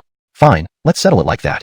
The four severed their connection and decided to rest. Tomorrow was the last day. Once the time was up, everyone would leave. One wondered how the Emperor would react when seeing the troublemakers gone. Even if Logan did nothing, Xianxia and his group wouldn't let them off. Those who dared kill must be prepared to face death. Though they didn't seek trouble, they couldn't ignore it when it arrived. Honor. When the time comes, we'll act directly. Lady Tess will teleport them all to the contest site. Since the powerful ones have already left, the remaining people must all die before they can react. Regardless of whether it was to deter some or completely resolve the issue, Xianxia wouldn't allow any surprises near him. They had to eliminate these people, no matter the circumstances. The Riker nodded. Rest assured, young Xianxia. I'll have Sage Swordsman and the others prepare. When we appear, we'll obliterate them all, leaving the Emperor unable to intervene even if he wants to find out why. That night, various disputes erupted throughout the Ark world. People laughed wildly, while others died. This was the final opportunity for anyone seeking to change their rankings. To win better rewards, people would do anything, kill or rob. These incidents were common annual occurrences in the Ark world. At this moment, almost everyone except the three emperors was striving desperately to change their rankings. Just hand over the items, and I might spare your life. Otherwise, even if we know each other, you'll still die. Or, just hand over the items, and you may live. Resist us, and you won't get any favors.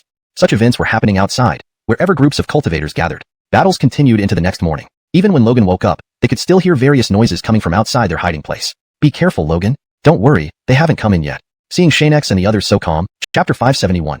Haven't taken it out yet. Xianxia, the Riker, the Davin, Adelita, and others instantly acted. Before the people in the audience could react, those who suddenly appeared on the platform were all eliminated without any survivors. These people definitely have some who managed to escape. Kermit, I think we should thoroughly search the entire city later. Otherwise, they might think we dare not do anything. After slaying all those pesky fellows, Xianxia quickly brought Kermit into it. No matter what, all 10 of them were a team. Without Kermit's arrangement, how could Xianxia and the others have dared to act like this? Shani people obviously thought so too. With so many present, Xianxia and the Riker quickly discerned this. Directly offending the Kermit of Fangzhou City, these people had met their end prematurely. With no witnesses left behind, those who initially escaped would regret it immensely. Alright, let's leave it at that for now. We will conduct a full city arrest of the remaining people later. Retreat for now. Acting directly might be understandable, but timing is crucial. You cannot act like this again next time. Kermit portrayed himself as having provided the opportunity for them to act whenever they saw fit. If Xianxia and the others felt it was the right time to strike, they would just go ahead. Hope you don't come up short later. Whether or not you can impress my father still depends on Xianxia and the others.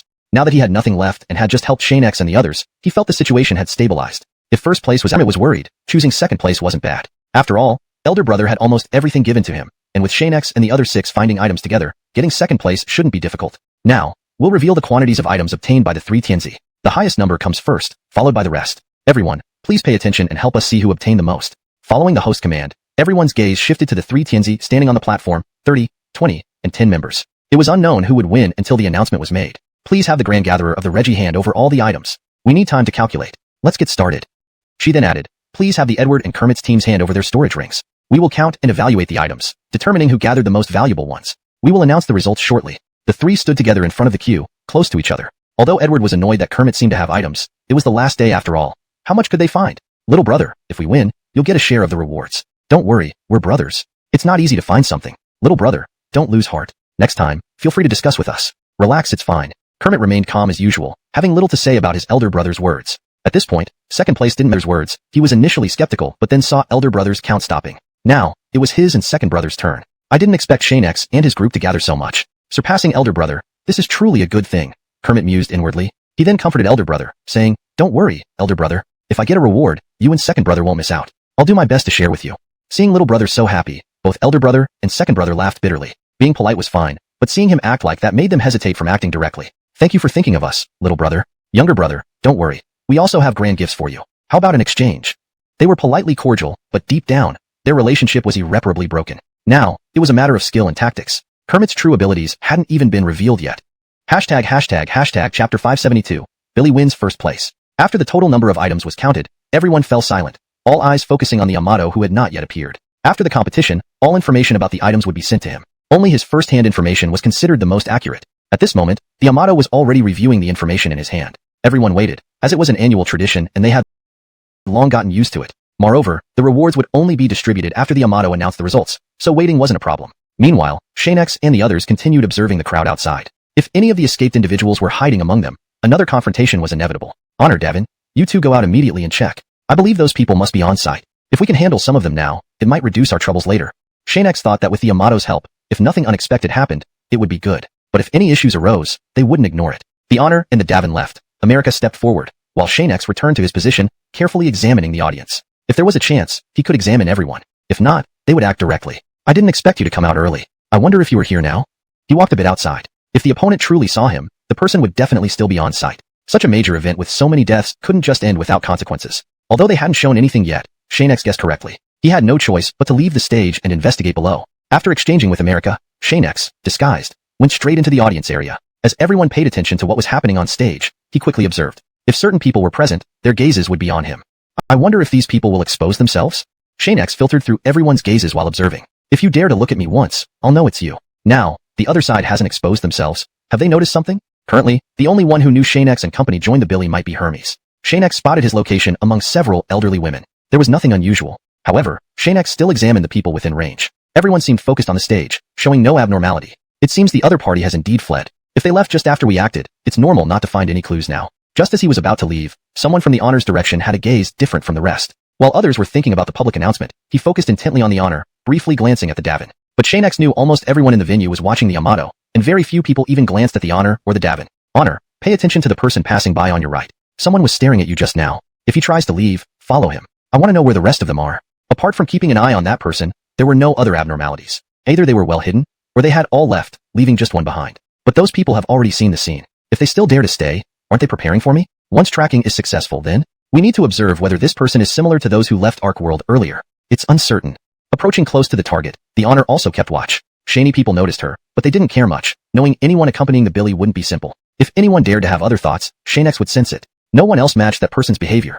That man wore multiple layers of clothing, with a small face but a larger build. In such hot weather, he wore a hat, not for shade. Right now, being watched made him feel uncomfortable. This sensation created unease. I didn't expect to be discovered so quickly.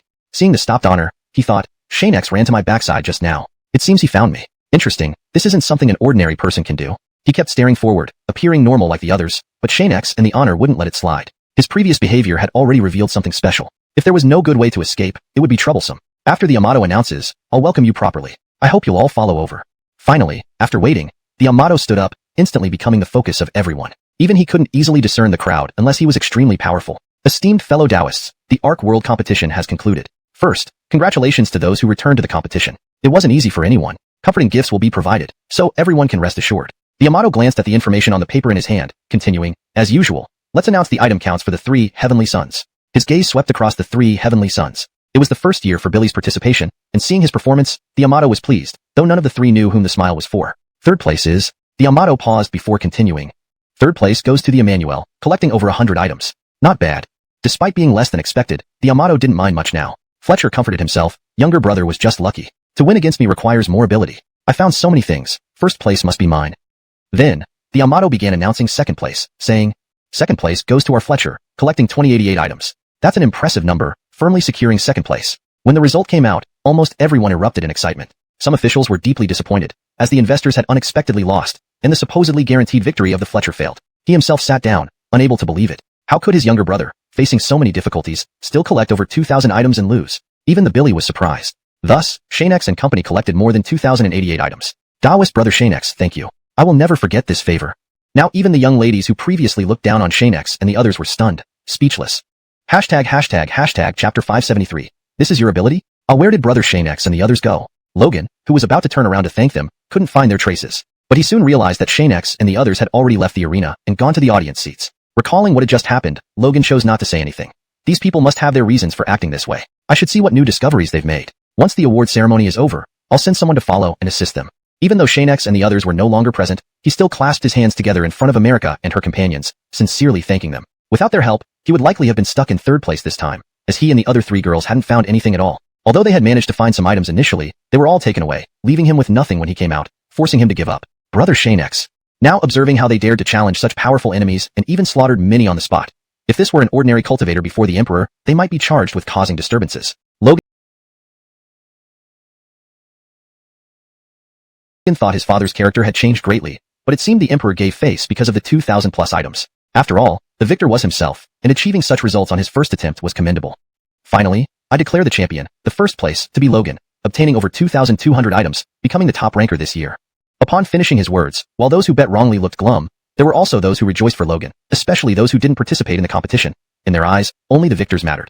When Logan stepped forward, the loudest cheers were heard, as anyone who could gain his attention might achieve much in the future. Moreover, winning the emperor's favor after years of preparation, defeating more with fewer, and triumphing over Great Amato and Xianxia, was enough to attract much attention. If Logan became emperor in the future, officials would need to reconsider their alliances, seeking the most advantageous positions. I've always backed Logan. Who knew he could actually succeed? His future prospects are boundless. Dom likes capable individuals. Logan indeed suits me well. I've decided. It's best to stand by Logan. It seems Logan has hidden his abilities deeply. Daughter, you should interact more with him to foster better relations. Logan is truly formidable. Even Great Amato and Xianxia combined couldn't defeat him. Well done. Ha ha ha ha. At this moment, there were smiles and frowns. Those who hadn't chosen sides yet were delighted, while those who made the wrong choice sought ways to earn Logan's acceptance. If rejected, they could easily be replaced. We shouldn't associate with Great Amato and Xianxia anymore. We should focus on getting closer to Logan. The future emperor will surely pay more attention to him. That's true. A few can overcome 50 united. Such ability isn't fake. Moreover, we didn't see them involved in any disputes. They truly relied on their own abilities. Yes, I saw their items being stolen. It seems Logan arranged for another 7 to gather items. Impressive. Logan isn't simple at all. In a short time, many began re-evaluating their loyalties. If the new master took power and dismissed them, they might regain favor. Alright, everyone can now leave. Those whose names are called can claim their rewards in the designated area. This year's journey in the Ark world has ended. Zack and his entourage left, nearly emptying the field. The 3 Amatos each had their thoughts. The Xianxia couldn't directly suspect his father's people since they had never failed. Any explanation from him would be futile. Great Amato and Xianxia walked toward Logan, eyeing him and the people behind him closely, then said, "Who would have thought the ones to turn the tables would be these few? Indeed impressive. Brother, where did you find such people? Your older brothers had no clue mysterious people are strong. They've continually surprised me since meeting them. Entering the Ark world and achieving sufficient items with only 7 people suggests they're not ordinary and have their plans. This is your ability?" Logan asked in wonder but soon affirmed, "But I guess your capabilities extend far beyond this. There are many things I don't know." Chapter 574. This is the people of Old Dao sect. But fellow Daoist Xianxia, you don't need to worry. I, Billy, know what I should and shouldn't know. If you don't want to talk about it, I definitely won't pry. Billy and Levi had arrived quickly, but by then, Xianxia and the Earl were already confronting those people who had been expelled earlier. Knowing Xianxia would pursue them, they made preparations in advance. However, Billy and his companions could reach their location soon since Levi was always in contact with Xianxia and the Earl and could pinpoint their exact position without going wrong. But as they approached the designated spot, they encountered interceptors, a group of masked strongmen standing before them without initiating any attack yet. Levi and company had no choice but to stop. Even though there might still be better positions available, they couldn't continue. A combined attack from these men would be troublesome for Levi, despite being manageable. Who are you to dare stop our path? Don't you know this is an affair of Billy? Even after someone from Billy's entourage spoke, they didn't show any intention to leave, remaining unmoved by Billy's reputation. Now, Billy joined Levi, hoping that together they could devise a solution. Fellow Daoist Levi, should we fight directly? Rest assured, once the battle starts, Junior will immediately send reinforcements. We should be able to break through quickly. Levi glanced at him and nodded, saying, "It seems we have no choice but to fight. Billy, everyone will do their best." "No problem." Billy moved right up to the interceptors, smiling. "Are you going to move or not? You know who I am. If you provoke us, you might not even be able to leave Noah's big city afterward." One of the middle-aged men in the opposing team replied, "We don't care who you are. Think twice if you dare to lay hands on us. Acting rashly without knowing our identity, your father might not be able to protect you." Upon hearing this, Billy was puzzled. Could these people's backing influence Noah's big city so much? If something truly beyond his father's control, he had to think carefully. "Shani, I ask who you are?"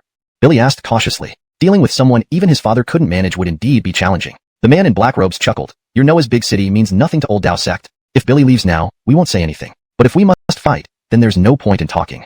Upon hearing Old Dao sect, everyone around Billy shuddered. These 3 words signified one of the top-ranked sects on the continent, infamous for its vengefulness, particularly represented by the white-robed Old Daoist. Why did Xianxia and company choose to tangle with them? An all-out conflict from the sect would not be easy for Noah's big city to handle. Now Billy started wondering. Although he wasn't well-versed in mainland sect affairs, he knew this sect ranked within the top 50. Given Noah's big city's minor status and lack of support, getting involved here could be trouble. "Your Highness, this is the top 20 ranked Old Dao sect. Should we report this to the Amato, or withdraw from this affair altogether?" After pondering and looking at Levi, Billy felt awkward and helpless. He couldn't decide the city's future alone. "Fellow Daoist Levi, this is Old Dao sect. Let's reconsider. If we proceed, it might not be worth it." But Billy soon suggested, "How about this?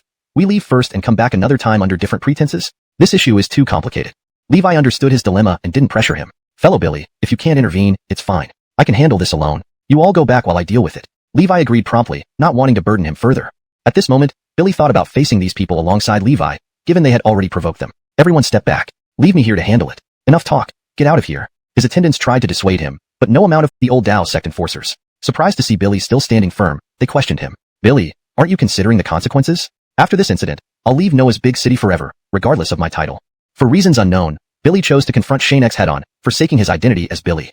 Chapter 575. You can't interfere. Since the other party had already spoken, the people from the Taoist sect of the elders naturally would not change anything. They also would not involve the city of Ark in trouble because the other party had severed ties with them. Fine, then we'll have to offend.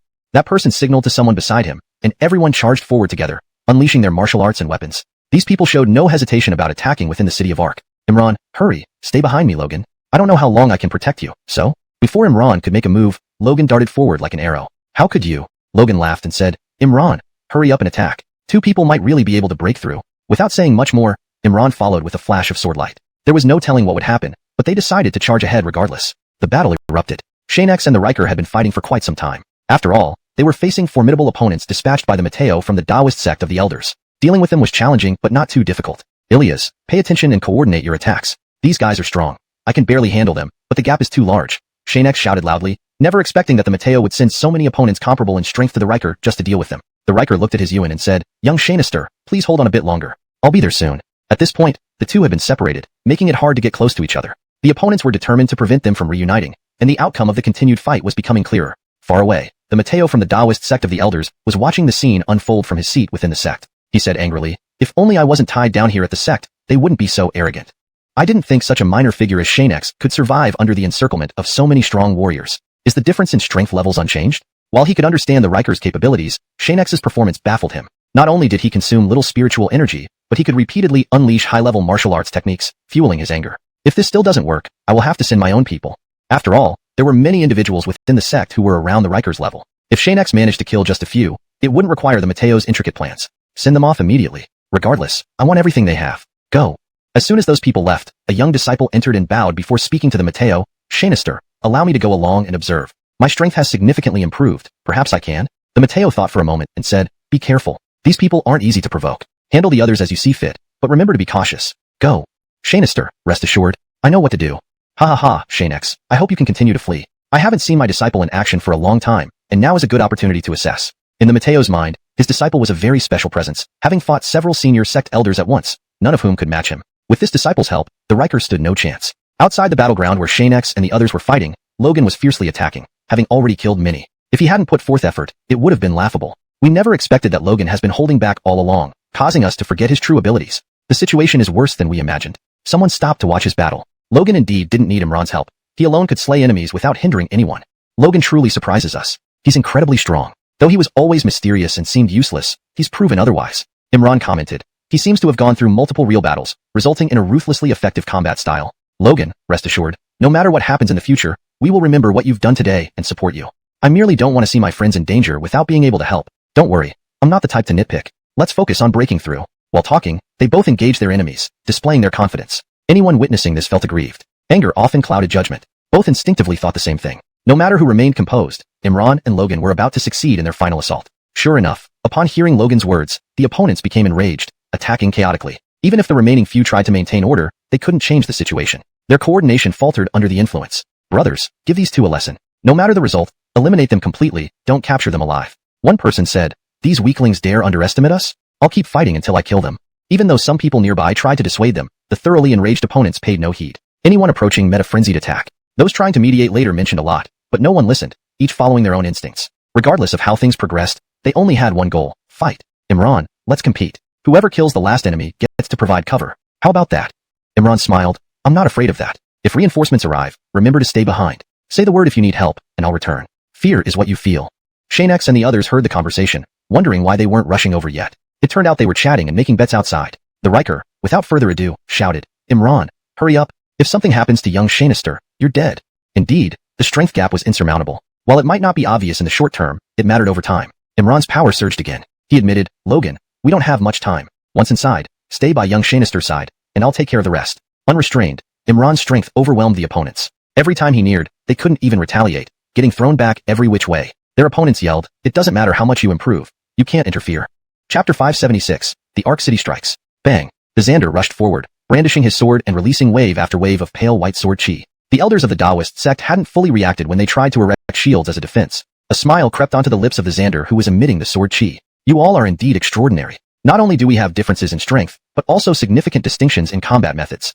Before they could react fully, their shields were almost instantly broken by the sword chi. Then it ruthlessly pierced through their bodies, red mist bursting out as those cultivators who couldn't withstand the attack plummeted down. There were now very few who could engage the Xander in battle, but it wasn't less than 2 people. Even with their fighting power significantly reduced, they still had lingering fear when facing the Xander. When he charged over, they immediately dodged. It was already impressive that they could withstand such a powerful strike. To think about counterattacking would require them to first decide where their graves should be situated. If you dare not face me, then quickly move aside. I don't have time to play with you. Leaving behind Luther, everyone thought he was easier to handle. As for the Xander, they could only let him pass for now. Otherwise, they wouldn't even get a chance to capture anyone, and without help, there'd be no future survival for them. Luther charged swiftly and was soon beside Xianxia. Those surrounding him saw the Xander ready to rebuke when they noticed Luther still trying to charge forward, held back by the remaining people. Suddenly, there was nothing more to say. These guys really know how to dig their own graves. A mere Luther from this Ark City, do they really think we can't see through it? Or, with Luther and the Xander there, Xianxia could safely recover his spiritual energy within, utilizing various methods to absorb the abundant spiritual energy around him. Even the power generated from recent battles benefited him. If not for the timely arrival of the Xander, he wouldn't have recovered his spiritual energy so quickly. After all, praise should go to the Xander. Leader, now that Xianxia and the 3 others are together, what should we do? Facing off, several cultivators who had separated spoke with furrowed brows. If this continues, we won't gain anything. Instead, change tactics. Have each person lead a small squad and attack from different directions, formulating individual plans. Strike whenever there's an opportunity, no further instructions needed. Immediately, everyone regrouped according to the Josue's plan. Each squad, led by a Xianxia Amato, coordinated their attacks. While Luther and the Xander were busy dealing with attackers, another squad launched an assault toward Xianxia. The Xander was anxious, but powerless. In contrast, Luther blinked and released 2 different martial techniques simultaneously. To everyone's astonishment, one was offensive, the other defensive, showing excellent control. Not only was the Xander puzzled, but even the opponents were bewildered. Having lived most of their lives, none had seen someone simultaneously perform 2 different martial techniques. Does this guy have such vast reserves of spiritual energy to do this? Performing 2 different techniques simultaneously, how is this possible? But we all witnessed it just now, another said. If the Xander could do the same, it'd be troublesome. Another pondered, even if we only face Luther, we're definitely no match. Inform everyone that the plan has changed. However, we can use Luther to our advantage. You know what to do. Before Luther's group fully reacted, some of them had already shifted strategies, rushing towards Luther, several Xianxia Amatos among them. Oricther, what should we do? Keep resisting. As they spoke, they noticed many had split off toward Luther. A Xianxia Amato alone could overpower him. Oricther, he's in danger. Our Xianxia hasn't recovered yet. Just then, Xianxia's voice came from behind. He had fully recovered and saw Luther's unfavorable situation. Let's hurry to help him. Any obstructing forces will be knocked away.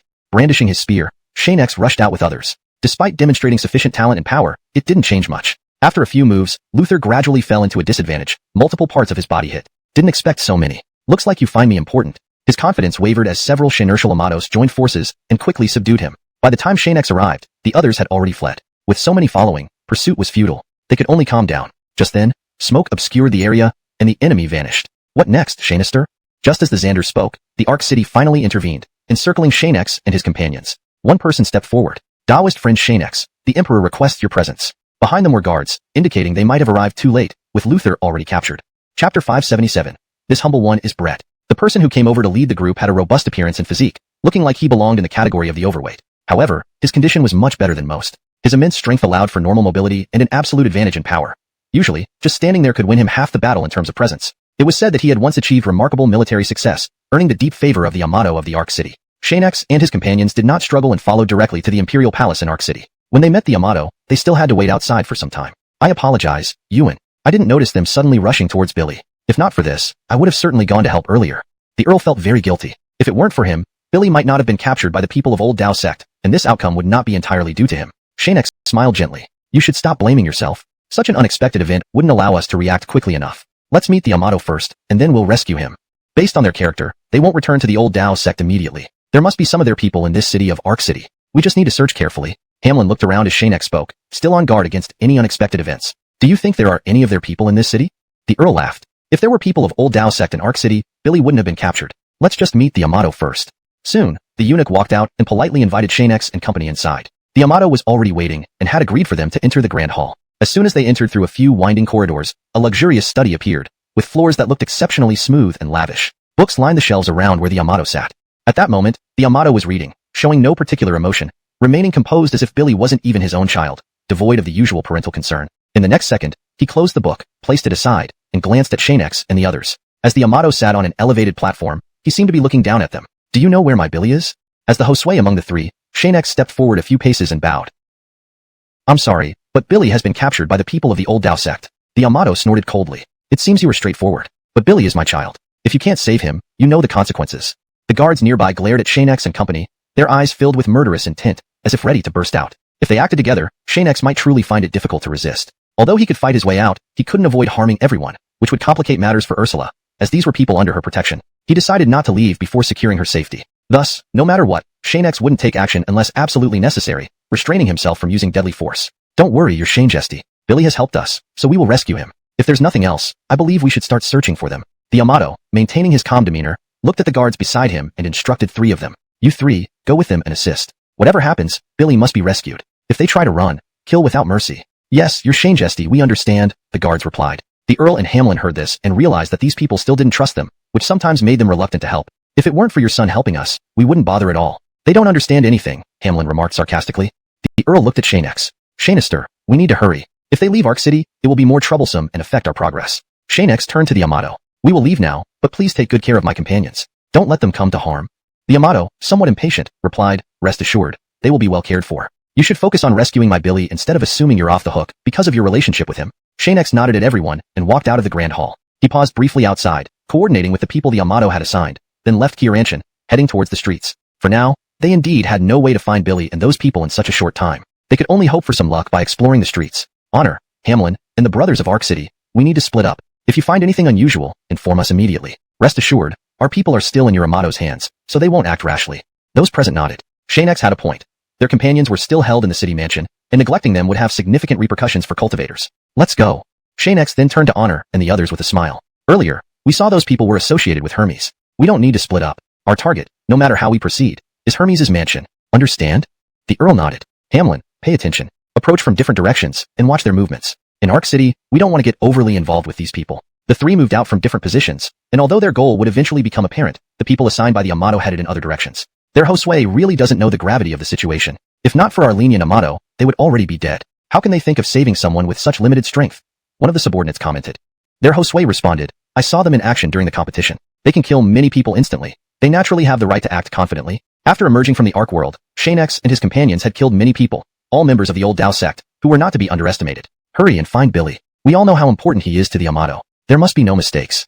At that moment, new members of the old Dao sect had arrived at Hermes' mansion. They were true members, not just representatives sent by the old Dao sect, and thus deserved proper reception. Hermes heard rumors that a core disciple of the white-robed elder was among them, a direct disciple known for his exalted status. Hermes waited at his door as the old Dao sect members arrived, greeting them warmly upon their arrival. Greetings, honored guests. I am Hermes of Arc City. Xianxia, I ask who among you holds authority.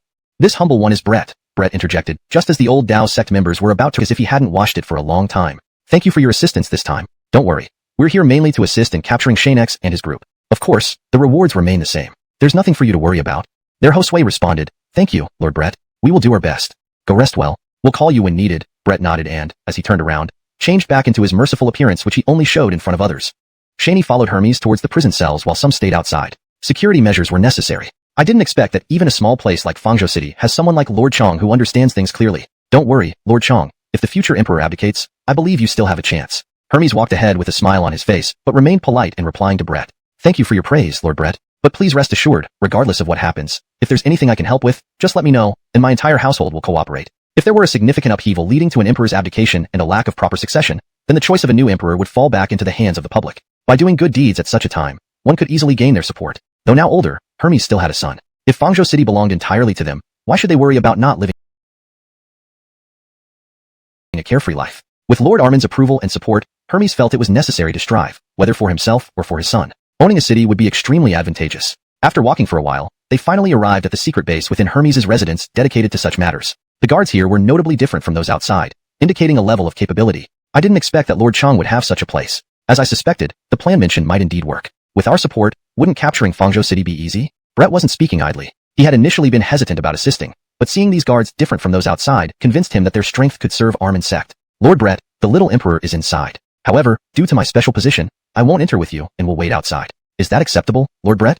Ultimately, although the emperor had been captured, his status in Fangzhou City was still widely acknowledged. If Armin's sect's people failed to detain him, the emperor would have ample time to settle scores later. Therefore, Hermes definitely couldn't enter. This meant nothing to Brett. Without a clear guide, going in would be pointless. So, he asked for a mask and handed it to Hermes. Lord Chong, change into something else, and we'll go in together. Rest assured, we won't reveal your identity, especially not to the Emperor. However, if you don't join us, we might miss out on much fun. Please come in with us. Hermes took the mask and replied, well, that's fine. Rest assured, Lord Brett, I've faced worse before. A little challenge won't stop me.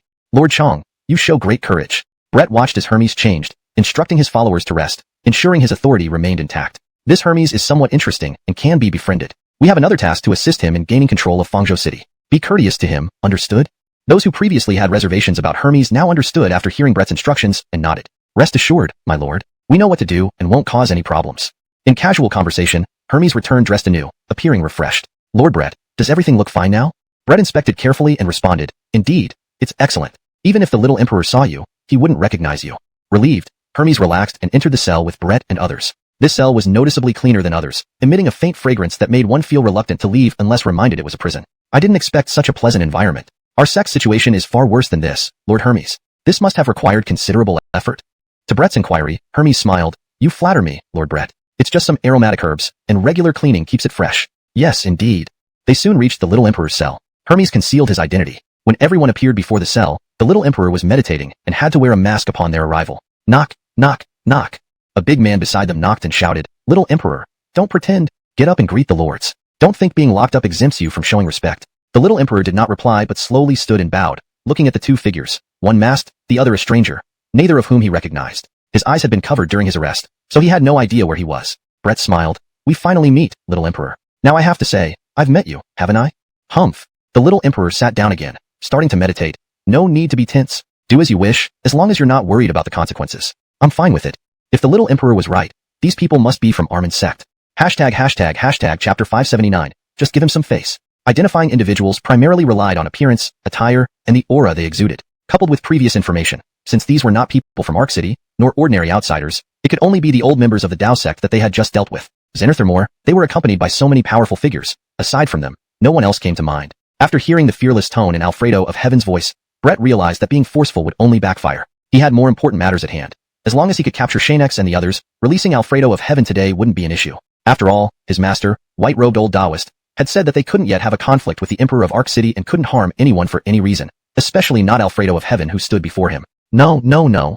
Brett waved his hands in denial, looked around at the surroundings, ordered some good food brought in, and then continued. Alfredo of Heaven, don't misunderstand. Our target is solely Xianxia and his group. You are completely unrelated. Smelling the food, he truly hadn't been treated humanely since being captured. The earlier meals were fit only for pigs, not humans. If not for Alfredo of Heaven's extensive experiences, she might have refused to eat and caused even more trouble, leaving Hermes overwhelmed. Actually, I'm eating pretty well here. Besides, didn't we just have dinner? Why are you bringing out so much good stuff now? What did you do earlier?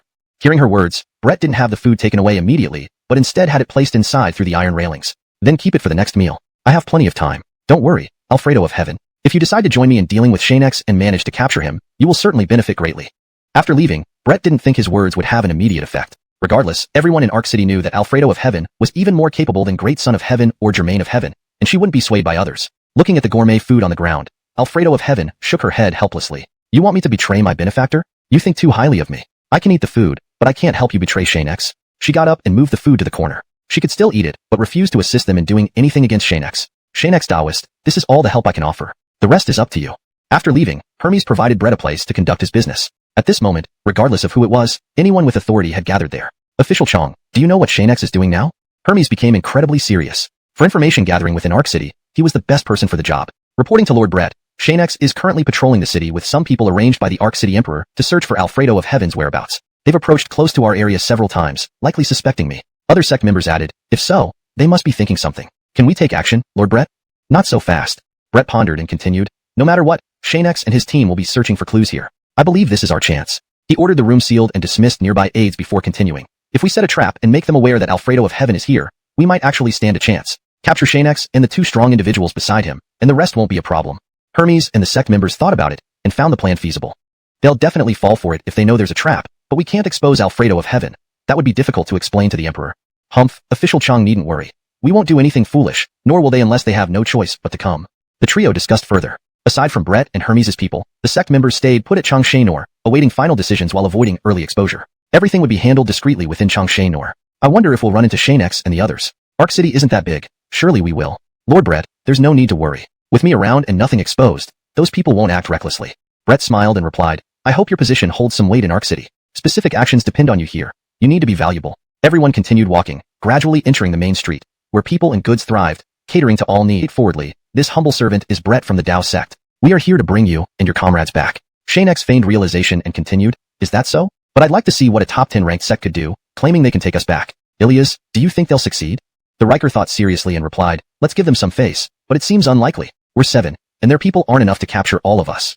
Chapter 580. Both of these people are not simple. The people around Brett wanted to take direct action, and even on the streets, they were absolutely unafraid of anyone. Just as both sides were about to engage in a confrontation, Brett stopped his men and smiled at Xianxia and the others. After all, there are 7 of them. Our group shouldn't disturb them. I believe that when the time is right, Taoist fellow Xianxia will join us. Brett, who already had a plan, looked at Xianxia and his companions. He was somewhat overconfident, confident enough that even if all of Xianxia's group attacked him together, they wouldn't be able to defeat him. Now we're staying next to the Chang residence. Taoist fellow Xianxia, if you have time, feel free to come over. Who knows, you might really need me. Xianxia smiled and walked up beside him, stopping to say, if I have time, I'll certainly come, but it depends on whether you have something that makes me want to visit. With that, he was about to leave when he obtained some items. Originally, he didn't intend to act this way, but once he started, there was no turning back. Moreover, he urgently needed certain things, so he continued without hesitation. Though Brett understood this, he didn't want to speak out directly. Facing Xianxia's straightforwardness, he said, regardless, I still invite you to come over. If you do come, I will definitely return Billy to you. What do you say? I'll consider it, Xianxia replied, visibly moved. This Brett seemed different from Abelardo. As for how you proceed, that's up to you. If it's not just a simple visit, don't blame us for taking action. Understood.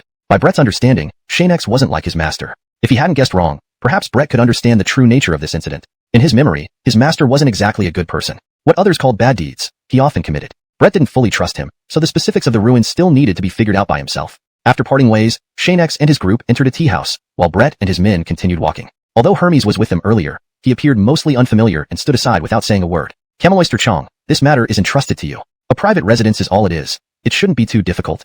Snapping back to reality upon hearing Brett's words, Hermes reluctantly agreed. After all, the reward was substantial, and he could afford a private residence. Quentin Brett, rest assured, give me some time to resolve this. I'll go back to prepare now. No matter when Xianxia decides to come, my people will show you around. Leaving, Hermes followed the direction in which Xianxia's group had gone for a while, then stopped, realizing they were already gone. Who knew they'd move so fast? Next time, there won't be such an easy opportunity. Xianxia, you cannot forget. You owe me something. Looking around and confirming there was nothing significant, he left and returned to his residence. Meanwhile, Xianxia and his companions watched from a window in the tea house, hearing everything Hermes said. This Hermes is really a slick old fox, thinking of making us help him even at this moment. Xianxia, should we teach him a lesson? Standing between the two, Xianxia saw Hermes walk away and said, no rush. Perhaps we can use him. Don't worry. I have a plan. The Earl looked at Hamlin and said, you think too much. Utilizing him would be more useful than teaching him a lesson. They sat inside, continuing to drink tea. They hadn't finished discussing what they planned when they realized Hermes had come. Xianxia, Brett is from the old Taoist sect. I didn't expect the white-robed Taoist to chase us relentlessly. If we don't give him some unforgettable memories, this issue won't be properly resolved. The Earl was seething with anger, wishing to wipe out the Taoist sect entirely. Hamlin was also furious after hearing this. During their time in the ruins, he had suffered some losses, almost bullied by these young people. A humiliation he couldn't let pass. You two sometimes need to think clearly. The white-robed Taoist's actions are obviously deliberate, Xianxia explained, recounting what Brett had surmised. Indeed, that was likely the case. If not for coveting our possessions, I doubt he would risk so much. To collaborate in killing us and attempt to seize our items. What a dream. The Earl nodded, understanding Xianxia's reasoning. That white-robed Taoist. If I had known this would happen today, I should have killed him then. The Earl replied, I'm afraid you didn't have the strength. Let's not talk too much. Now that we're here where he can't easily retaliate, focus on dealing with Brett. Little Riker is right. We need a targeted approach. Acting rashly won't help. Unbeknownst to them, Hermes was watching from a nearby tall building with a fat innkeeper, providing him updates on Xianxia's movements. Cameloyster Chang, I found them for you. Business is tight downstairs. Shall I send someone to capture them now? Hermes glared at him coldly. If it were that easy, I would have come over long ago. Chapter 581. Knowing it's a trap, I will still go. Hee. It's my fault for not thinking carefully enough. I should be beaten. Beaten? The fat man in black clothes slapped his own face and only stopped after a while, seeing that Hermes was truly not holding it against him. Only then did he retreat with a chuckle, joining the others and watching Xianxia and his group below in the tea house. In this great city of Fangzhou, no one had ever seen people remain unaffected by the intimidation of Lord Hermes, let alone someone who owed him karmic debt yet remained so arrogant. Xianxia and his group were the first. Because of Xianxia and the others, he had even slapped himself just now. Though it didn't hurt much, his dignity was certainly compromised. If possible, he would definitely reclaim it. Enough with the nonsense, Hermes looked at him and warned, but I must tell you beforehand, these people are not ordinary. Put away your schemes. If you provoke them, I can't protect you. The man nodded, understanding that his arrogance stemmed from Hermes' protection. Now that even Hermes had said this, Xianxia and his group were definitely formidable, and he wouldn't seek trouble on his own. Don't worry, Lord Chang. With your reminder, I understand the gravity of the situation. Hermes glanced at him. If you really want to help, keep a close eye on them. If you can't manage, it's fine. I won't force you. Knowing the capabilities of the others, Hermes wouldn't demand too much. Even if they lost their lives, it would only mean a few more dead. Yes, Lord Chong. The fat man immediately left to arrange matters. Being away from Hermes, Hangzhou, the chubby girl clammed up, almost swallowing her vomit, prioritizing her survival. A handsome man like you. We've met many times before. He turned to look at Xianxia and laughed. Don't worry. Eat freely from this table. When you're done, just come with me. After all, we are partners now. Let's get acquainted. I am Hermes. Xianxia sighed. How are we partners? Did you boil me in oil or send me over mountains of knives? This remark successfully amused everyone present, especially those familiar with Hermes. Saying they didn't know him would be a lie. It was the first time seeing Hermes treated like this. Despite laughing, they still worried about Xianxia, as Hermes, though not a cultivator, had plenty of means. Newcomer cultivators to Fangzhou City avoided him if they could, maintaining politeness rather than arrogance. Not exactly, Hermes patiently explained, noticing Xianxia's ignorance of the karmic debt. Smiling awkwardly, he continued, but Taoist fellow Xianxia, I planted something in you all earlier. If you refuse to help me, I'm sorry. So what? The Earl asked. Xianxia will die.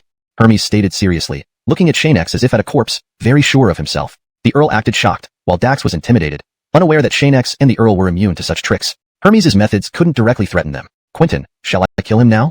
The Earl suddenly laughed loudly, unable not to find amusement in Dax's seriousness. Don't believe him. This Hermes says this only because he's bored. Xianxia also smiled but didn't say much. For him, letting the Earl handle it sufficed. He didn't want to waste time on such trivial matters. The people at the neighboring table couldn't laugh. Daring to speak to Hermes like this was risky. If he used his methods, this young man named Lu might indeed die. These people are too young. We've witnessed Hermes' methods. Shani cultivators have died in his hands due to karmic debts. Yet, someone still wants to challenge him. Doomed, doomsday for this young man. Provoking Hermes is truly courting death. This show is interesting. There's entertainment again.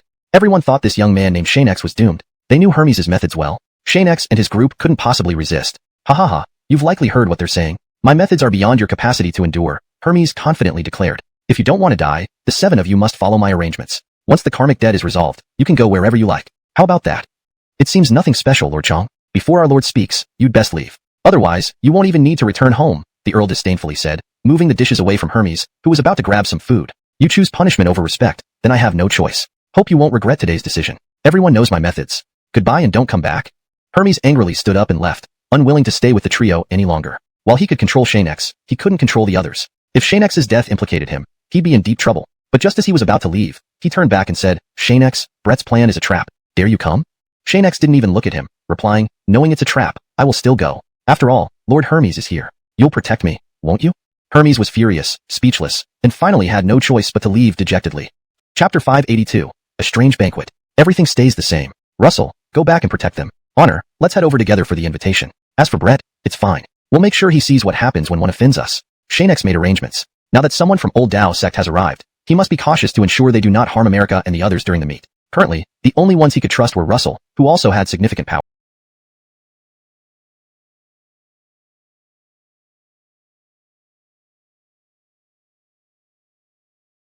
Sending him back was the right decision. Having thought things through, Russell did not linger and promptly headed back to the city lord's residence where his presence was more needed. Honor, remember to protect our companions, got it?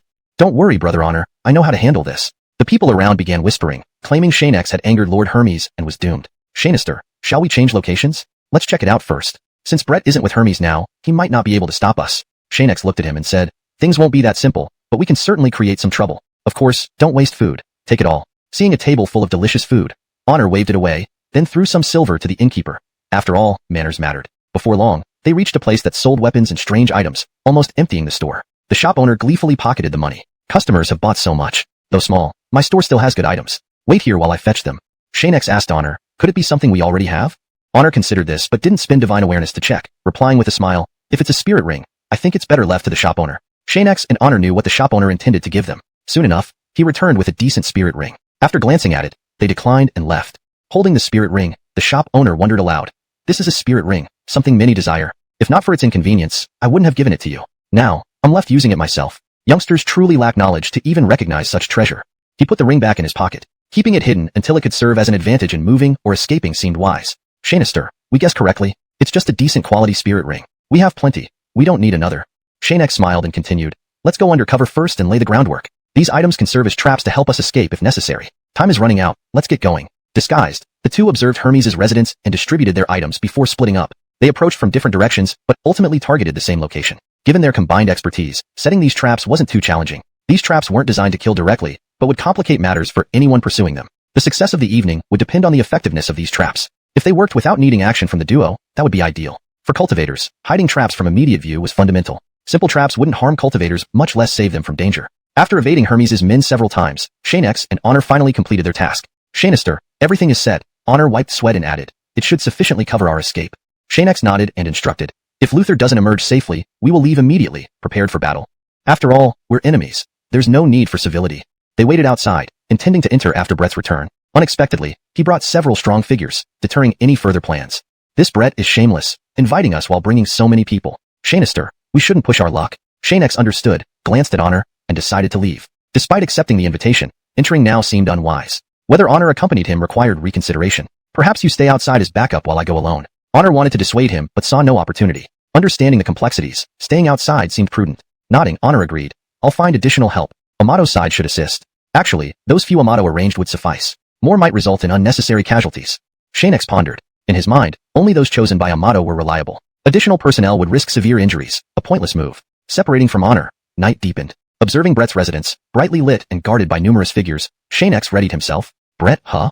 Xianxia confidently adjusted his attire. If I see Luther, I'll rescue him. Otherwise, I'll retreat. You can't control that. After confirming his identity, guards let him pass. As a newcomer, few besides Hermes and old friends occupied the premises. Didn't expect you to show up, Xianxia. You have guts, Hermes laughed. We'll treat you well tonight, Taoist Liu. Do you like spicy food?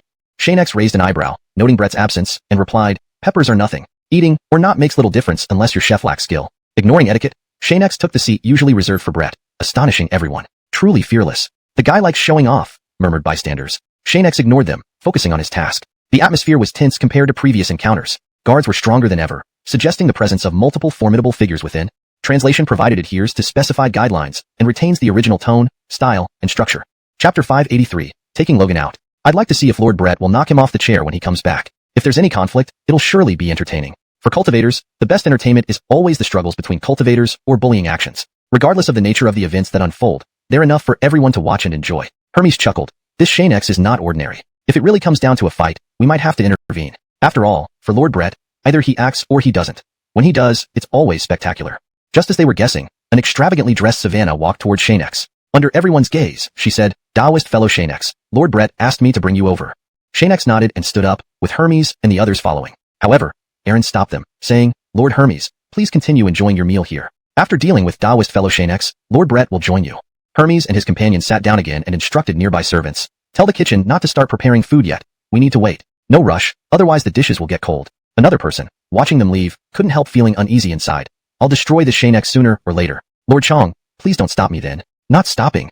Xianxia walked on a path made of peculiar river stones and soon entered a room. Apart from the doorway, there were only 3 people in the room. Xianxia, Brett, and Logan. The other people were merely serving tea and water and would leave after doing their duties, likely standing outside the door, waiting to be called in if needed. Seeing that Logan wasn't sitting next to Brett, Xianxia immediately went over and sat down, checking for any injuries on Logan but found none. Who knew we'd succeed tonight? Yes. Logan felt slightly agitated but was still worried that Xianxia's actions could lead to significant trouble. Then thank you, Lord Brett, for letting me go. Thank you. It's fine. Brett showed no concern. Since Taoist fellow Xianxia has the ability, I naturally comply. No matter how you leave, I won't act. Now, can you tell me about the situation in the ruins? Xianxia was curious about this question. For someone as intelligent as Brett, if he truly believed nothing valuable remained in the ruins, which was what the old Taoist wanted to rob, he might feel quite disappointed. After all, someone so invested in something must be very interested. Discovering different outcomes could indeed lead to further actions. Xianxia didn't dwell on this much and recounted everything truthfully. There really was nothing left in the ruins after they entered. If there were many treasures in the ruins, it wouldn't be necessary to take everything, leaving nothing behind. Isn't that a bit extreme? Watching Xianxia describe everything earnestly, Brett reflected inwardly. The true events didn't align with what his master had said, that Xianxia and company had taken everything, leaving nothing behind. Now that the truth was clear, continuing to fight Xianxia would only result in huge losses and no relics obtained, making it laughable. No matter what, this situation is suspicious. Though I won't force you, remember. If I find anything amiss, I won't be kind. Xianxia smiled. Relax, if we did anything wrong, we wouldn't admit it now. Why confess if we didn't want to? Are you really considering nothing else? After lengthy discussions, Brett allowed Xianxia to take Logan away. As for Lord Hermes outside, Brett already arranged for pursuers. Once they left the courtyard, those people would act. Then, regardless of whether he plans to take Logan out in our territory, he must toe the line. If he dares to resist, it will mean his death.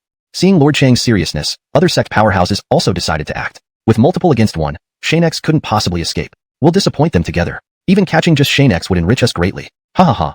Pleasant cooperation. Pick a day, and I'll treat us to a feast. Cheers. Sure, sure. In Brett's room, Xianxia and Logan stood up and clasped hands. Lord Brett is truly considerate. Regardless, I enjoyed my meal tonight. However, letting me take him away like this is quite a loss for you. Brett looked at the wine bottles on the table and stiffly smiled. I hope we can have such pleasant drinking sessions again. Cheers to you.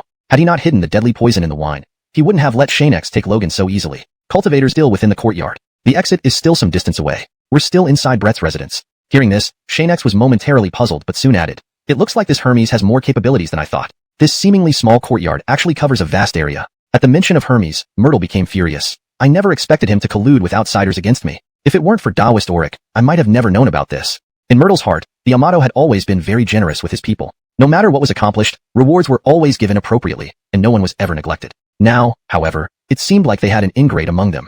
Moreover, to the citizens of Ark City, Lord Hermes lived up to his name, often doing good deeds without seeking recognition. Whenever tasked by the Yamato, he spared no effort and never cut corners. My father treated him well, and yet, he conspired with outsiders against me. Truly, knowing a person's face doesn't mean knowing their heart. Myrtle had no idea Hermes had come here and provided the courtyard for the enemies. It was all too confusing. At this point, there's little use in talking. Myrtle, you need to recover. I'll keep watch. There won't be any unexpected issues. Xianxia set up an array. Even if someone came to check, as long as they didn't make loud noises or overly large movements, they usually wouldn't be discovered. Though unsure why Myrtle was in this state or why she didn't know about Hermes' alliance with Brett, Xianxia wanted her to rest properly so they could leave safely. If any unexpected situations arose en route, her recovered strength would allow them to fight back more effectively. Otherwise, relying solely on Xianxia would have its limitations. Sure enough, shortly after setting up the array, someone began wandering nearby, searching for their exact location. As they stopped nearby, Xianxia calmly observed from within the array. To find this concealed array, even Brett and other powerful cultivators would require some skill. Ordinary cultivators, as Xianxia knew well, wouldn't be able to detect such arrays if they existed. Otherwise, they wouldn't remain ordinary. These all seem to be people close to Hermes. Brett sure plays his cards well, using others for his schemes. Xianxia coldly chuckled and attempted to contact Honor, instructing him to send people ahead to their intended exit. With reinforcements ready, Xianxia wouldn't fear any opposition. Brett himself didn't want to act, merely dispatching Lord Hermes. It's not much of a concern. Once we safely escort Myrtle back, we can head to the Ark world. Honor arrived with several men assigned by the Yamato to where Xianxia would emerge. Out of respect for Myrtle, they weren't complaining. Otherwise, even Honor would grow irritated. Someone in Honor's company commented, can these people really succeed? If they fail to find Myrtle after all this time, perhaps we should return and let the Yamato decide.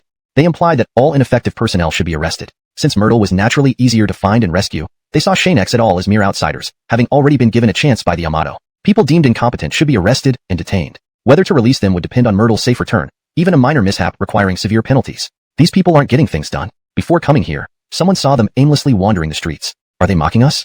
The team Josue stood up and said sternly, be quiet. The Yamato trusted them for a reason. Since we're here, let's observe and see. Honor offered no explanation, simply watching the courtyard wall. Some wondered why he didn't position closer to block the rear entrance. Despite inquiries, the aloof Honor merely replied, quiet, before focusing on waiting for Xianxia and company. Meanwhile, in the courtyard, the other sect members had dispersed, leaving only Brett and Hermes enjoying a meal calmly. Have Chang's men found them yet? Sitting opposite Brett, nearly half an hour had passed since Xianxia and the others left. Surely, they couldn't have found nothing? Hermes looked at him helplessly, awkwardly saying, Chang remembers to stand by our side. You don't need to worry about what happens next. Currently, Brett's strategy was to keep his enemies guessing about his intentions, preventing them from fully understanding his moves. Once they were confused, Xianxia and his group would be at his mercy. Regardless of the search results, there's no need to report if you can't find anything. The rest is your concern, Official Chang. Hermes nodded. Although Brett seemed to be giving up, Hermes still wanted to invite Xianxia back for a talk regarding the karma issue. He decided to take a more aggressive approach, or else Xianxia wouldn't understand the gravity of the situation. Brett barely touched the second table of food, having already attended 2 banquets. It was commendable that he could still eat a little. Official Chang, please continue eating. Try to finish it. Otherwise, all this delicious food will go to waste. Brett, please help yourself. Hermes watched him leave with a smile, stopping himself as well. After Brett disappeared, his people came over to finish the food quickly, showing impressive speed. How's the search for Xianxia? Hermes asked one of his men. Xianxia must still be in the courtyard. They just needed to locate him. That Xianxia used some means we couldn't track, Kieran replied while eating. We followed the clues, but so far, nothing has panned out. The team is still searching. Understanding the urgency, Hermes instructed, no need to run around. Since they haven't left the courtyard, have people wait at all exits and outside the walls. Report immediately if they're spotted. Understood, sir. The man picked up his weapon and left, leading a few others with him. Seeing the dishes cleared, Hermes wiped his mouth with a napkin, stood up, and walked to the guard Brett had left behind, patting him on the shoulder with a smile. Brother, thanks for the hard work. The meal is finished. The rest is up to you. Take care, Official Chang.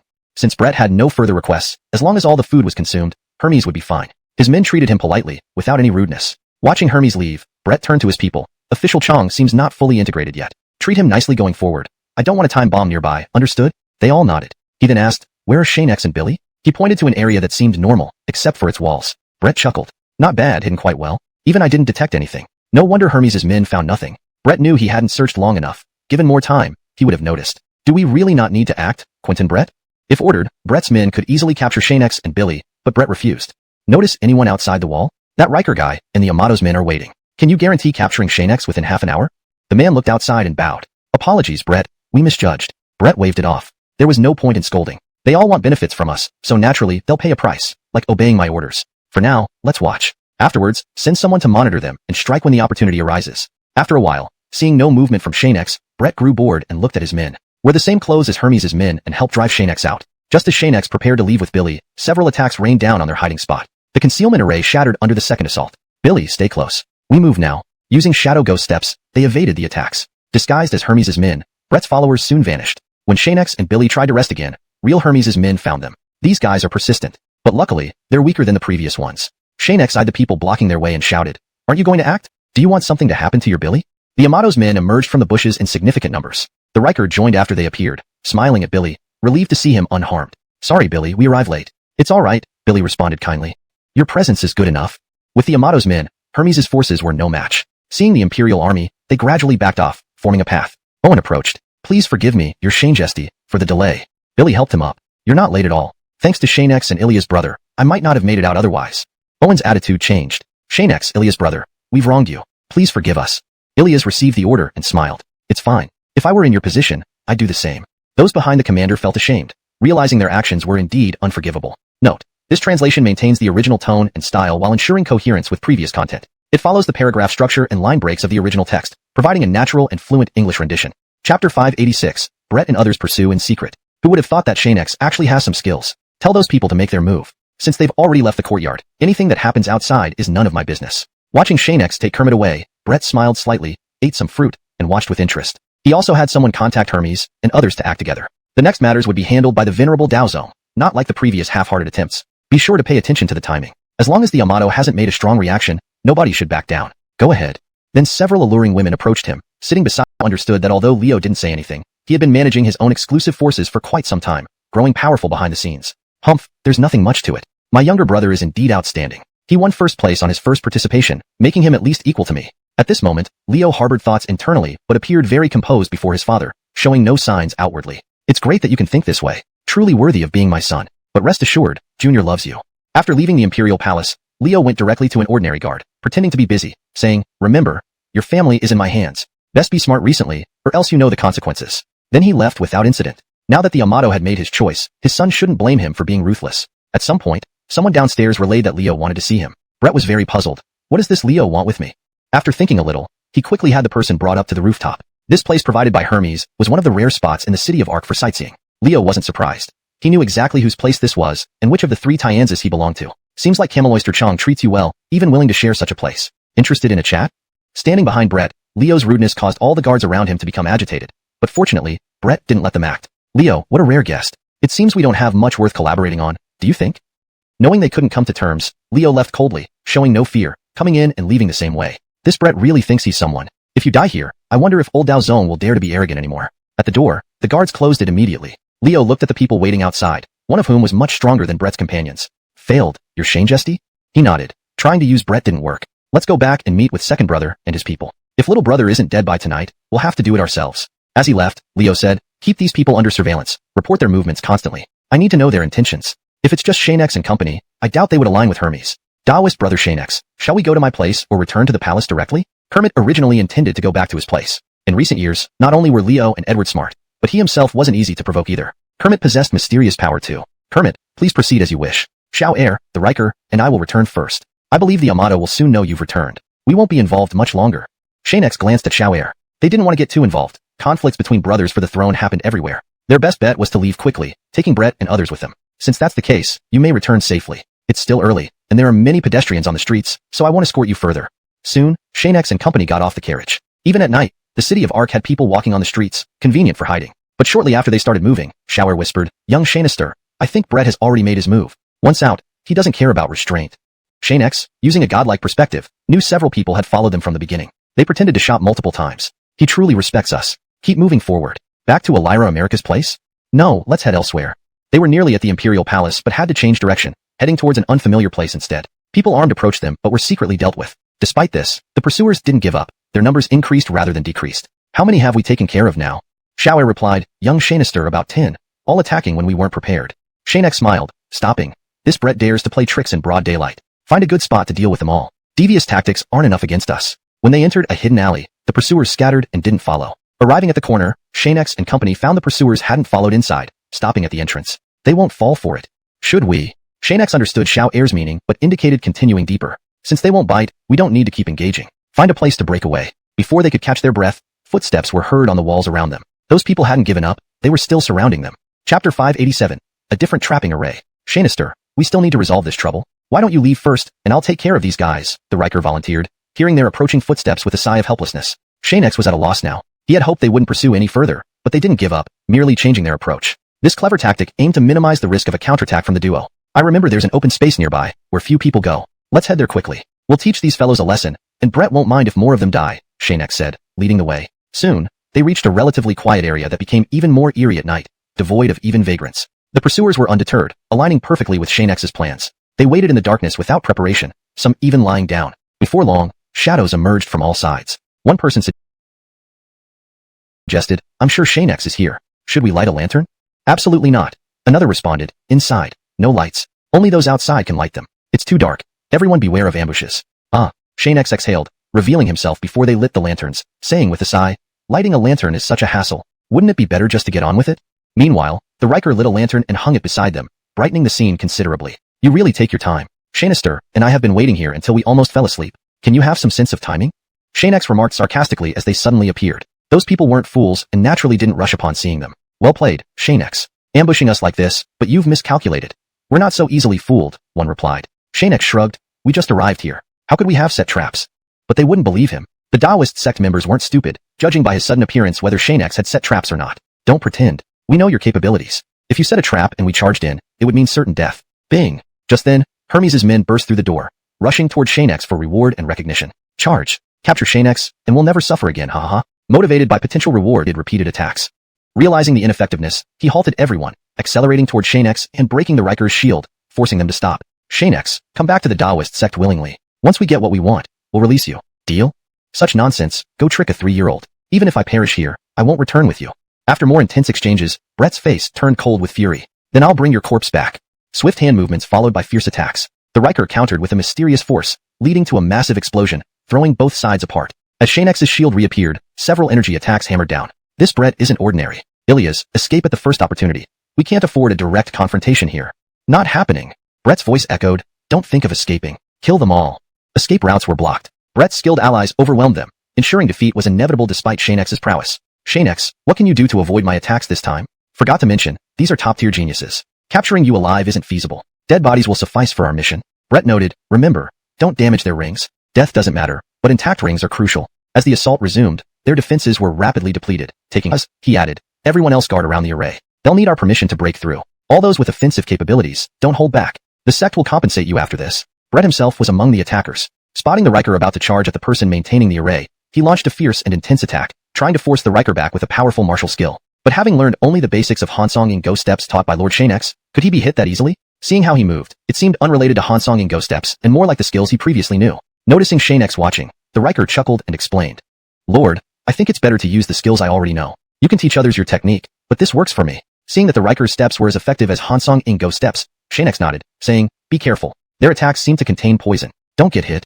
Even within martial skills, some forces inherently carry toxins, which can kill silently upon contact. Xianxia instinctively kept scanning the array while blocking attacks. Once activated, it needed continuous maintenance, indicating it wasn't an ordinary array. Based on his understanding of the 9 continents, the best way to break such an array was to destroy the people maintaining it from outside. But being trapped like Xianxia and the others, they had to find another method or rely on brute force. Clearly, the Riker's previous attack couldn't shake it at all, so they had to search for a breakthrough. After thinking for a moment, while dodging attacks, Xianxia communicated telepathically with the Riker, saying, if their attacks weaken, we'll immediately counterattack, targeting the points I indicate. I think the core of the array might be there. Sure enough, Brett's attacks soon slowed down. Seizing this opportunity, Xianxia and the Riker shifted from defense to offense. Before long, the originally stable array started shaking. When someone accidentally fell out, the array flickered briefly. What are you doing? Quickly repair it.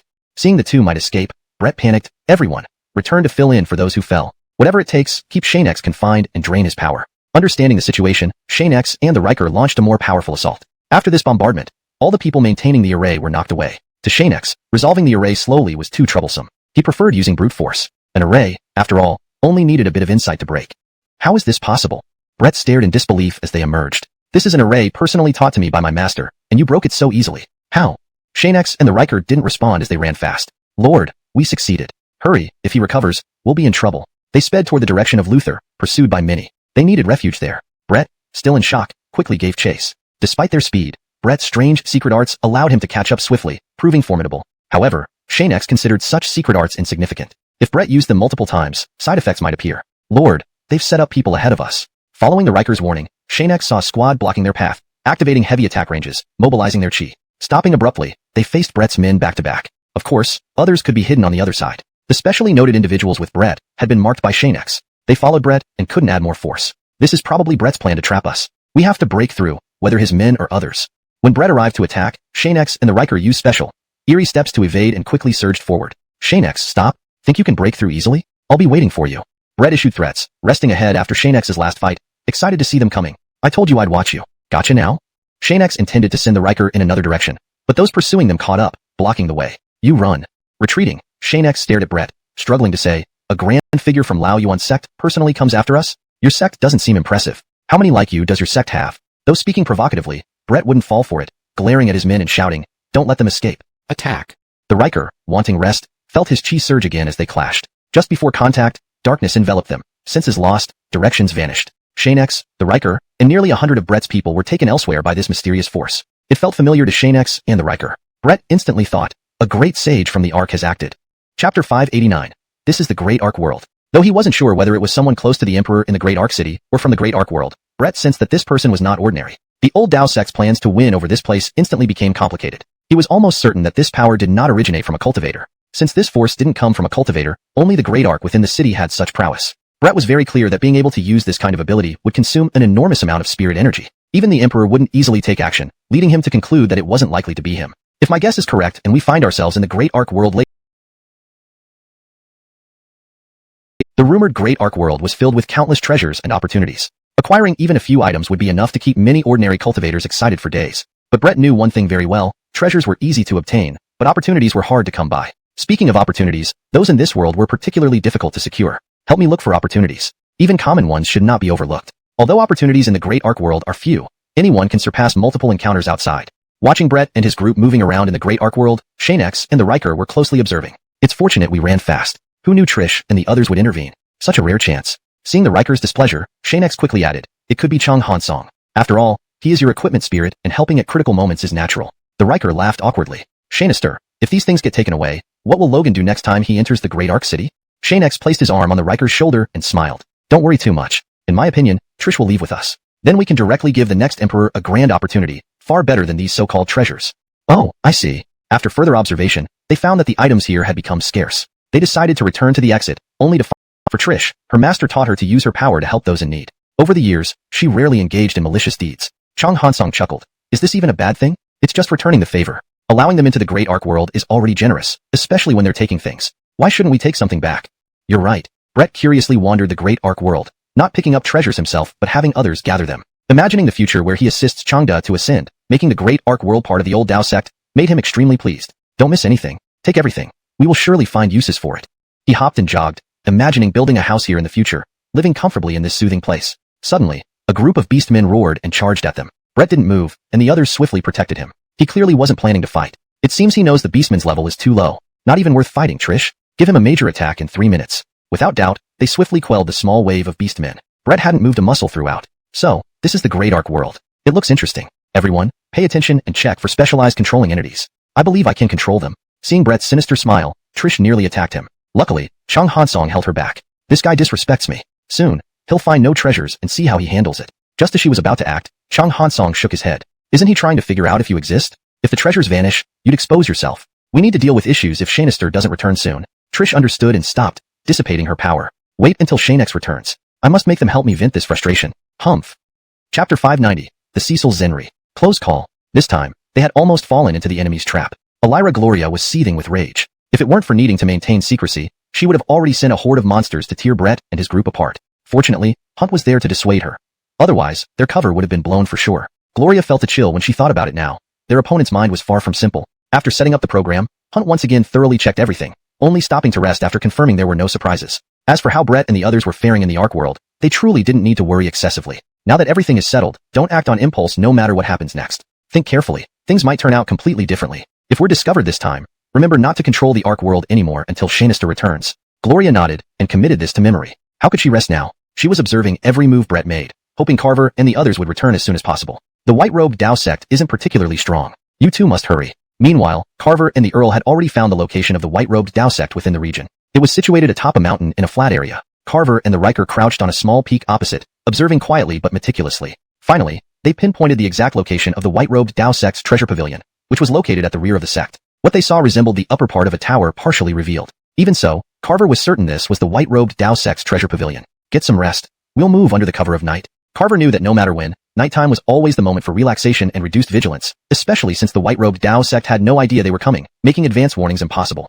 Hidden by the dense forest, even lying silently made them extremely hard to detect. But young Xianxia, there's something I need to mention. The Earl paused before continuing. I've accumulated too much power, unsure when it will burst forth, yet it's not yet time to enhance myself. Hearing this, Carver immediately began examining him, eventually finishing with a relaxed expression. Don't worry, Carver said, waving to activate a small. Carver smiled. Alert me if you see anyone. We might need new disguises to infiltrate. As Carver spoke, two people sneaked close to the concealment formation. What did those two come for? One asked, staring toward Carver. Nothing here, really? Another suggested, let's check nearby. It helps observe our situation here, right? Just as they moved closer, a large hand appeared, pulling them inside. Young Xianxia, their clothes look suitable, but they're just guards. Is this okay?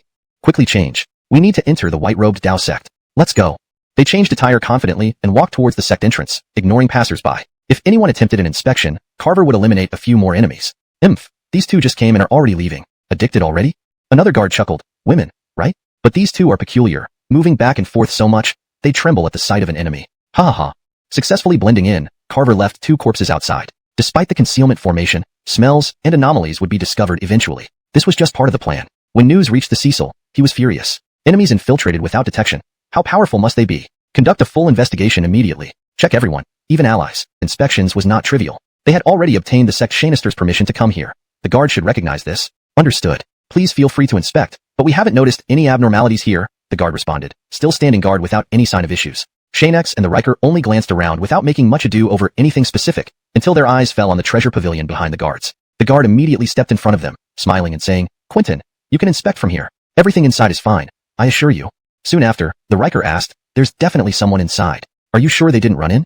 Though the guard couldn't stop them from entering, he still invoked the presence of the elders inside.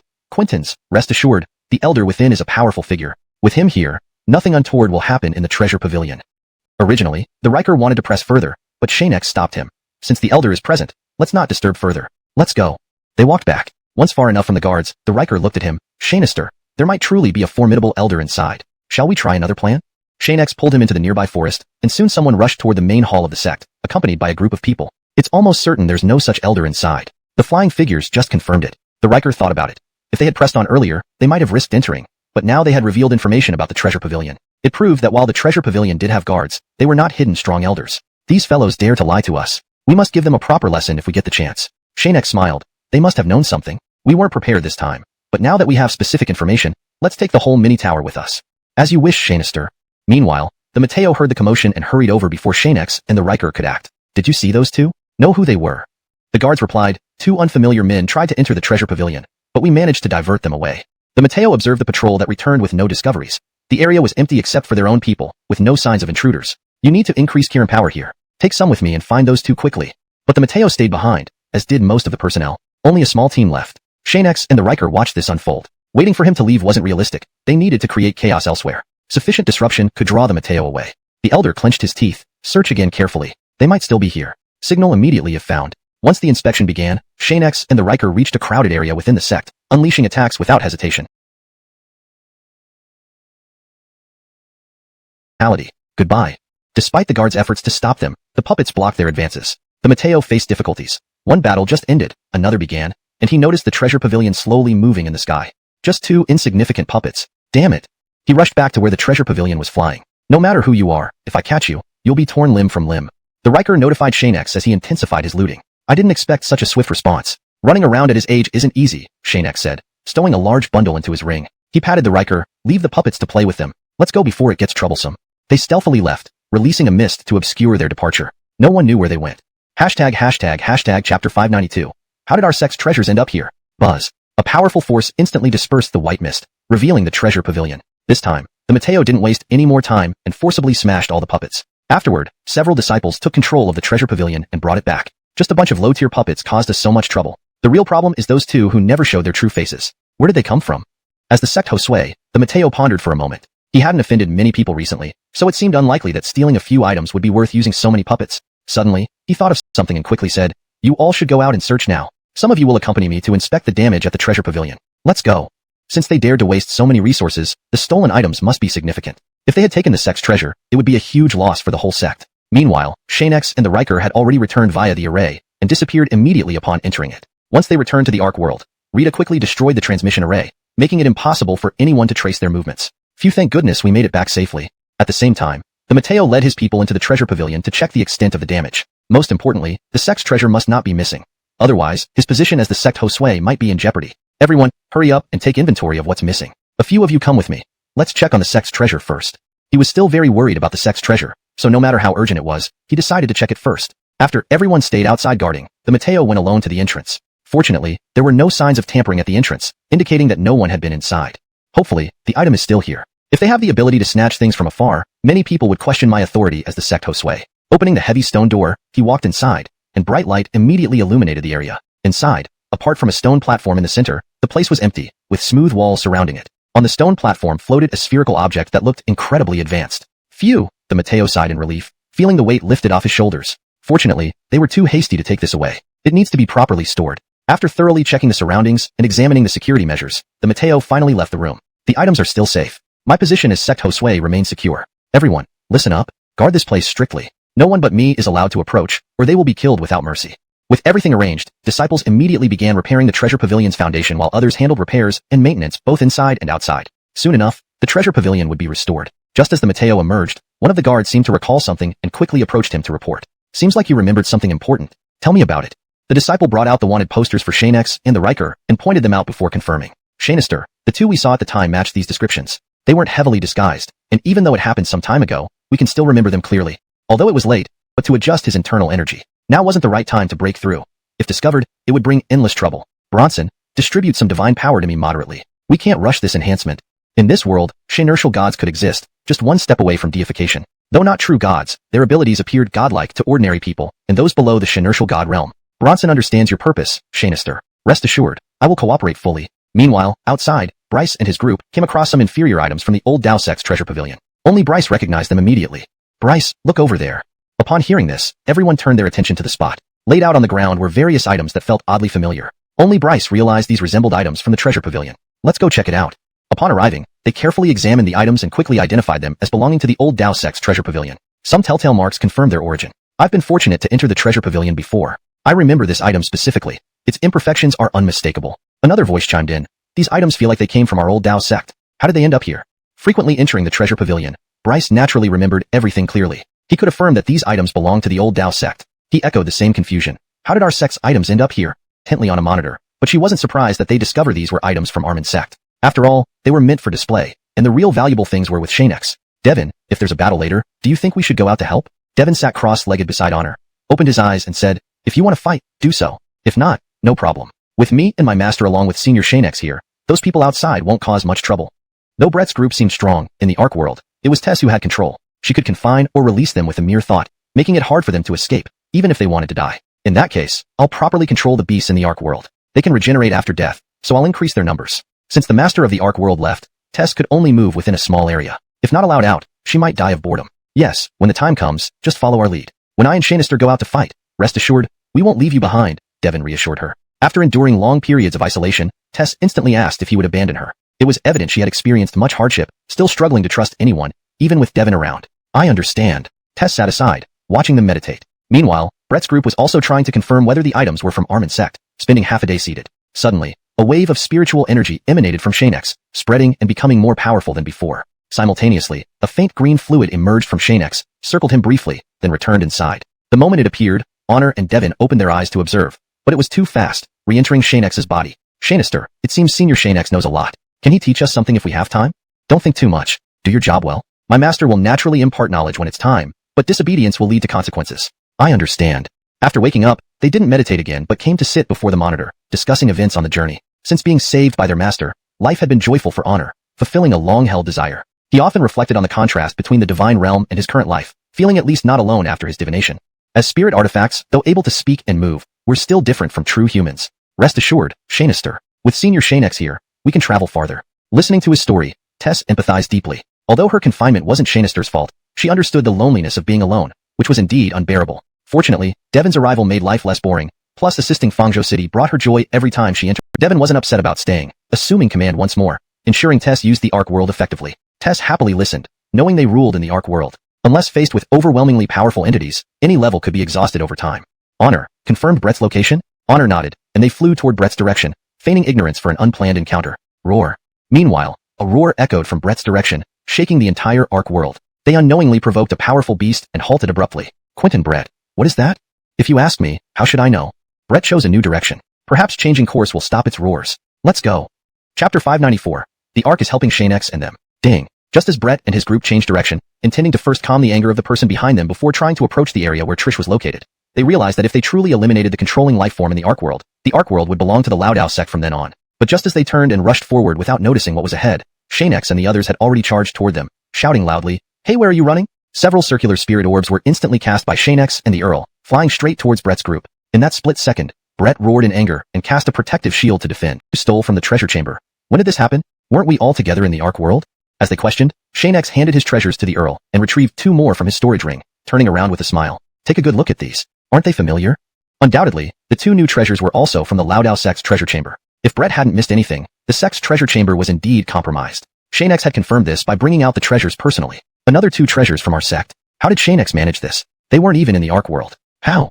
At this point, someone was dumbfounded. So many of these items belonged to the sect's treasure chamber. Did these 2 ransack the Lao Dao sect completely? Brett didn't care anymore. As the top disciple, it was his duty to eliminate these despicable people. So he intensified his attacks. They absolutely cannot live. Even if they are teleported out, anyone who stops attacking will not be spared. With that, he sped up, chasing after Xianx. His speed was fast, making it difficult for Xianx to evade or use shields effectively. How did you get our sect's treasures, Xianx? Tell me now.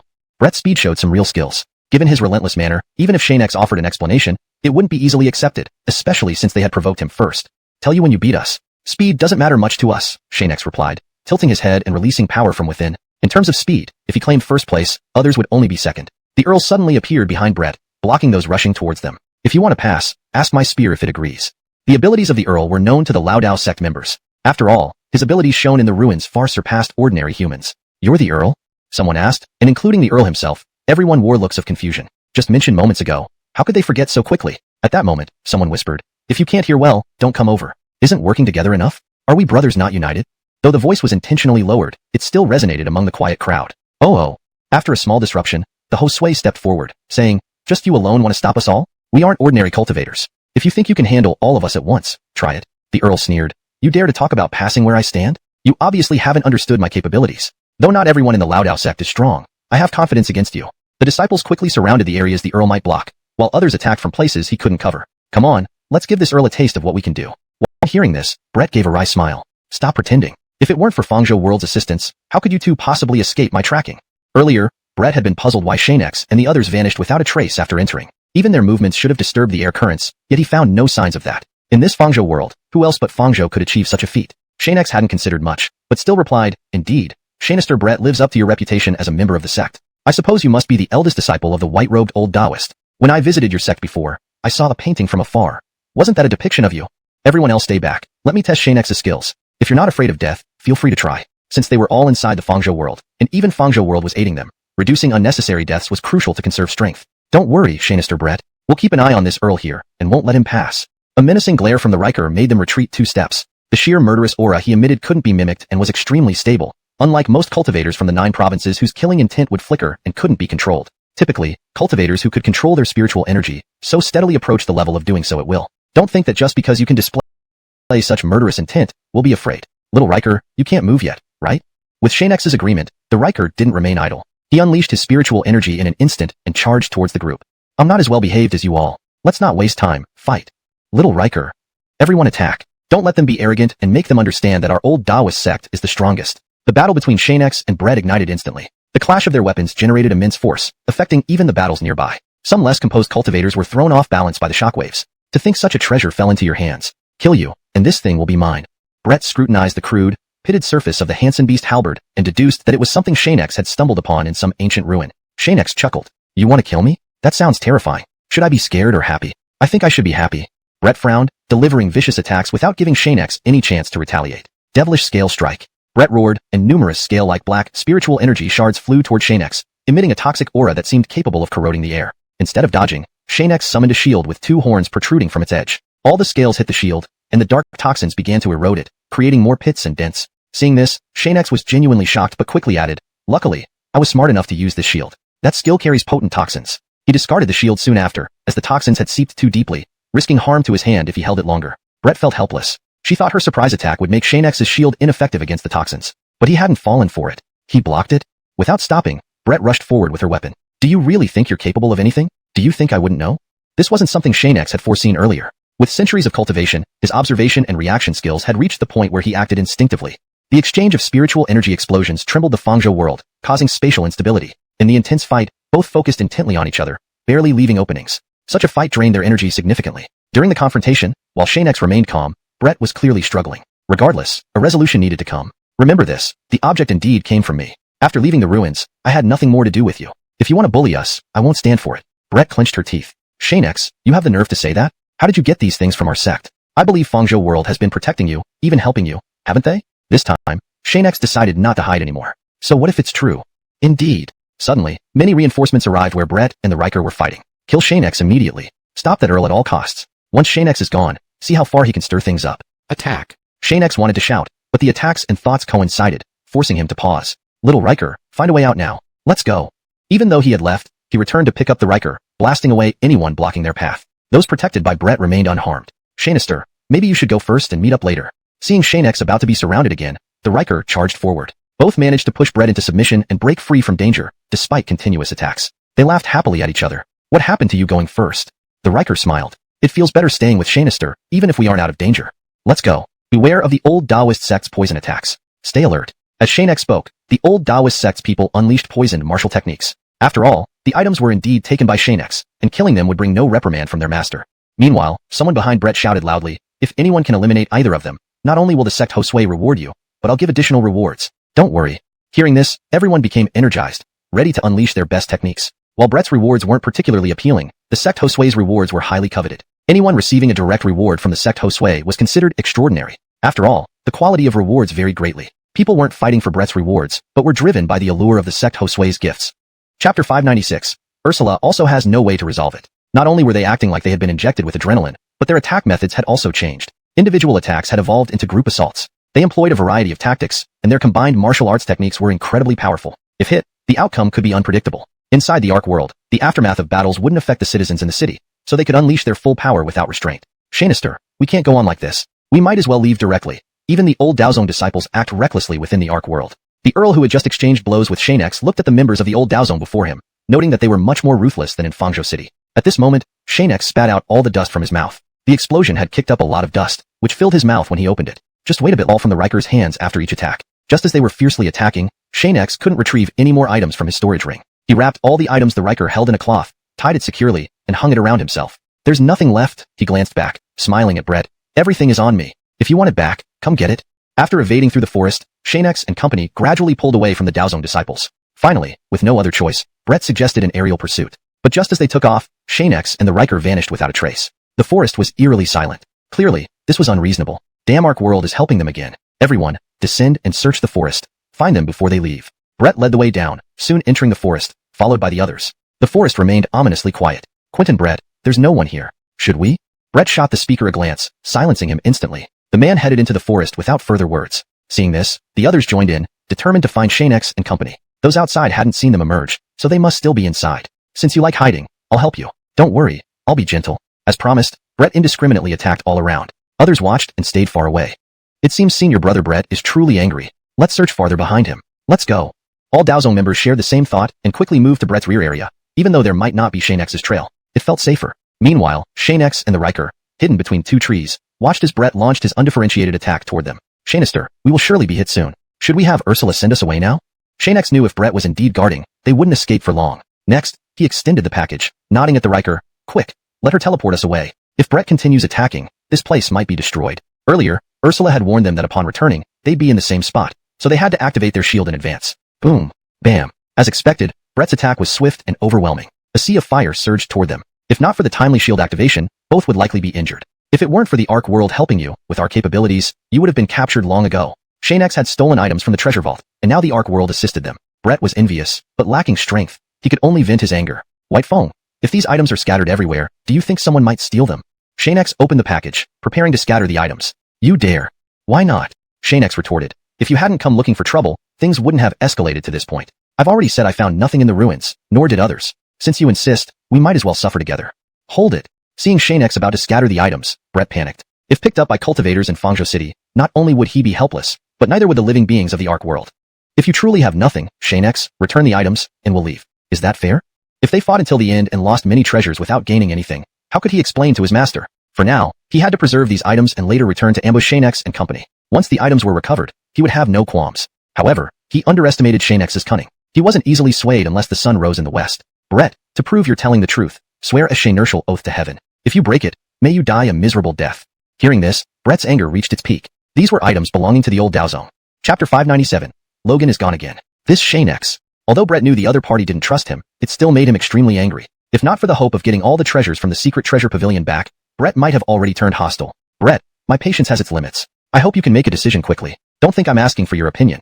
If you don't agree, these things will end up in the hands of those people below. Since these items were useless to everyone else, Xianxia naturally had all the time he needed. Whether the items were good or bad could be decided by his conscience. I agree. Brett immediately agreed and soon swore an oath not to cause trouble for Xianxia again, then took the items and left. The vow has been made. Can you return our sex items now? Xianxia shook his head. Not yet. You're going back on your word? No. Xianxia quickly explained. I just can't give them to you like this. How about this? I'll put the items on the roof over there, and you can take them once we leave. Since the items were still in the other party's hands, Brett had no choice but to endure. He waited until Xianxia and company left before retrieving them. Senior brother, we can now confirm that these are indeed items from our sect's secret treasure pavilion. I just don't know how Xianxia got them. Pack them up and take them back, then return them together. Brett didn't want to explain further. Now he had to explain everything to the sect leader and follow instructions thereafter. After leaving, Xianxia and the others headed towards the Emperor's location. Regardless, they needed to get Adelita and the others out first. Keeping them there was not a solution. Since the rescue of the little Emperor was already known to the Emperor, he had no reason to continue holding on to them. Otherwise, Xianxia would confront him. On the platform, the Emperor looked at the two of them with some discomfort. Nevertheless, the two bowed to each other as etiquette required, and Xianxia directly said, We've rescued the little Emperor. It's unjust to restrict my people any longer. I'll take my people now. No. Zack finally spoke, but it wasn't what Xianxia and the others expected. They had clearly saved him, so why did he still refuse? The Riker stepped forward 2 steps, glaring at him with barely concealed anger and quickly said, Your son was captured because of us, and we rescued him too. Haven't you heard any news about him? An old servant beside the Emperor looked at the Riker speechlessly and was about to speak when the Emperor interrupted. My son was indeed rescued by you, but he has gone missing. I suspect it was the enemy who took him again. So how can I hand anyone over to you?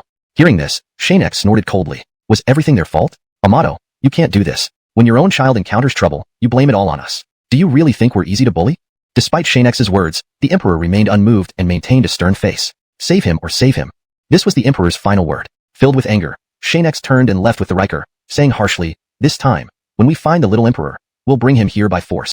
If the Emperor doesn't release the others, we'll fight. The Riker, being hot-tempered, was also eager, imagining the upcoming confrontation, disregarding anything at stake, including Fangzhou City. I'm not someone to be trifled with either. Do you know how my youngest son disappeared? The old servant replied, It seems there might be problems with someone close to him. For whatever reason, if it involves our city, we would surely find him. Zack thought for a moment. The only suspicion now is the enemy attracted by Xianxia and friends, and they might have taken him again.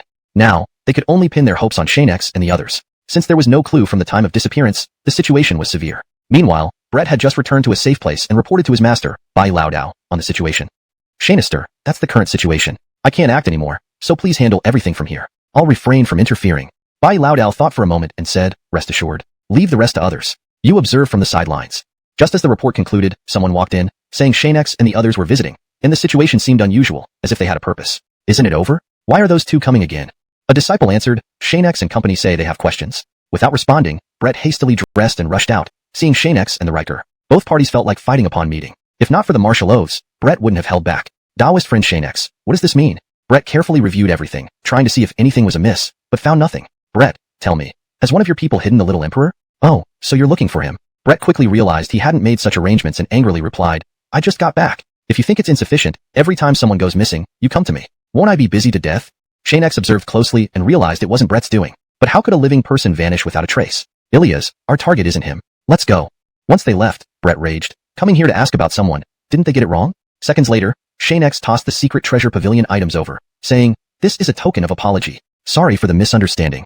Recognizing the items as belonging to the sect, Brett became furious. How many more items of ours do you have? Xianxia's gift contained valuable items, indicating he still had more high-quality treasures. Holding a refined jade cup, Brett couldn't help but wonder how many more treasures Xianxia had from the secret treasure pavilion. If he brought the little emperor, could these items be returned? This could work, but first, I need to know how many items he has. If he casually tosses something insignificant to perfunctorily satisfy me, it won't be worth it. He continued thinking, in Fangzhou City, besides us, who else would take action against the little emperor? From what Brett understood, not many dared to do so unless it involved the imperial throne. Then there was one suspect. If Hermes did this, then this matter wasn't done collectively but individually. We are no longer working together toward a common goal. Hermes was highly likely to be involved, since he wanted to become the emperor of Fangzhou City. Chapter 598. Exposing oneself. Should I really snatch the person? Brett stared at the location of Chancellor Hermes' residence. If he really wanted to act, he could directly send people to scout and determine the location where the jace was held, then launch a direct assault. But now, many thoughts were swirling in his mind. For instance, Hermes had already cooperated with them. Acting now would mean no one would be left to assist, and what if the invasion fails? No, this absolutely can't be done by force. Cooperation should still be considered. It's alright, we still have our partnership. If he truly did it, cooperation would still be feasible. After thinking it through, Brett decided immediately to lead his men toward Hermes' residence, intending to work together against Xianxia's group. Meanwhile, outside, Xianxia and his companions originally planned to meet Hermes, but his anger subsided slightly when confirming Xianxia and his men were outside. Smiling, he had another idea. You keep observing. Wait for my signal. Under the cover of night, the streets were deserted except for night watchmen. A team moved swiftly on rooftops, identities hidden. No one knew who they were, not even Brett or land dwellers. Pausing near Hermes' residence, their Josue checked the surroundings before proceeding. Our goal is simple. Find out if the jace is among the captives, then leave. Regardless of the outcome, report back to Lord Brett immediately. Let's move. They landed silently, knocked out guards, and stationed lookouts while others ventured deeper. Remember, avoid killing if possible. Complete the mission and leave.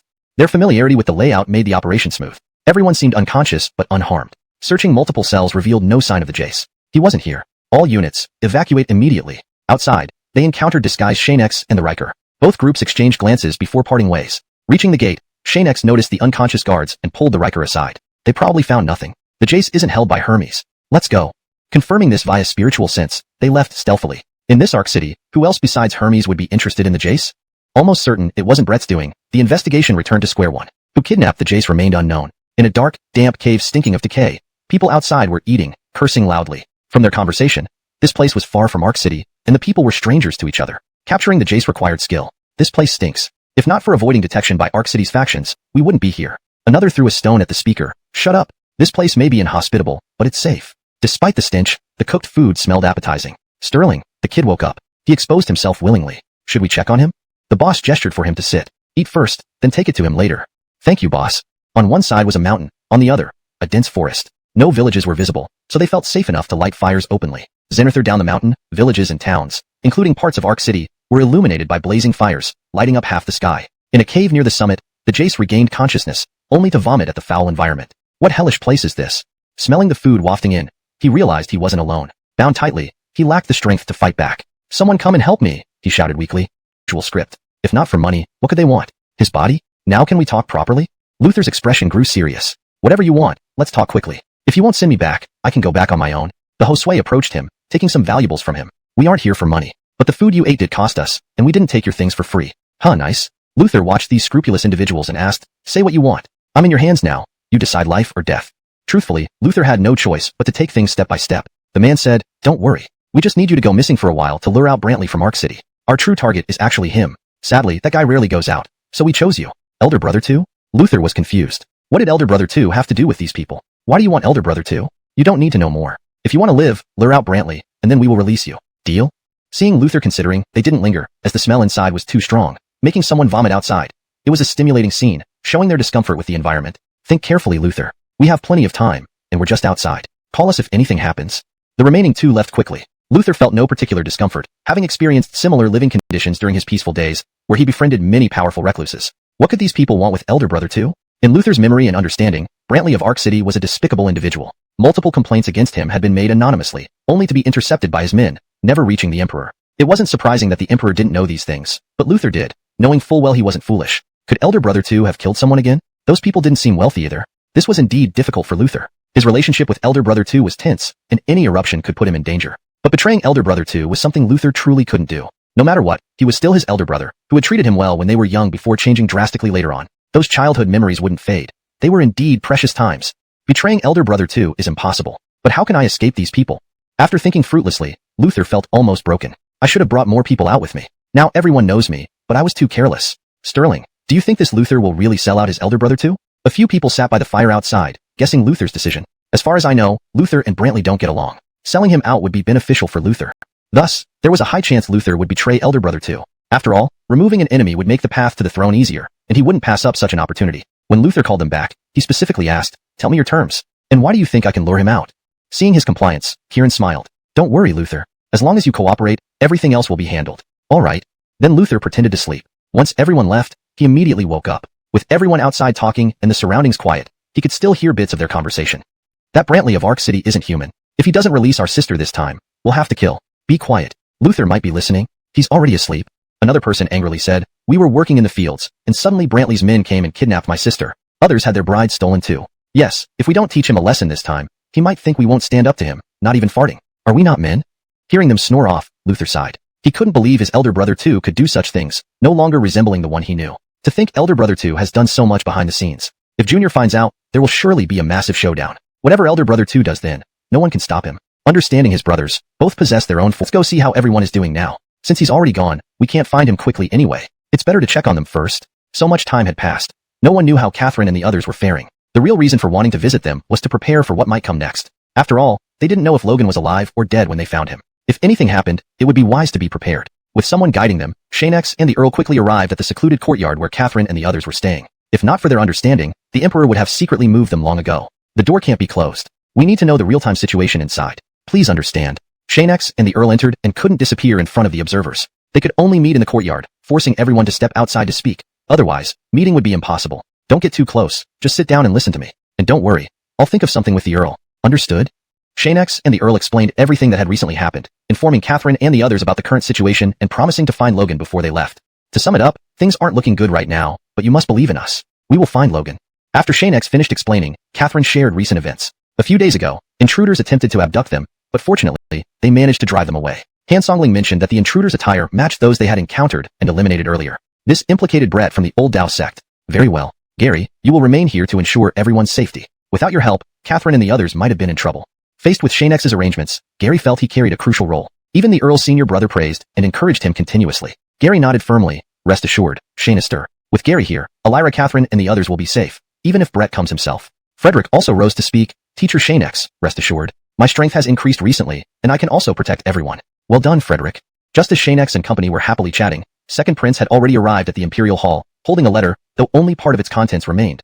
The rest had been burned. His face showed no joy, only a serious expression mixed with an enigmatic aura. He requested an audience with the Emperor, which the elderly servant immediately arranged without delay. Second Prince, please wait a moment while I report to the Emperor. If he agrees to see you, I'll bring you in. Second Prince was visibly impatient, but still gave the old servant respect, considering he served his father. Building a good relationship wouldn't hurt, especially since he held some power related to the throne. Go report quickly. This news concerns my younger brother. If Junior cares about him, he should let me in directly. Being just a servant, kept silent. Junior, if this matter involved me, you'd already know. I swear it has nothing to do with me. Second Prince was parched but, under the old servant's persuasion, continued speaking. Finally, the Emperor set the letter aside, looking questioningly at Second Prince and said, "For now, stay here and await updates. Have your people bring any news immediately." Second Prince, feeling uneasy over the letter, briefed the Emperor's guards and sat nearby, waiting anxiously. The letter had been in his possession for some time, but delivered only now. If the Emperor blamed him, he would indeed be responsible. Zack glanced at him but avoided eye contact. In such a situation, anyone avoiding direct eye contact would appear guilty. This boy, concerning his brother's safety, yet daring to play games before me. Well, let's wait and see. At this moment, the Emperor ceased paying attention and resumed his normal activities, having already dispatched a message to Xianxia and the others. Chapter 601. Abnormality. The Biff leaves the city. There's still a secret in the letter. I wonder if Xianxia and his team can resolve it. If not, we'll need to find a breakthrough on my end. Zack opened the letter and set everything else aside. Nothing was more urgent than retrieving his son. If young Amato didn't return safely, he truly wouldn't feel at ease about his other two children. Quentin. Upon being called, the old servant immediately responded and approached the emperor, ready for any instructions. Zack whispered, immediately arrange a thorough investigation of all residents in the Great Ark City. If anyone seems suspicious, arrest them and interrogate thoroughly. Understood, your Xianxia. Once the old servant left, only the emperor and the Biff remained in the hall. Known for his ruthlessness, had the emperor not fully trusted him, he would have called in more guards for protection. In his eyes as a father, even a mischievous child remains just that, still forgivable. Elder brother too, we haven't had a proper conversation in quite some time. Since it's just us here, feel free to share anything with your father. For the first time, the Biff looked at his father with respect. Indeed, they hadn't spoken much since he grew up. I don't wish to be the emperor of Great Ark City. All I want is a peaceful life, so you don't need to worry about me vying for power against my elder or younger brothers. This surprised the emperor. He only wanted to catch up, not discuss state affairs. Still, this was what his son had said. As for state affairs, I don't intend to talk much about them either. You can rest assured that Great Ark City doesn't need your immediate attention now. Have you visited your mother recently? Hearing this, the Biff choked up. Portia? If he had indeed kidnapped him, then it wouldn't be unjust, but this wasn't his doing. Being falsely accused felt unfair. Xianxia and his companion found themselves following the Biff out of boredom, wondering what he intended to do at such a late hour.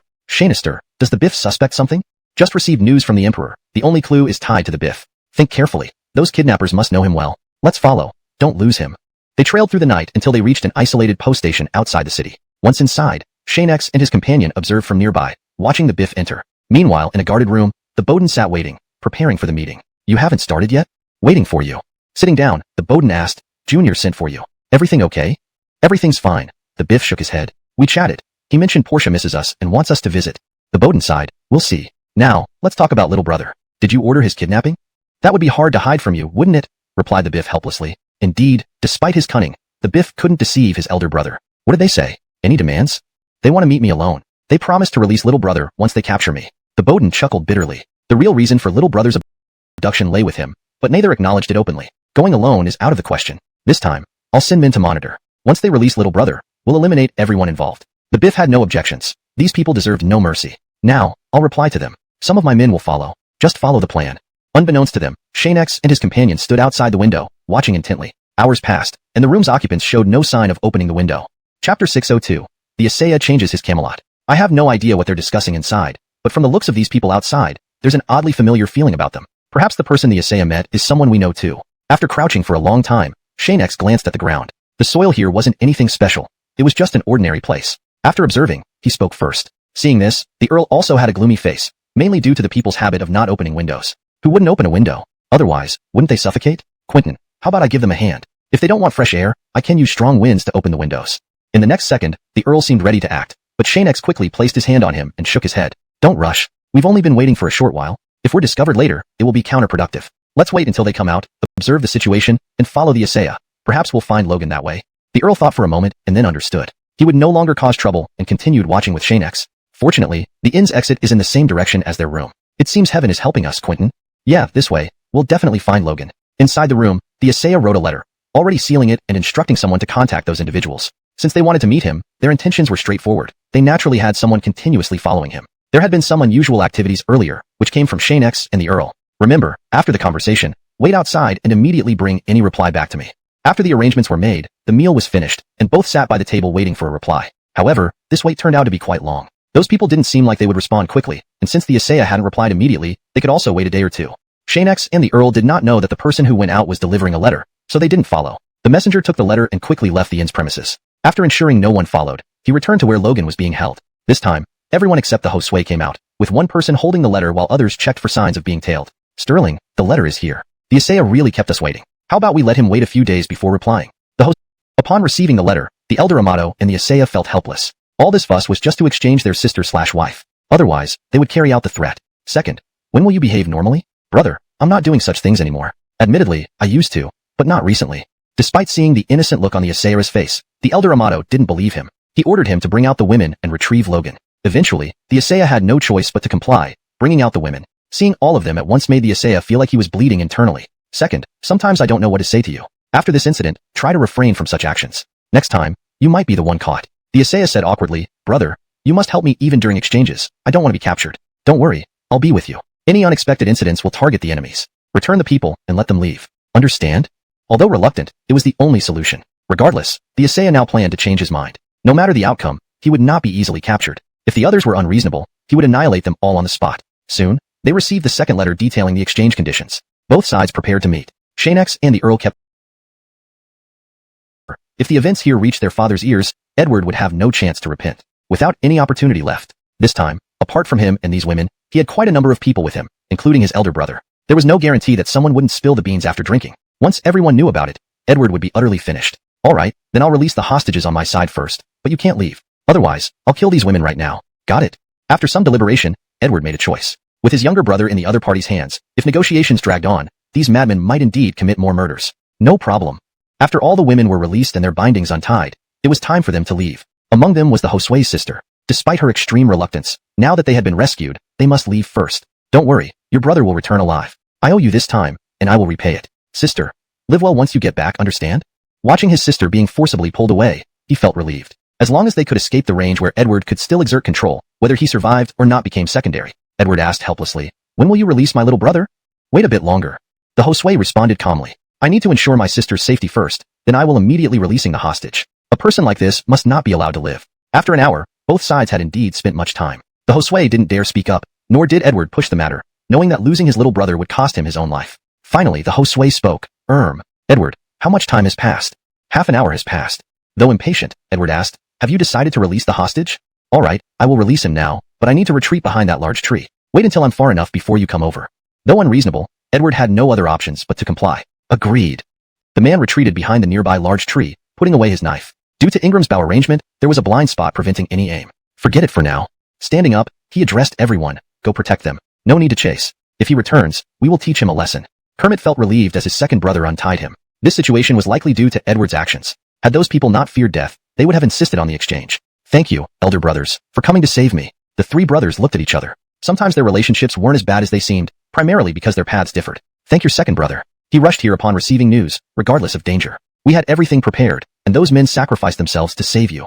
Elder brother, let's talk later. Little brother must be hungry after just returning. Let's eat at the station first. After confronting their little brother only led to him being taken away. Both knew Xianxia and his men were close friends with their little brother, and might actually take him along. However, Kermit didn't immediately agree and asked, what's going on? Meanwhile, the elder brothers frowned darkly. These people were indeed persistent, daring to take someone away right in front of them. Unacceptable. After Xianxia explained, Kermit agreed to go, planning to return with his brothers later. With his brother's direct consent, they agreed to accompany Xianxia. Please ensure the continuation follows the same style and tone. Chapter 604. Trust is completely gone. After leaving the station, Xianxia walked with the Earl and their three brothers, while their own group had already left in advance, thus calling over the royal guards under the Amato's jurisdiction. Those who had initially accompanied Xianxia and his party in searching for Logan. In the Ark world back then, fellow Dawislu and your companions played a huge role. You managed to find so many things inside. It's truly impressive. The great Amato walked beside Xianxia, speaking sarcastically. It was common knowledge that this time the items obtained within the Asao's Ark world were found by both parties together. Unexpectedly, the seven of them managed to find nearly 2,000 items within the same time frame. It seemed almost impossible. It's all thanks to the method taught by Logan. If Great Amato wants to win next time, I can sell this method at a low price. Ha ha ha. The two laughed as they chatted, but no one else around spoke a word. The respected Great Amato would never enter into such an agreement with Xianxia. Even if he would lose again, it wouldn't happen. Logan, who heard clearly, felt helpless. There was no such method he had taught. In truth, it was due to Xianxia and company's abilities. As for him and the three girls, they hadn't gained anything.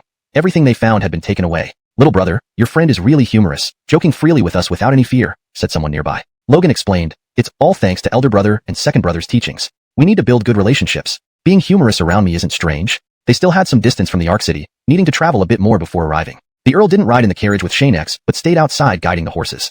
Who would have thought Junior would use your companions to pressure you into performing well? Fellow Dawislu, I am truly sorry. Xianxia didn't have too many thoughts now. Since the people were found, they just needed to be released. After this incident, I will never leave my people with you again. No matter where we go, I will take them along. Let's leave it at that.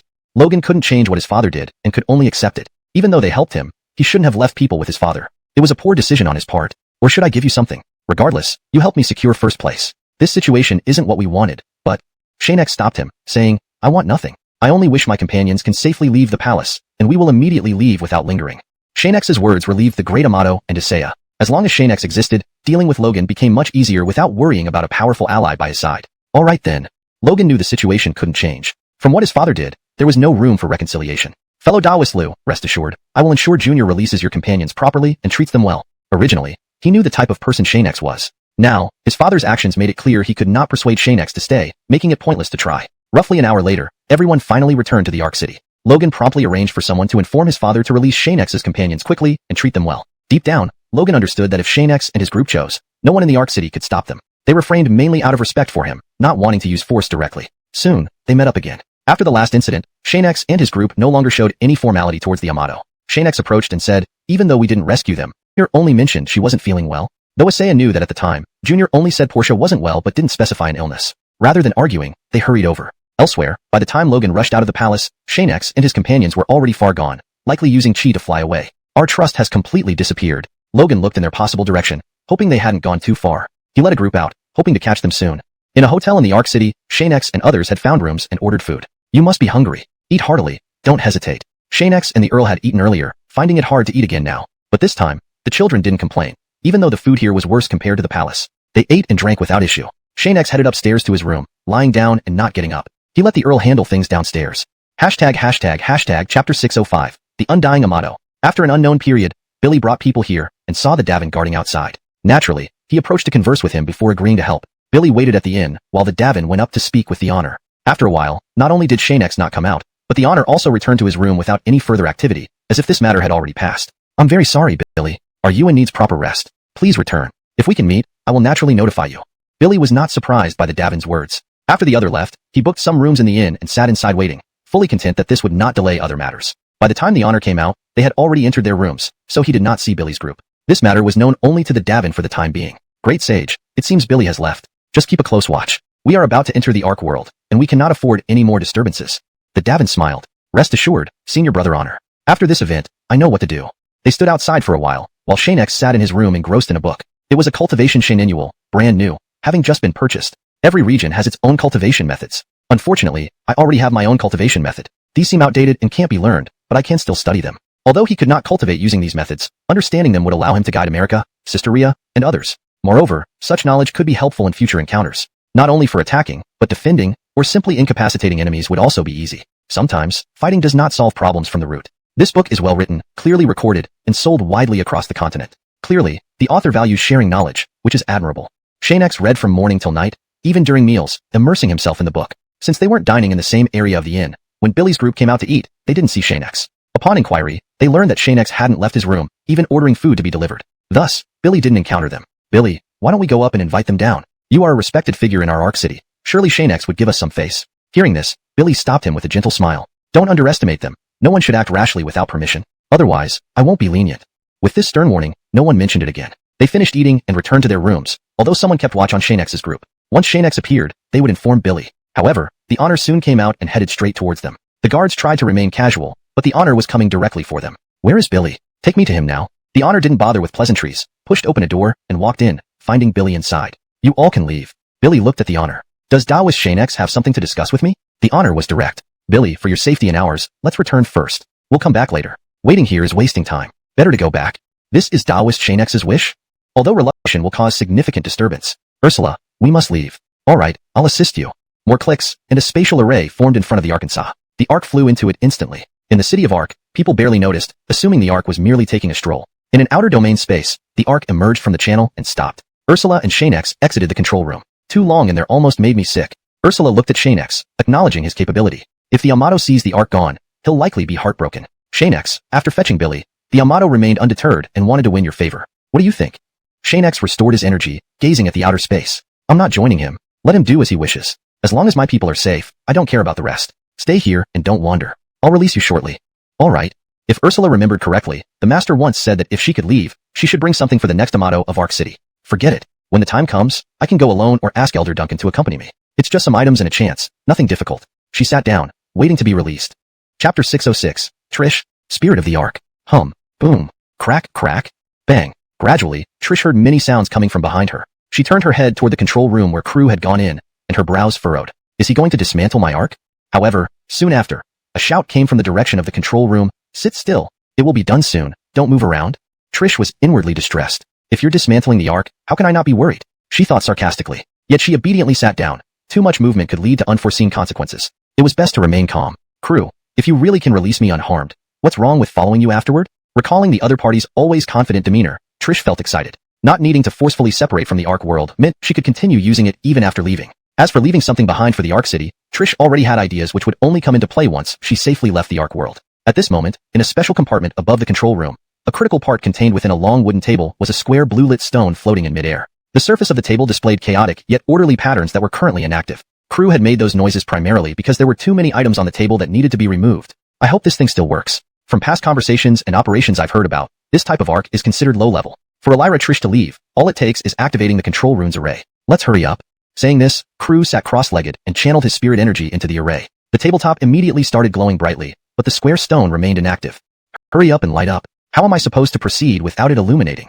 Crew clenched his teeth in frustration. He wasn't at the Divine Amato level anymore, so operating the arc was proving difficult. The core reason was insufficient spirit energy. It required massive amounts to function. Crew was only at the Xianxia King realm, making instantaneous control impossible. At least I still have the Reversion God Pill. It's not a big issue. In crucial moments, the Reversion God Pill indeed provided immense assistance, just like it did previously. Finally, after continuously infusing spirit energy, the square stone lit up. Simultaneously, Crew didn't waste time and performed several operations. A beam of power shot upward into the sky. This lasted for a few seconds. Outside, Trish felt power entering her body, breaking chains like restraints, followed by the disappearance of the binding sensation. The brightness of the square stone began to fade before returning to normal. Crew collapsed on the ground, his spirit energy severely depleted. Phew, thankfully this succeeded. Elira Trish, make sure to repay us properly. But outside, Trish still felt something unresolved and remained seated, appearing as if she were asleep. Has Crew finished yet? Eventually, Crew emerged from the control room, finding Trish both amusing and exasperating. Approaching her, he said, Elira Trish, let's go back. Trish asked, is it over? Of course it's over. No matter what, she had to thank Crew for helping. Unlike other methods, this one seemed to leave no lingering effects. That's good. I just felt something like shackles break in my body. It looks like it truly succeeded. Mr. Crew, can Trish stay with you? Of course. Having this young girl and the Ark as allies was immensely beneficial to Crew. Although the Ark was low level, it was nearly invincible in the 9 provinces continent. Upon returning, Trish, according to predecessor's wishes, left the Ark world and ordinary Ark, taking the true Ark with her. Except it wasn't the original Ark, everything else remained unchanged. Her real purpose was to return to the divine realm. Alright, the true Ark is stored now. Only the Ark world remains. Trish looked at Crew and others. Let's see the Logan. I need to give him something. Crew and the Earl stayed behind while the rest went to meet the Logan.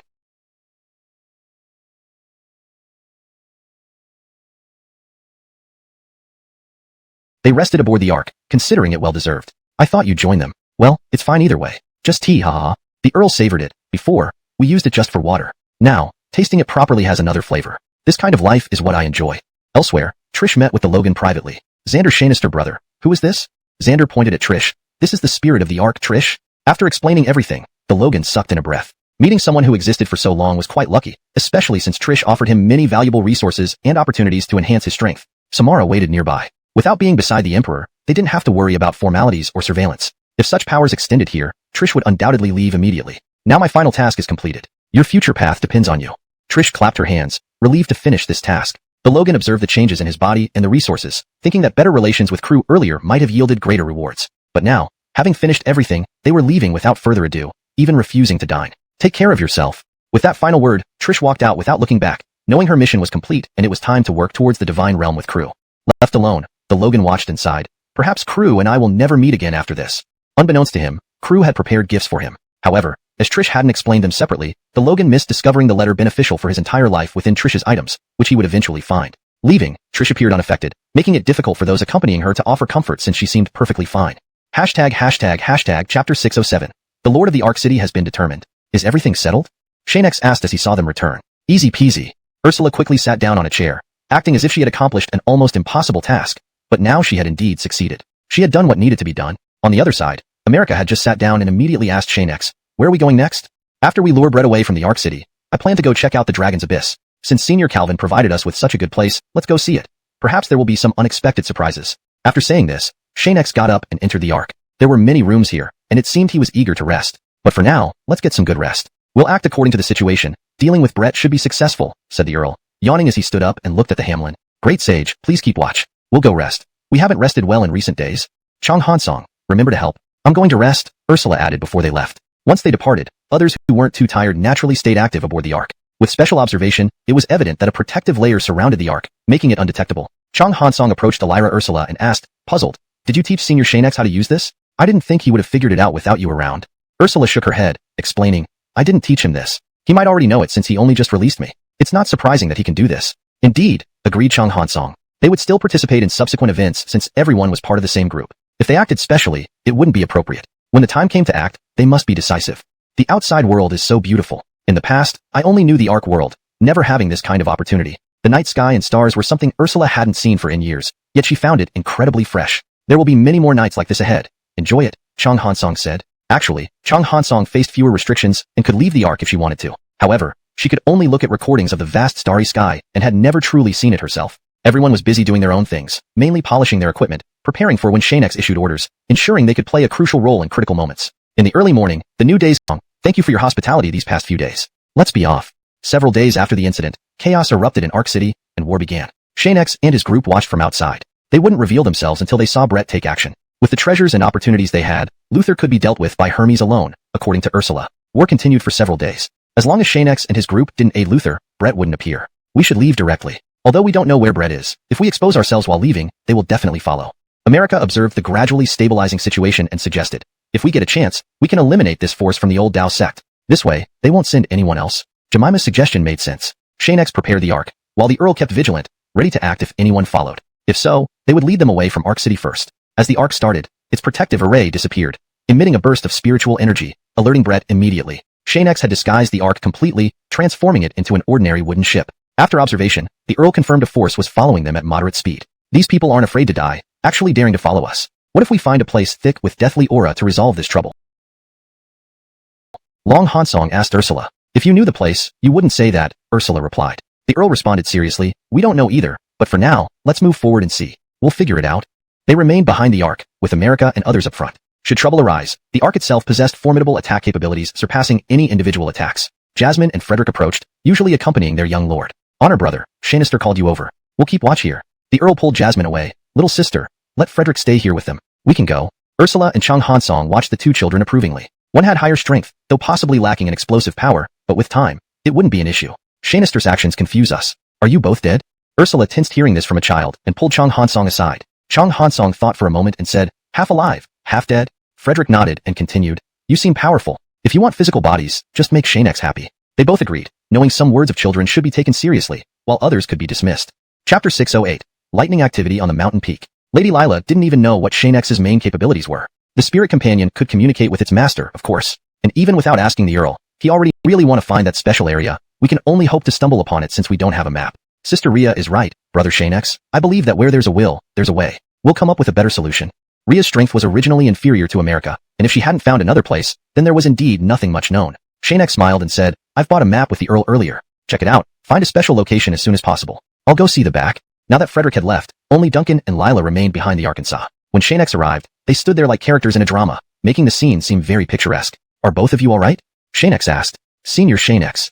Lord Xianxia. Duncan and Lila responded, turning to look at Xianxia, a sense of restraint and respect evident. In their eyes, Xianxia remained sacred and inviolable. You don't need to be so formal, just call me Xianxia. After all, we're all our own people. No worries. Xianxia waved his hand, looking far behind the Ark where Brett's group's aura was completely gone. If you're tired, you can rest or chat with Sister Ria. No need for anyone to guard here temporarily. It's rather troublesome. All right. Xianxia glanced at them and smiled. Does Duncan need a body? Duncan shook his head. I'm just a spirit companion. I don't need a body. Senior Xianxia, give Lila one. It's not a proper state for her to remain like this. Elira Lila, do you want one? Lila nodded. With a good body, she wouldn't have to remain in a spiritual form, which wasn't appropriate. All right, I can help you arrange one if conditions allow. Don't worry. It's a body I forged myself, guaranteed quality. For the feeling, you can ask the Xander.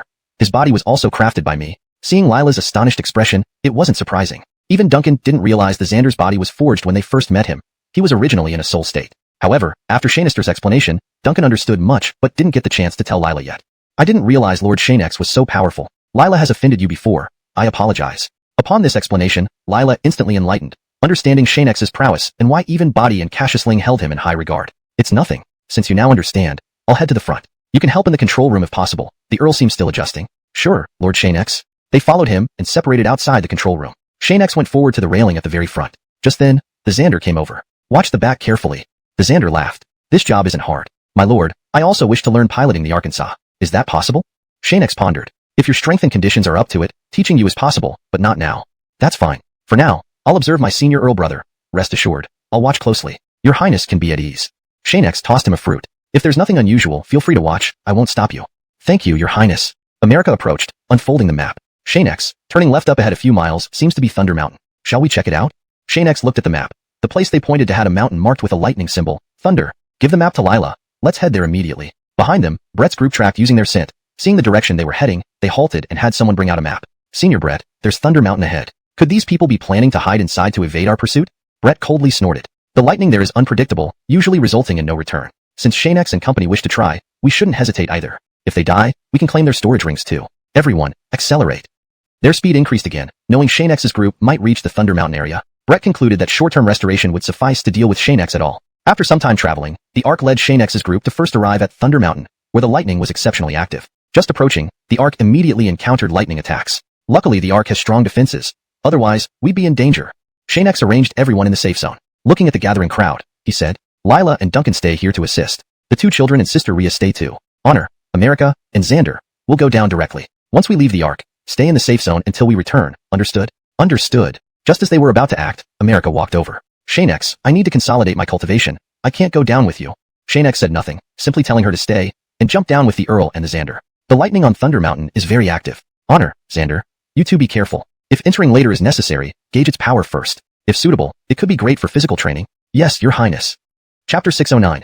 Xianxia they rushed in. Sizzle. Sizzle sizzle. When Xianxia and the other two landed near Thunder Mountain, they were surprised to find that the lightning did not attack people standing outside of Thunder Mountain. Unlike in the air where merely getting close enough would trigger strikes of thunder like raindrops, catching one off guard. Although there were many people here, none of them ventured as close to Thunder Mountain as Xianxia's group did. The closer one got to Thunder Mountain, the more, ignoring these musings, he continued talking to them. I saw someone get forcibly taken away by sect disciples. When they returned, they had changed completely, acting obedient, almost like a different person. Anyway, those who recruit use strong methods. Even if one gets disciplined afterward, it's fine, right? Indeed, once disciplined, they become compliant. Meanwhile, at the horizon, a black line gradually approached. When they arrived, it turned out to be a group of people. Landing and looking around as if searching for someone, they all wore light green attire, exuding arrogance and a carefree demeanor. A young man among them said, there aren't many geniuses lately. How about we capture everyone here? If some pass, then so be it. What do you think?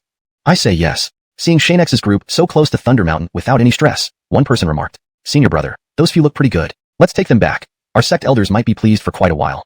They all have excellent potential. Go ahead and grab them. This opportunity won't come again. People dared not voice objections against such rogue behavior. Such incidents happen frequently here. Why are they near Thunder Mountain on purpose? Now, if they're captured, who knows what'll happen in their sect? All done for. Those with great talent will likely never return. Why didn't anyone warn them? Don't know. The Honor heard the commotion, pulled the davin, and approached the group. Ha ha ha, you guys have impressive potential. Follow me back to our sect, guaranteed success and prosperity. Become outstanding figures. Facing such exaggeration, Xianxia retorted. Look at your malnourished appearance. How can you promise our success and greatness if you're only like this? The young man responded, following me only brings benefits, especially for independent cultivators like you. I don't want to hear more nonsense. Honor, finish them. Xianxia wasn't interested in this meaningless game. If he guessed correctly, these people's sect was up to something nefarious. He didn't need to involve himself. Do you know the consequences of rejecting us? We are. Before he finished, a large fist hit him. Davin, let's not waste time. Quentin wants this resolved quickly. As they fought, Brett and others' presence approached from the sky, significantly stronger than these troublemakers. Realizing the situation wasn't in their favor, the young man quickly fled, leaving empty threats behind, warning Xianxia and the rest to watch out. Unfortunately, his words lacked any real threat. Are you coming down, or shall we bring you? The Honor pointed his spear at them. Brett chuckled, fellow Taoist Xianxia, I didn't expect you'd be interested in Thunder Mountain. If you want it, just say so. I'll gift it to you.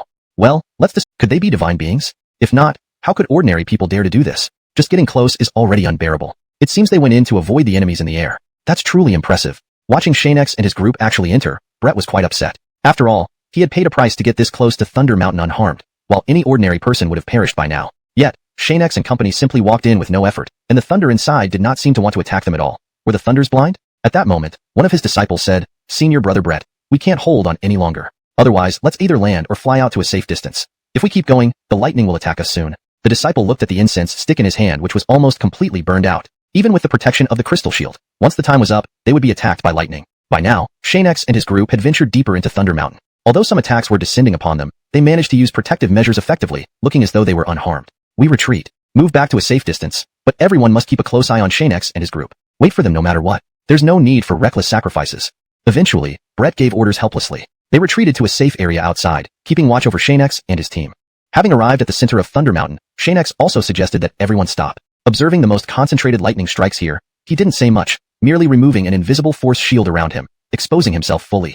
Since we're body cultivating, Great Sage Sword, this is a good opportunity, he said. As for the Riker, Xianxia left him to his own devices. Since the lightning couldn't hurt him at all, it felt more like tickling. So, the Riker was left to manage on his own. In the next second, countless bolts of lightning surged down as if called forth, electrocuting both Xianxia and the Great Sage Sword intensely. However, they weren't about to die. Just moments ago, They had altered their bodies slightly, so as not to welcome the lightning with mere mortal frames. Being prepared kept them from being instantly struck dead. Quentin, this lightning isn't very useful to me. I'll just let it strike me while guarding you, the Riker said, sitting there calmly, totally unaffected by the lightning striking him. You should pay attention then. Observe Brett's actions. If they don't dare come in, we might need to lure them in, Xianxia replied. Since these people wouldn't let them go, Xianxia's plan was to exhaust their strength as much as possible. If only Brett remained, they wanted to see if he still had the interest to continue pursuing them. Idle time meant planning. So the Riker stood up and obsessed broad knowledge and exceptional control over spiritual energy, he would eventually discover this technique. Don't try to trick me, Brett. Teaching you is impossible. I can't create trouble for myself. Listening to the Riker's words, Brett, of course, wasn't expecting to learn it. He wished he could find out on his own. Ilya's Taoist. This time I'll let you go. Next time when I come back, I hope you're still as happy as now. Everyone, follow me. Brett wouldn't leave easily, only retreating a short distance from Thunder Mountain while trying to devise a strategy. However, even after this retreat, their surveillance on Xianxia and his group didn't stop. The observers continued watching without leaving. The Riker didn't mind. Solving this problem quickly seemed impossible. I can't let them experiment like this. I think I should do something. Hee hee. Boom. An explosion rang out as the Riker emerged from Thunder Mountain's coverage, sending everyone outside flying. He didn't wander far, thwarting old Dao sect's disciples' attempts to lure him out for an ambush. Whenever he was hit by attacks, he'd dodge back into the lightning-covered area, using the lightning to counter the attacks. Phew, glad I dodged fast enough. Turning to where Brett and others had disappeared, he frowned. This isn't attracting them out. Seems my moves are too light. You don't pay attention at all, do you? His lips curled upward as he... Follow me. Let's see where you can run now. The Riker turned and sped back. Since the protective techniques didn't require circulating spirit energy, it was difficult for Brett and company to catch up. At this moment, the Riker wanted to lure them to the center of Thunder Mountain. Once they were all attracted there, the Riker felt confident about causing significant trouble for them. The lightning on Thunder Mountain seemed particularly agitated, striking directly at them. While the Riker remained unscathed, the others suffered varying degrees of harm. When they reached the center of Thunder Mountain, the Riker fought Brett and his companions without fear, leaving the observers below utterly baffled. Who are these people who aren't just entering but are fighting here as well? This must be some serious business. These might be the top geniuses from our sects, none of whom carry the aura of ordinary cultivators. They're so powerful. If I could reach their level in the future, it would be enough for me. Those watching below expressed amazement. There were no major sects around Thunder Mountain. Those who had initially sought to trouble Xianxia were merely from minor sections. Now, if asked where Xianxia and company came from, it would surely be one of the powerful mainland sects, possibly even one of the 10 great sects, given how easily they navigated Thunder Mountain. If I'm lucky enough to join a major sect, perhaps I can do this too, haha. Even if not as strong as Xianxia, their power level far surpassed what those near Thunder Mountain could match. A gentle breeze blew, making those who once despised them reconsider their stance. Cultivation, after all, was about being unique. In this lifetime, seeing such a battle makes me feel like I have no regrets. I will risk a trial within Thunder Mountain soon. Only by risking it do we have a chance. The battle continued, though Xianxia, now awake, watched from below, noting that the Riker was fine. He decided to stay down and keep an eye on Dax. Due to the constant lightning attacks, Brett and his team appeared to be struggling, seemingly unable to use their full strength. The battle will likely end soon. Xianxia observed, since the Riker's combat spirit was strong, requiring no assistance. Soon, Brett pulled out a forbidden object, which could devastate the entire Thunder Mountain. Without hesitation, Xianxia rushed to set up a defensive array beside Dax, then intervened. Little Riker, die first. Xianxia deflected the force of the forbidden object, fully controlling it without sending it back. Senior brother Brett, still safe with your shield intact, right? Let me lend a hand. Xianxia took out his frost beast halberd, gathering lightning. Before Brett could finish warning everyone. A surge. Many will faint when they wake up. The Riker laughed. I don't know whose it was, but I protected against the smell. Dax added. I wish I'd been there. Next time. Wait for me? The Riker patted him. Next time? Ugh, you touched it. Finally awake, Brett and his group tore off their ropes, finding themselves covered in mud. Others immediately attended to him. Bastard Xianxia, using whatever filth he could to smear on our faces. Bystanders casually dispersed, occasionally glancing back, snickering. Chapter 612. Now you're behaving, aren't you? Forget about these things for now. Quickly tidy up and leave this place. The lead has been completely lost. If it doesn't work out, we'll have no choice but to return to the sect. Zimming Brett knew it was all in vain, but he couldn't say that aloud. His gaze turned icy as he stared at the people beside him, trying to maintain his composure. You laugh? Try laughing again. At this point, there was no one else around them, except for the members of the Dao sect who were still cleaning up. They realized their actions had been rash, they hadn't captured anyone, and now they had no idea where Xianxia and the others had gone. This time, when we return, we'll likely be punished again. With our patriarch's temper, not killing us will be the greatest mercy. Xianxia, I hope I never see you again. After leaving, they had no intention of staying near Thunder Mountain any longer. Since the incident was practically common knowledge, staying would only add to the ridicule. It was better to leave first and decide what to do later. Senior brother Brett, let's not go back yet. A lot has happened in the sect recently. Why don't we pretend to continue searching?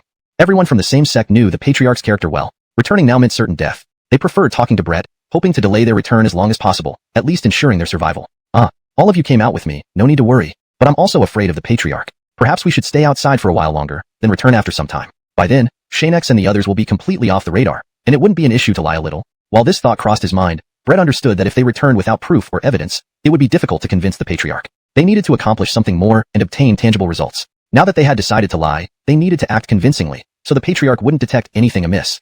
After leaving the Thunder Mountain area, the group found shelter in an unfamiliar place. While unsure of its exact location, as long as it wasn't near the sect, it would suffice. They could hide here for a while. Everyone, listen up. We must them. Just then, Brett woke up and saw the bucket ready to pour water on them. He immediately spoke up. Can we just talk? No need to douse us with water. I'm already awake. No need to waste water. Hearing Brett's voice, the others started begging for mercy. Having just woken up, they wondered what the captors intended. Before they could understand, they were about to be revived. This embarrassed Clay. For someone of his status to be tricked by captives was disgraceful. He needed to save face. Lord Clay, we acted out of necessity. There's no problem now. Ask whatever you want, and we'll cooperate fully.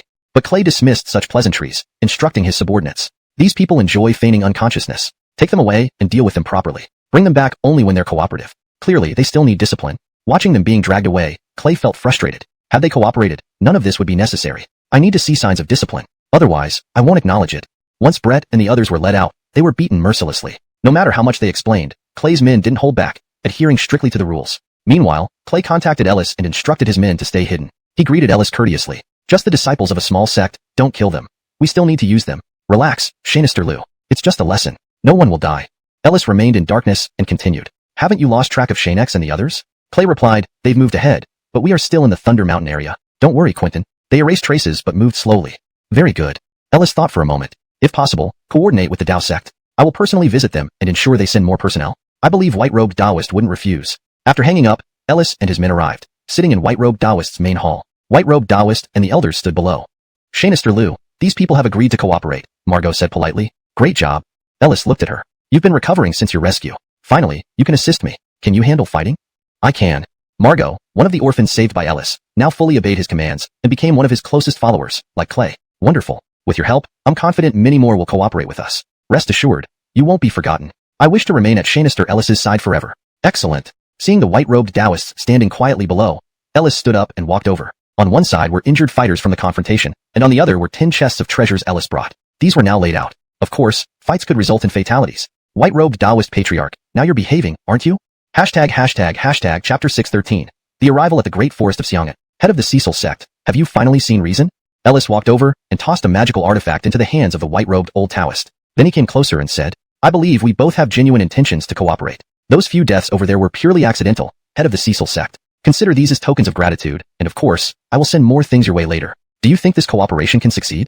At this moment, the white-robed old Taoist was as submissive as he had been arrogant before. He could barely utter a word, only nodding vigorously. However, in front of Ellis, he dared not be too disrespectful, so he added a few sentences. Senior Auric, rest assured, our sect will fully cooperate without any reluctance. Let's consider the matter of cooperation settled. Xinrong Megan, let's go. When they reached the outside, they saw the old Taoist sect in disarray. All disciples were under the control of Ellis's unique force members. Only after Xinrong Megan gave the order did they lower their weapons and follow the two slowly toward the entrance of the sect. Head of the Cecil sect, handle these minor issues yourself. Don't worry. All responsibility lies with us. Facing such a powerful figure, the white-robed old Taoist had no choice to guard accordingly. In a secluded area of the old Taoist sect, Ellis sat in his carriage, listening to the followers trailing behind him. He turned to Xinrong Megan. Xinrong Megan, tell them to leave. It's just the two of us. What could possibly happen? Upon issuing the command, everyone dispersed instantly, leaving only Ellis and Xinrong Megan, who continued driving the carriage forward. With the old Taoist sect's assistance, I hope the Great Forest of Xianxia can thoroughly eliminate potential threats. Xianxia and his followers are advancing very quickly. If anything comes up in the future, it would cause me much trouble. Xinrong Megan was puzzled and asked, Senior Auric, I have a question. Why only send Lord Xianxia? If we acted together, wouldn't it be resolved faster? Ellis smiled. Little Xinrong Megan, remember, if my forces were all dispatched to kill just one person, how many within the 10 great sects would know of my actions? At the time, only Xianxia and others weren't being closely watched. Any move by others would attract attention. Without this identity, the trouble would be even greater. I see. Xinrong Megan continued asking, Senior Auric, where should we head next? Ellis replied calmly, back to the sect. Now Brett and his group had been brought back, bruised and battered, though not seriously injured. They couldn't fully recover within a short period, though. Behaving now? Brett didn't want to endure further torture and replied, Yes. Finally, XuanHuan turned around to face them. Now your sect has cooperated with us. Soon you'll receive instructions. For the time being, you'll accompany us. Don't miss Xianxia or his people. When the time comes, we'll act. How does that sound? Agreed. Despite his doubts, Brett agreed. Since XuanHuan knew the whereabouts of Xianxia and his gang, following them could indeed resolve the issue. Take the rest away. After loosening their bonds, XuanHuan watched as they finished eating before continuing. If you have any questions, ask now. Once we depart, no more questions. When the instructions arrive, you should know what to do. Start. Who are you? Brett asked the most common question. To him, XuanHuan belonged to some powerful organization, but he didn't know whether he should break away yet. First, he needed to confirm XuanHuan's identity before deciding whether to stay. As you wish. I come from one of the 10 great sects, tasked with hunting down Xianxia and his followers. Unwilling to compete with them, I kept a low profile. Indeed. Brett laughed. Which sect does Lord XuanHuan belong to? One of the top 5. No need to know more. Got it. Brett noticed XuanHuan still waiting and asked. It's truly a divine elixir. Following the first person's breakthrough, more and more people also succeeded in breaking through their cultivation barriers. Everyone was overjoyed. The issue that had plagued them for years was finally resolved. This meant their chances of surviving in battles would significantly increase. Those with lower cultivation realms who consumed the pills provided by Clay also experienced some improvement in their strength, which was now relatively balanced among them. Once everyone finished cultivating and stepped out of their rooms, only Brett remained inside, knowing that it would definitely take him time to complete his cultivation process. In the past, he often secluded himself for months or even years before emerging, so there was no way to predict when he would finish. Without waiting for him, Clay gathered everyone else and made some plans. There was no choice. They were all from the Elder Dao sect, and they had to follow through. In another room within the courtyard, Clay sat down with a few subordinates. They needed to decide on a course of action. Although they had a plan, creating real trouble was still going to be challenging. I know what you all want to say, but we have contributed people as well, so don't think only Elder Dao sect is putting in effort. Clay stood up and left, leaving them to discuss matters in the room. Who would have thought that Xianxia would receive support from the Ark? Looks like the trouble isn't small. I wonder if I can handle it? Meanwhile, outside the Lei Mountain region, in a small town, Xianxia and his group had already asked Ursula to put away the Arkansas. After disguising themselves to blend in with ordinary people, they walked onto the streets. Although we have escaped the pursuit of Brett and the others from the Elder Dao sect, remember that our troubles are not just limited to them. We must be cautious no matter what we do in the future, Xianxia said, walking at the front of the group. With Ursula and XuanHuan joining, they now numbered 9. Despite entering and dressing up as commoners, they still felt as if they were being followed. The other party had been closely watching them and showed no signs of leaving. Xianxia, shall we find a place to stay for now? The Riker, though aware of the followers, couldn't act yet. By the aura, they were not from Elder Dao sect's Brett group, but must be someone else. Xianxia paused and said, it's not that simple. Those behind us won't give us this opportunity. I need to verify something. Please cooperate with me. They continued walking, noting the high-level tracking skills. It would be very difficult for ordinary cultivators to notice them. If Xianxia and his group weren't vigilant, they might not have noticed either. After entering a cluster of buildings and looking out at the street, Xianxia, the Riker, and the rest turned around and stared. Xianxia then said, you all wait inside. The Riker punched one of them before he could react, sending him flying several meters away. Tell Ellis that even as Xinyao sect, they should care about commoners. Next time, we won't be so lenient. They intended to act immediately, but Xianxia wanted to expose their backing organizations, making sure people suspected their involvement. If this information reached Xinyao sect's Hosui, the impact would be undeniable. Retreat.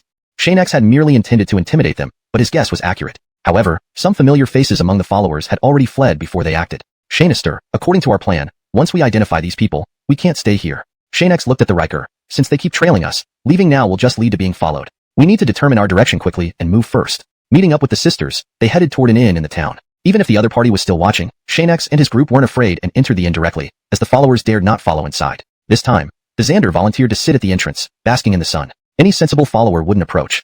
Xander, guard well. Don't really fall asleep. Come in if you're tired. If anyone enters the inn, we'll know. The Riker briefly instructed, then entered the room to open the map, preparing to find the precise location of the Dragon Abyss ruins provided by River Wine Lover. Open all the maps and search for this place. Also, Elira Adelita, search for regions on the 9 continents. Here are the detailed clues. We still need to find the place once we arrive. Shane, only a few guards, seemingly lax. This Clay surely has many people around him. Appearances can be deceiving. Xianxia saw protective arrays surrounding the courtyard. If he wanted to observe more closely, he would have to risk advancing further, but that wasn't part of his plan. Xianxia wouldn't act so rashly. Ellis has already confirmed my identity as Xianxia. Although I still pretend not to know him, he has other methods to confirm this. Even though his soul had changed, Xianxia was still Xianxia. After leaving the Davamali, he knew that with a little effort, they would eventually confirm his identity. I can no longer hide things. In the future, when visiting the sect, it's best to avoid Xinyao sect. Less trouble is better than more. As he prepared to move, a force flashed from the courtyard. Xianxia quickly concealed himself, remaining motionless. That was spiritual sense exploration. Any movement would reveal him. Inside the courtyard, Clay sat with his eyes closed, sensing the surroundings. His abilities were indeed formidable. After carefully checking the area, he withdrew his focus, satisfied that no one followed. Perhaps I overreacted, he thought, unable to guarantee the accuracy of his perception. He left the room and entered an adjacent one. Shani people were resting there until they saw him enter, immediately becoming alert. There may be an expert lurking outside. Check every corner. Don't leave anything unchecked. Soon, many people flew out of the courtyard. Xianxia calmly watched from a distance, not because he wasn't worried, but because his position was far enough that they likely wouldn't discover him. Turns out there are so many people here, but if only these are present, it's not like Clay.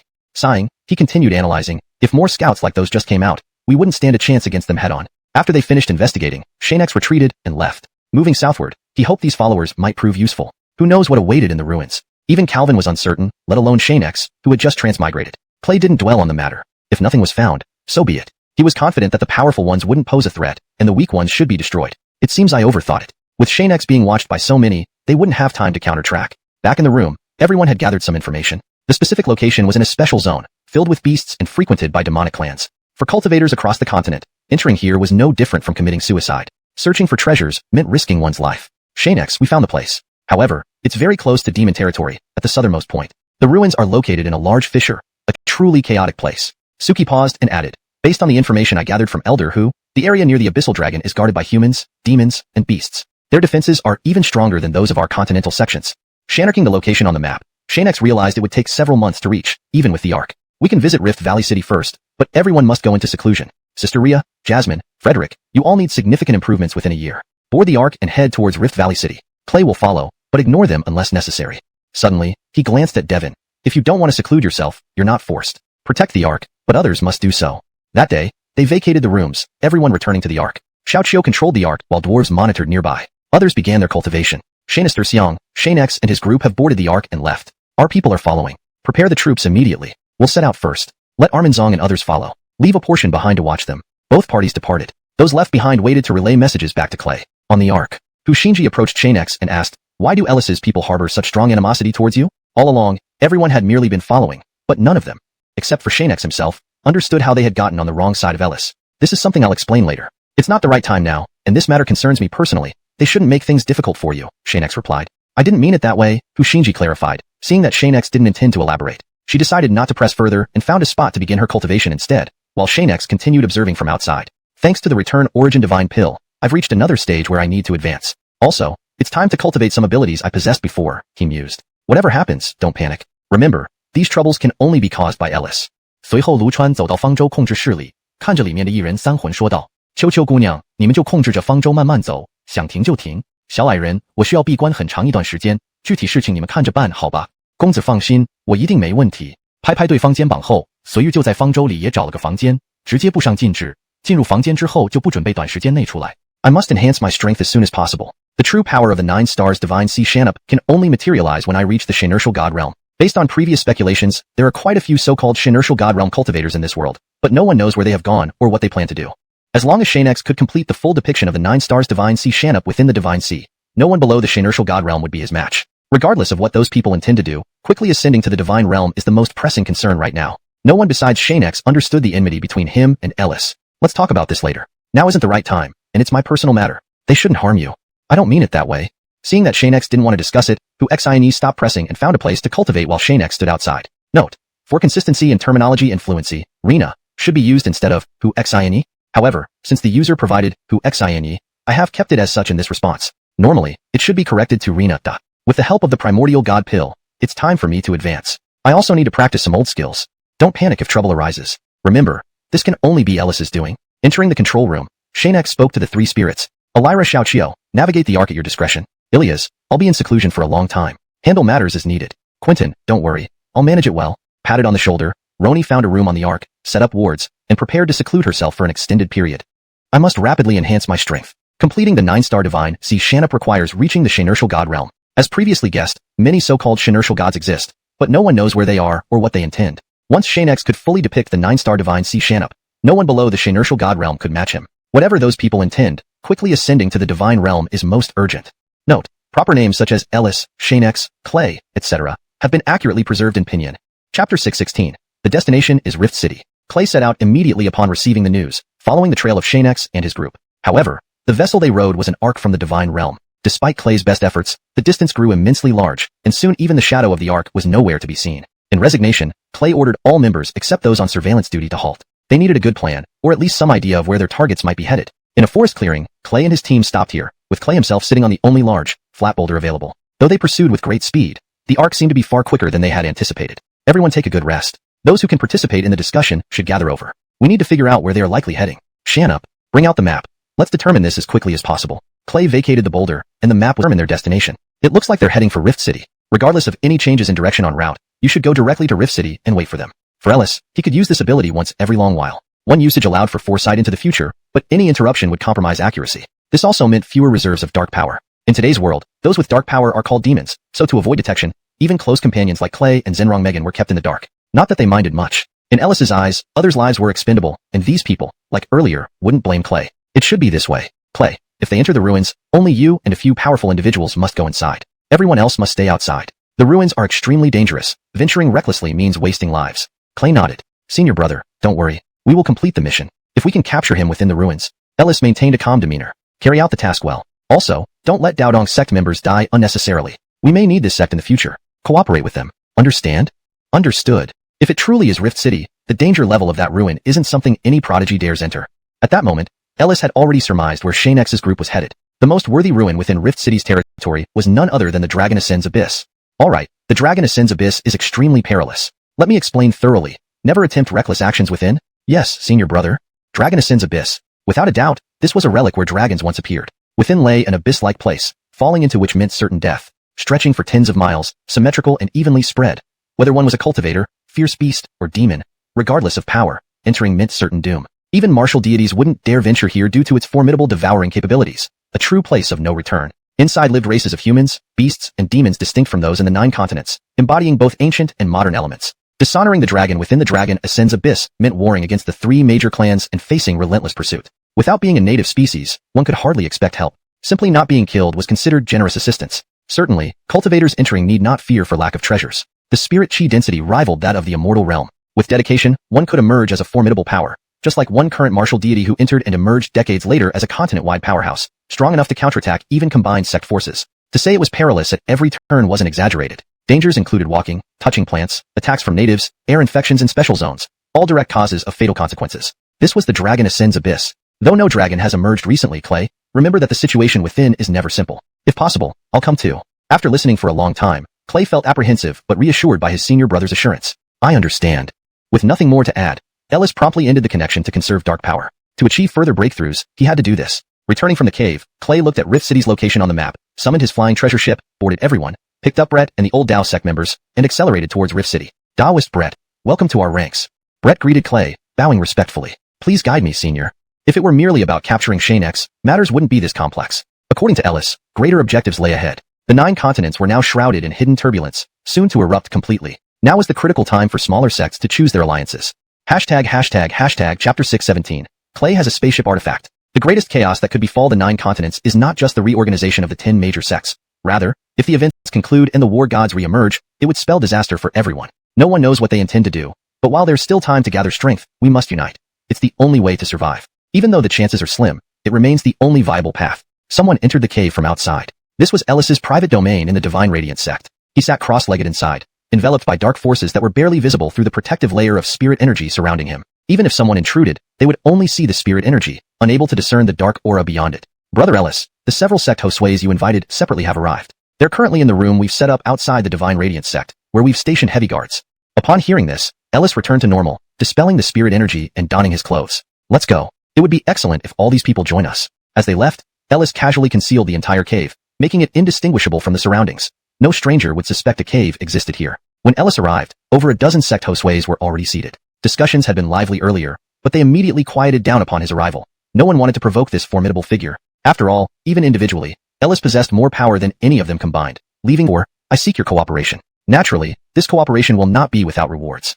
Someone raised their hand and stood up to ask, is Daoist Ellis speaking on behalf of himself, or the Divine Radiance sect? They needed to know, as intelligent individuals understood Ellis's capabilities. Even without the Divine Radiance sect, he held immense power, easily deciding the fates of smaller sects. Regardless of who he represented, they had the right to refuse. Myself, Ellis replied without hesitation. This clarified matters, ensuring they wouldn't blindly follow him. Shaney would reject the proposal if it were tied to the Divine Radiance sect. But now, Ellis remained separate from the sect, providing clarity. At that moment, the dozen sect hosuays made their decision. I'm willing to join. After understanding Ellis's intentions and potential outcomes, they chose to trust him. During true chaos, Ellis was undoubtedly their best bet. More joined, with just a couple still deliberating. Ellis allowed them to leave without obstruction, respecting their autonomy. Whatever your choice, feel free to reach out if you change your mind. The two departed apologetically, needing more time to discuss how joining might impact their sects. Returning to those who stayed, Ellis reassured them. Rest assured, if you need anything, just let me know. I will provide resources to assist your sections. Through discussion, they solidified their alliance. Under Ellis's hosuayship, enhancing their sects became feasible regardless of size. With these resources, our sects will surely thrive. If Daoist Ellis needs help in the future, we will not hesitate. Indeed, without hesitation. After settling everything, Ellis rushed back into the cave, expelling alcohol from his system using spirit energy. Phew. Though most was gone, some still lingered. Xianxia, however powerful you may be, when true calamity strikes, your defiance won't matter. Yet, Ellis quickly composed himself. I shouldn't let him off easily. The war gods cannot resolve this. If possible, I'll handle it myself. He contacted Clay. Be discreet with the spaceship artifact. Don't let Xianxia know. Brother, we're already en route to Rift Valley City. We've separated from Xianxia's group. No issues. Clay noted Ellis's intoxicated state, but showed complete compliance. If I can't arrive before they leave Rift Valley City, it's up to you. Some things required personal handling. Ellis decided that neutralizing Xianxia would prevent the war god catastrophe. Brother, rest assured, we know what to do. Ellis nodded. Familiarize yourselves with the area and gather information. If possible, explore the Dragon Depths Abyss first. I know little about this place, so I rely on you. Though renowned, Ellis had never visited the Dragon Depths Abyss. His sect's prominent figures needed his attention, so even this assistance was significant. Yes, upon arrival, I'll arrange accordingly. If we can leverage the Dragon Depths Abyss, we'll prepare thoroughly to welcome them. Ellis nodded, ending the call and resumed cultivating dark energy. Regardless, he needed to appear genuinely demonic. Note, Clay is transliterated as Clay, following Pinyin rules, maintaining accuracy. Chapter 618. No more Demon Valley. The goodness or badness of power isn't determined by the power itself, but by the user. I believe that even if the power leans towards demonic forces, as long as it is used properly, it can still be one of the best cultivation methods. I, Ellis, am not a demon. He spent the entire night cultivating nonstop. As dawn approached, he called for someone to bring him clothes to change into, and then left the cave with Zhenrong Megan. First, they did everything they had done yesterday before finally concluding all arrangements. This time, almost all sects agreed to join in the cooperative venture. Nearly a dozen sects gave their consent. Ellis was overjoyed. Upon returning to his room, he remained elated. As for those who hadn't yet agreed, after this meeting, they would surely give their consent. It was just a matter of time. Now, almost all the sects that I feel can collaborate have been secured. Zhenrong Megan, remember to be courteous when you meet these patriarchs. I don't need slaves. I need partners, understand? Zhenrong Megan nodded beside him. Xianxia, rest assured, I will make them all trust us. Even without the support of the Divine Radiance sect, we can still have our own strength. Very good.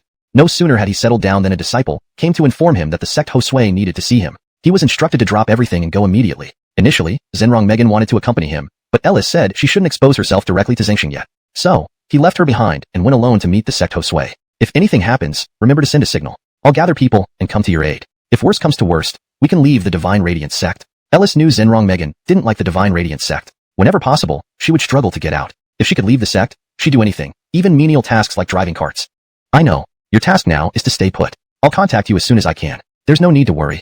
Ellis left promptly. The sect Josui's summons couldn't be delayed. He only brought 2 ordinary people with him, both of whom sure, it must remain ours. This was indeed a challenging task for Ellis. If not for Xianxia's serious expression, he might not have taken it on. But since the sect Josui specifically asked him, it seemed they had confidence in his abilities. Eileen will do my best to accomplish this task. Please rest assured, sect leader. He avoided making definitive promises to prevent potential complications. Ellis promised, and they chatted about trivial matters before he left, taking his 2 companions with him. Meanwhile, Xianxia's father emerged from the room, observing what his son had just arranged. It seems he won't hide this ability. Truly a little monster. Initially, there was no need for Ellis to do this task, but Xianxia insisted on testing his capabilities and resolving doubts, whether this young man would help the sect in the future. Junior, this young man appears obedient now. If anything unexpected happens, we can deal with it later. Xianxia's father yawned. Leave it to you. I have things to do. You woke me up so early. Elders need their rest. After the elder left, Xianxia replied, then how about your late-night activities? Upon Ellis's return, he gathered necessary items and left with Zhenrong Megan and a group of people, heading to Demon Valley for a while. Zhenrong Megan set up camps outside Demon Valley and inform everyone inside to come out. Those who don't comply will bear the consequences. Following the sect Josui's instructions, information was disseminated, giving people some buffer time. After several days, everyone gathered at the entrance of Demon Valley. Ellis addressed them, knowing they couldn't rush this process. As per the decision of the sect Josui, everyone must leave here eventually. If anyone dies during the relocation of Demon Valley, we won't take responsibility. Ellis looked at them. Understand clearly, there may not be a Demon Valley in the future. Whether it exists depends on the sect Josui. The sect Josui worried about the chaos engulfing the 9 Realms continent. Demon Valley could become a target. If lost, it would be a huge loss.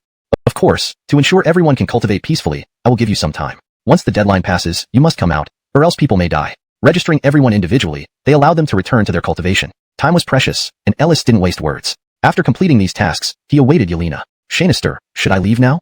Ellis shook his head. You need to reach the Xianxia King realm first. Don't worry, we'll camp outside. There's still time, but seize it. The war between major sects could erupt any time. They needed to prepare in advance. Ellis came here not for leisure, but to prepare thoroughly. Chapter 619. Only at Wu Wang Realm can one emerge. Wu Wang Realm is required to come out. Yelena pondered her situation. If she worked hard and sparred with the demonic beasts inside, she stood a chance of advancing within a short time. Senior brother, rest assured, I will reach Wu Wang Realm as soon as possible. Ellis only let her return after they had a meal together. If her strength was indeed insufficient, it would be a dead end for her to stay by Ellis's side in the future. He did not want Yelena to die due to lack of strength. Take care inside. I'll wait outside for you. After parting ways, Ellis glanced at Demon Valley and began preparing immediately. If this place could disappear, Divine Radiant Sect truly wouldn't have much to worry about, and he also wanted this place. Forget it. Although I very much wish to take over this place myself, the sect Hosuis are all watching right now. Let's just work hard and find another such place in the future if necessary. After comforting himself, Ellis oversaw everyone's efforts, scrutinizing every detail. There were many factors to consider when absorbing Demon Valley into a small world. Everyone listen up. We aim to succeed on our first attempt at absorbing this area, so give it your best shot. Xianxia, where are you now? On the Ark. The Earl was outside guiding two young children in cultivation while the Ark was controlled by Elira Xiaoqiao. Others were in seclusion within the Ark rooms. They wouldn't end their seclusion unless they made a breakthrough. Jasmine, Frederick, remember that you're a single unit. Whoever makes a mistake, both will be punished. Any problems? They answered in their youthful voices, understood. Since entering seclusion, he could communicate with his master but clearly not at optimal times, and he didn't want to disturb him unnecessarily until his seclusion ended. XuanHuan, I didn't expect you to remain unchanged since our farewell in the Divine Realm, still the same as before. Now, he and XuanHuan came to the edge of the Ark and chatted while looking outside. They hadn't seen each other for a long time after parting ways in the Divine Realm. It was fortunate that they were both still alive. I have always followed my master faithfully, without a second heart. As for other spirits, I'm not sure. While there were other spirit entities besides him, whether they would patiently wait like XuanHuan was doubtful. Although XuanHuan's presence was good news, if the others were not on the same page, it would create significant trouble. If discovered, the Earl might have to eliminate them. No problem, having just you is enough. Anyway, having too many isn't beneficial and may even complicate things. Actually, one spear-like weapon is quite nice.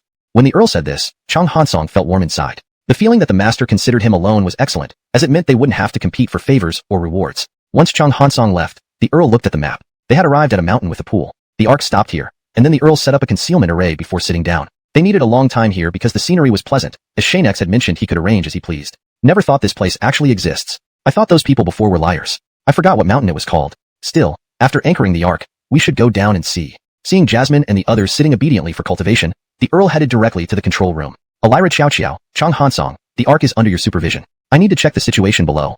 After giving instructions, the Earl flew out onto the ground. At the top of the mountain, not only was there a lake-like area, but snow also fell miraculously from the sky, covering everything in white. The Earl walked towards the pool. Though I don't know why we're here, this place feels worth visiting. Once Xianxia comes out of seclusion, we must bring him here to see. The water surface was calm, motionless like a frozen space. Even with a breeze, faint ripples moved stealthily until finally disappearing. If the Earl hadn't observed closely, he wouldn't have noticed this phenomenon. This place is really amazing. Snow is falling continuously, yet the pool isn't freezing. It's so normal. Want to meddle further, he dismissed him casually. Fine, do as you wish, just don't bring him back. This is sacred ground. If you can't overpower him, run quickly and don't return. This place mustn't be exposed. Doug Elder agreed and left with a smile, leading his men away. Yusef reluctantly slept again in his chair. Why involve yourself so much? Wanting to cause trouble at your age? Why lead men personally? Enough. Why not let the young ones do it? Just a human, how troublesome can it be? Chapter 620. The Water People Clan of the Demon Race. The Summit Water Pool. The Riker was sleeping soundly on a large tree and had already noticed a peculiar phenomenon. The closer he got to the Summit Water Pool, the more the temperature became neither too cold nor too hot, making one feel comfortable as if in spring. A warm current flowed from outside into his body, entering the meridians. Any pain or injury gradually healed in a perceptible manner. When the Riker woke up, he found that his minor injuries had all self-recovered, leaving him feeling much better overall. His movements felt exceptionally full of energy, like being in peak human condition. This place is truly magical. If my guess is correct, the healing effect must come from this water pool. What a wondrous place, said the Riker as he walked toward the water. Looking at the snow around the pool which miraculously did not fall into it, as if controlled by an unseen force, he thought, if I can, before we leave, I'll ask Yuan to come and see this. Though the water looks clear, its depth is unfathomable even to me. Despite the Riker's abilities and those of his past life, he could not see the bottom. I shouldn't take the risk. If trouble arises, though my capabilities can handle it, everyone is currently in secluded cultivation. Rash actions will endanger us all. I cannot do this. Straightening his posture, he paused, then with a slight upward curve of his lips, said over his shoulder, since you're here, don't hide. Come out. Whoosh whoosh whoosh. Several dozen figures suddenly appeared above the water pool, dressed in blue. Even their faces and ears were blue. Approaching the pool, they exuded an overwhelmingly powerful aura, surpassing the Rikers considerably. Among them stood Tai. He stepped out from the Water People clan, eyeing the Riker, and asked, who are you, sir? Why are you here? The Riker, suspecting these were guardians of the pool given the location's sanctity, noted their appearances. They were clearly demons, specifically water people-shaped demons. I just passed by accidentally, without any ill intentions. If staying here isn't allowed, I'll leave immediately. Water People clan, why are demons like you here? That's none of your concern. Tai did not offer a friendly face. Since you've come, let's not be hasty. How about accompanying us to our settlement for further discussion? Letting the Riker leave freely would spread word of this sacred place, inviting disaster for the Water People clan. Therefore, even if it meant taking a risk, they must eliminate him. The Riker smiled. No need to be so hospitable. I'm thinking of leaving now. Maybe we'll meet next time. This time, let it be. Upon hearing this, Tai's expression turned stern and more terrifying. Seeing the Riker move, he glanced at his companions who immediately blocked the path. Quentin, please cooperate. Don't make things difficult for us. Allowing the Riker to leave now would bring great calamity to the Water People clan. Since he wouldn't cooperate, they had no choice but to detain him forcibly. This person must not leave. Humph. The Riker glanced back. I didn't mean to come here, nor do I wish to fight. So please, let me go. It's not that I fear you, understand? Tai replied with a smile. Quentin, there's been a misunderstanding. We only want to properly introduce ourselves. Letting you leave would make us appear disrespectful. To the Riker, the Water People clan's actions revealed true intentions. What respect? They weren't really welcoming guests. No need. Just pretend I wasn't here. These complications serve no purpose. The Riker continued walking. I'll leave first. Here to ordinary demons. Deflecting water attacks, though shielding consumed little energy, other attacks followed. With no proper weapon available, he couldn't directly counter the armed foes. Why so few spears? Regretfully unprepared earlier, he struggled with limited weapons now. It seems these Water People hide something. Now the situation has grown complex. Stalling won't work. Fighting relentlessly, he excelled at close combat, nearly unmatched unless confronted by even more skilled individuals. Tai, repeatedly repelled, felt increasingly furious, finding it impossible to land a direct hit. Don't hold back. Kill him. He mustn't leave. Water People disciples struggled, their water columns sometimes attacking their own ranks, confused by the Riker's interference. Senior, why do the water columns attack us? Tai looked over. Even when they stopped casting, water columns continued assaulting them, yet the Riker had no spare hands to manipulate the water columns. Chapter 621. You can't leave once you come in. Who dares to interfere with the affairs of my water clan?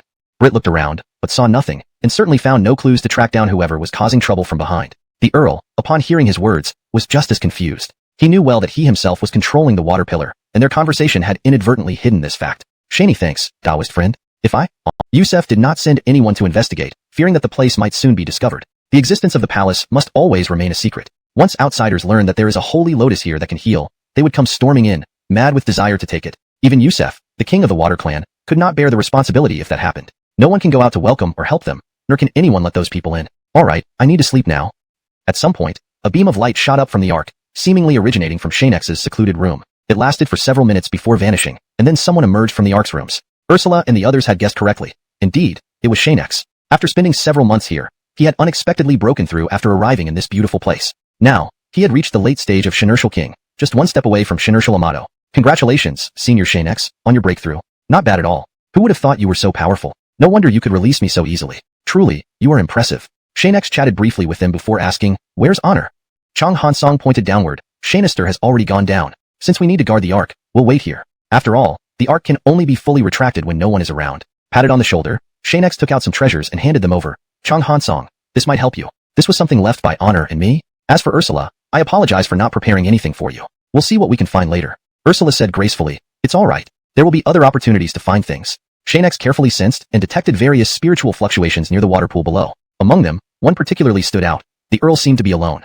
Honor might be in trouble. Stay here while I go check. XuanHuan looked at Xianxia. Senior, should I go down to help too? Taking out the frigid beast halberd, Xianxia smiled. Stay here and look after Jasmine and the others. Your master and I will be back soon. Xianxia stealthily left the ark and rushed toward the mountaintop from the other side. I didn't expect the Water Clan to appear here. They must be demon races. According to Nine States World Chronicle, the Water Clan of the Nine States continent is not human but a demon race. Recalling the information he had gathered, Xianxia considered and came to a conclusion. It must be a misunderstanding between Honor and them. If someone else hadn't come with ill intent, the Water Clan wouldn't act this unusually. After all, among demon races, they are of a higher class. If they don't understand this basic principle, there's nothing more to say. He increased his speed and quickly arrived at the summit's water pool. Nothing seemed amiss, and neither Honor nor the Water Clan appeared. After all, there's water here which can disperse opponents. Unfortunately for you, you've met me. With swift hand seals, Xianxia pinpointed Honor's position, raised his frigid beast halberd, and slashed forward, creating a spatial rift into which he sent the solitary dragon technique. A loud explosion ensued, disrupting the Water Clan's trick. Both Honor and the Water Clan were exposed, with Honor standing beside Xianxia.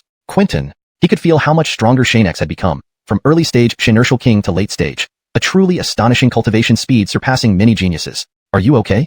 Honor shook his head. Don't worry, Quentin. These Water Clan members are quite troublesome, but it's not easy for them to kill me.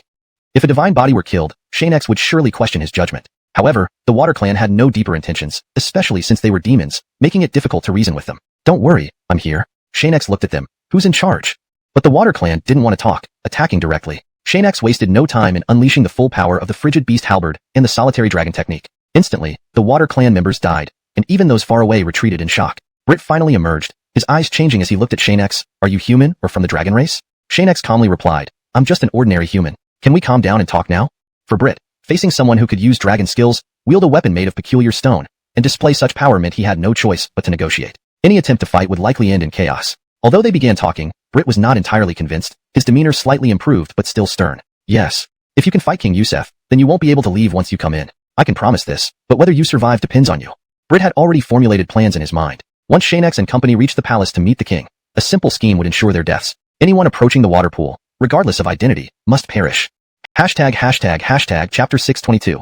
An unexpected reversal. No matter what the other party intended to do, since they could calmly discuss things, Xianxia wouldn't waste this opportunity. He first consulted with the Riker before asking, "What do you need for this matter to be resolved?" Though he already knew the precise answer in his heart, he still hoped the other side might offer a different outcome. If not, he would have to follow them for now. The water people were different from other beast tribes. If their goals weren't met, they would ensure total annihilation. Especially when protecting something important, they were exceptionally obstinate. When Baird heard there was an opportunity for choice, he wouldn't let this chance slip by. My thoughts remain the same. I hope both of you can return with us to the Water People tribe, participate in some of our activities, and guarantee that no information about here will leak out. That's all.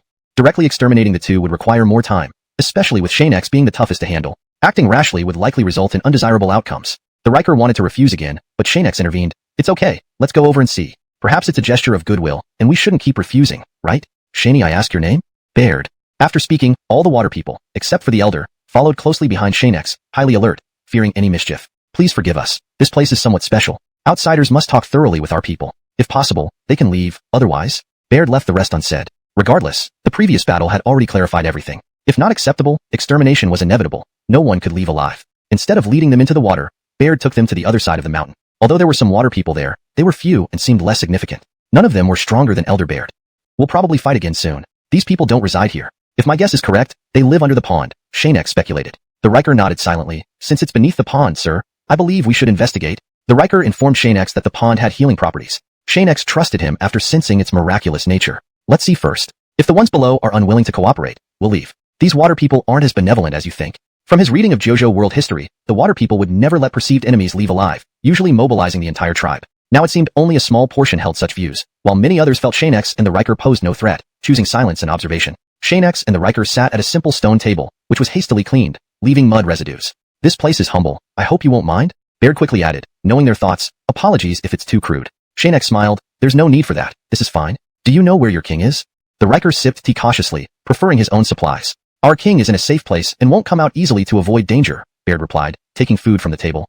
"But rest assured, if you pass our trials, you can meet the king." Xianxia immediately noticed something amiss on the table. Baird had taken antidotes beforehand, ensuring no harm. With divine eyes active, water people Josue's doing. Suddenly, Elder Baird's chest was covered in blood. His heart pierced. Lifeless, he fell straight down. Didn't save him. Hideo looked sorrowfully at Baird's death. He quickly ordered the pursuers to retreat, approaching Xianxia expressionlessly. Xianxia stood ready, prepared to act, but detected no murderous intent from Hideo. The Riker wondered, is he going to punish us? Daoist friend Xianxia? Please, come inside and take the guest seat. Relax, nothing to worry about. Hideo's hospitality was unexpected. Instead of annihilating them, he showed unusual warmth. Xianxia instructed the Riker to lower their weapons. Perhaps they'd be allowed to leave safely later. Chapter 623. They are good Samaritans. Thank you for your hospitality. Under Joaquin's enthusiastic invitation, the two of them did not hesitate to take their seats as distinguished guests. The body of Corey was immediately carried away, and even the Josue didn't say anything. Thus, his followers naturally had no objections. You shouldn't be so formal. After all, it was our water tribes people who neglected you this time. Since everything is settled now, please stay for dinner before leaving. I've already arranged for it. The two of them had no reason to refuse and sat down to wait. However, while they were chatting, Joaquin actually fell asleep. Quentin, what about this guy?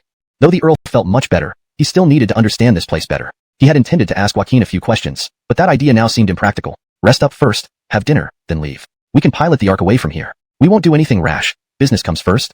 The Earl nodded. Even though Joaquin was asleep, the two of them remained quiet. They politely thanked the water tribespeople for serving them food, behaving without any awkwardness. At that moment, hidden behind a curtain, a water tribe Savannah observed Xianxia and his companions for a while before leaving. Although they noticed her, they showed no obvious reaction. Quentin, are there going to be more troubles? The Earl asked silently. Xianxia smiled and said quietly, no need to worry. Now that Joaquin, our Josue, stands on our side, we mustn't act rashly. Let's observe for now.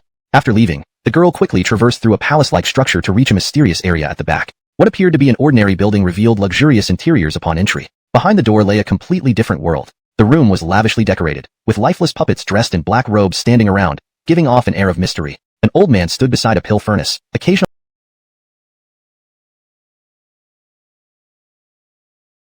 people live. It's been a long time since we've seen traces of you on the 9 provinces continent. Just looking at everyone is great. Xianxia looked at the increasing crowd around him and felt a bit socially anxious. As an emperor, he wouldn't feel this way, But now, it was different. The anxiety returned, causing him slight embarrassment. Meanwhile, the old man also stood up. He had been observing them all along, and now seemed to have something to say. He approached them. Friend Taoist Xianxia? After Xianxia nodded, he continued, could you tell me about the world outside and whether there are powerful weapon artisans? Xianxia froze. Weapon artisan. In fact, he himself was one, but he decided to let the Earl speak for him. After all, even the top 10 sect's weapon artisans were learning from him, so it wouldn't be right to keep quiet. Let me answer that. The Earl stepped forward, ready to handle the task. Regardless, it was best if the master kept silent. As the Earl spoke, Xianxia struggled to decide which weapon artisan to mention. He didn't want to reveal himself, fearing potential complications. After some time, the Earl summarized the situation outside, avoiding mentioning weapon artisans, and returned to his seat. To be honest, he himself was a qualified weapon artisan. Just as Xianxia was preparing to decline discussing weapon artisans, the old man displayed a combat scene, focusing on the Hansen-Chu Ji, the spear. Whatever you ask, we will comply.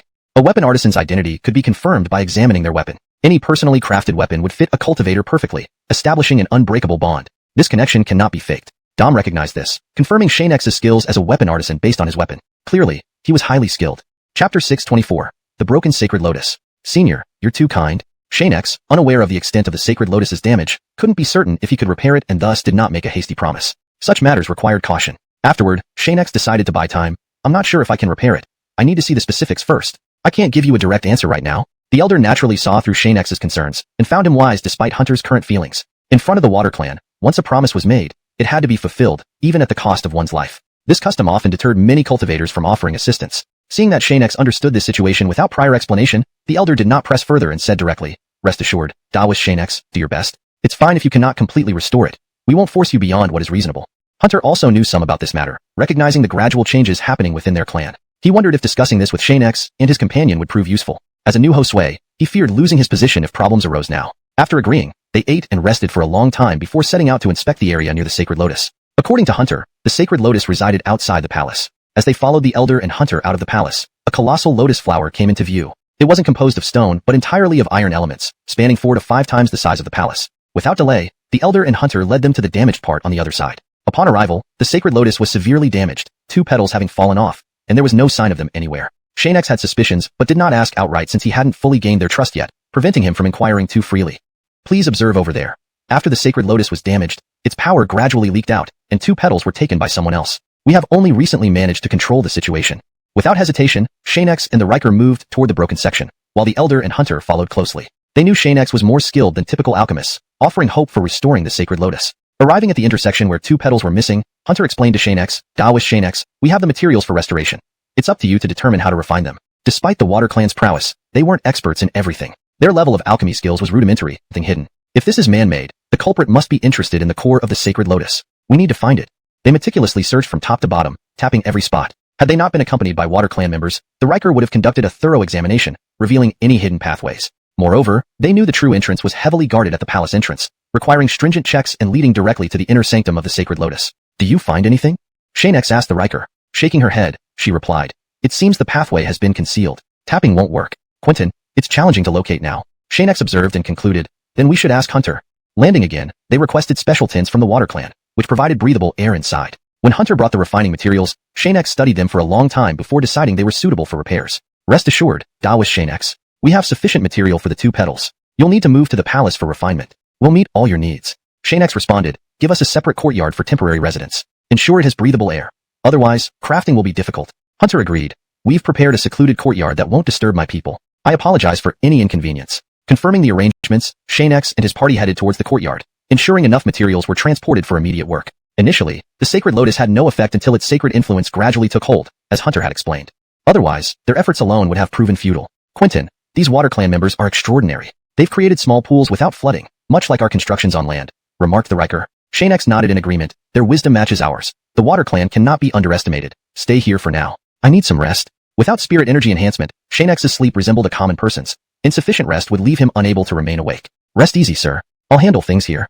Chapter 625. It's not that easy to repair. As Xianxia went back to his room to sleep, the yard outside continuously echoed with the sound of boxes being gently placed on the ground. Although they weren't very heavy and were put down directly, it was still challenging to completely silence them. At this moment, though Xianxia had returned to his room, he hadn't slept. He sat there, staring at a corner of the damaged iron stone on the desk. The water people sometimes called it a stone, which wasn't strange given its resemblance to one. I initially thought there would be some restoring power here, but now it seems no different from ordinary iron stones.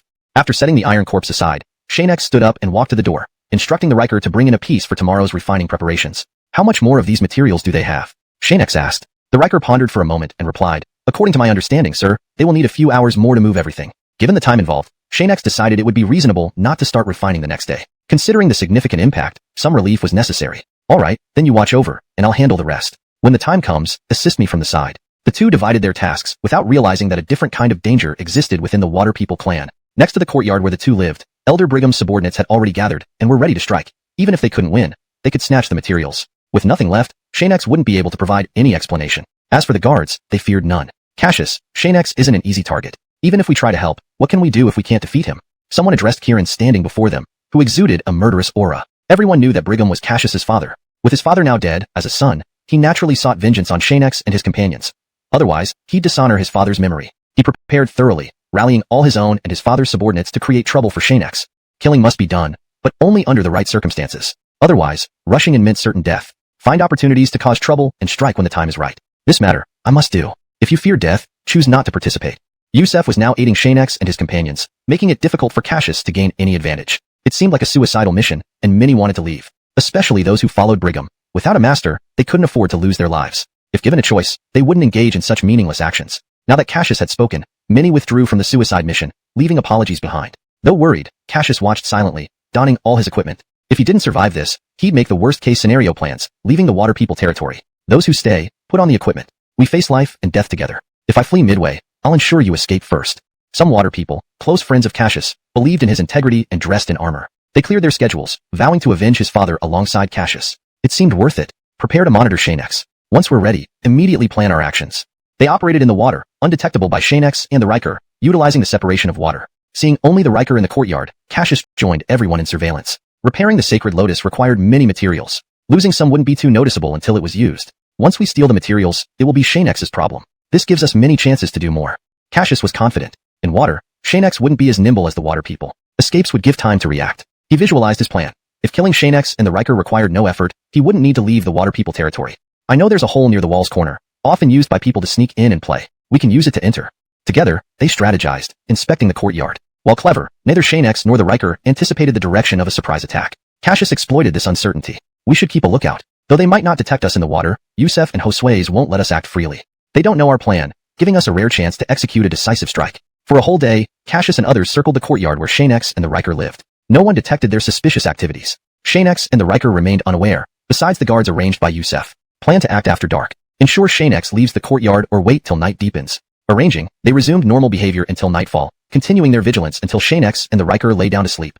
Then they cautiously approached. Guarding the entrance, they knocked out the sentries, reluctant to kill their own kind. Two of us go in. Secure the storage rings. Take whatever you can. Repairing the Holy Lotus isn't easy, Xianxia. This is your doing. Though risky, the mission was eventually completed. Returning, they awaited Xianxia's reaction, aiming to eliminate him at all costs. In the morning, Xianxia opened the door for the delivery personnel. Out of curiosity, he inquired about missing materials. The response was a denial. With no clues, the matter escalated to Yusef. They must have assumed we were less vigilant underwater. How despicable. If I find out who did this, I'll spare them if they surrender. The Riker was furious. Responsibility could easily be shifted onto Xianxia and him, despite their shared responsibility for the theft. Xianxia looked at Yusef. We truly didn't know. Since it happened in our courtyard, give us some time to investigate. Yusef nodded. I'll also assist with this matter.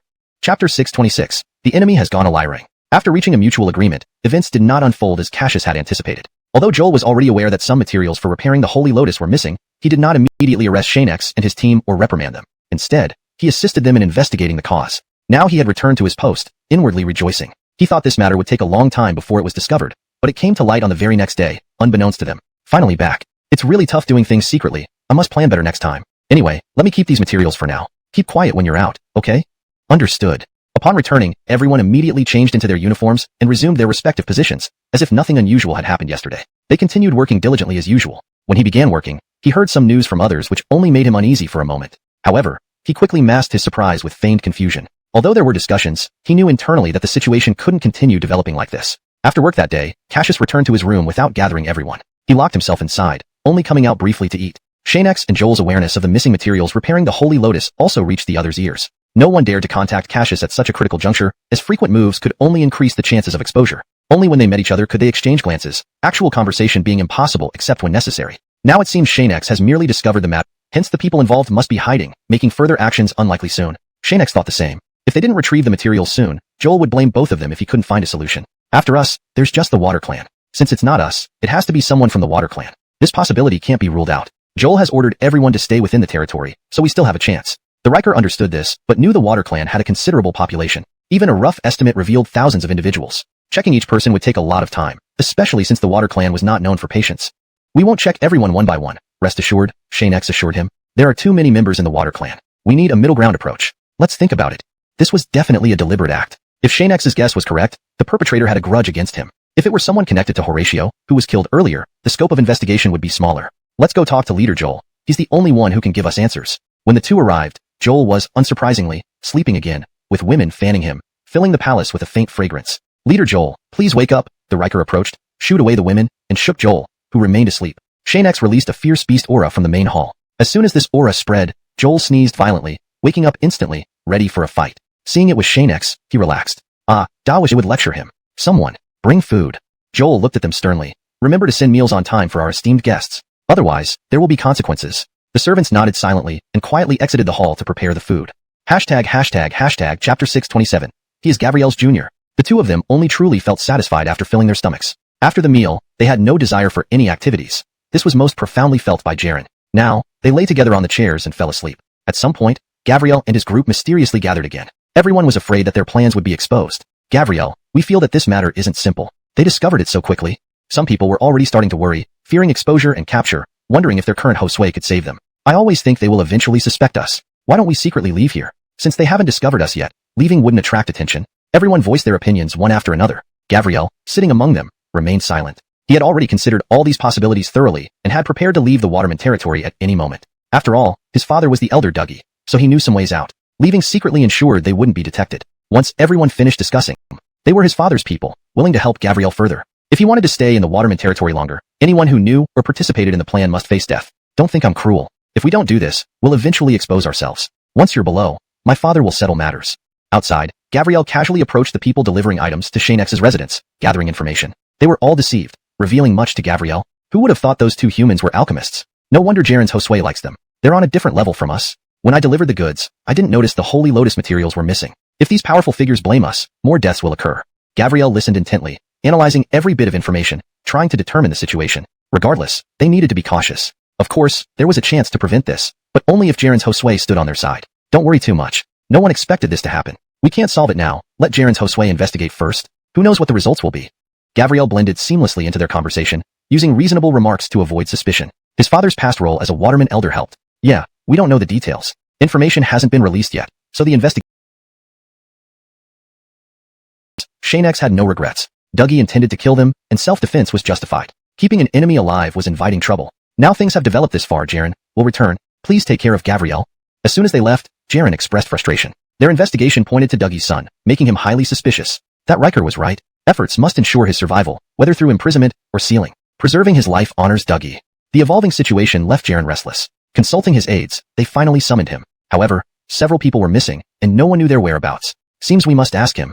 Chapter 628. The evidence is here. Camel Oyster Wesley pays respects to Leader Joel. When someone called out like this, Wesley would quickly leave his work and rush over. Having just met with Joel, he immediately appeared very polite. Kneeling on both knees, he looked extremely respectful. In Joel's eyes, this young man no longer had any influence. It was only due to the relationship left by his father that he wasn't directly seized and beaten. After all, how could one trust someone who dared to steal materials for repairing the Sacred Lotus? Joel couldn't think of much. Recalling what Xianxia had said earlier, he seriously stared at him. Wesley, what were you doing when the Sacred Lotus materials went missing? Although unsure why Leader Joel summoned him to ask these questions, Wesley still replied with pre-prepared answers. One must be cautious to navigate through perilous times. Reporting to Leader Joel, discussing the Sacred Lotus. If you know who took the materials, tell me. Joel knew Wesley's character shouldn't be like this, suspecting he might be planning something in secret. Leader, rest assured, if anyone close did this, I will give you an answer. Wesley, despite chatting with Leader Joel, sensed that things were more complicated than they seemed. Since Xianxia wasn't present, it implied the Josue was acting on their behalf. With suspicion already arising, he couldn't expose himself. Plans needed rethinking. If necessary, he'd stage a scene to clear himself first, using a sacrificial pawn. Nothing else? You may go back to your duties. I still need to see others, so I won't keep you. After Wesley left, Joel called several others for chats, most being allies, ensuring enough time passed to avoid arousing suspicion since Wesley might be watching. Exhausted after work, no one lingered longer. Seeing Joel's state, anyone not allied felt fear during the meeting. Don't let anyone in easily. This feels like days of workload. Time for a good rest. Arranging guards around, Joel lay down on a bed with blankets, looking almost like a real room. You can all leave now. Once alone, Joel opened his eyes, staring at the ceiling. A naturally formed cliff, resembling a common ceiling. Reaching under the bed, he pulled out an envelope with no markings, yet with words inside. He held it up, scrutinizing for a while. Wesley, this was left by your father. Let's see what it means. Quickly sitting up, Joel read the letter. It was indeed Elder Hollis's instruction. Clearly, regardless of what Wesley did next, Joel hoped to ensure his safety. The Elder even mentioned hidden treasures intended specifically for Joel. So, you knew your time was limited, and made this decision after understanding your situation? Joel, as Josue, pondered. Knowing the outcome, why act so recklessly before? If Hollis had stayed steady as the Elder, passing Josueship to his son later, there was no need for current chaos. Wesley, your father wanted me to handle this personally. The evidence is here. With so much on his mind, Joel couldn't sleep. He arranged a team, following him to Hollis's residence, expecting Wesley to be there. Delivering the letter would clarify everything. Sure enough, noticing Joel's movements, Wesley sped into the house. His father was influential. Guards wouldn't stop him. Why is Wesley here now? Another person simply shrugged. Who knows why he's here? Frustrated, the questioning one retorted. Just a question. Must you talk to me like that? Continuing, don't think I don't know we're connected. Perhaps brothers someday. Brothers, you get it? Huh. The other person gave an annoyed look, suggesting this was a recurring issue. Deceive or joke with his own clan members, especially not after losing his father. Your father explained everything clearly in the letter. Don't worry, I'll leave you something. And the part one take isn't for me. It's for the benefit of our entire tribe. As Wesley read, Jaren continued, your father wasn't a bad man. Remember not to resent him. His methods may have been wrong, but ultimately, he acted for the betterment of our water people. No one thinks he was wrong. Tears welled up in Wesley's eyes as he read the letter. Leader, rest assured, my father has always been a good man to me, and he always will be. The two chatted as Wesley remained seated. This meeting was initiated by Jaren, so Wesley had no reason to refuse. Meanwhile, Xianxia and the Riker had successfully infiltrated Wesley's room. They set up an isolation array and began searching. If their guess was correct, the missing ingredients for refining the Holy Lotus were here. Xianxia, where do you think Wesley hid them? The Riker asked. Xianxia was checking under the bed when he smiled. He probably didn't expect us to find them so soon. The Riker came over, and together they opened a hidden compartment. Inside were only valuables, not the materials they sought. Why hide just some valuables like this? If he kept the materials in a storage ring, we'd be in trouble. Despite not finding anything useful, Xianxia noticed traces of the Holy Lotus materials on the floor, indicating they had once been there. Indeed, he took them. With evidence, we can apprehend him and make him confess. Don't rush. Jaren is still talking to him. If we expose the materials now, Jaren might still protect him, Xianxia said presciently. If that happens, we'll have to rely on ourselves. If this situation developed unfavorably, dealing with Wesley afterward would be much harder. Jaren's protection would imply that the matter was none of their business. After the Holy Lotus was repaired, Wesley could act freely, and whether Xianxia survived would depend on his luck. Leaving Wesley's room undetected, they headed back to the Elder's place. Despite not intending to cause trouble, they wanted to gather more information. Ilias, we should leave right after the Holy Lotus repair is completed, don't you think? The Riker agreed. They decided to leave after the repair, forgoing rewards, as Wesley posed a real threat. Xianxia, shall we get closer? We might overhear useful information. No need, Xianxia replied. Just then, Wesley suddenly stepped out of the hall. They hid immediately, and though he seemed suspicious, he let it go after a moment. Wesley, is something unusual outside? Jaren's voice echoed as he approached. Xianxia and the Riker